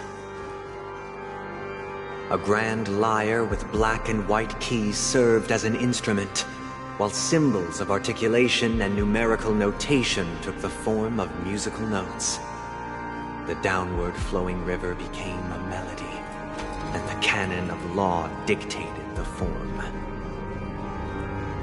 Thus, all mortals found their unique place within this symphony. That marked the 5th and 6th days. This guy is really into these puppets.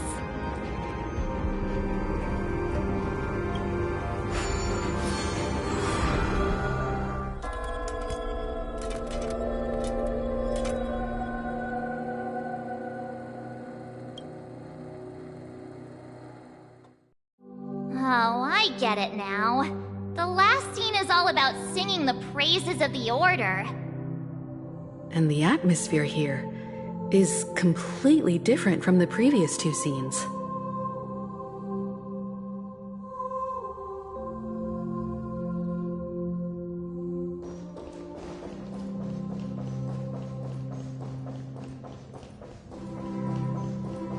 This is the concluding act of this play. I have showcased the past and present of Penacony, hoping that my desire for change resonates within you. And now, I shall reveal its future to you.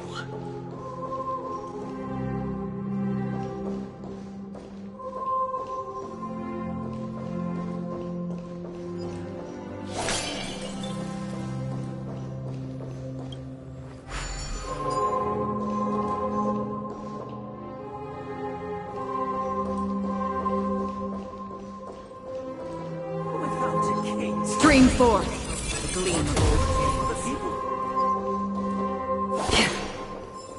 If the people lack foresight, we will make choices on their behalf and bear the responsibility.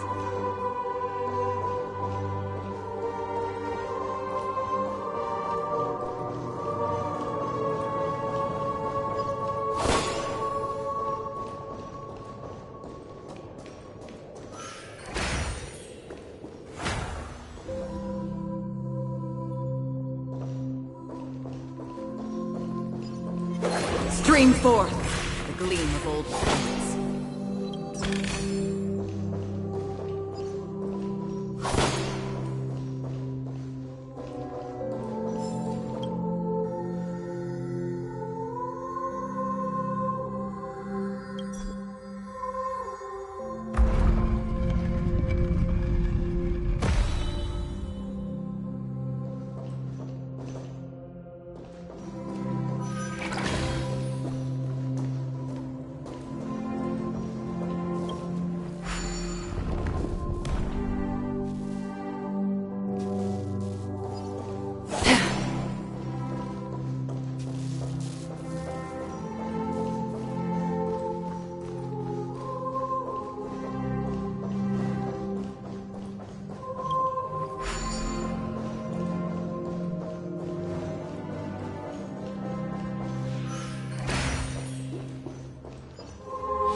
Without a king, who shall protect the weak and stand against the mighty? We shall support one another, protecting the weak and standing against the mighty.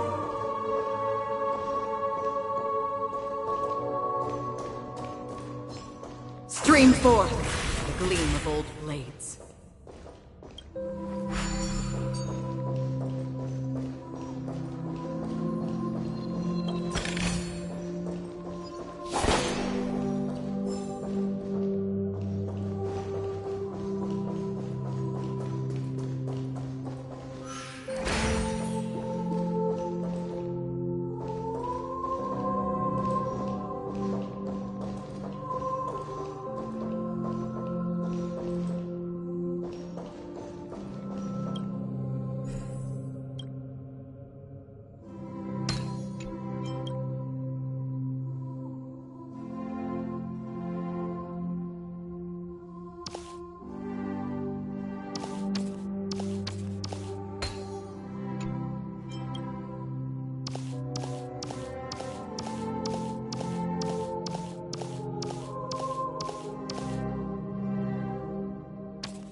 shall govern the movement of stars.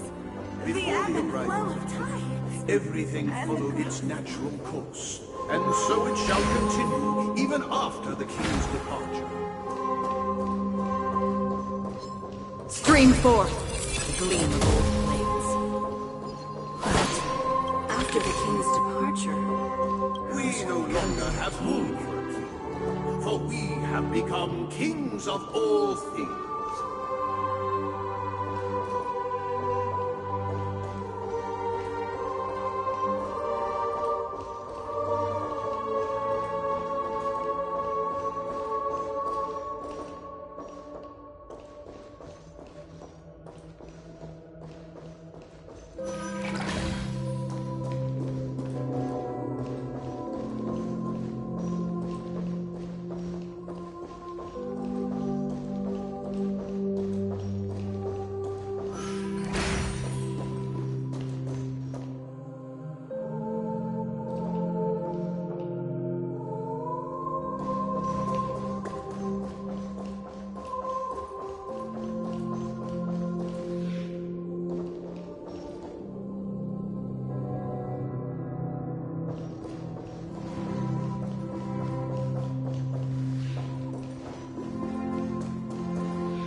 4. The gleam of old blades.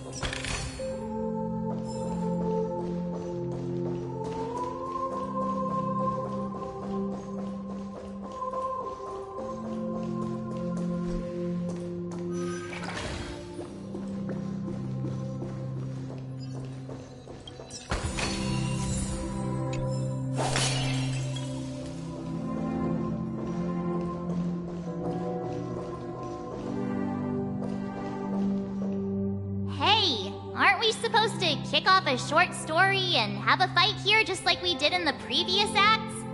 Why aren't any of these puppets saying anything?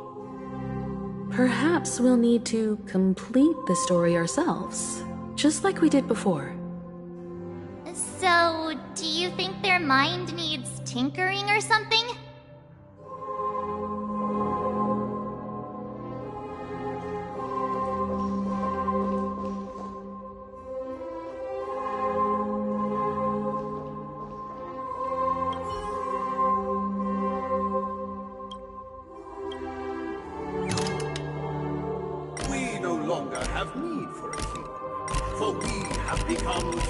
Of all things.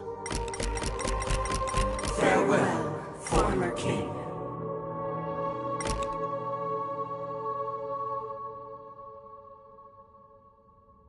We no longer have need for a king. How did it go? You can't change them? What does that mean? My apologies for my negligence. I forgot to inform you that the final part was scripted long ago. Let our previous king recount it to you. Now it is time for the final rite. Prepare for battle. Looks like we'll have to fight again. Descending from the infinite spiral staircase, I traverse towards time to save up measured steps. No need to remember or seek my existence, for the contours of my mind shall intersect with other experiences.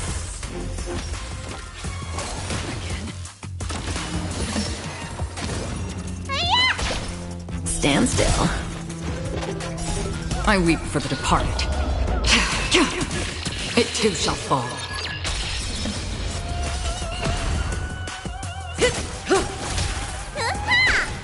Relax. In the hushed expanse of a nocturnal reverie, I leave faint traces behind. No need to remember me, or to recall the essence of dreams.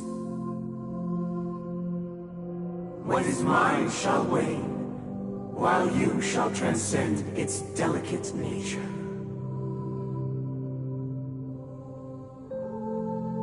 This is the final scene. It's much more straightforward. He wants to expel the Harmony and establish an empire based on the Order. Let's go. Once this stage play concludes, it'll be time for the main event, the Charmony Festival.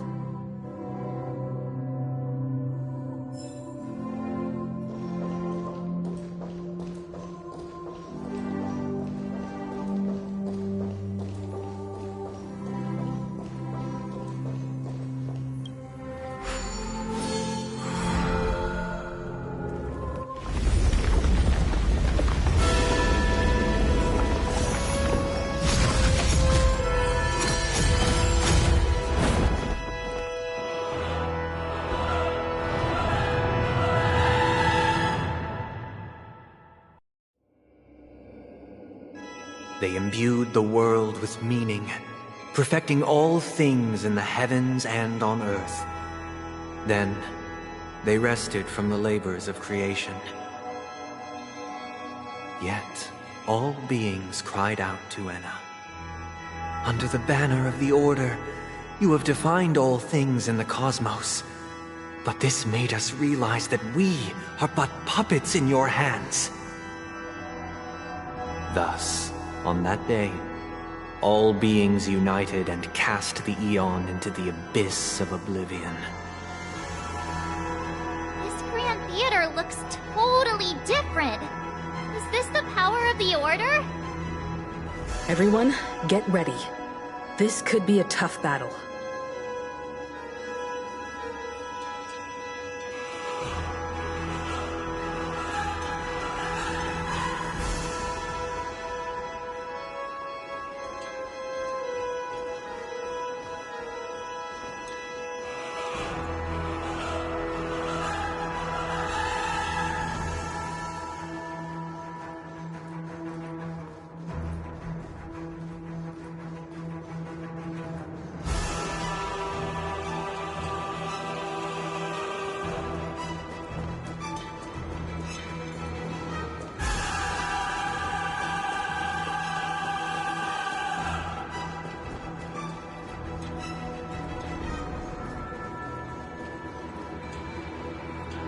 That marked the 7th day. Cheers and chants reverberated in unison. The stars shine bright. Praise the Great One.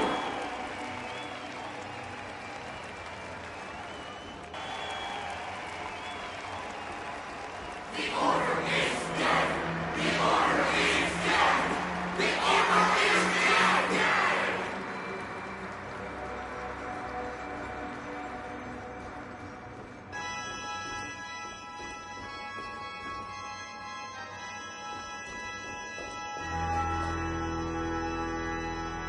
Look, there he is! That concludes everything related to the Order. What are your reflections on this, my dear guests? Nevertheless, this is but a trivial blip in the annals of galactic history. What truly matters is the course this river shall take in the days to come. You've arrived at the perfect moment. The Charmony Festival is about to commence, and it would be a shame if you were absent for the Harmony's prologue. Allow me to extend my warmest welcome once more. Welcome to Penacony Theater, the very core of the Sweet Dream, the abode of the Stellaron, the grand stage of the Charmony Festival, and the very place where the future of Penacony shall be determined through conflict.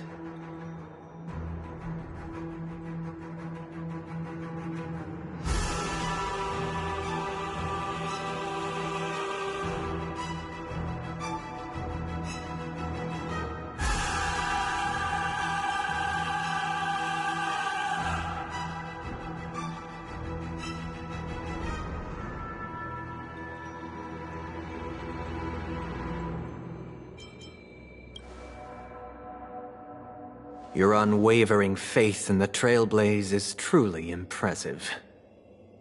True goodness can only be achieved through faith.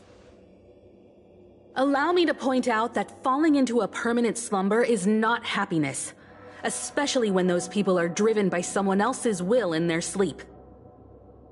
Do you still believe that the Order only seeks to control the universe as their puppet, Himiko? No matter how perfect your vision of paradise may be, a cage remains a cage. People will never achieve true happiness in a world like that. They would just be toys for the Eon. It seems you have misunderstood my intentions. Allow me to clarify. My desire is not to resurrect a fallen Eon, or become one myself. My sole objective is to create a paradise free from eons, where the Order ensures the dignity and happiness of all humanity. A paradise exclusive to us human beings. That's not the case. If people are to live with dignity, there must be nothing and no one above them. In your so-called paradise, you would be the one reigning supreme. Looks like we won't be able to convince each other. Now that our conflict has been destined, let's unveil our paths and reveal to the universe the true path. However, Before the prelude to the future begins, please take a moment to ponder the questions I've posed. Is darkness equal to daylight? Are sinners equal to the righteous? If you are born weak, which god should you turn to for solace?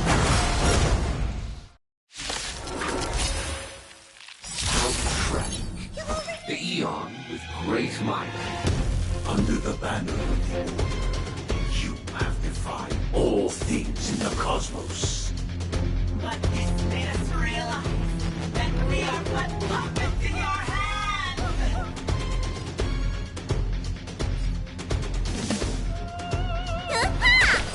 Relax. On the still waters of oblivion. What do you want to know?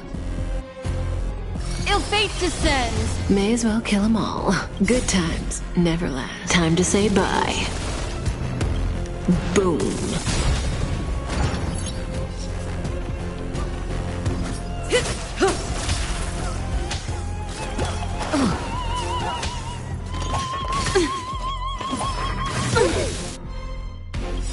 Memories of beneath the waters lies an endless abyss!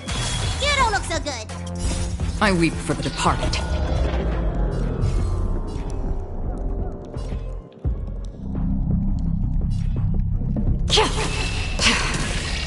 It too shall fall.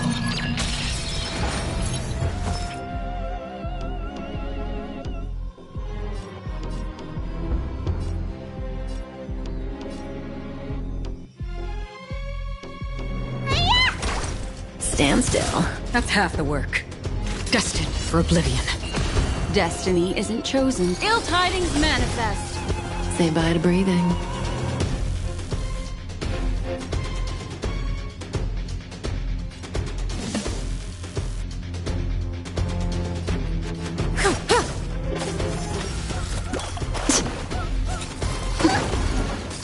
Let me tend your wounds. Relax. Free will, or was it fate?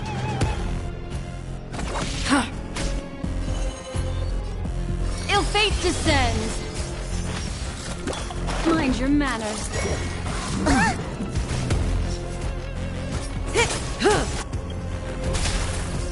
Need a doctor?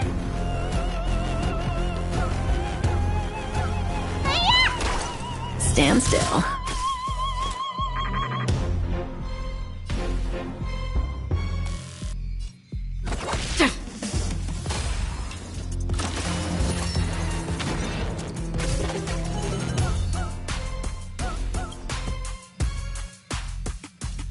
Ill tidings manifest. Mind your manners.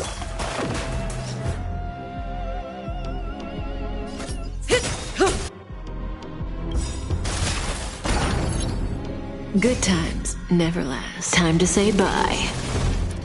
Boom. The world is in harmony. The stars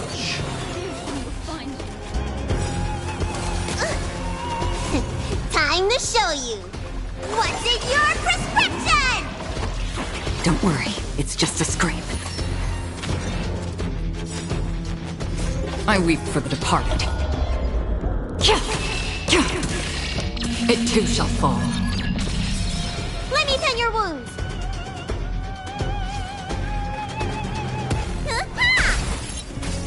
That's half the work. On the still waters of oblivion.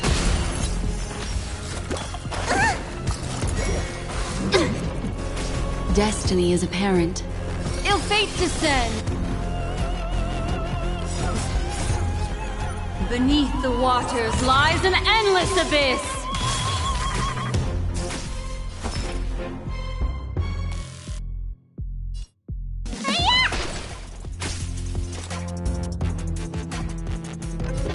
Destined for oblivion.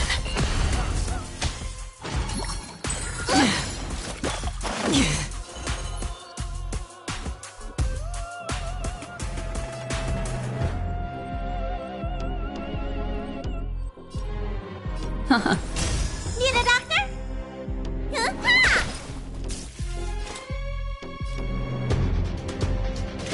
still waters of oblivion.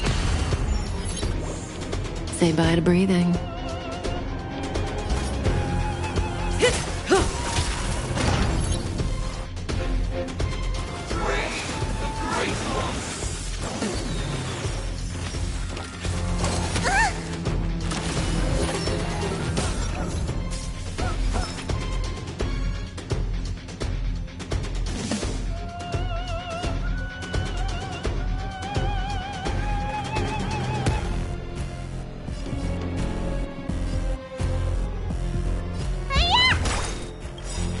Relax.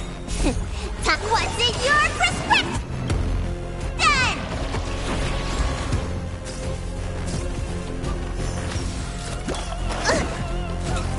Didn't hurt.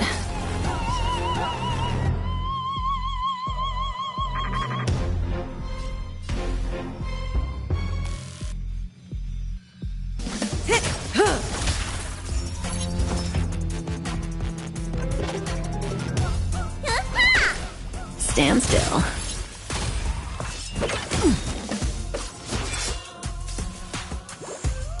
That's half the work. Good times never last. Time to say bye. Boom. I weep for the departed. It too shall fall. I already know your decision. I now permit you to gaze into the sun. On these 107,336 stones, the almighty and powerful strings of harmony are at my disposal. The supreme tuner, harmonious choir, Dominicus!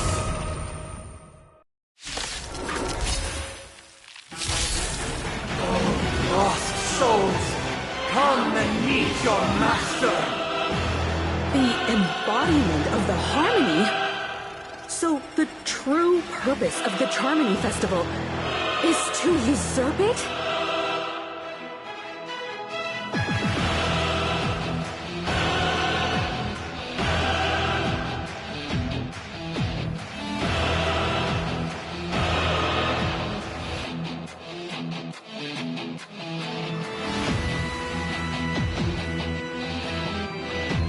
Standing here in silence, missing all the violence.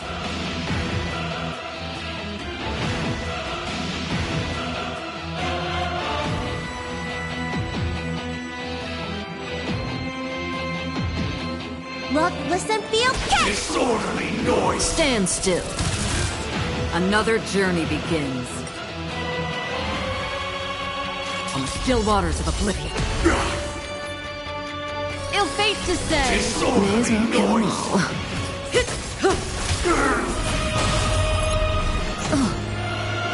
Didn't hurt.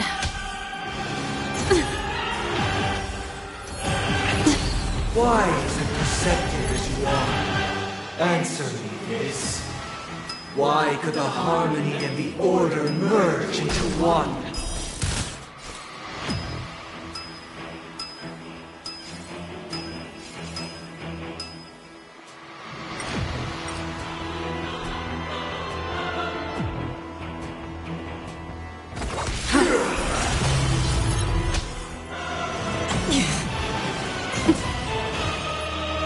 Ill tidings met. Best. Beneath the waters lies an endless abyss. Say bye to breathing. I weep for the departed. It too shall fall.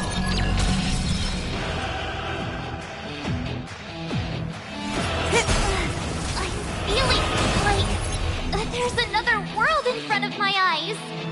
It's the power of tuning. Don't let the song distract you.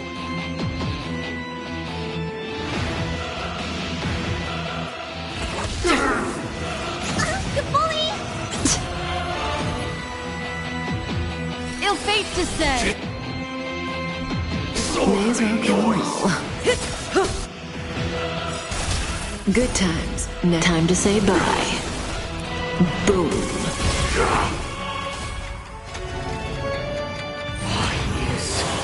Nobody resonates. All things are part of the melody.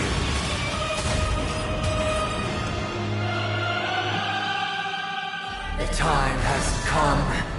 Creation will be reborn from the remains of the gods. Dan Heng?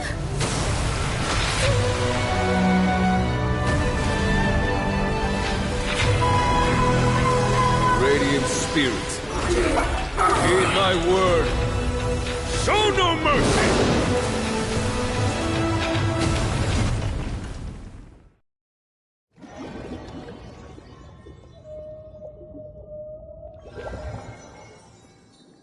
Wake up! Wake up! Hey, wake up! The sun's frying your butt! Huh? Do you remember your name?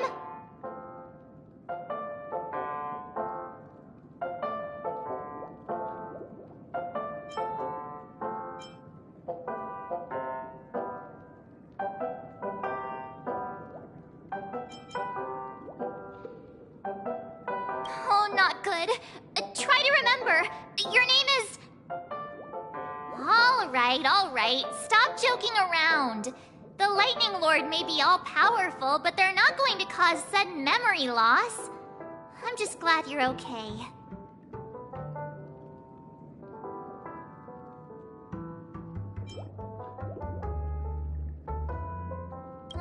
It's a long story. Simply put, Dan Heng used the Jade Abacus of Allying Oath when we were in the middle of a fierce battle, and summoned the General to help us just in time. And then we returned to reality.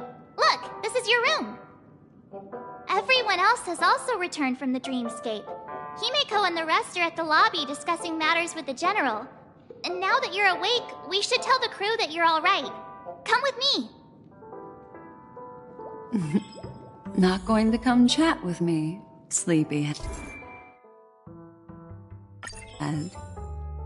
That voice. Is that Black Swan?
Haven of memories. Every touch, every moment is like a thorned rose. Hey, where are you going?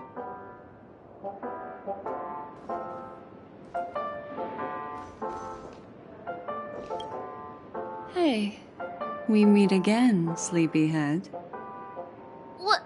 What's Miss Black Swan doing here? Nothing, Miss March. I noticed she was awake and wanted to check to see how she was doing. Though the strike from the General was timely, its destruction was also immense. When emanators collide, ordinary people inevitably suffer. But, luckily for them, the dreamscape is my home turf. Thankfully, I managed to get everyone out before the harmonious choir collapsed.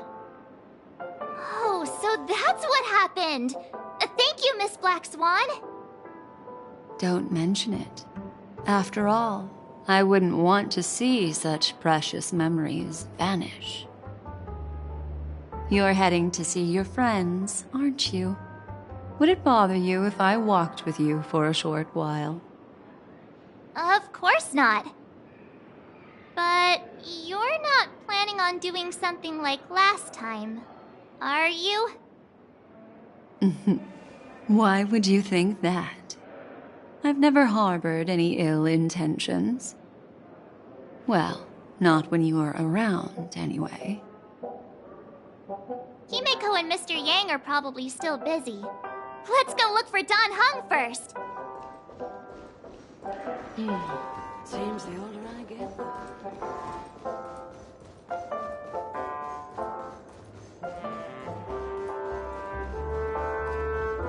Look, he's still talking to that cowboy. One peach soul glad? Shaken, not stirred.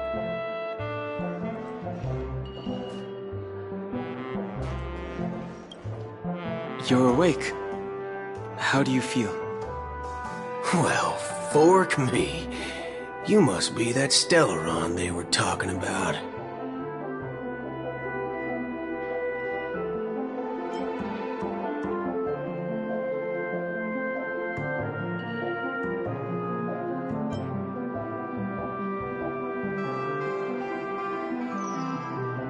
Allow me to introduce him to you.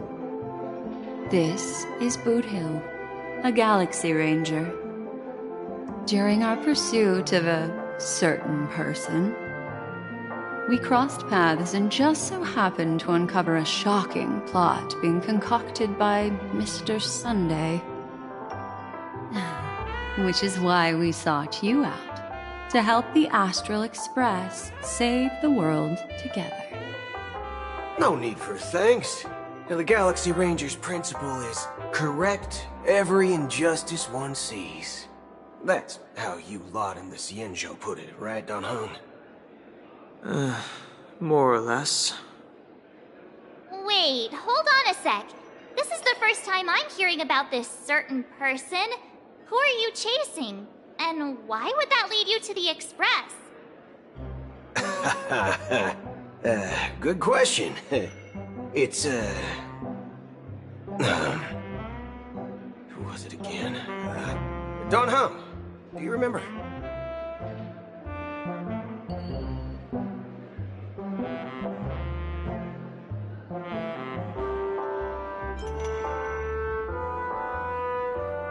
No, that ain't it. I just can't seem to recall. Weird. My neurochip hasn't registered any malfunctions. I can't seem to remember either. What's going on? Vic, forget about it. If it slipped all our minds, reckon that person was just a minor scoundrel. Unimportant. Ain't gonna stop us from piecing together the story anyhow. Yes, when the dust settles, I'll just think of a way to recall it in the memory zone. Everyone, let's hurry up and look for Miss Himiko, shall we? She's now a minor star on Penacony, and the entire hotel's concerned about her well-being. You're right. Let's head to the lobby then.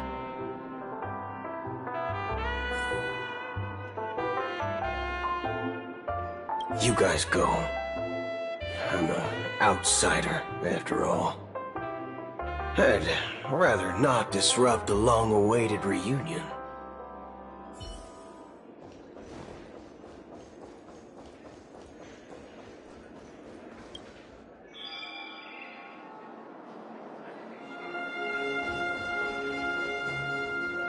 Look, they're with the General. That's all right. In these times of conflict for the sake of utmost safety, it is only right that the Alliance steps forward to mediate on behalf of the Astral Express. We must not allow you to take unnecessary risks.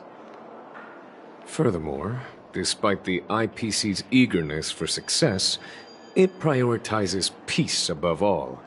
And the family, trapped though it may be, professes a desire for harmony. The Alliance has always won people over with reason, I firmly believe both parties can indeed put aside their differences and come to a peaceful agreement. The General possesses a deep understanding of the greater good. With the Cienjo Alliance mediating, peace for Penacony is within reach. You flatter me. But ultimately, it's been all down to the Express. Without your efforts, this sweet dream paradise would have been claimed by the last remnants of order before there was even a shot at peace. Well, would you look at that? Here comes the big hero.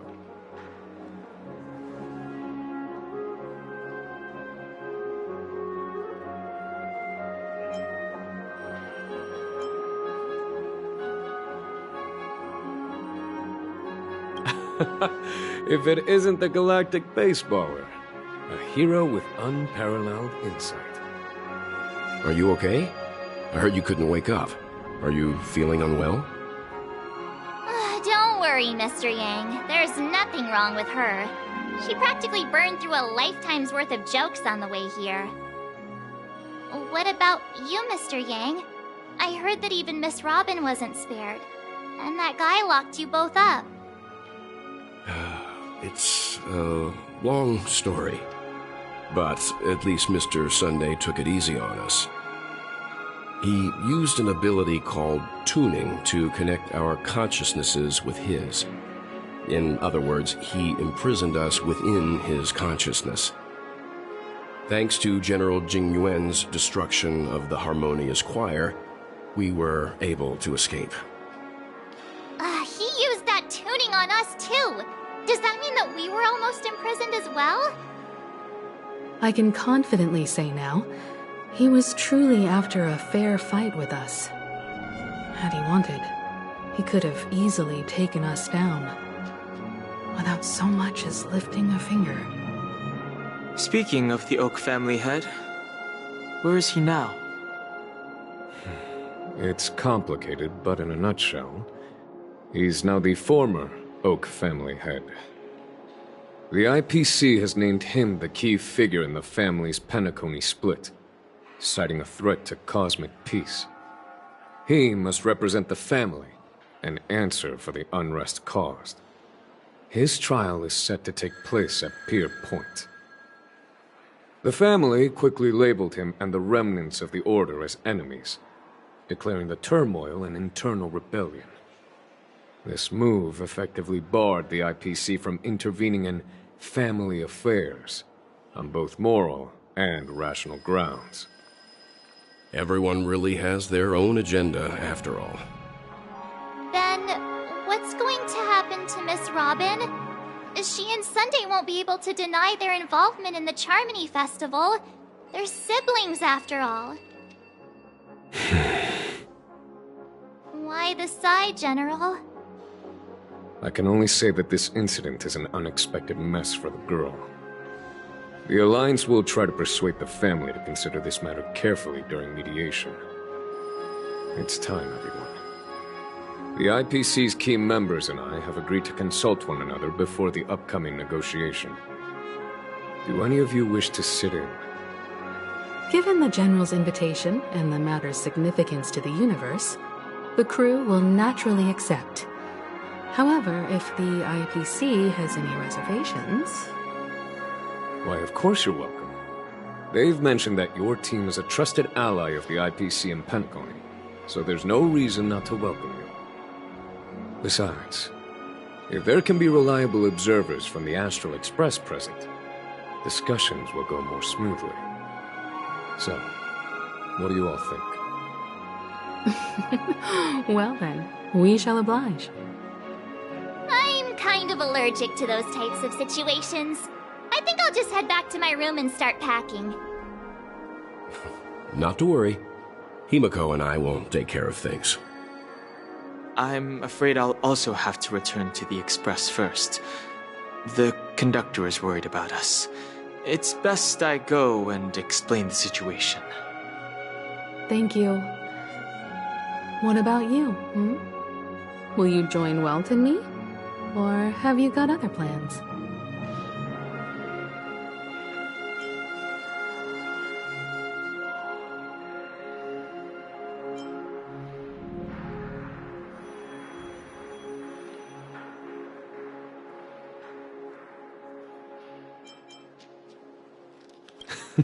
Great. Although I'm not too sure of the reason, the representatives from the IPC have insisted on her presence. Allow me to lead the way. Follow me, please. The negotiation will commence at the hotel lobby. Everyone, please follow me.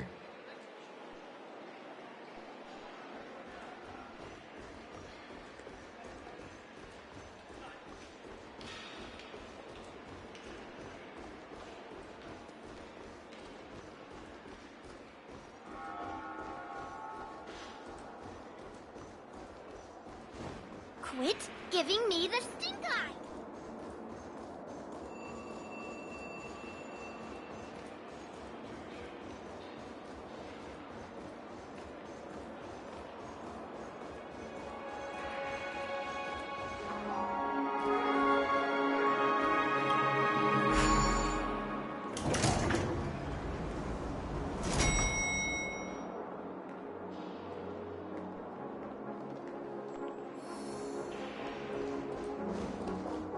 Fancy a dreamscape sightseeing? Mr. Aventurine and Miss Topaz are here too. Oh, and who is that over there? The Intelligentsia Guild's Dr. Ratio. This assembly is quite something.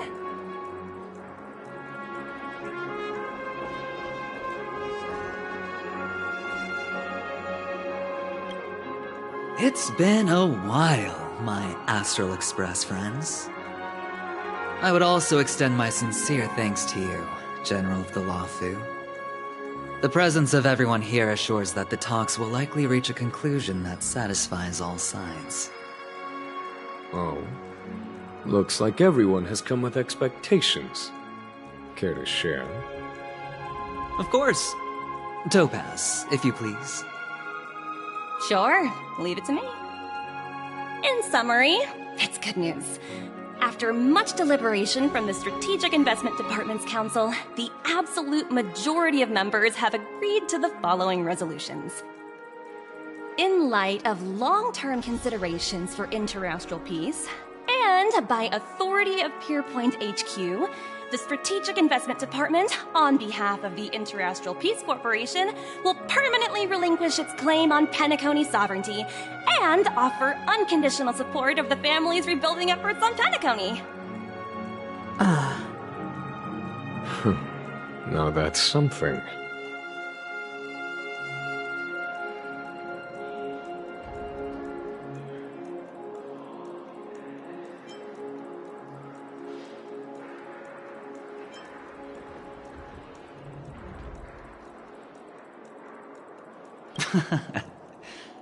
Well, if that's what it takes to bring peace to the entire universe, it's a price I'll gladly pay.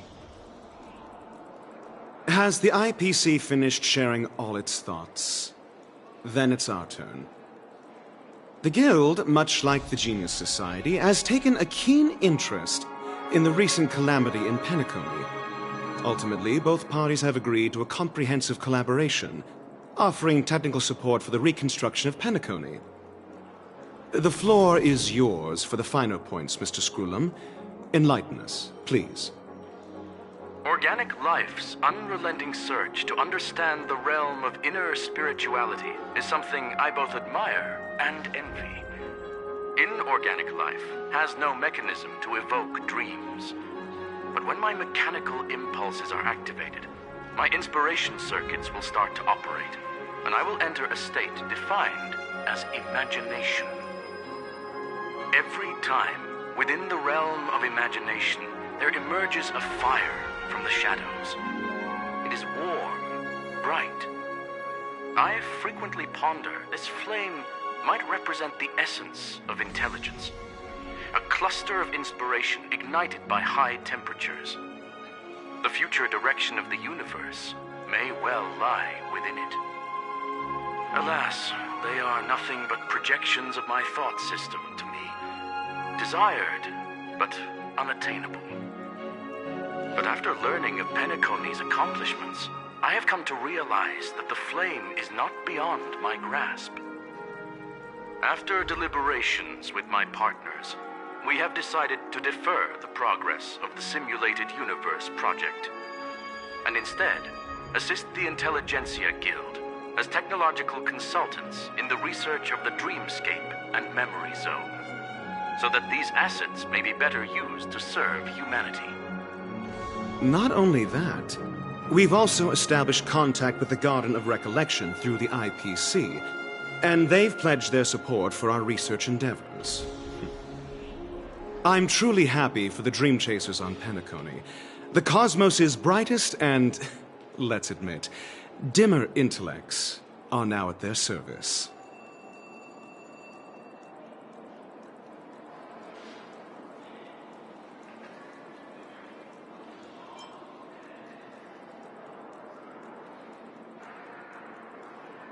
Agreed. It's hard to imagine members of the Genius Society taking an interest in such mundane research.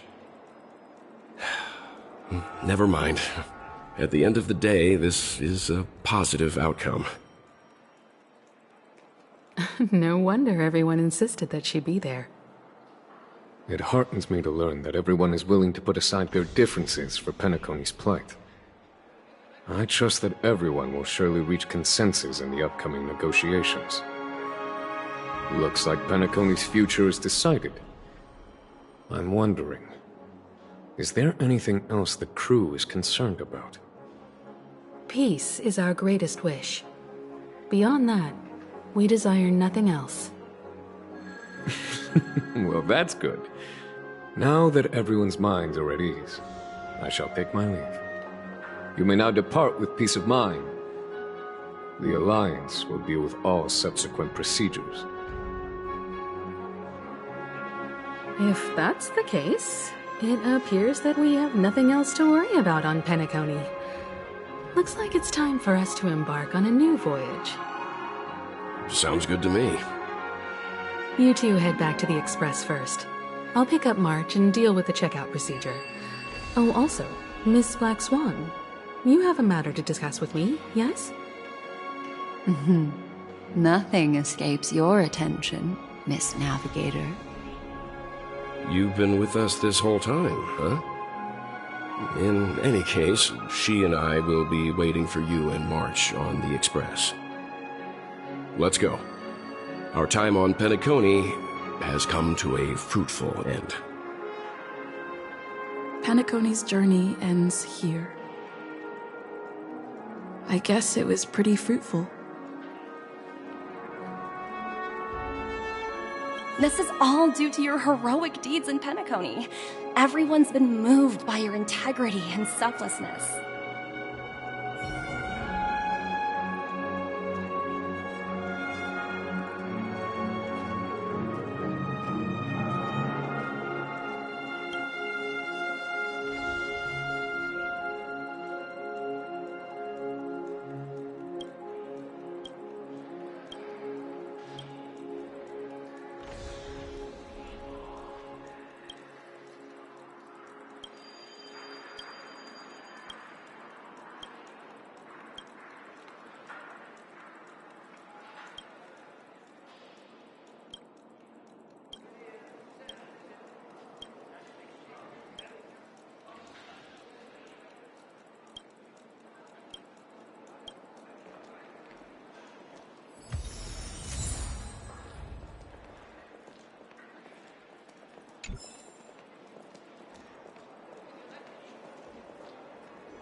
Dear guest, how may I be of service?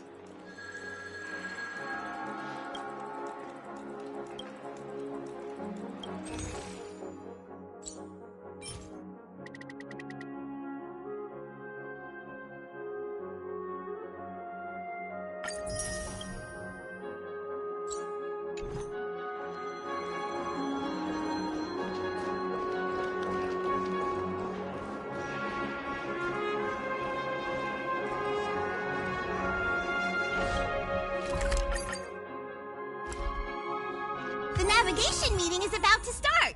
We're all waiting for you. When did the Express become so lively?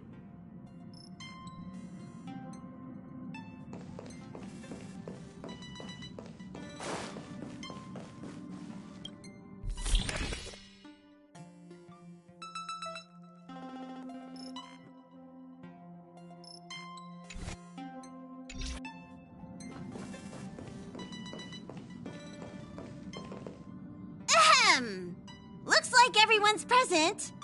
Let the navigation meeting commence then. This a meeting to decide our next stop? How we doing this? A show of hands. Hold your horses, cowboy. It's for those to decide.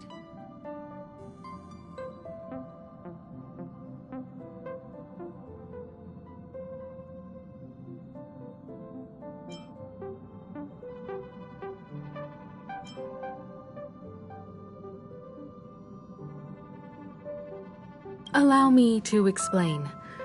Mr. Boothill and Miss Black Swan submitted a request to temporarily travel with the Express for their own personal reasons. As you all may know, the Astral Express never declines any passenger whose heart yearns for the distant stars. Therefore, they will be traveling with us for a while until they reach their destinations. Whoa, the Express is going to be much livelier now. But, Miss Black Swan, you better not use your Memo Keeper abilities to pull any pranks. Understood, Miss March. I promise you, you'll never see me in your room while you're taking a break. Don't! You're freaking me out. All right. Now that everyone's met everyone, we can continue our navigation meeting. Firstly, Pom-Pom wishes to thank everyone. If it weren't for you all unearthing the truth about Penacony, Pom-Pom would have never known where Mikhail and the rest had gone. What they had to go through was regrettable, but I reckon they all fulfilled their wishes. And it was thanks to all of you. Thank you, everyone. Now then, we come to the crux of this navigation meeting. We must decide on the Express's next stop. Let me introduce our current options. The first choice is from Himiko, the oceanic planet of Lushaka, a planet composed entirely of water.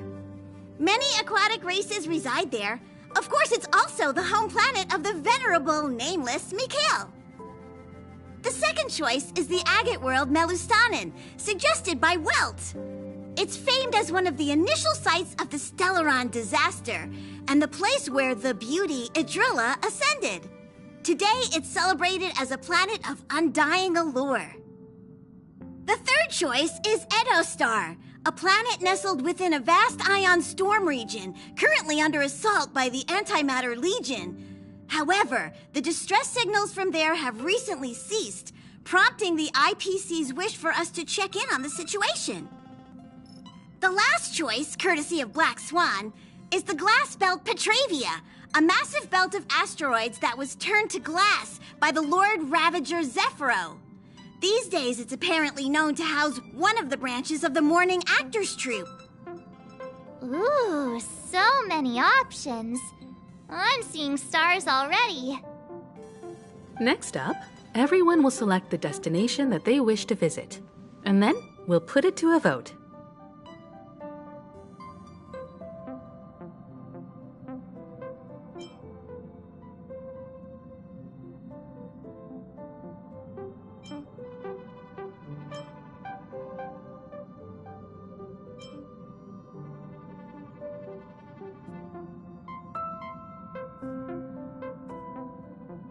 If that's the case, how about we go to Edostar first?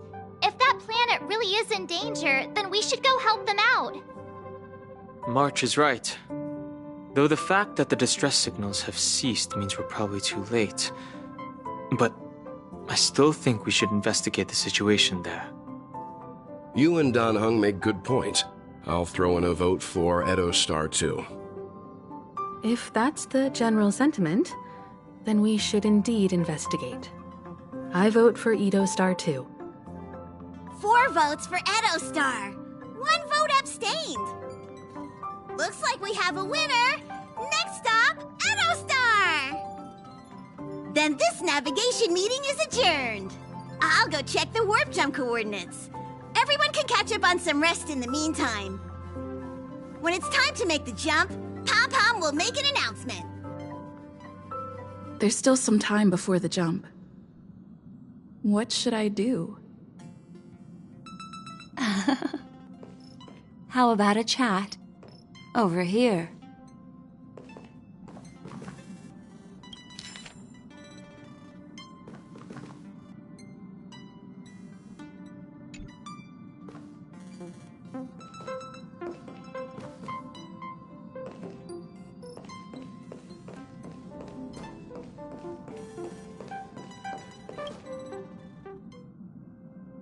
Oh, you're here. Seeing your reflection among the stars in the porthole really does seem somewhat surreal. How about it, this journey of beautiful dreams? Was it to your liking?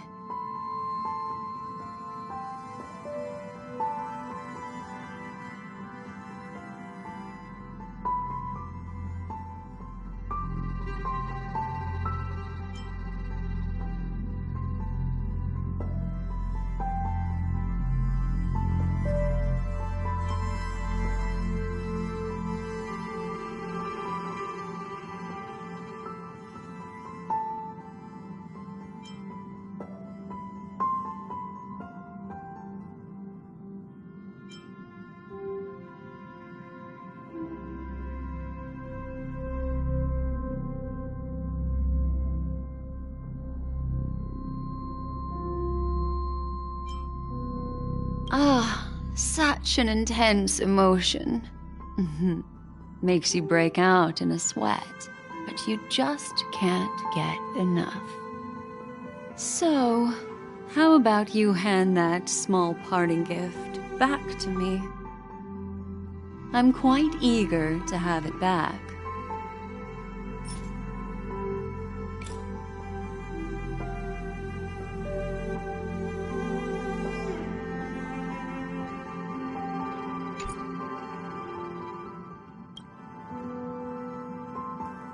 Oh, you're here. Seeing your reflection among... How about it? This journey of beauty. Oh, such elusive emotions. I've never encountered memories quite like this before. It stirred my curiosity. So, how about you hand that small parting gift back to me? I'm quite eager to have it back.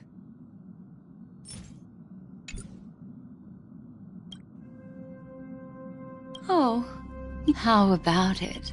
I can feel your obvious excitement. That means your memories will also become even more beautiful. So, how about you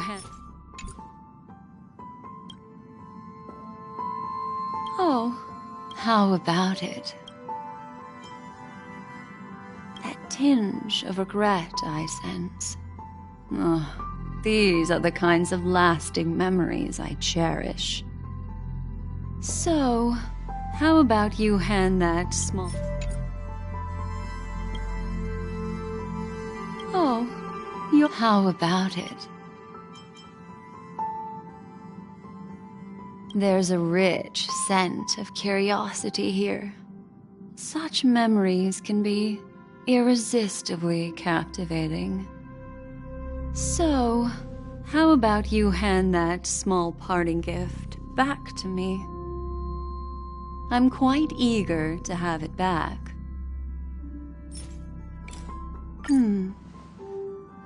Oh?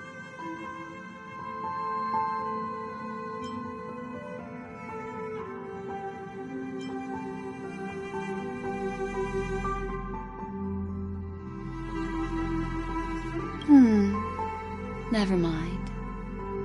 I just stumbled upon a particularly fascinating spot in your memory. Before I explain, I would like to apologize to you.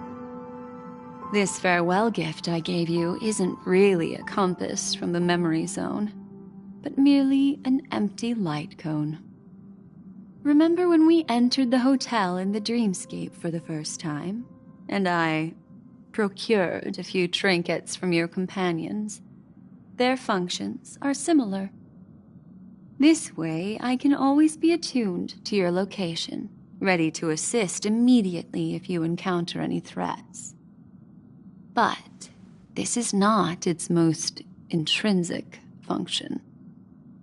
Light cones are slices of light used to encapsulate solidified phenomena.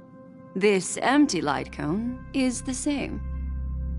It can etch your memories in their most vivid form, and then allow me to admire and manipulate them, turning them into unique mementos. All the world is born from the power of mind and soul, and that power is memory. To prevent ourselves from being forgotten by the world, we must make the world remember us, or use our memories to recreate it. Life, seemingly vast, offers but a scant collection of impactful memories. Some joyful, some sorrowful, some light, some heavy. But you are different. Memory is a reflection of the future. Within that reflection, I see your unparalleled worth. You have the power to craft memories that can captivate the world. Your memory can illuminate the universe's future path. And that memory will be as scintillating as the star clusters you see in this porthole.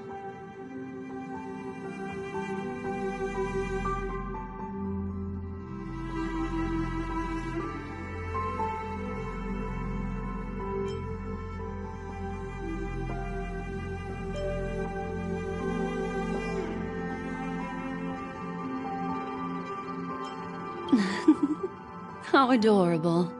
But do you know the deeper meaning behind it? The reason is simple. In this grandiose and ostentatious dream of the families, only you personally experienced the entire course.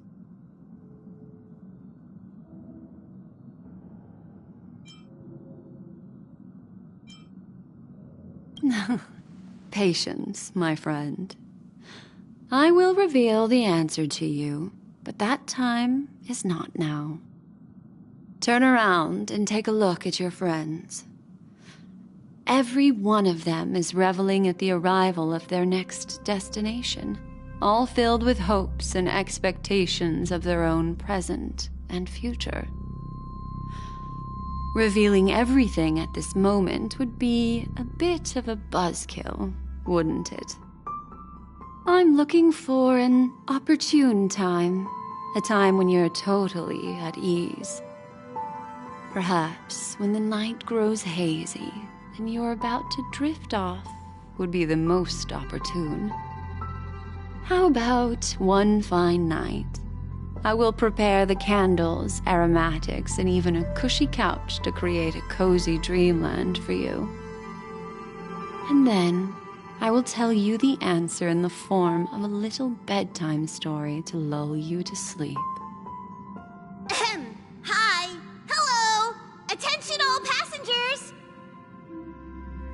The express is about to make the jump. Please be seated and hold on! It looks like we're finally about to set off.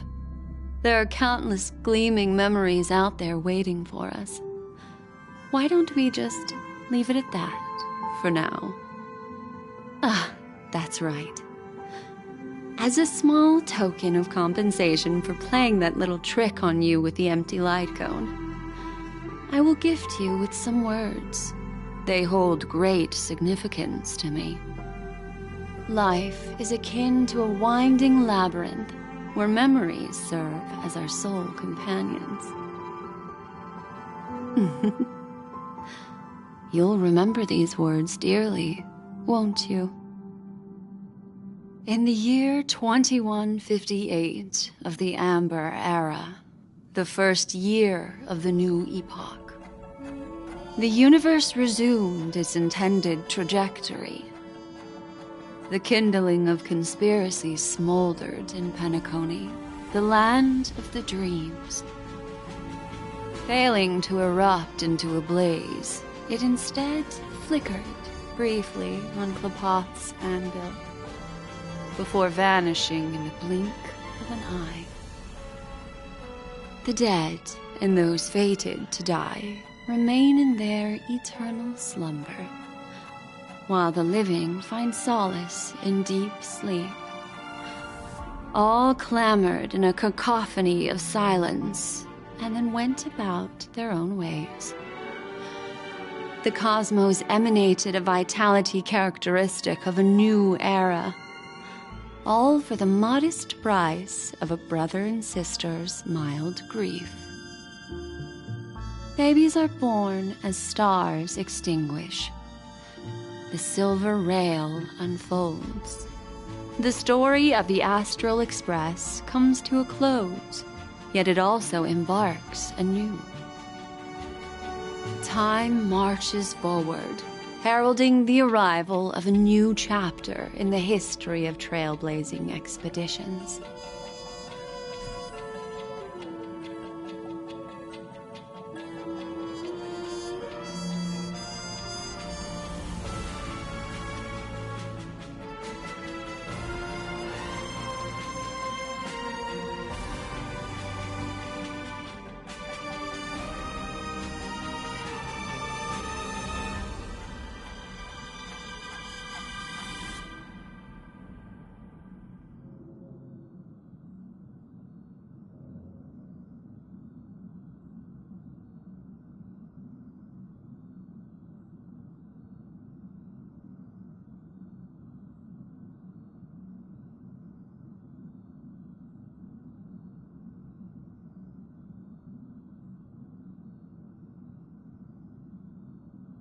Countless shooting stars streak the sky tonight. If you can pick the right one, it will carry your wish to thousands of distant worlds. You're feeling very relaxed now, aren't you? So, then, it's time to tell you a little bedtime story. Well, let's start with a conclusion. The crew was defeated in the battle against Sunday. Everyone in Penacony failed, and no one survived. But don't panic. The truth, as horrifying as it may be, is not yet irreversible. There's still a glimmer of hope, and that's why I'm here. Next, I'll use this empty light cone that carries all your memories to relive everything that happened before. And when this story reaches its end, I'm sure someone as clever as you will notice that. There's a major flaw in the story you have experienced, yet within that flaw lies a glimmer of hope. Are you ready for it? Do you remember everything? When the clock turned back, the Express started a warp jump, sending you to a strange dream. You were bewildered back then, and then a Galaxy Ranger named Acheron showed you a way out. When you arrived at the Reverie Hotel, you met the doorman Misha and had a confrontation with Aventurine, an IPC representative. Thankfully, Acheron appeared again and helped you. After that, you saved Firefly and explored Penacony together. During the tour, you ran into Sparkle disguised as Sampo and accidentally entered a child's dream. There, I rescued both of you from death, but Firefly didn't return to reality. She realized the truth and tried to involve you in her plan, but that resulted in an accidental death. Even more unsettling, you soon encountered another murder. The 2 cases of death prompted you to investigate the truth behind the sweet dream. Despite your efforts to gather information about the 2 victims, you didn't make much progress. But you did learn about the Watchmaker from Gallagher. Meanwhile, Aventurine was secretly carrying out his scheme, in which you were one of the pawns. In the midst of a fierce battle, Acheron revealed her true identity as an emanator of the Nihility and unsheathed her sword. That strike foiled Aventurine's plan and opened a passage between the Sweet Dream and the original Memory Zone. Upon your arrival at Dreamflux Reef, you learned the truth that death was actually dormancy, as well as the truth about the dreamscape, the Stellaron, and the bellboy, Misha. You split up with Sunday and Robin, looking for a way to seal the Stellaron. However, it turned out that Sunday and the Dream Master had their own hidden agenda. And you had to engage in an ultimate duel on the stage of the Charmony Festival. Finally, the story reached its conclusion. You emerged victorious, with the Trailblaze triumphing over the Order, and Penacony embracing a bright and peaceful future. This marks the end of the thrilling journey in Penacony. I'm sure you've already noticed something unusual, haven't you? The major flaw, which contradicts all the known information, hides in this story.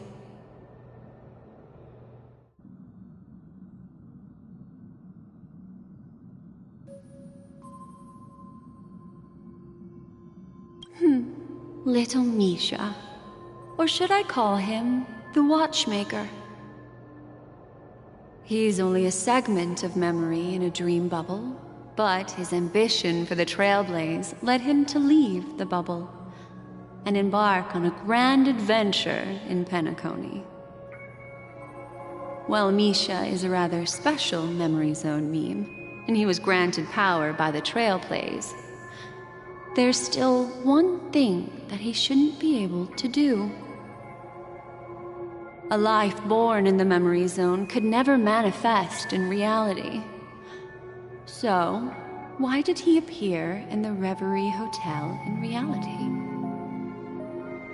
The answer is simple. He is the one fatal variable that contradicts all our known information.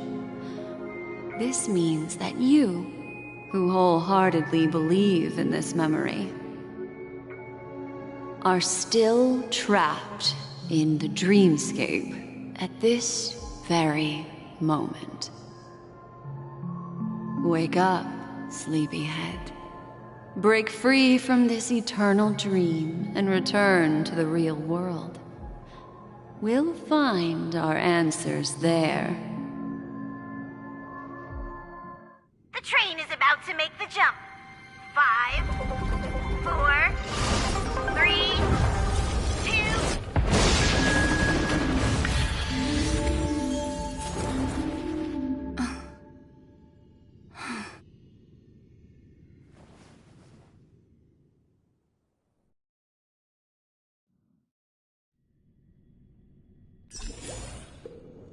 This way, darling.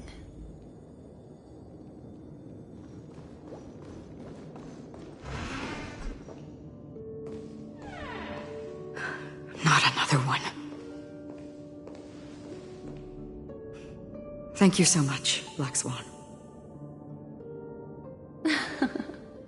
Finally, I can breathe a sigh of relief.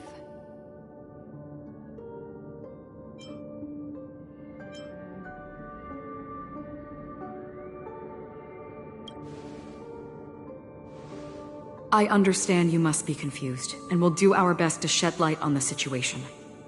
However, before that, it's essential to know that this place is the rift between dream and reality.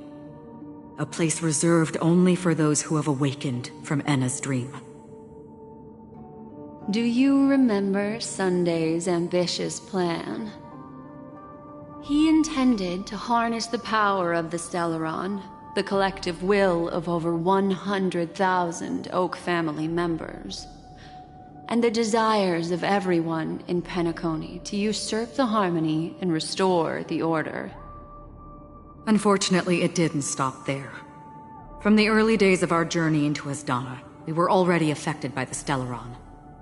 That strange dreamscape where we met. Maybe it was a sign that your thoughts were beginning to drift away.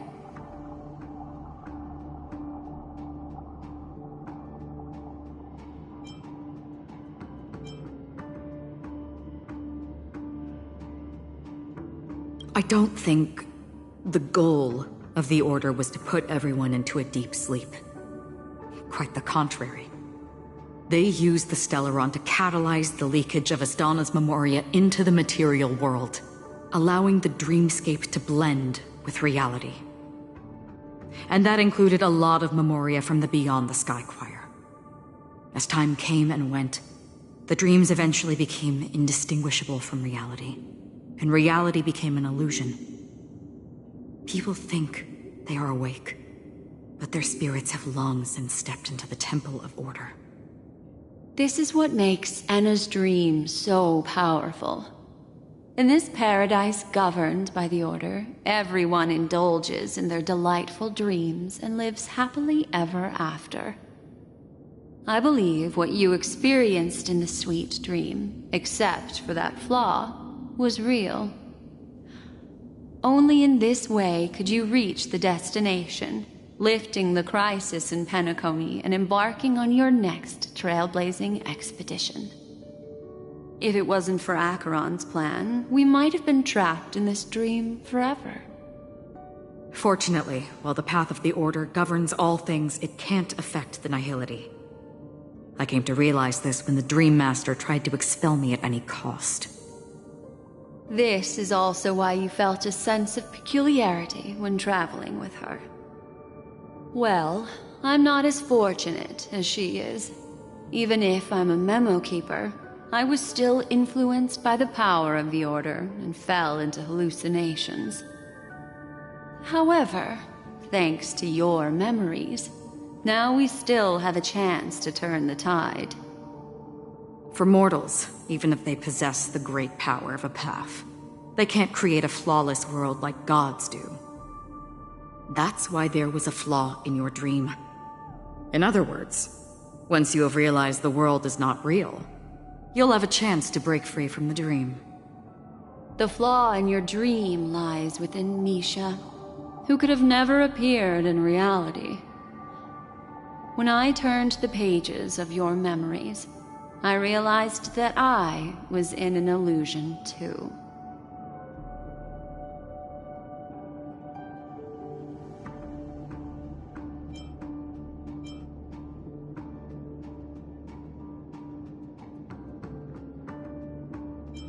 Now Sunday has usurped the power of the Harmonious Choir through the Charmony Festival.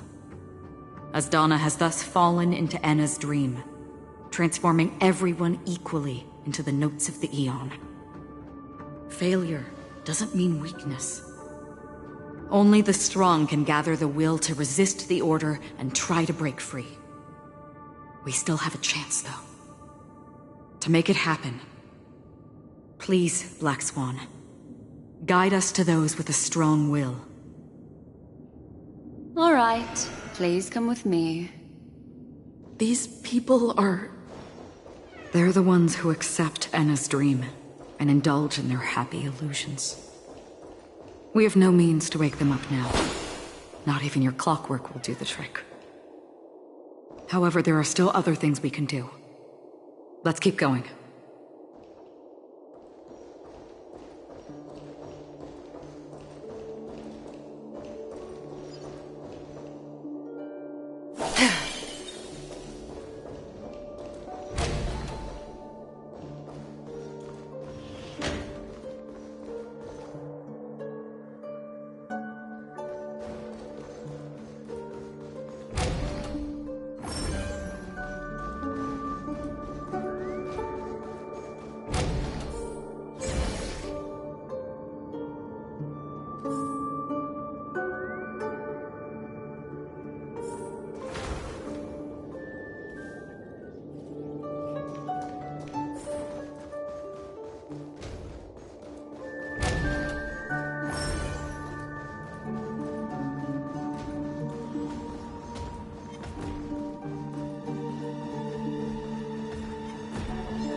Stream forth the gleam of old blades.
Stand still.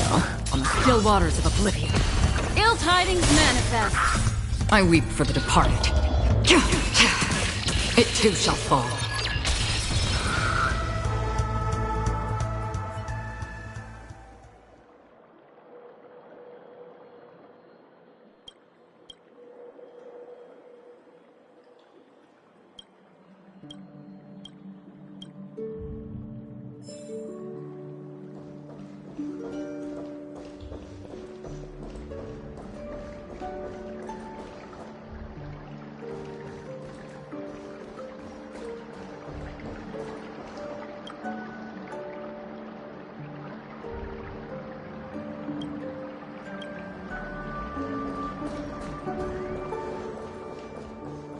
Stream forth the gleam of old blades.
4. The gleam of old flames.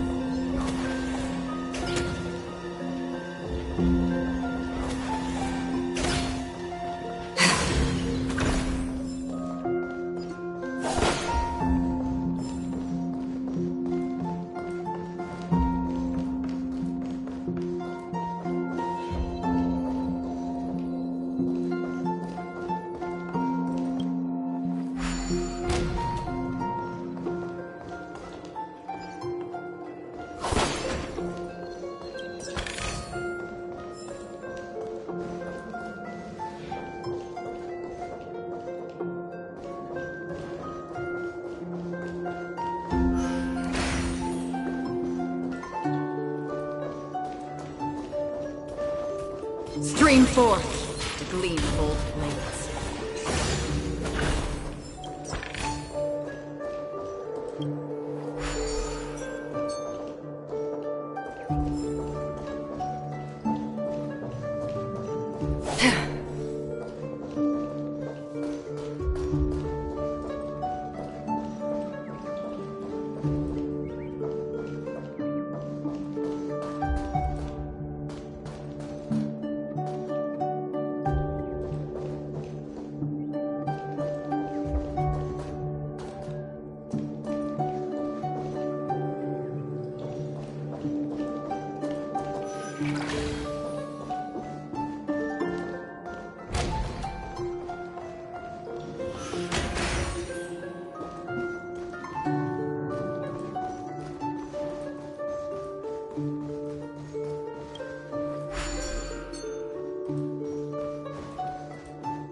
Storms on the horizon.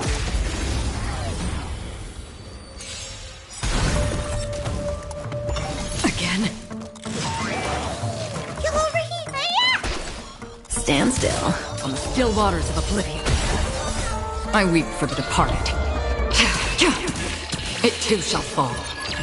Ill fate descends. Beneath the waters lies an endless abyss.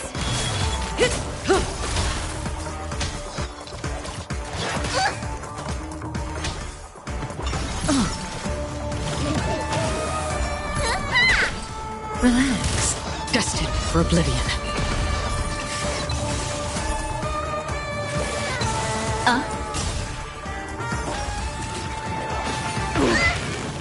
What's in your prescription? Time to say bye. Boom.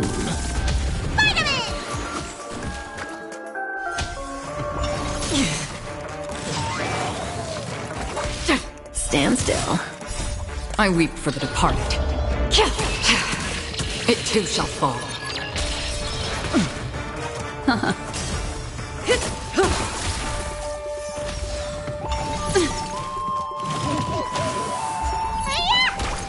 Relax. On the still waters of oblivion.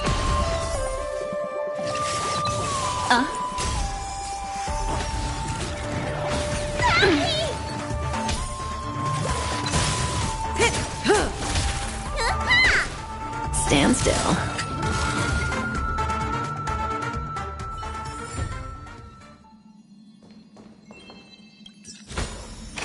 This is what exploring the cosmos is all about.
Stream forth the gleam of old flames.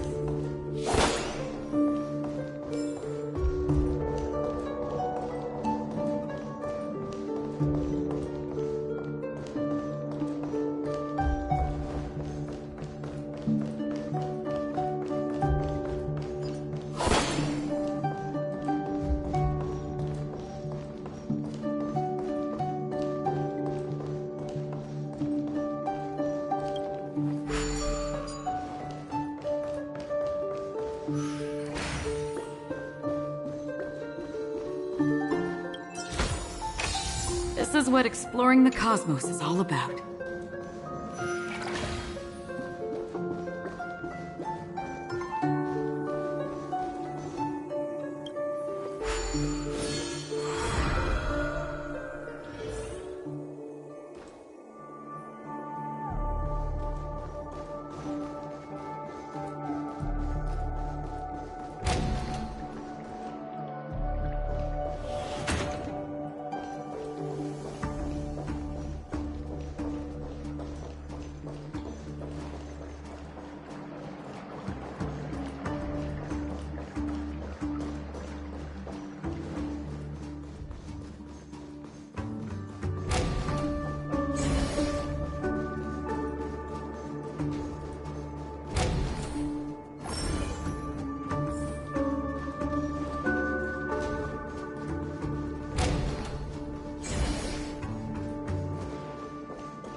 Here we are.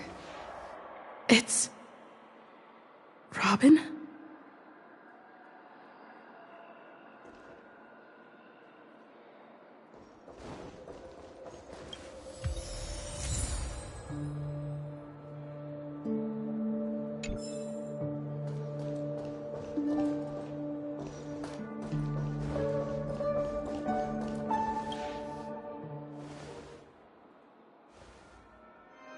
Finally, you've arrived. Let me introduce you to Robin. She woke up from Anna's dream by her own will, and it's this tough lady who led us here with her song. I woke up for the same reason as all of you. In the dream, I experienced something that could never occur in reality. Are we going to lock it up in a cage? I want to see it fly freely in the sky. Without us, this bird would be too fragile to survive on its own. Do you want it to die? No, but... Then let's take care of it together until it can return to the sky. Huh? Birds have wings because they're meant to fly. Even if they may crash on the ground one day, they shouldn't be trapped in a cage. Birds belong to the sky, so we should help them return there, right? The illusion was so impossibly blissful that I realized it was just a dream. And this is our final hope. Anna's dream is founded upon the harmonious choir, namely everyone's shared wishes. It will only materialize once the aspirations of all beings in Penacony merge as one. At present, It has become impervious due to people's desire to remain slumbering within the dream. And in order to destroy it, we must make everyone in Penacony want to wake up. Now comes the tricky part. How do we do it?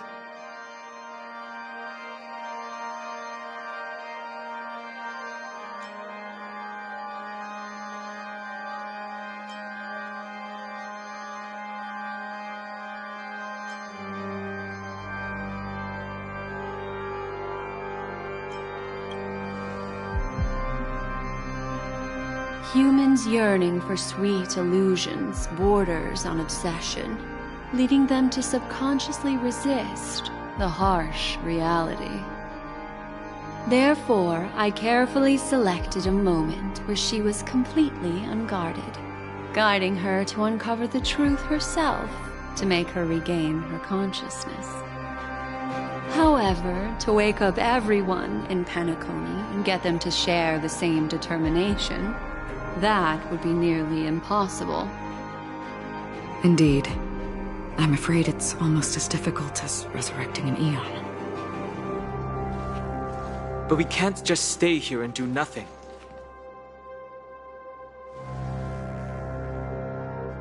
This is a critical moment for the whole universe. Who cares about some dumb number?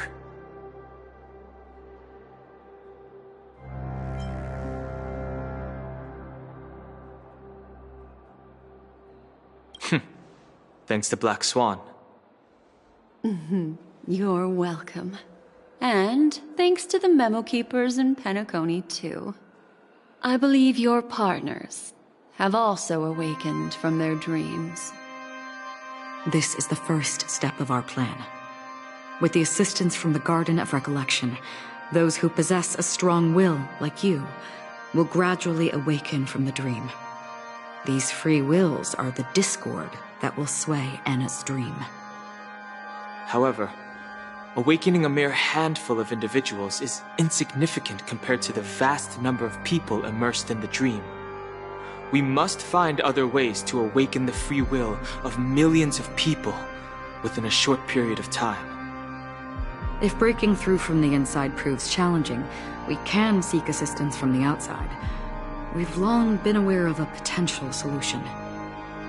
Asdana is a galaxy known for its abundant memoria and the remarkable phenomenon known as synesthesia dreamscape. When people first enter this place, they often find themselves and others sharing a collective dream. At this very moment, there is only one dream encompassing the entire Asdana system. So, you mean, if we can attract a large number of outsiders to this system, their free will would intertwine with this dream and shake it to its core? However, those outsiders might also succumb to the dream and become the foundation of the Order instead. The real challenge is, how can we gather a huge number of people as determined as you within a short period of time? Looks like the Jade Abacus of Allying Oath will be the only solution. No. No need for that. Keep your once-in-a-lifetime treasure. We don't need to bother the Cienjo Alliance for such a tiny request. You want thousands of people with unwavering free will? That's easy. Just leave it to us Galaxy Rangers. You can gather Galaxy Rangers? Outsiders may see Galaxy Rangers as elusive and disconnected individuals, and actually, they're right. And that's why we have a tacit understanding among us. Do you know what it is, Acheron? It's the relic I returned to you. Exactly. Its owner must have told you that it's meaningless to anyone other than a Galaxy Ranger. That it can only fulfill its purpose when returned to its rightful owner. Because it's a burial artifact. Worthy only of a hero who has served the Galaxy Rangers with honor. When its light illuminates the universe, it means the fall of a hero. And in the direction it falls, countless meteors will streak across the sky. Those meteors are galaxy rangers, coming from all corners of the cosmos, driven by a shared purpose, without questioning the cause or counting the cost, because we abide by a common principle. The shooting stars of the hunt only descend on the longest night, and with them comes the dawn. We've stayed silent for far too long. Now, it's time to remind all the cowards, oppressors, and villains of the universe of our presence. I'll be the one to ignite the first spark.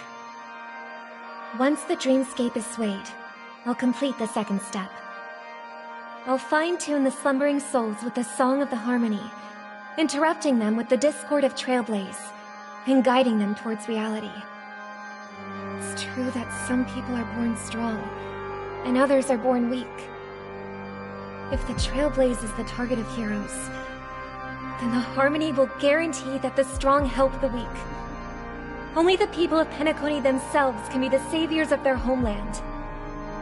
Their path of happiness should be forged by themselves. While I may not be a nameless, I'm willing to instill courage in all those who need it. This includes my brother as well. Anna's dream is too cruel for him and everyone else. Your plan sounds well conceived, but still, it appears somewhat idealistic and romantic. The flaws rooted in human nature can't be eradicated overnight. Do you believe these efforts alone are enough to convince everyone to choose the right path? I agree with you, Black Swan. That's why the most critical aspect of this plan is not to convince everyone to choose the right path, but to inspire them to save themselves.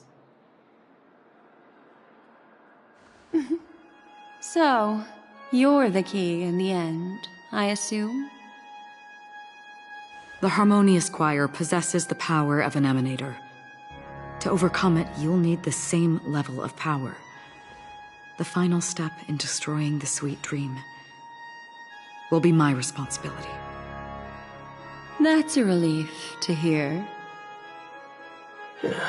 Now that our roles are assigned, let's get to our battlefields and pose a grand finale. May I have a moment alone with you? There's one more thing I need to explain to you. This grand festival is drawing to its close. This is the starting point for the ultimate stage of our journey, just as it marked the beginning of all the stories in Penacony.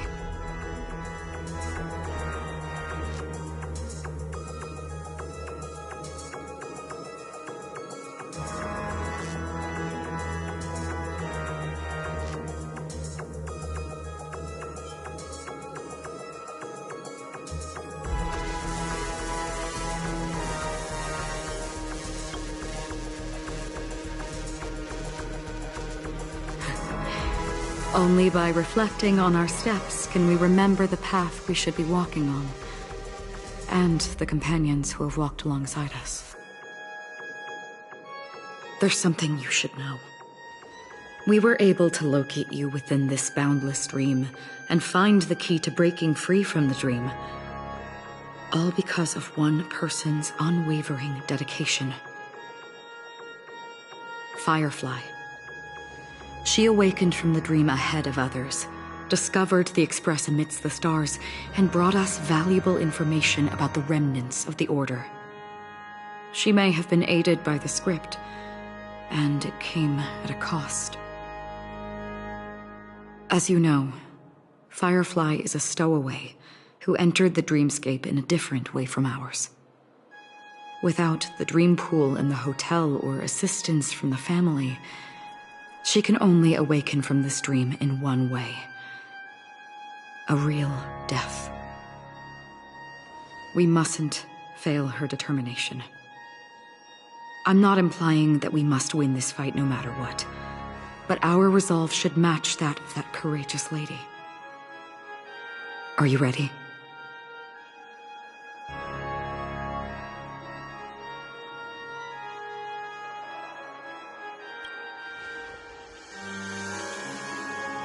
Very well. Now, please close your eyes.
How long has this reign been ongoing?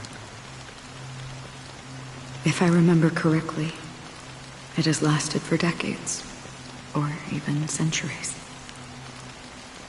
The unwavering determination of the Hunt followers persists even in death. But thankfully, we've guided those lost souls to their lives beyond. They were heroes in their time. And they won't be reduced to puppets of the nihility in their death.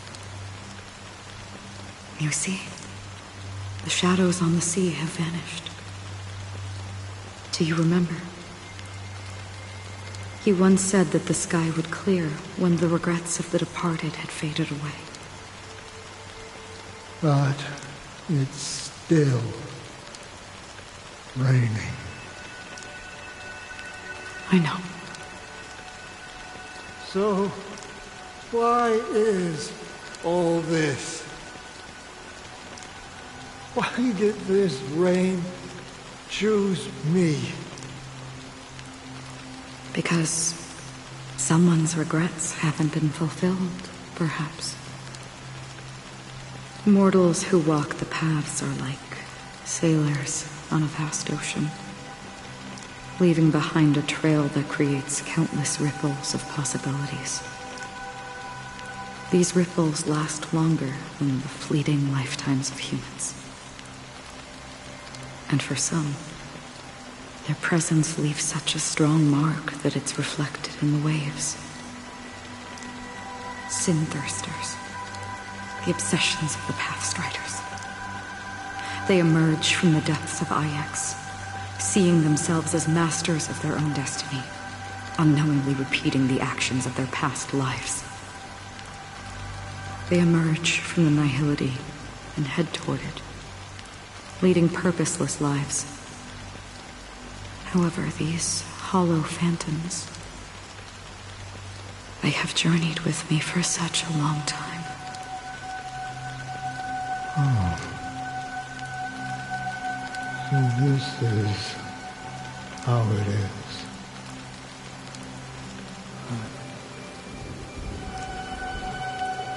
I'm already dead. Yes. Are you watching over me? This is my duty as Acheron the Watcher. I'm guarding the path to the abyss of the nihility, guiding every soul reluctant to become one with it. Back to this side. But if this is what the departed ones expected, should you try to change it? I don't know. But someone once told me that when the inevitable moment came, he hoped that someone would stand at his grave and place a bouquet of flowers. Even if it doesn't make sense at all? Some tasks have to be done, even if they are pointless. I have experienced that much already. Please extend your hand and then close your eyes. I'll carry your wish with me and fulfill it. Only then will I be able to put an end to the final regret by the Dead Sea. Will I ever see them again? Yes, that is certain. Because it was you who told me about the Express, your two former companions. The expedition cut short by the swarm, your narrow escape from death, and your encounter with the Galaxy Rangers. And Penacony, the hometown to which you could never return. Yeah.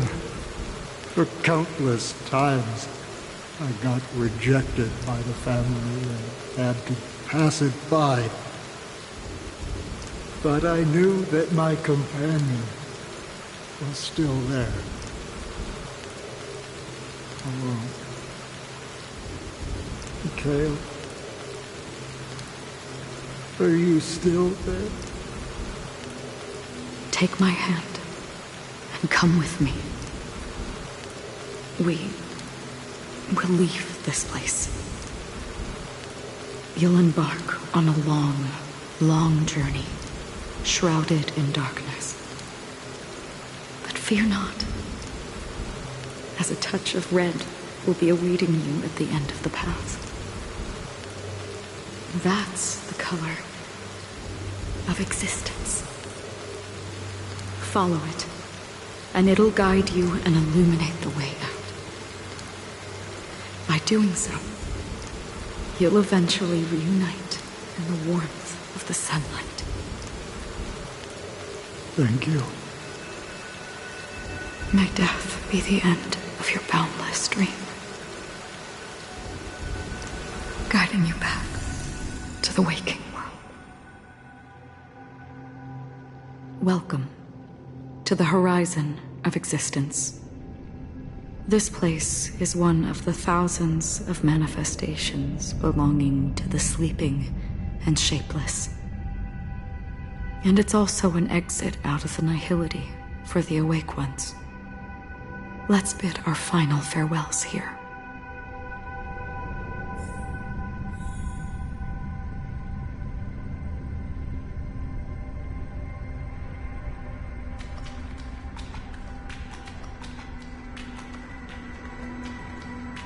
Always distinguish between reality and imagination. All right, Gray. Life is akin to a winding labyrinth where memories serve as our sole companions. May your schemes be forever concealed. Anna's dream is too cruel for him and everyone else. To the imperfect tomorrow. I still remember the question on the invitation letter. Why does life slumber?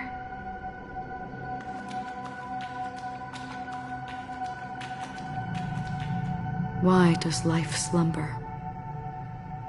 We don't know the answer yet, but we're about to awaken from this dream. Or perhaps such is the answer itself.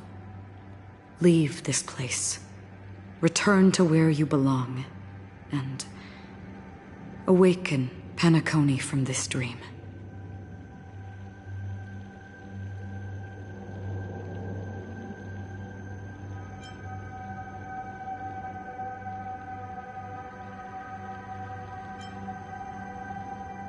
As I said, our plan is not about convincing everyone to choose the right path, but about inspiring them to save themselves. So, when will people actively save themselves? The answer is when they are in desperate situations. Like a drowning individual in the deep sea. When one's body and mind bear immense pressure, agony, confusion, and despair will follow. I firmly believe that. The fragility of humankind often freezes them in their tracks. But in truly desperate situations, they will strive to save themselves. And now, Penacony has enough heroes to lead them forward. It's through this inherent, self-centered instinct that people exert their utmost effort, even when they know their struggle is fruitless. As absurd as it may seem, it's their resistance. As for now, it is time to guide them, not as a savior, but as a nameless among those mortals. In this way, you will reunite in the warmth of the sunlight. The rain is intensifying.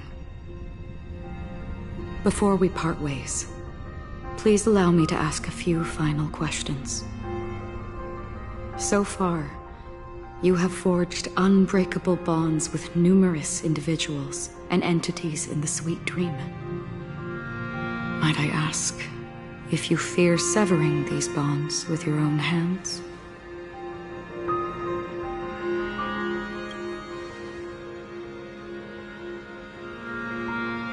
If there is a vast, lifelike dreamland that is virtually indistinguishable from reality, a realm without death, where everyone can attain the happiness and fulfillment they deserve, living blissfully ever after, I would ask, would you wish to stay?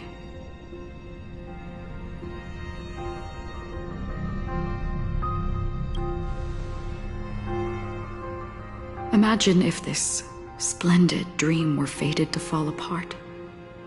Friends, family, strangers, followed by the gentle breeze, soaring birds, the stars, and ultimately yourself.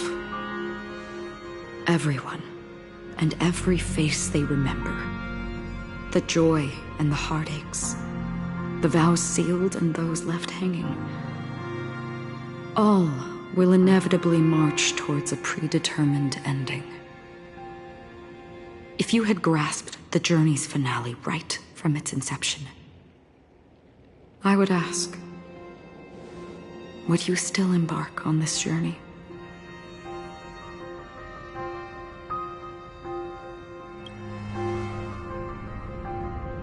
I'm glad. The answer itself doesn't matter. What matters is that you've made a decision. Listen, touch, and ponder. And therein lies the sensation. Cherish it, because that's what makes us exist. Such is the only answer humans can offer when facing the nihility. If the nihility represents the primal fear of life, rendering any lofty convictions insignificant under their imposing shadow, then behind this shadow, there must exist the most fervent source of light in the world.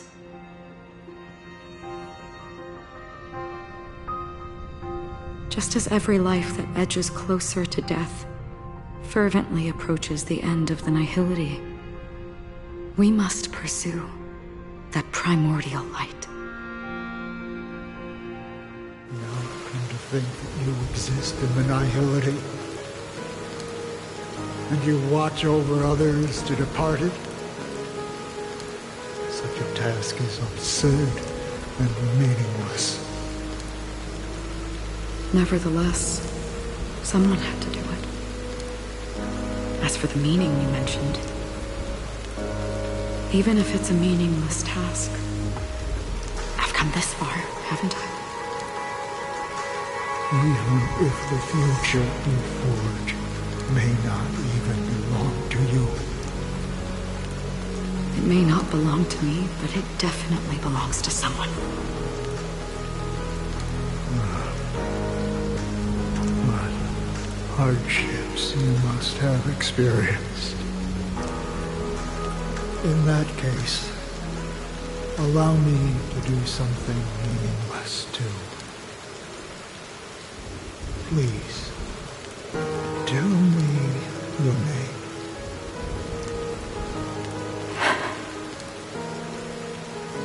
Perhaps my existence will vanish in the next moment, and nobody will remember this conversation or your answer. But I believe that your name should be remembered.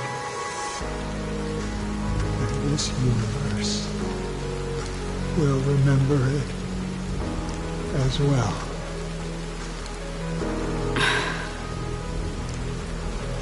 For me, some things are difficult to recall.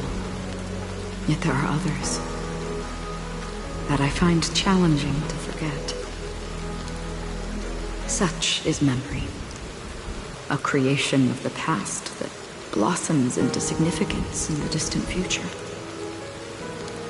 I remember that marks the start of my journey, the origin of the vibrant red hue in my life, and the most fervent element amidst every tempest.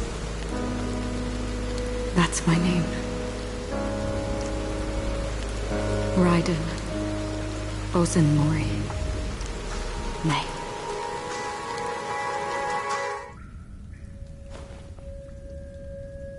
The Golden Dream is getting restless. In the coming long nights, I'm afraid you will face many setbacks and witness many tragedies. And in the end, you will only see in black and white. But please believe me, that in that monochrome world, there will be a glimpse of fleeting red. And when you make a choice, it will appear once more.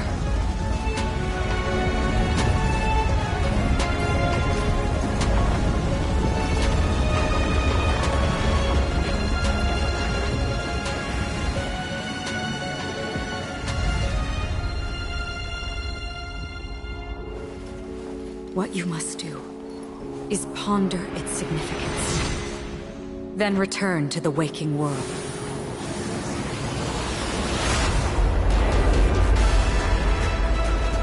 That's where we all find our answers.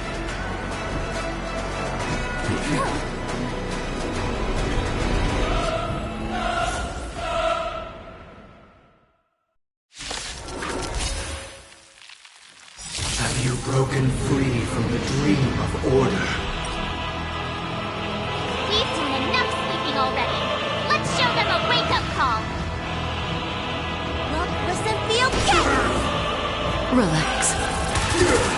Did you come here of your own volition? Or was it fate? Existence is fleeting as the dawns do, destined for oblivion.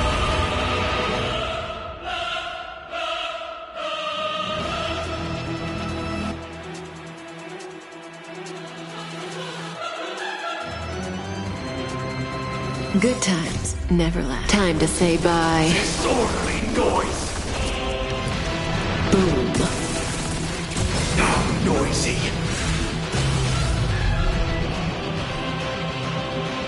Awaken from your dream. Now noisy.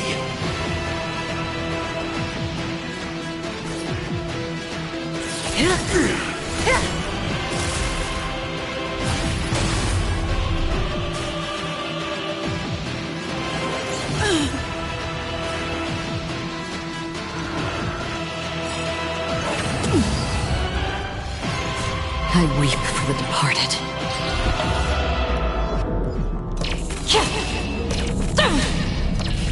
Dusk's reign, it too shall fall. Without order, how can the weak be righteous? Stand still. Half the work is already done.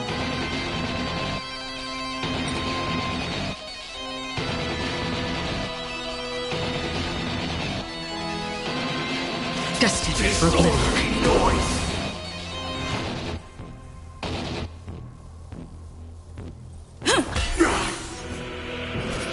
Disorderly noise.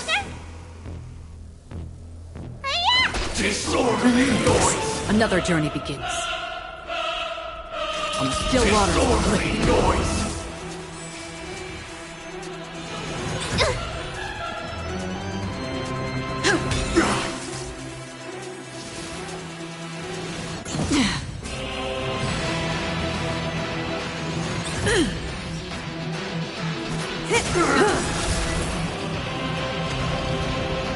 If you have any objection, feel free to make your case.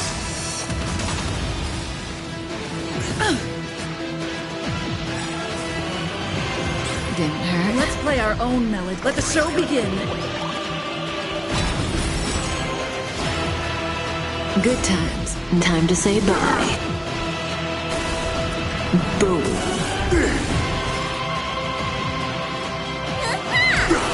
Stand still. Free will, or was it fate? Destined for oblivion. Disorderly noise. Wake up! Now noisy. 7,336 notes. I solemnly invite you to join the glorious chorus and ascend to the heavens!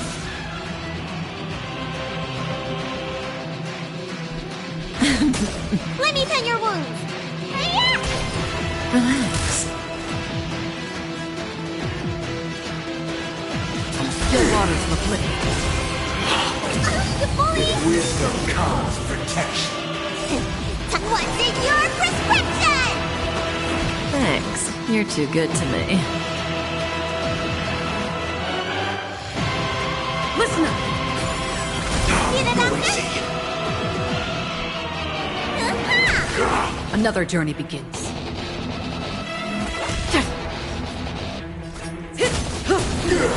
All things are part of the melody. If the dreamscape is indistinguishable from reality, can it still be called an illusion? Wake up! Again? Let's play our own melody. Let the show begin.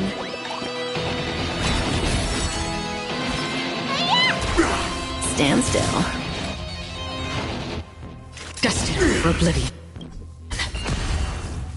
Perfect melody I command. Recreate paradise anew!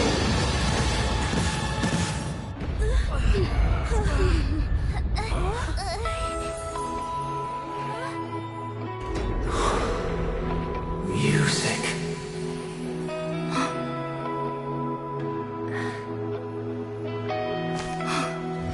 seems to be another kind of sound coming into the Order's symphony.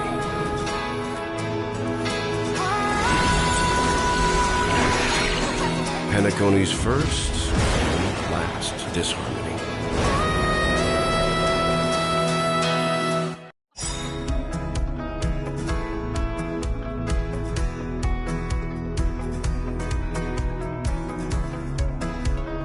Those imprisoned in their dreams are awakening for freedom. Robin, is that you singing? You have heard their cries. This is not the paradise they hoped for. Even so, they don't know where they should be heading. That's why I had to become the lone star in the sky to guide them. Even if that star must hang in a perpetual night of solitude.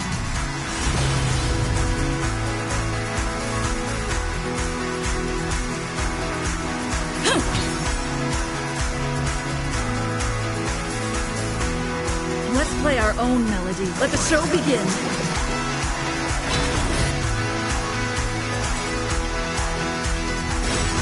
Good times never last. Time to say bye. Boom.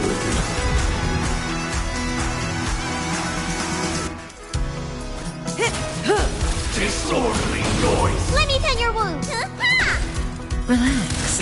Free will, or was it I weep for the departed? It too shall fall.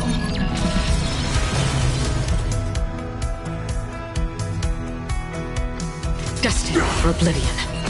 We're finally waking up from our dreams. Disorderly noise! Stand still.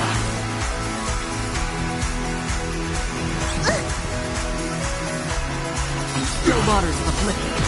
If we had never experienced solitude, how could we have embarked on different paths? Now, our final talk has concluded. All the work of creation has been completed. The inevitable day has arrived. The embryo of philosophy will reshape for us all of reality. If your paradise can save more people, sever my path with your hands. The weakness of humanity cannot be redeemed by others. I swear on truth.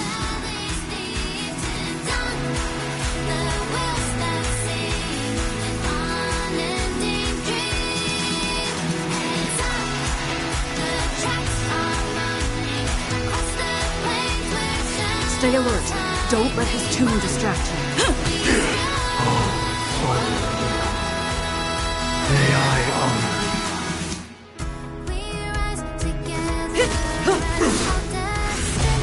I swear on words. Relax. This 7-day vow, I command you to heed my summon. Destined for oblivion. Uh-oh! I have a bad feeling about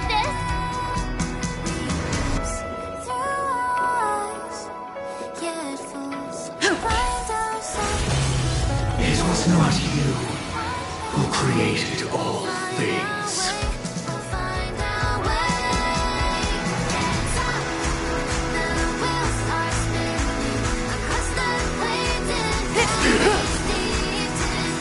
Good times. Time to say bye. Boom. It was humanity that created you. Stand still. The divine being will become the foundation of our paradise. Never journey begins. On still waters of oblivion. Keep up with me. You have a noble soul. Don't be shackled by the past.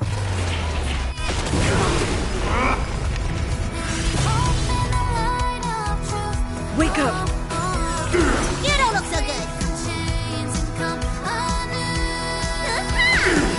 Free will, or was it fate? Destiny for oblivion. May as well kill them all. I'll take the lead. Relax. Let's play our own. Let the show begin. I weep for the departed. It too shall fall.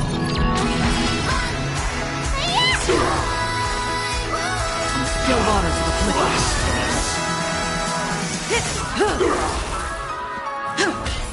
Stand still. Let me pin your wound. Even if the future is full of pain, we won't escape from it.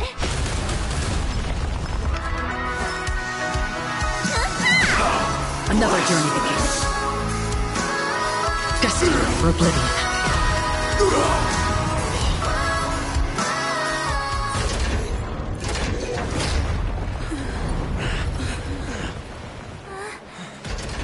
So,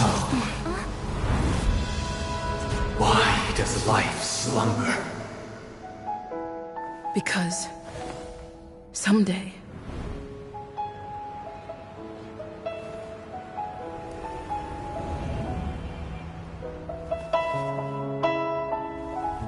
we will wake up from our dreams.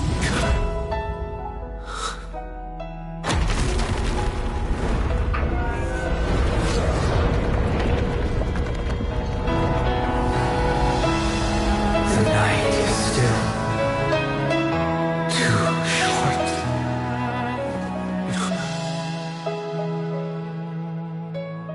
Brother, the dream is over.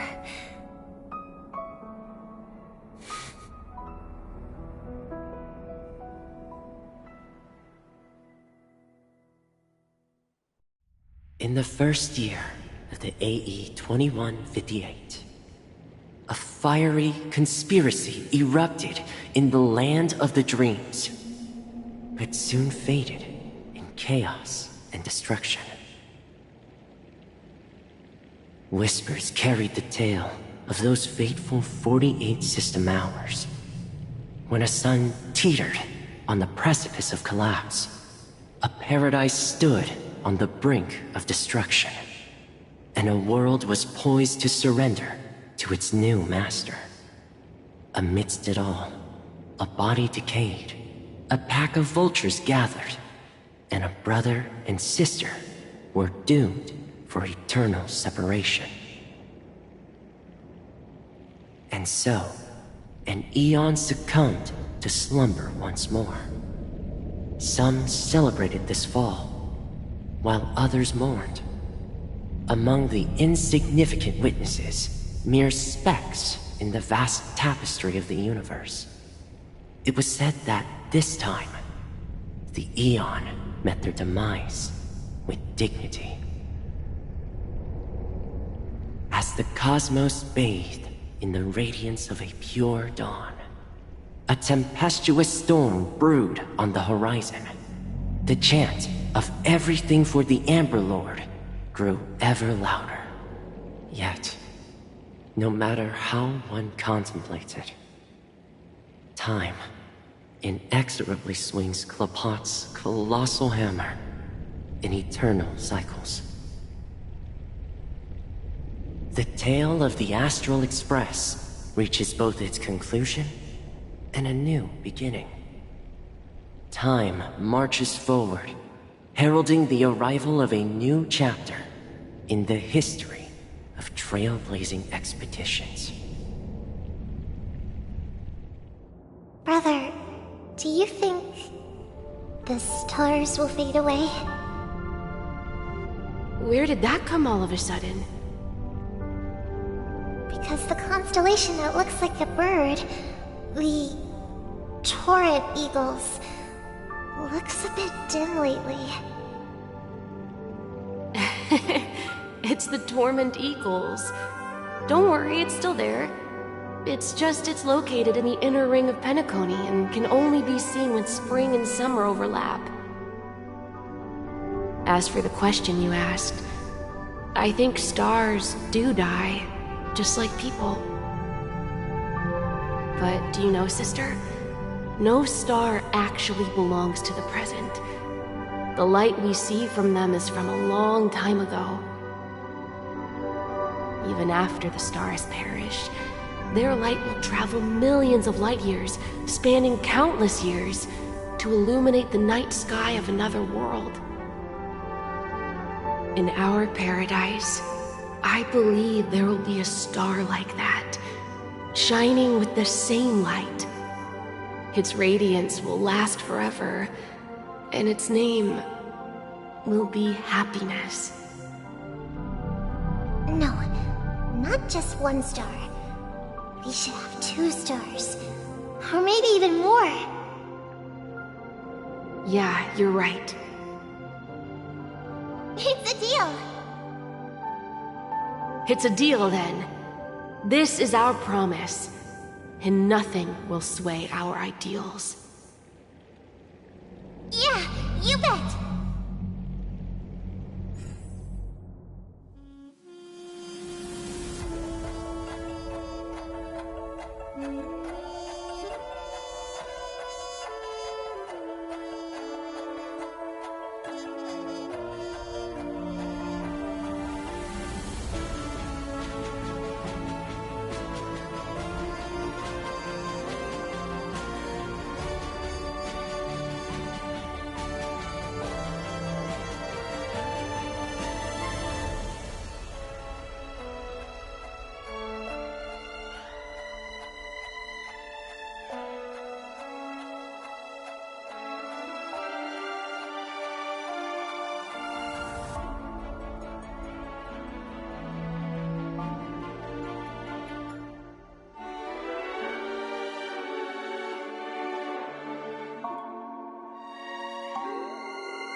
It's a pleasure to hear your voice again.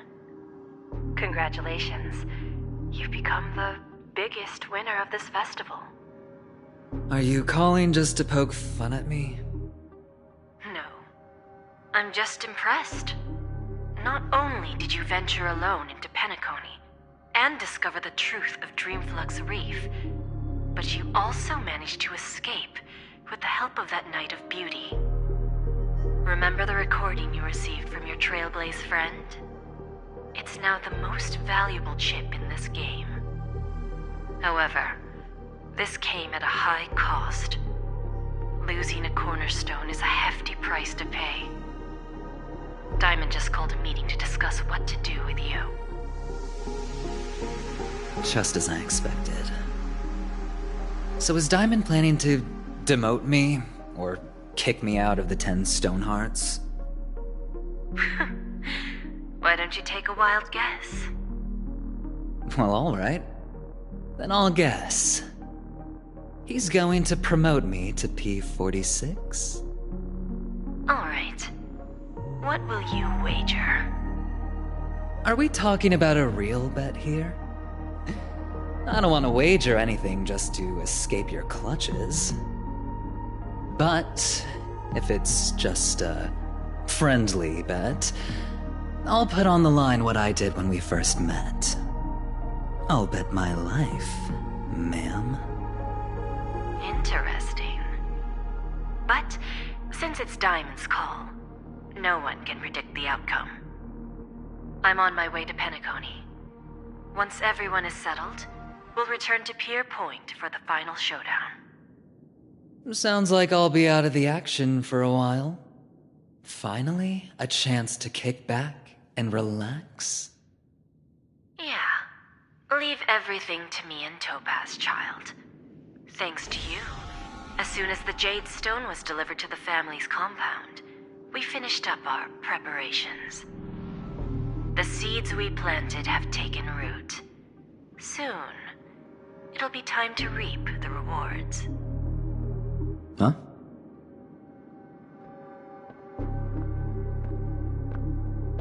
Let's wrap it up for now. Looks like I've got a visitor here.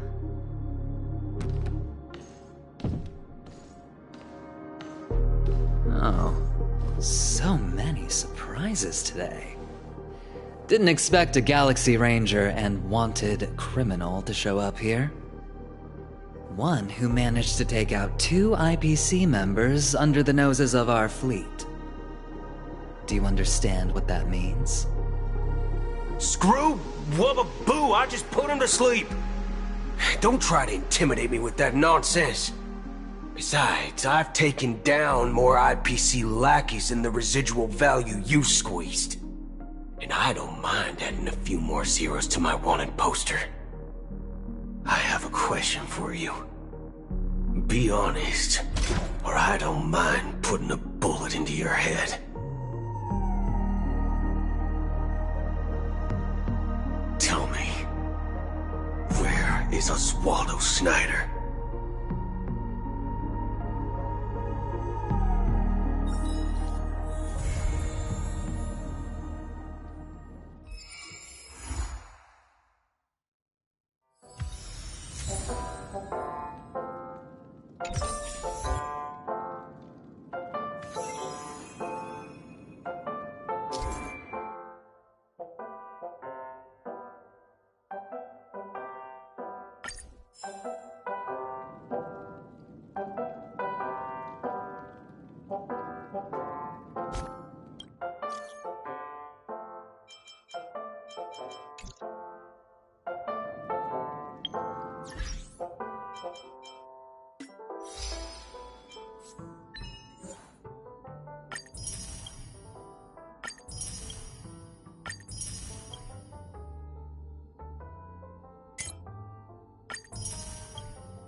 Unknown to each other, yet united in purpose, we make the same choices.